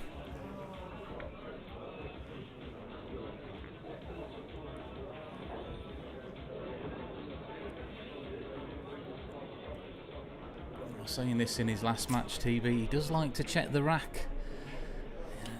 Well, being at more of a beginning of a career than Filler is, which Filler is already a well known name and associated with pool and everything. I think for Katschi, this type of tournament is maybe a bit more important than it is for Filler. Yeah, I mean, I did say that. I mean, you put them in that rack. It's very rare that they're not touching. The only gap you sometimes get is between the one ball and the other ball. Ball's behind the one, but it doesn't take much to make them all stick together using one of them. He's happy, so looking to break off for 2-0. Yep. You also know Katschi is a really good snooker player. No, I didn't know that. He did play at some European events. Oh, okay. Yeah. I think he reached last 16 or something at European championships. Yeah. At the snooker. Yeah. That'll certainly won't hurt him. For that sure, he has. Again, look at that! Another big break. Wow. Three For balls. sure, he has breaks of over 100. Yeah. What a break! Monster break there. Now he has got a shot on this 3. Just got to be a little bit careful. Awkward queuing coming over the top of the 8. Now, is he coming one rail back down, TB? Maybe. Or 2? What do you think? I think I'm leaning towards 2 because there's quite a big 9, and as closer you get to the cushion, then there's a bigger chance you. I think he's going one rail. I think he's putting a little bit of right-hand English on it. Just use that side rail slightly, but again, what a great shot again there. Very much in control of the cue ball. Yeah, he's playing well. He played okay in that last game as well against Victor Zelensky.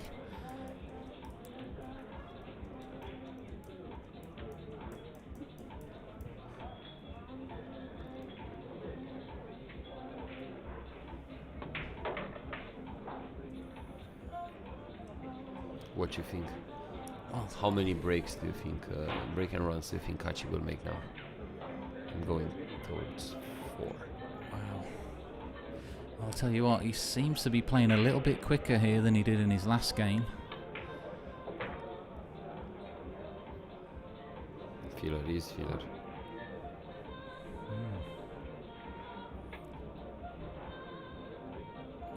Let's just have a look there. Just wants to make sure he leaves the cue ball in good shape on that 8 ball. So just drop this in, come off the rail, and then the 8 ball. And I think we'll see him just take the 9 into the bottom right hand corner. Yeah.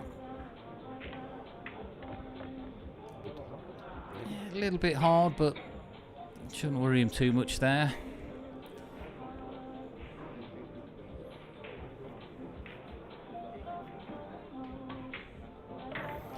Again, just like that, 2-0. Another good run out. A little tap of the table there from Filler. Just acknowledging another good run out from Katschi. Sign of appreciation. Yeah. Like I say, he is breaking well.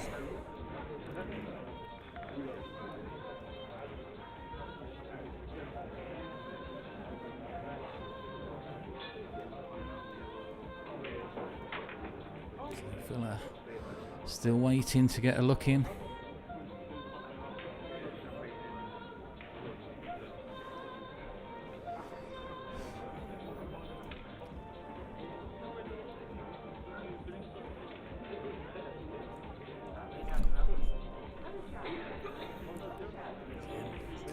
Just inspecting that rack, maybe TB, that's the secret, you know. He's really going through that rack with a fine-tooth comb, isn't he? That must be the secret to these breaks. He's seen something no one else has. Nah, he's in the zone. he's in the zone, it's very hard. It's very hard to be in the zone like that and get beaten by someone. Yeah. Filler just waiting his time. What do you think Filler thinks about the spot that Katschi breaks from? Yeah. He's like, how are you doing that? Yeah, Filler's waiting for his chance to put the cue ball there, isn't he? And not to reproduce the same break. Oh, the one is long. So the first dry break. Okay. And what do you do with the one? Yeah, well look where the cue ball is, right on top of that too. Yeah. I'm not sure what he's thinking. Is he going to try and come off the side of the one ball? Take the cue ball, back up the table, maybe back down the table. You mean the one to cut it? Yeah, cut the one. You see the two? Yeah, I know the two's there, but he's pushing it out. Don't blame him.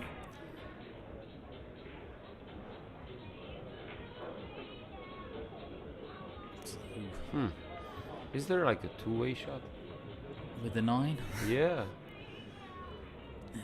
Be a little bit cheeky, wouldn't it, to take that on? But you're right. I mean, he could just play the cue ball over to the 3. To the 5 more. On the 5, yeah. Yeah, close to the 5, I think. And have a go at the 9 ball, but I think we'll see him just roll this through. Possibly trying to get the cue ball up behind the 5.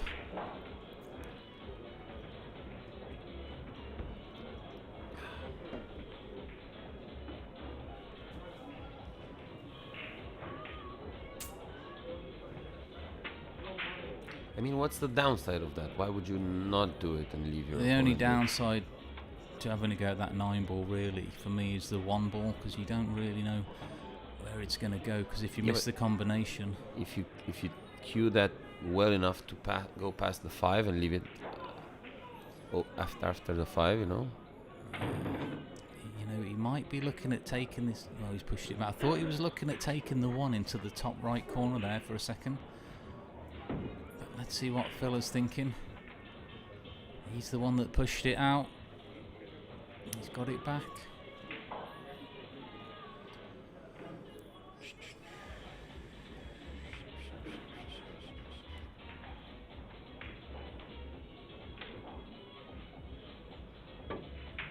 Yeah, there you go. Looking for that top corner side of the table. He's might just about have got that. Oh no, sorry. He's looking at the 4. No. I thought the 4 was the 1 for a second there coming down the table, but yeah, he was just trying to get that cue ball into the top right corner.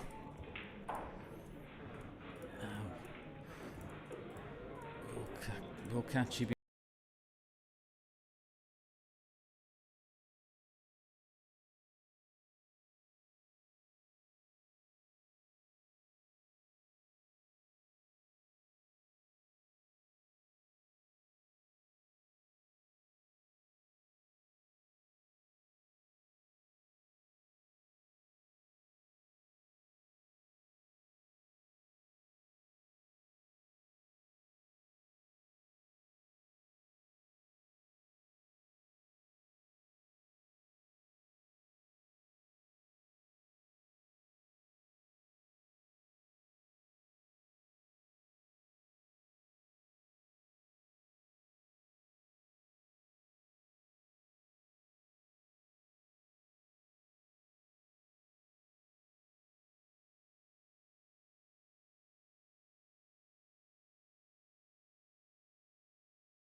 not much of a problem.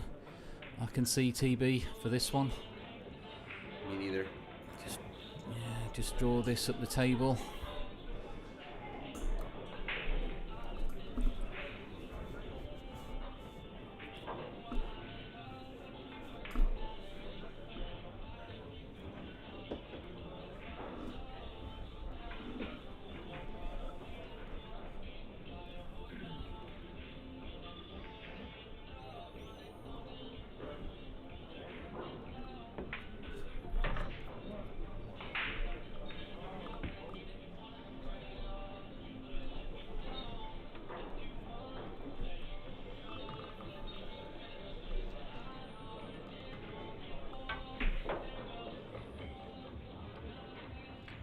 Nicely done.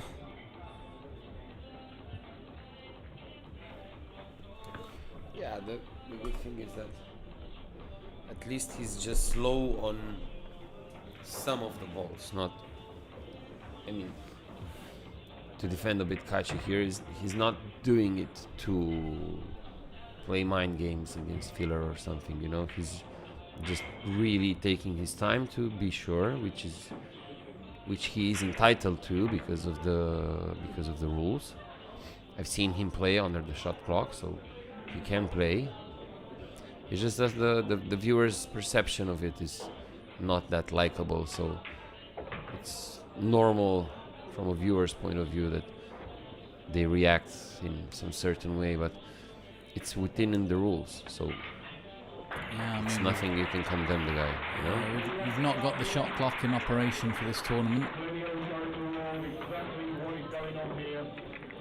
The 2025 Mezz Bucharest Open. 3-0. Live at the IDM in association and sponsored by Caledio off to a good start.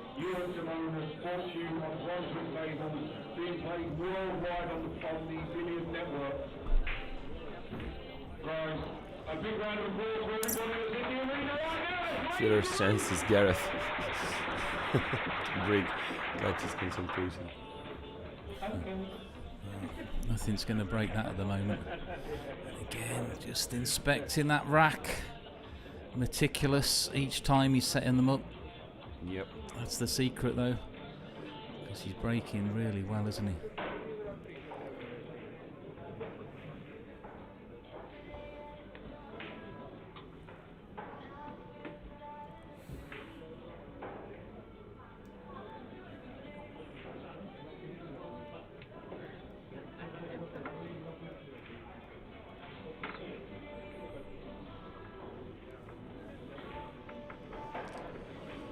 Yeah.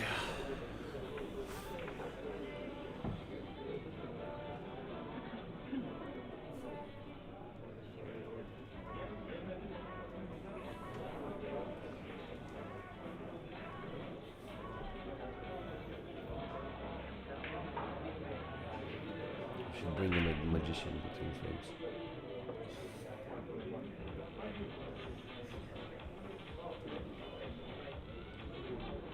Fiddler's just sitting there thinking, I'll rack him up for you in a minute.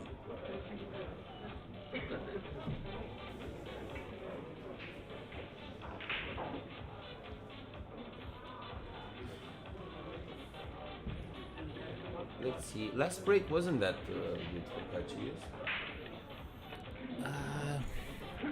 Well, he made some balls, but he just didn't. Well, no, he didn't. He had a dry break. You're right, TB. He didn't. He left the cue ball on top of the two, didn't he, in the corner? Will that be a sign of things to come? Nope. Nope. He's back at it again. And again, look at that. Another big break. And he can just drop this two in the side and he'll be already on that three.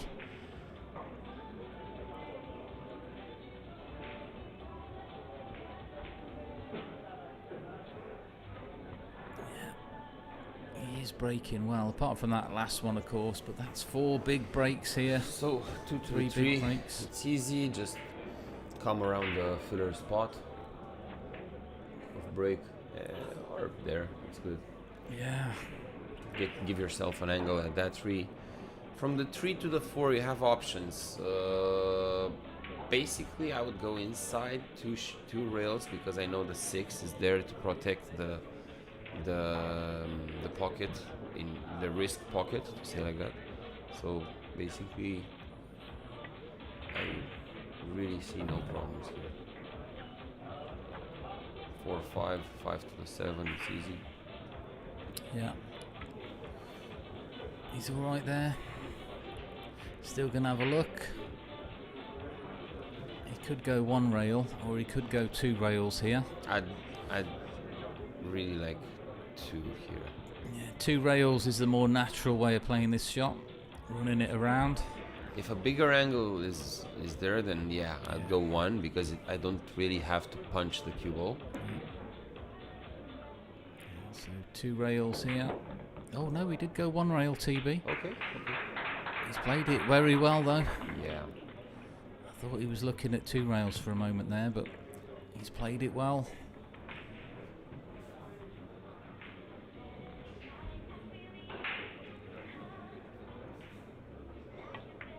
Yeah, Filler does like his Big Macs. Yeah. Yeah, that true?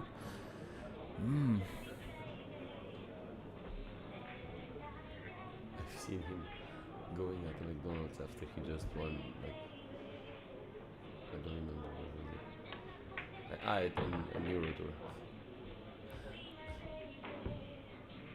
I think it tastes better after you win it, you know? Yeah.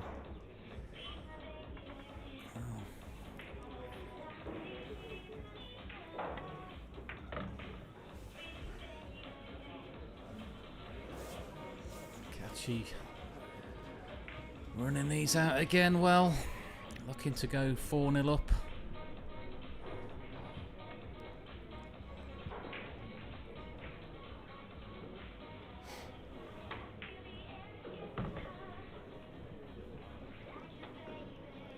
It's nice to see a player like Katschi with such a big snooker background that really understands the cue ball and the patterns of 9-ball and really weighs risk reward very good, you know, because I've seen national and international snooker players play the game, and they like, I feel that they rely a lot on the straight shooting that they are able to do.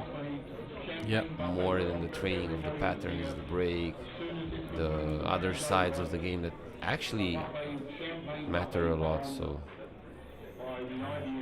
Fella's just checking his social media there, look on his phone. I wonder if he's just had a few messages or 2 off his friends. Or wife. Oh yeah, or Pia. I think she's playing in the tournament now, TB, because he did tell me he was watching her last night. But he's not really had a good look in yet in this match. Again, big rack inspection from Katschi.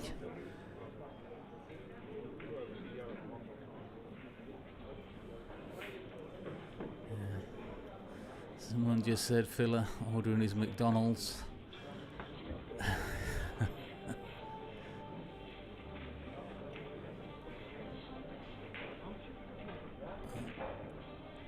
Katschi moving away from the rack. He's happy. Oh.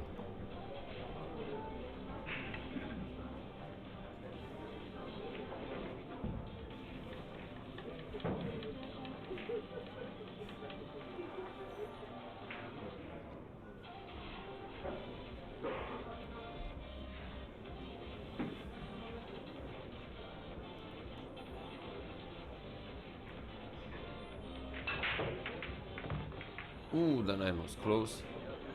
This time, yeah, it was a big break, but he's just ended up hampered by that 6-ball in the way of the 2. Is he going for the jump cue?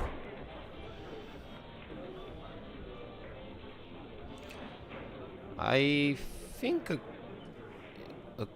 if you hit the left rail, then it's your best option.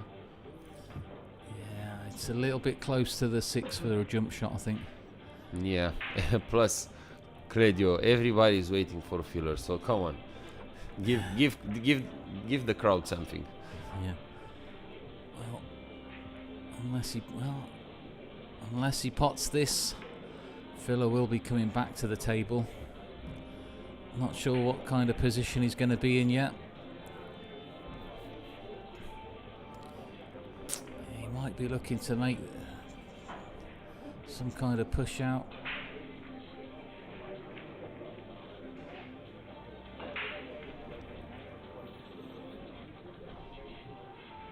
That's what he's looking at.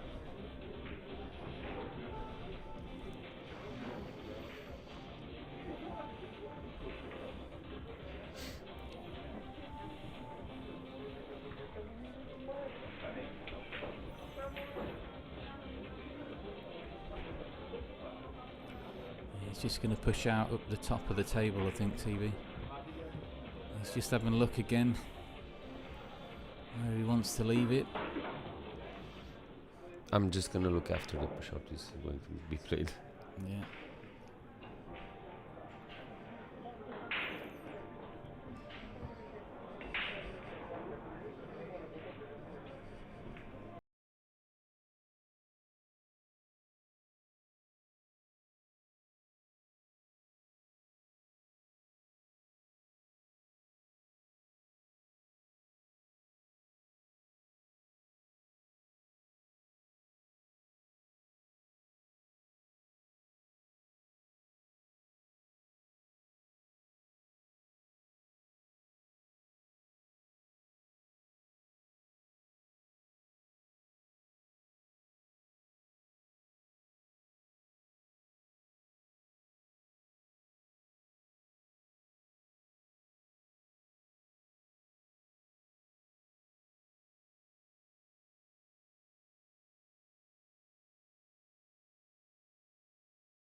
The cut shots. I don't know. Yeah, he likes these cut shots, Villa. Oh well, TB. Yeah, you were right with the bank. I thought he was going for the cut shot there. They were two the same height. It looked like the white was just a little bit higher, but. Do you flirt with the 9 here, you think? Yeah, I think so. Oh. Wow, look at that for a shot. Trying to go all the way around there off the rails. New gear, new equipment. That's... He's been doing this a lot, Filler. When he's looking at angles, he places that cue on the table and just walks around holding it on the table. Doing that a lot here this weekend. He knew there was a shot. There was a chance for him to miss. So he played it like he would miss it, in order to take away the possibility of rattling the 4. Yep. Very good shot for Mr. Filler.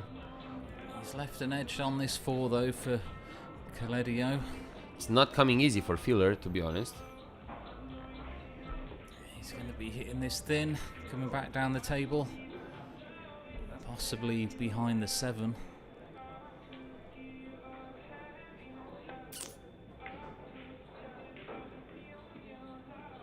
Has he got the weights? Well, it would have gone behind the 7, but you think the 8 is enough? I think the 8 could just be in the way. Might just be able to catch the left-hand side of that 4, I think, TB. It's thin. Well, if he sees it, he can pocket it. That's for sure. It does look... Well, he's going for the jump cue, I think. Yeah. Then it's going to be complicated for Filler. Yeah. Again, Filler. Back at the table here.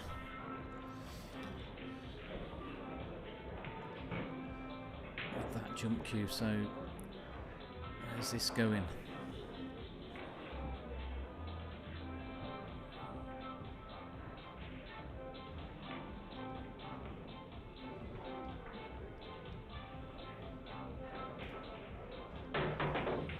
Nice shot. What a shot. It's good, it's good, it's good, it's good. What a shot that was. Wow. That's probably one of the best jump shots I've seen this week, to be honest. Mm-hmm. What a great shot that was. Thin cut, jumping over. That's brought the crowd alive.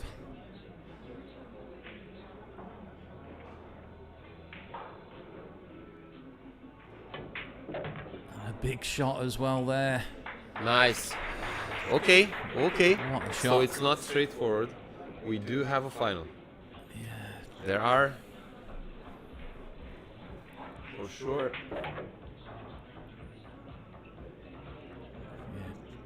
two monster shots from Filler. Yeah, he had. Wow. He kicked the front door. Let's see if he goes all the way. This frame. Good shot needed here. Nice center of the pocket. No real threat. Yeah, do you think you can just drop this in? I'll go to rails. Yeah, 3 rails he's gone. Okay. Didn't know if he could just drop that in there, but what a couple of shots there from Filler, helping him take this one. And wait for the crowd. Wow, nice shot, man. Nice shot. Yeah, a little tap on the table there from Katschi. What a great jump shot there. And let's just have a look at Filler setting these balls up compared to Caledio. So throws them in, little nudge, and he's ready to go. Wow. He actually uses the same pattern that Katschi used. 1, 3, 4, 4, 9, 8, 6, 7, 2. I was actually I was looking at that to see if Caledio is using pattern breaking. Yeah, It not should the be same. randomly. I think the 2 by matchroom rules does need to be placed at the back or the side of the rack. Yeah, in the corners. Yeah.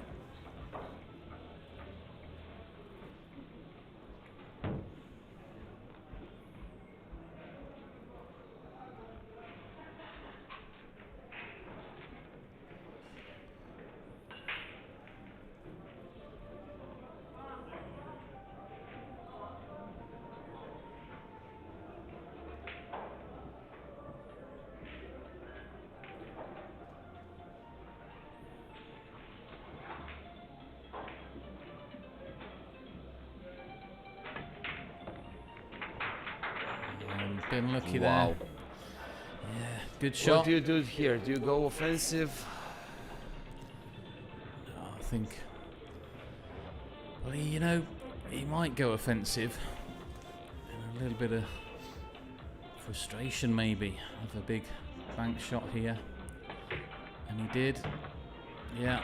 Wow. I think he just wants to get some racks. Some life into this match, you know, a bit of pace in the game. Taking the initiative.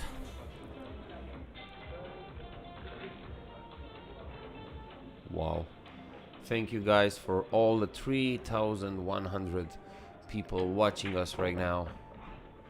You are keeping the pool alive, and you are the pool community. Thank you, and hopefully there will be even more until the final finishes and we get to a result. Let's get back to the frame. Maybe the 8 is a bit in the way to play the 7. So 5 to the 7 maybe needs a bit of position. Inch perfect from 4 to 5. Yeah, so he's going to be looking where he just put the cue there. Just drop this in, 2 rails. Back towards the centre. And the 7 in the lower right corner. Nice. Yeah. Inch perfect. Yeah. Really nice cue ball, really nice balls, shots that have been played.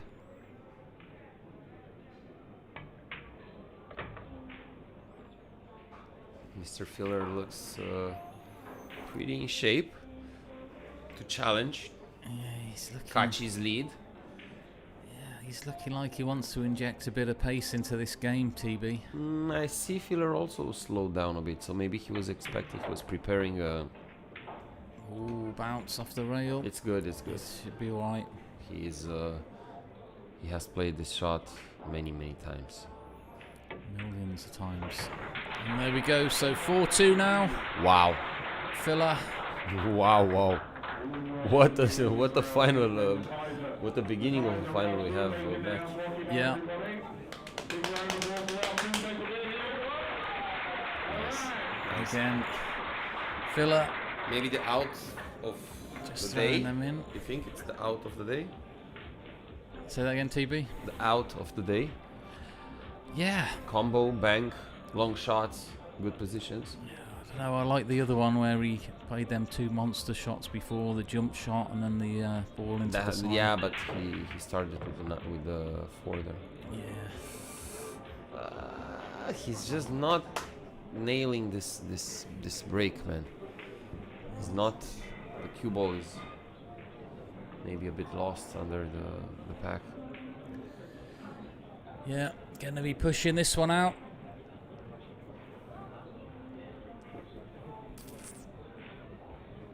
He's just having a look if he can possibly make another ball awkward in the process. Maybe he should ask Katschi what the best push out is.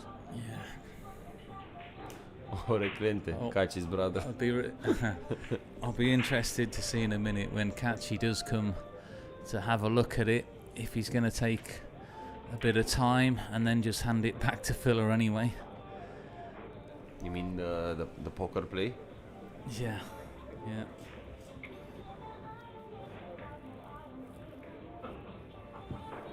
I think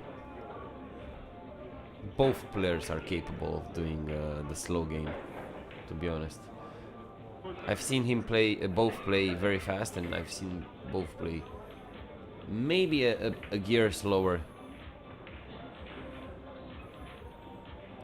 So okay. Filler just making it a little bit more awkward there for the 5 in the process. What do you think he has in mind?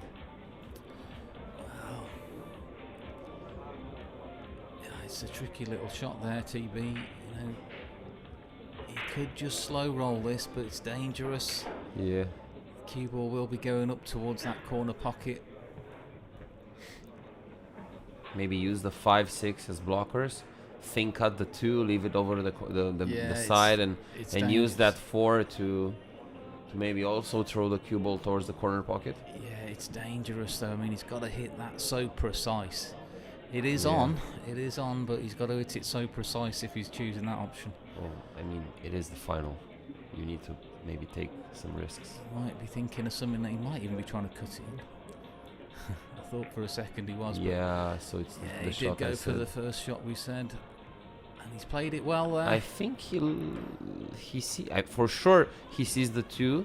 I'm really curious if he sees the potting angle. Yeah, I don't think he can get the pot on that one. I really like the level of Filler right now. Yeah. Kept Katschi in his chair for a bit, hasn't he, Filler? Last couple of racks.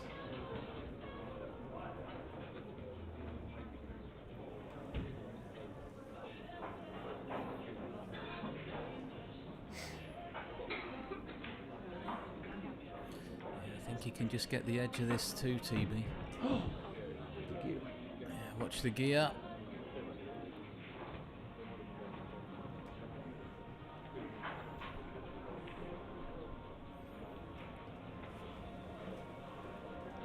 I feel that if he doesn't reach the pocket angle, it's the potting angle, it's really a sellout. Yeah, he's going bottom rail, I think. Yeah, I was thinking about that. Nice. Yeah, Almost the perfect shot there from Filler. Yeah. Just controlling that cue ball off the rails to catch the side of the maybe 2. slight nerves. But a really good shot. Yeah, I anyway. mean, he controlled that well, but just caught it a little bit thicker.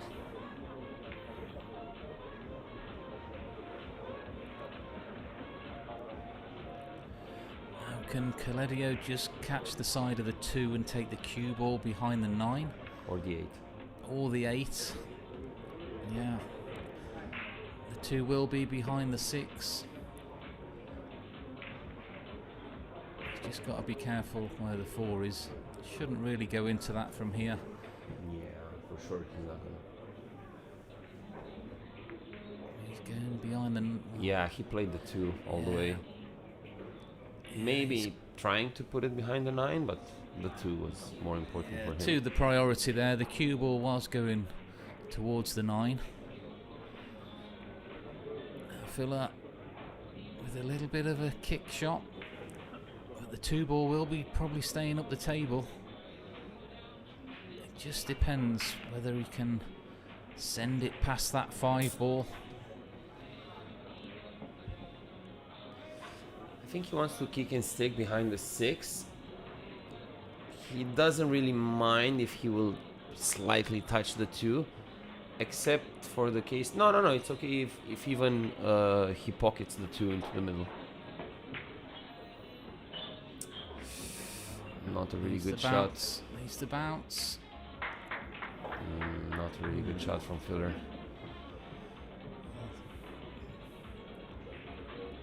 Will that cut into the corner pocket?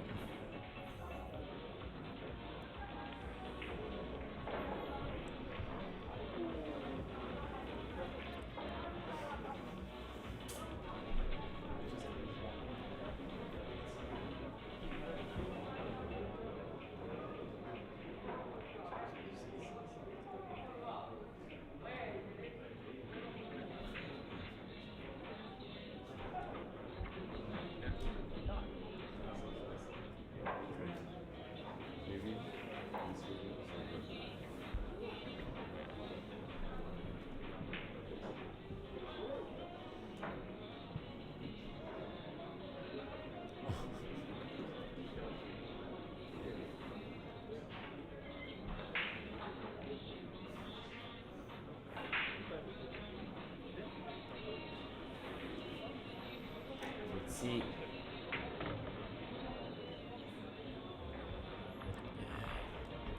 Made that 2, cutting it thin. The 7 just stopped in time. Yeah, well, he's sort of controlled the cue ball quite well there. Would have liked it to have gone a little bit higher. But he did gauge the bounce off the 7 well. And you know what? He has got an angle to go into that 5 ball. Should he Oh choose yeah, to the do 5-6 so. is also something you need to manage, for sure. I think we might just see him try and go into that 5-6 here. And he'll be hoping for a little bit of a good roll to get on that 4 somehow as well. Hopefully, I mean, he must not leave the cue ball really close to the cushion. He really needs an angle for that 4. He's looking at it. I mean, he could possibly play the 3 into the top left corner, which is what I think he might be thin cutting this. Can't really tell. He did go. It looked like he was going to thin cut that and go up the table with the cue ball. Okay, first miss of the day. Yeah. Of the final, sorry. Villa. Awkward cueing a bit. He's just okay, I think, maybe.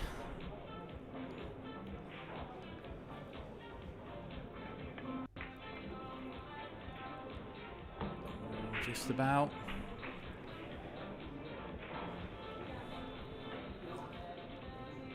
He has got a good angle just to move these. Yeah, nice shot. 2 rails, back into the 5, I think, TB. Probably going to catch them both, I think. Unless he's choosing to play the combination. Not sure. Yeah, big rack here for Filler. I'm really curious. What is he? Does he want to leave the cue ball there to play the 5? He could play this soft and leave the cue ball there. No. Yeah, that's what he's trying. No way, man. Yeah, it was on. It was tricky. Wow. He's just gone a fraction further than he wanted. Now, is he going to take this 5 into the corner or into the side pocket? I think to the corner. He doesn't mind an angle at the 6. Look at where the 7 is. Yeah. Oh, he was okay. Yeah, he was okay. So again, another rack possibly coming Joshua Filler's way.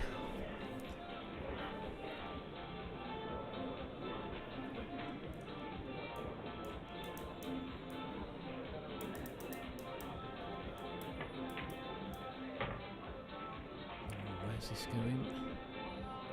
Yeah, he's fine. Got a nice angle there.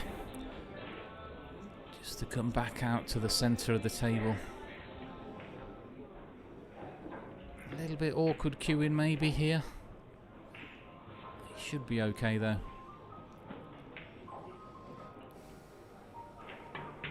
Nice. Yeah, he's Nice played shot. that well. No, it's very open.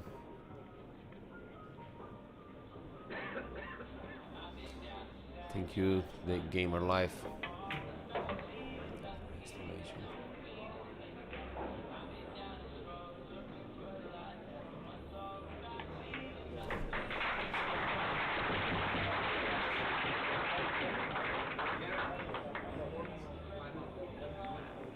No smoking on the timeout, 5-minute break. Guys, we're going to just have a quick, let's have a, is everybody happy? Is everybody happy? Right, here we go. We all know this beat. We all know it. Right, here we go, right? Here we go. Go on. Keep it going. Right, here you are, big fire back in the, start again.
it doesn't work. Give me my best bet. I'm trying, guys.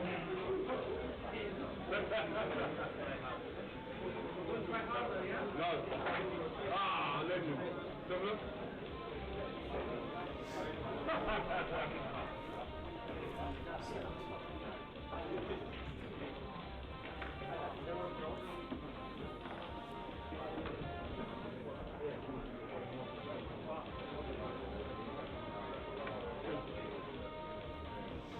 Yeah, guys, we saw Garrett there pumping the crowd. Not sure they think he was trying to wake the crowd up, maybe even, I don't know, but we're just waiting for Katschi again. He's gone for a little bit of a break. Is it a strategic break, TB, with Filler just taking them 3 last racks? Well, I told you, you want to do that when your opponent gets some wins.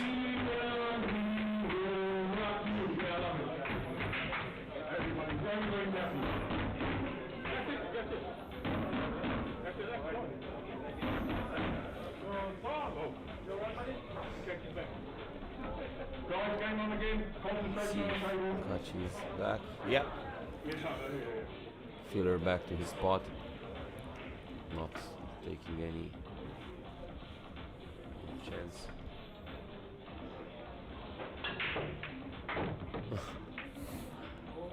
A lot of hearts being received. And I think I know where they're from. So thank you. Yeah. And the break again, Filler breaking.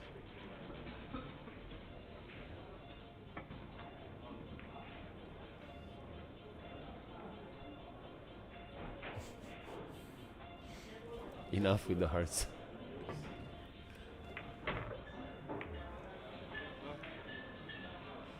Yeah, as predicted, Filler did touch the 2 ball.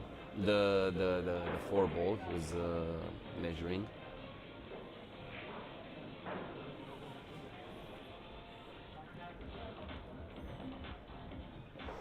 And could not avoid hitting the 4, but Yeah, he does have a shot on this 3 ball. good shot needed. Yeah, it's not easy.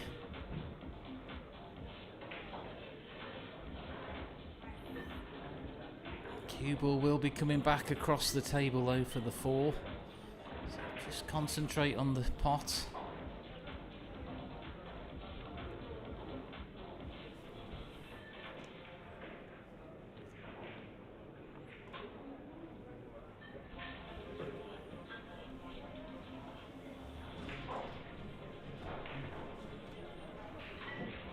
He's just taking.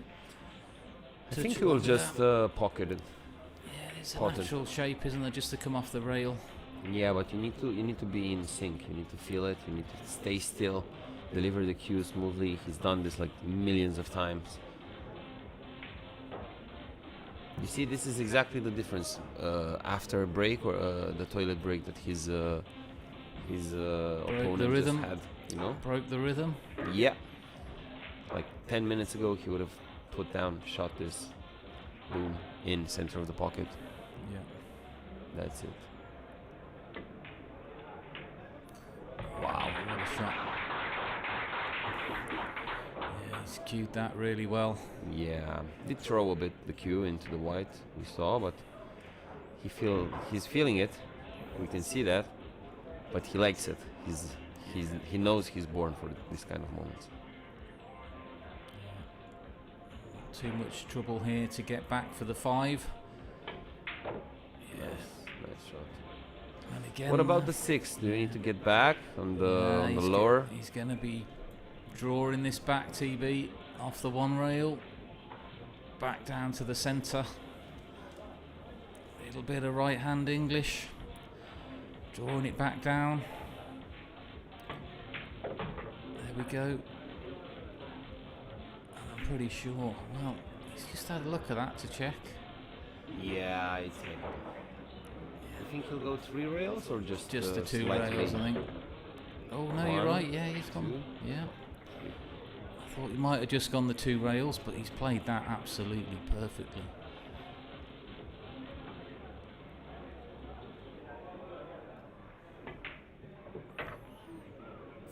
Oh, he's smiling there, Filler.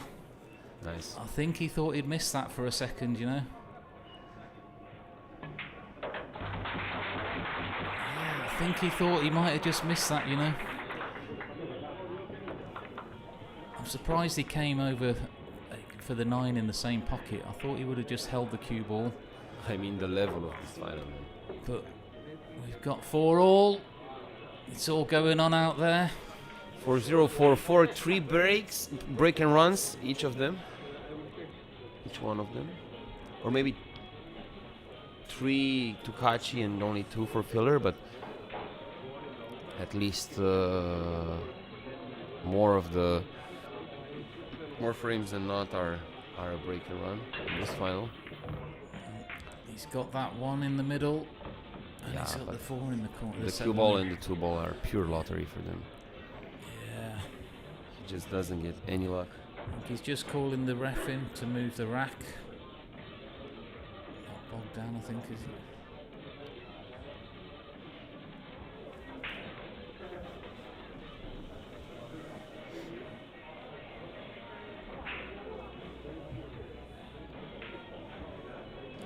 Just taking that rack out the equation.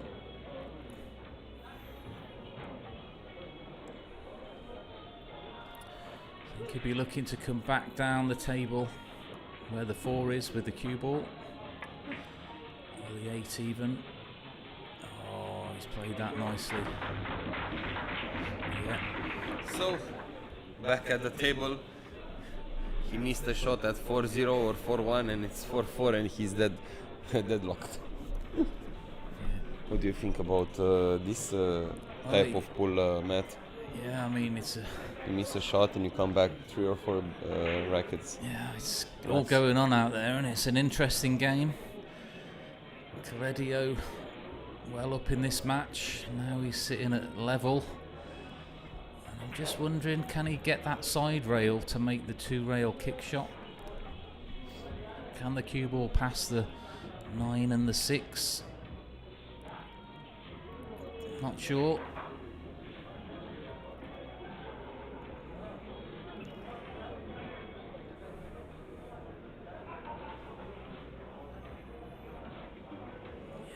Obviously it will, by the way he's looking at that. He might have to just play this with a lot of spin though. Doesn't like it. Is he going for the jump cue?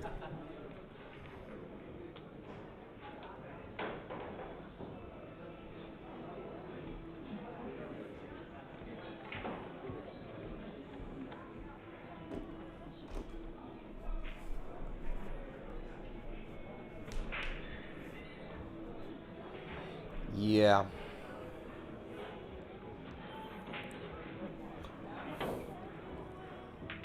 What a shot that was. Tapping the table there, Filler. Well, he's played that really well. Can Filler get a 1 rail kick at this?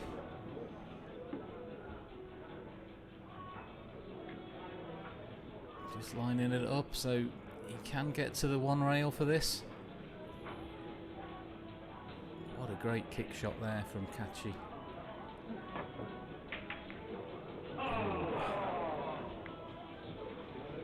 I think the 2 is playable. Yeah, he can play that 2. But the 5 ball's gone a bit awkward now. Although the 4 is fairly close to it. Just wondering, is he going to maybe try and go into the 6 here, TB, slightly?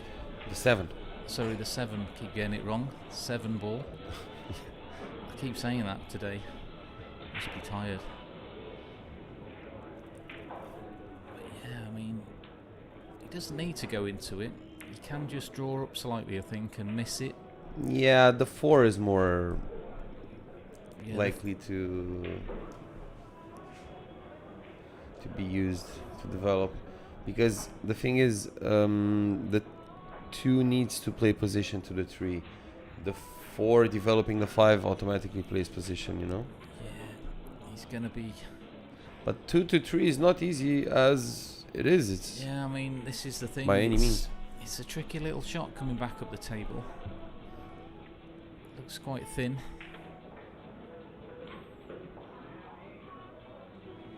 He's taking his time. Of course he is. There you go. It might be quite difficult to avoid the 7 ball here. Nah. Oh, well, he only just about avoided it. Just about missed that 7. Let's take into consideration the fact that he had spent like the last 4 racks in his chair. Yeah. So maybe his stroke just is not as warm as it is right now, as it should be.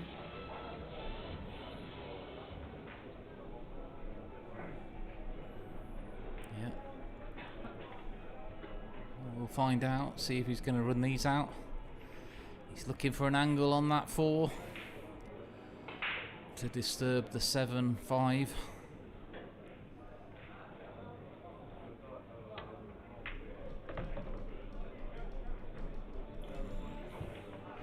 Okay, and the angle, I think he's a bit straight. Yeah, he's going to be going forward here. Well, he might even be looking at the safety option. I think the safety option is his best choice right now, percentage-wise.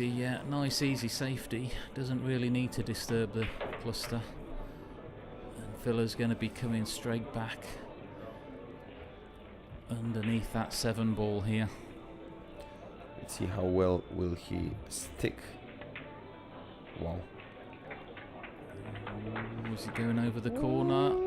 I mean, there is a 2 cushioner to pocket the 7, and if you do play it right, if you do play the good pace, then you can cut it over the face, you know, like to leave it. But I would play it into the left rail so that, you know, it goes like it crosses the 5 and leaves the cue ball on the top cushion. Do you see what I'm saying, Matt? I'm struggling with that one, TB. You're gonna going into the second help me rail. out on that one. I'm going bottom rail, but into the second, into above the left the side rail. pocket. Yeah, like he does, but He's trying to pot it. I said that to like bottom and then the left rail and then into the 5, you know? Yeah. Because there's like equity of resafing if you do it like that. Yeah. You go cross it, you know? Yeah. Well, either way, he has give ball in hand back to Katschi. And there's no danger there, so Katschi going to be making it 5-4. Yep. Oh, I'm just thinking, are we going to see another Hill Joshua Filler match here at the IDM in Bucharest?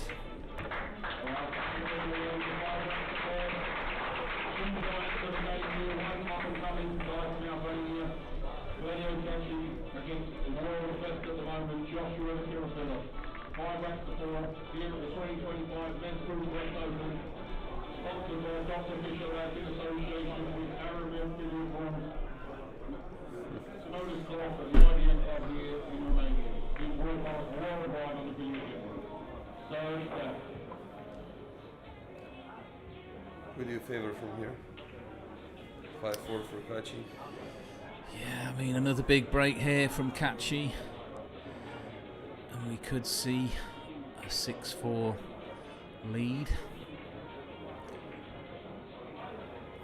Just checking it again.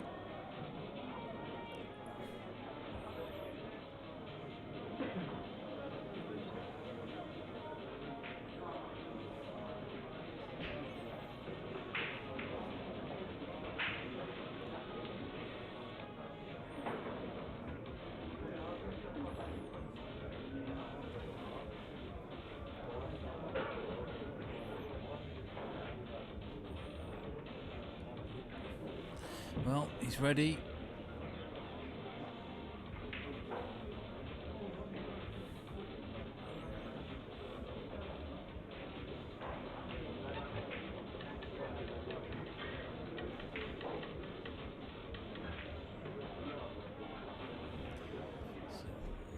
We're going to see another big break here. Let's find out.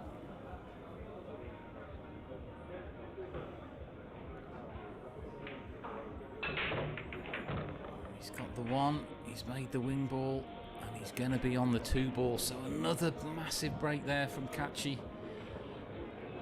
He is breaking so well in this tournament. Okay.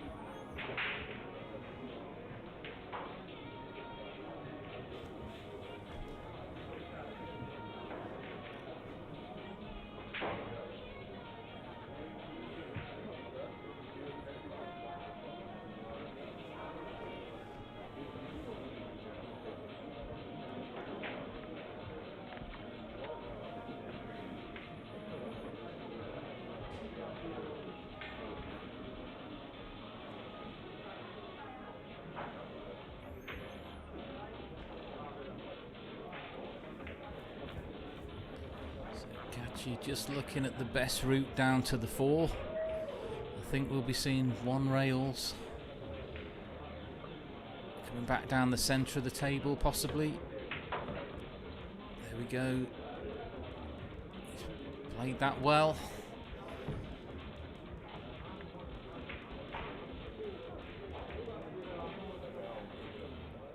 Just got to control the cue ball off this one.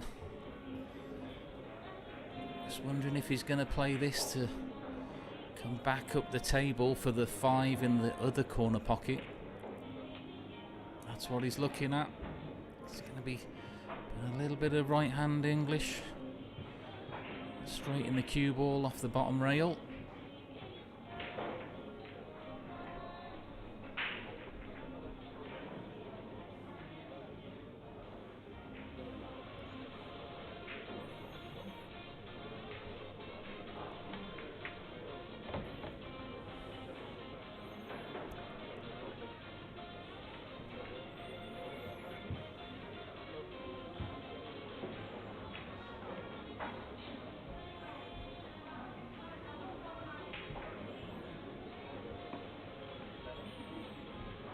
He's okay, he might just draw this back, not even use the rail.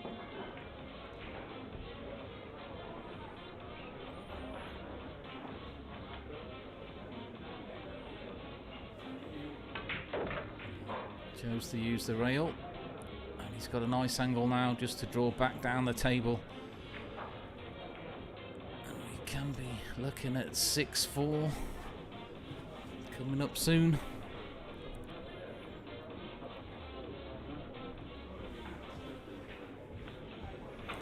That break really working well for Colladio in this match. Could that be the key? TB, do you think, for Colladio possibly winning this match? Keep that break going? Well, for sure it will help, but that's the key of everyone. Yeah. We'd all like to do it, wouldn't we, of course? But it's just something about the way he's breaking. It's really consistent. He's just had that one bad break where he didn't pot a ball.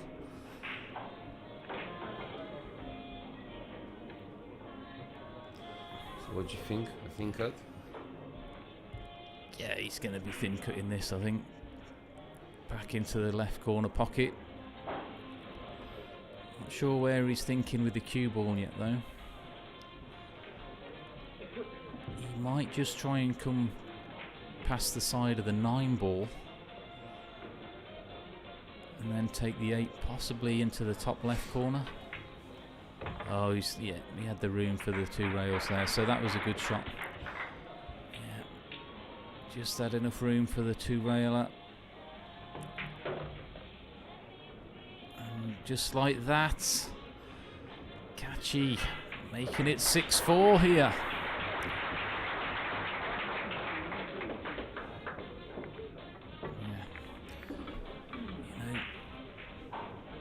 He must be doing some sort of mystical stuff to these balls, TB, when he's racking them. Because whatever he's doing, it's working. And Katschi put on a fantastic show for you guys in the packed house here at the IBM in Romania. Fantastic venue, everything about it, some fantastic talent that's been on show. What's he doing, TB, to this rack? Look, you know. Let's bring the house down. That's the secret. Let's bring the house down. Well, he's racked them up a bit quicker than the others, so are we looking at another big break?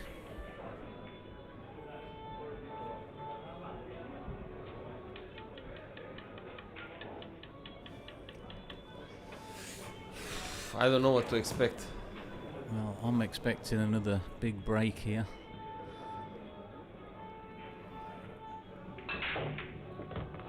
And we've got another good one. Yeah, the 9 was going. The 9 was going towards that side pocket as well, but he's not on the 2 this time. And the 7-8 is something you should be careful with. Yeah.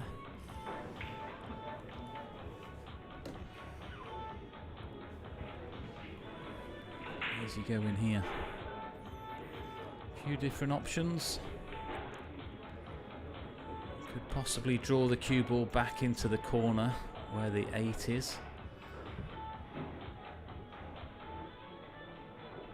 He might be able to take the cue ball back over to where the 3 ball is as well. Send the 2 up the table towards the 4. It looks like he's drawing it back to the corner. He's changed his mind.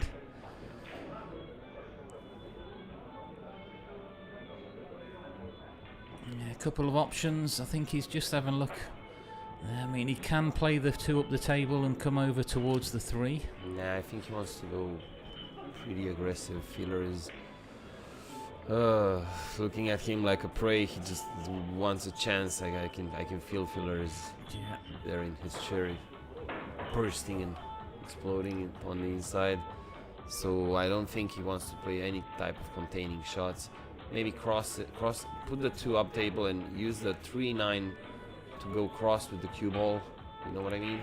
Yeah, I think that's what he's looking at now. You know, send the 2 ball to the top of the table and bring the cue ball back over. Yeah, you have to be careful with the 2 not to put it over the pocket. Over the pocket, yeah, that's. Yeah, I think he can just.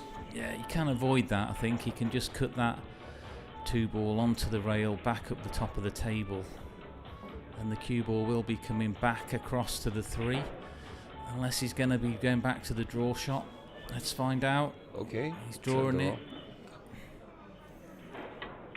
So he went for the soft draw. Oh, and he's played that well.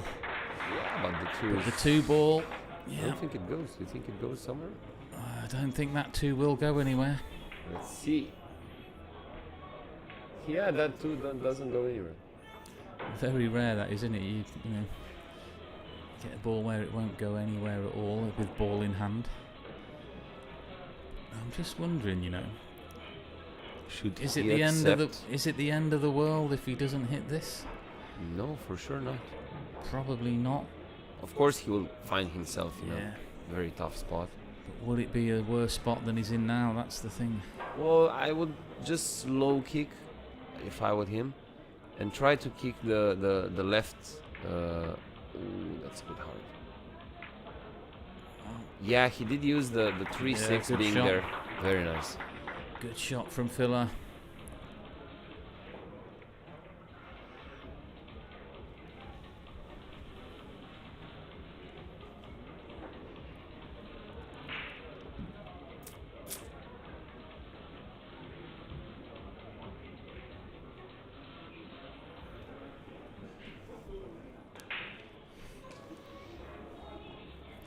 Let's see, Claudio. Probably trying to roll the 2 onto the 3 slow. And use the 9. Yeah, use the cue ball behind the 9. Just drop this down the rail. Just like that. Again, Filler back in trouble.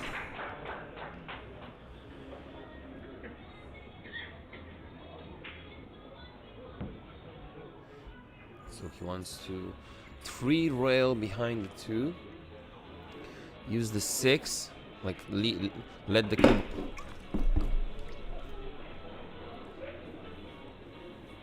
cue ball drift.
Yeah. So maybe again, not the end of the world, as you just said, since Radio is at the table, will probably try to run out, but the 7-8 is still something he needs to manage. Should be okay though, TB. I think well, he's played that well there. He's played to move the 7 out of the way. Okay. He's freed it up. And if he can just get position on the 5, he's looking good for 7-4.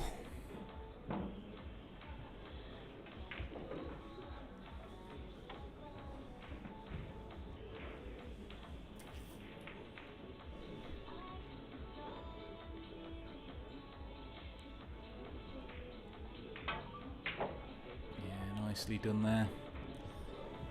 Can't see any problems now, TB. Yeah, none. Yeah. None at all. So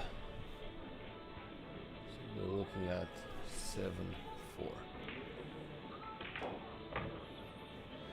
7-4 is quite a big lead.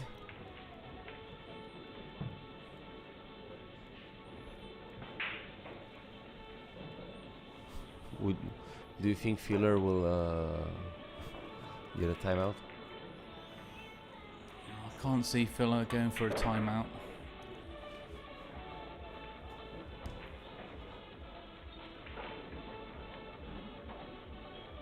Do you see a massive mistake until the end? Do you feel like one of the players will make a massive It's mistake? not looking like it at the moment. Katschi looking very solid here in this final. He's not made many mistakes, but it's that break that's made all the difference. Really is breaking so well in this tournament. And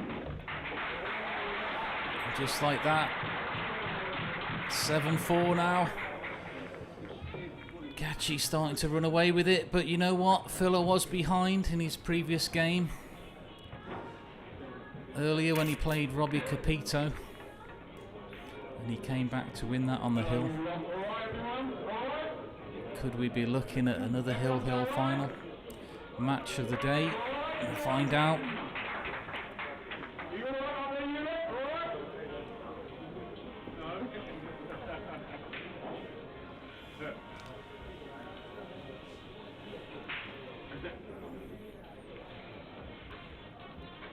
Yeah, 7-4 is a big lead. With some positive play. Also, Claudio was the one that had a missed ball. Yeah, he missed the ball earlier, didn't he, in the match when he broke off, but apart from that, he's not really made many other mistakes with his break. Yeah, in Filler, maybe 2 ball in hands, but from really tough spots, from really hard he's not positions. He's done well, Filler, though, in this match to get the 4 racks. Had to work hard for him. Yeah, the break maybe not really a help for Filler, like we saw yesterday and the day before and the day before that.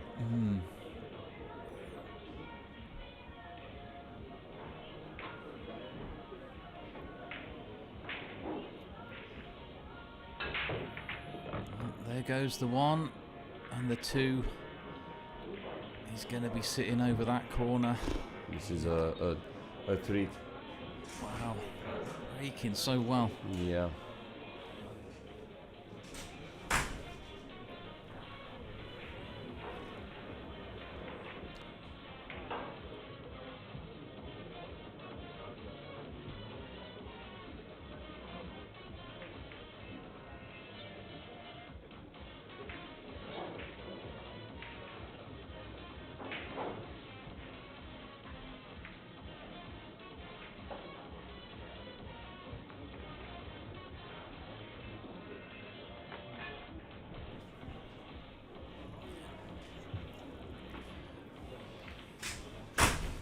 So what? How do you manage the 7 ball? Do you go around it, over it?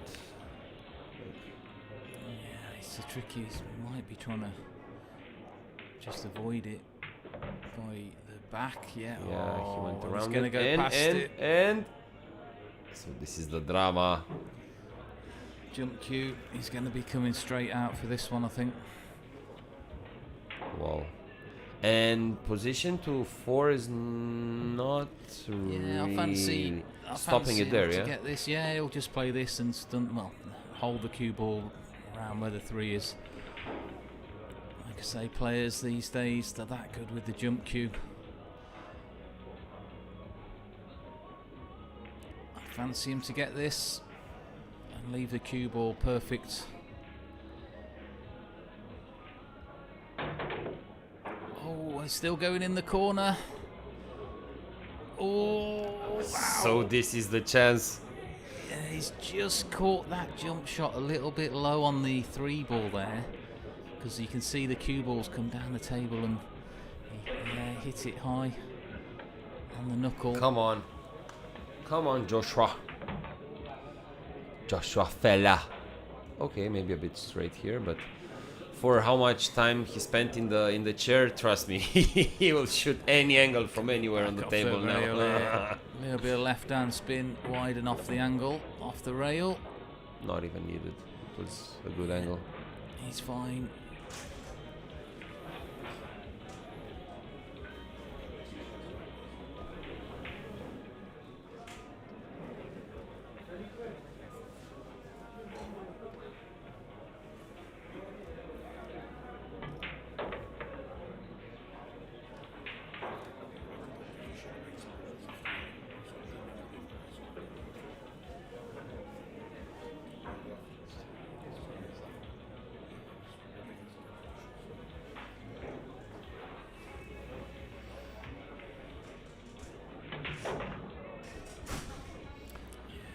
Filler working his way around the table.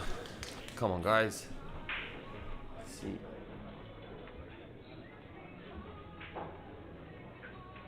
Many of you are there.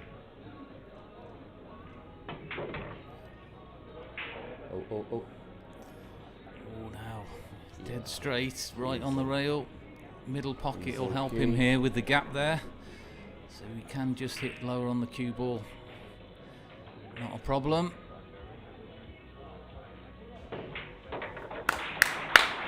7-5. Come on. Race to 9. I think it's on with filler breaking. Yeah, 7-5. Joshua Filler trailing. Kaledio Katschi. And Filler's taking his break, TB.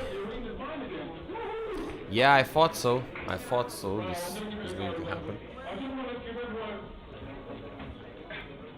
A big massive round of applause, please, for our major sponsor of the event. Please Stop to Fisher lads, please. A major stop.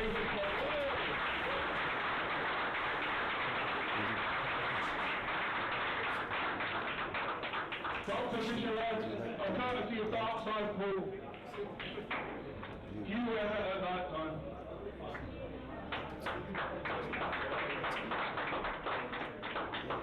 Hello, you miserable lot. Is everyone happy here? 7-5 Katschi. We're on a good point here at the moment. Elvin. Yeah. You see Gareth from Dark Side of Pool. This is world-class pool being put on from everybody. Mr. Dark Side Maybe that I'm not doing it, I'm just putting on a world-class show. himself, Would you agree? entertaining the crowd in between the racks with the... You know Michael Jackson does things. Michael Jackson does, Annie, do you want me? Annie, do you want me? Look, he does this, look.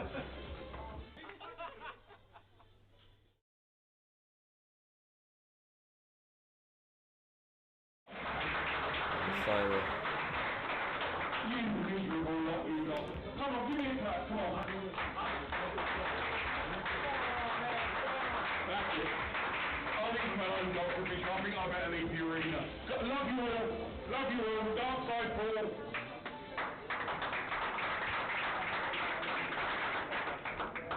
That's it. That's what you got to do.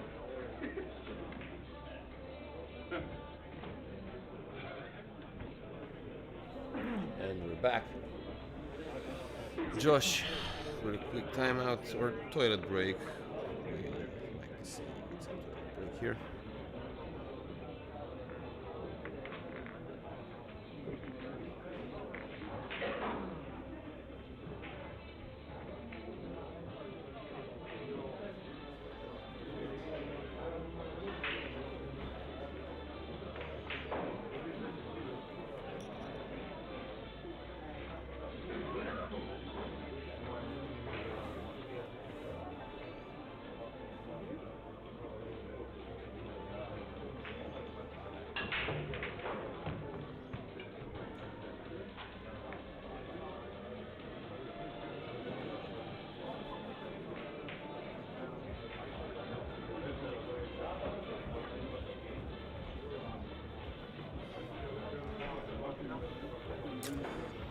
Yeah, so filler's break, obviously.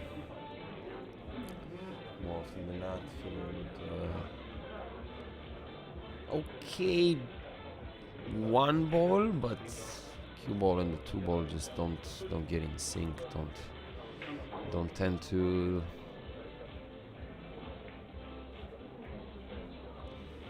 synchronize for him to be that good.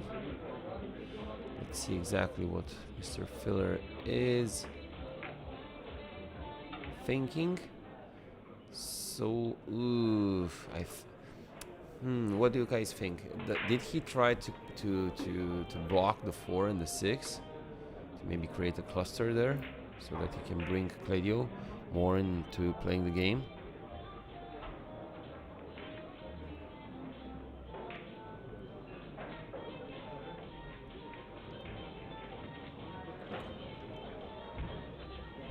This feels like a really big frame.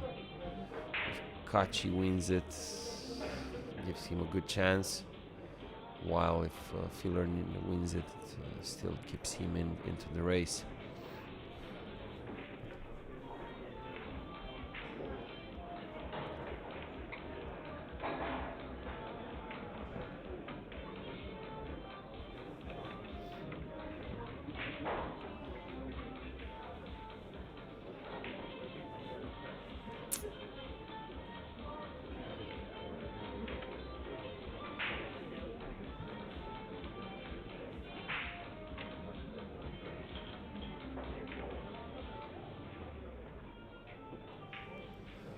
So, Filler back at the table. Probably gonna use the 8 and or the 5.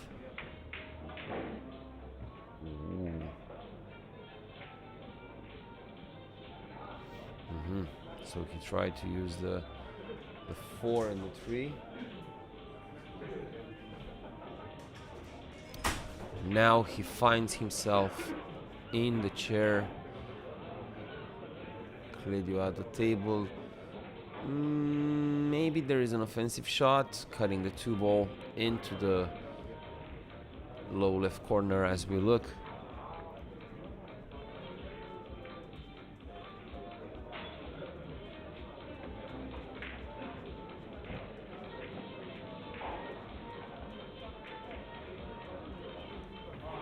Position at the 3, I think it's there.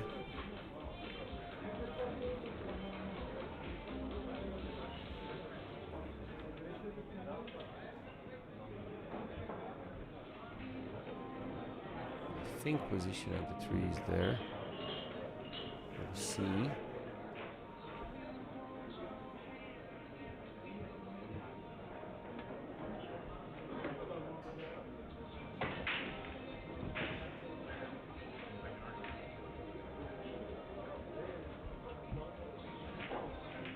Okay, so something happened with the cues there.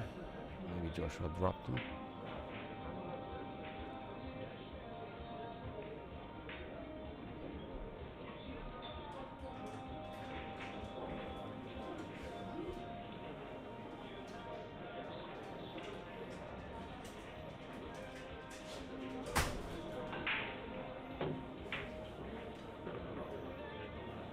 Yeah. So Cledio playing a safe there, not really getting the hook on filler.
Yeah, Filler responding with a very nice and good safety. Let's see if Katschi can catch these 2 full on the correct side to use the 6-4 as re-safe blockers. He's getting the jump. Yeah, I thought he was getting the jump cue. Has he got the jump cue there, TB? I'm back in the box. Just come back in. No, yeah, just thought he got the jump cue, I think. Well. Yeah. Okay. He's maybe looking to make this if he's jumping at it. Cue ball's going to be coming back down the table towards that area if he misses. Or if he makes it. Well, he didn't want that. But he's tied it up a little bit. Nah, not really. I think that 3. Pretty much everything is open. Just got to be careful. No. Get 2 to the 3 ball here. No reason whatsoever to go play the combo. Yeah, 2-9 combo, TB. Yeah, Cledio under a bit of pressure here. Yeah, I mean, look, Filler, he's straight up out of the chair there. Things start going his way. Yeah, straight up. He jumped out of that chair to take that cue ball out of the pocket.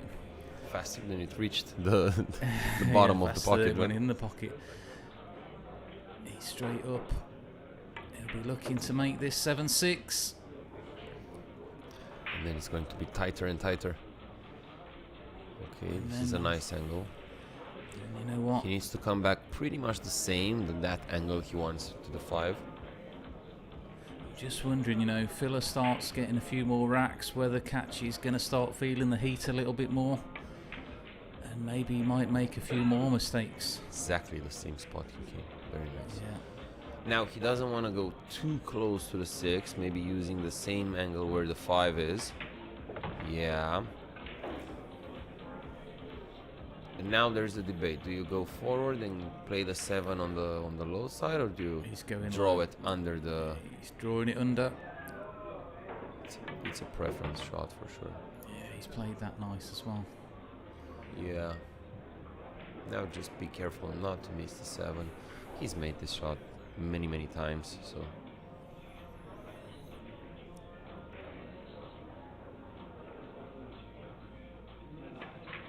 Nice shot. Yeah, nice shot from Filler.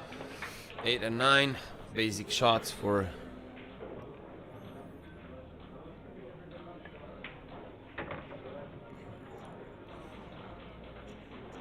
nice shot. Just getting on the 9 exactly where he wants it. And it's 7-6 now. Filler using that little break to his advantage. Coming back refreshed with ball in hand. He has potted well in this match, Filler, hasn't he, TB? Yeah, not even one single ball missed. Accepted the fact that he's going to be led.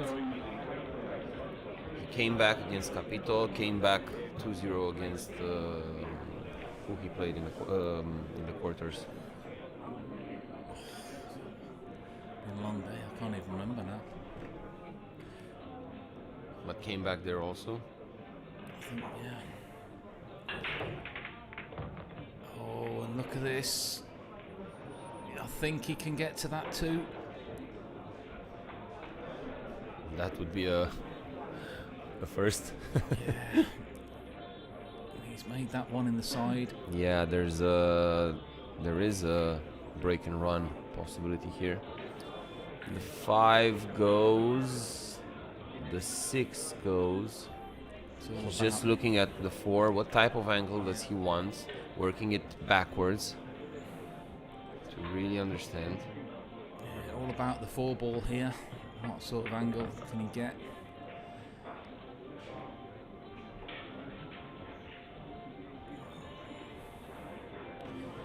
He's looking at having to play that 4 in the side now, maybe. Just drop this 3 in. He's going to be on the 4 in the side pocket. And I think he's going to draw it. Throw it underneath the 4. I think he's just going for the side. Yeah, he's all right. Just perfect. A nice little angle now, just to roll down. Just to slowly drift towards the side, lower side pocket. Yeah, just about there. Yeah. Just take the cue ball past the right hand side of that 6. I like that in this intense. This is exactly the moment in which you should look at players playing pool. In this intense, with pressure moments, you see what's actually going into their minds. You know. Yeah. The methodics. The how is it called? Routine before pre-shot the pre-shot routine. Yeah, double checking, triple checking, everything. He's not happy though. He just wants to make sure of this. I think he's just some of what giving something back to Cledio. Yeah.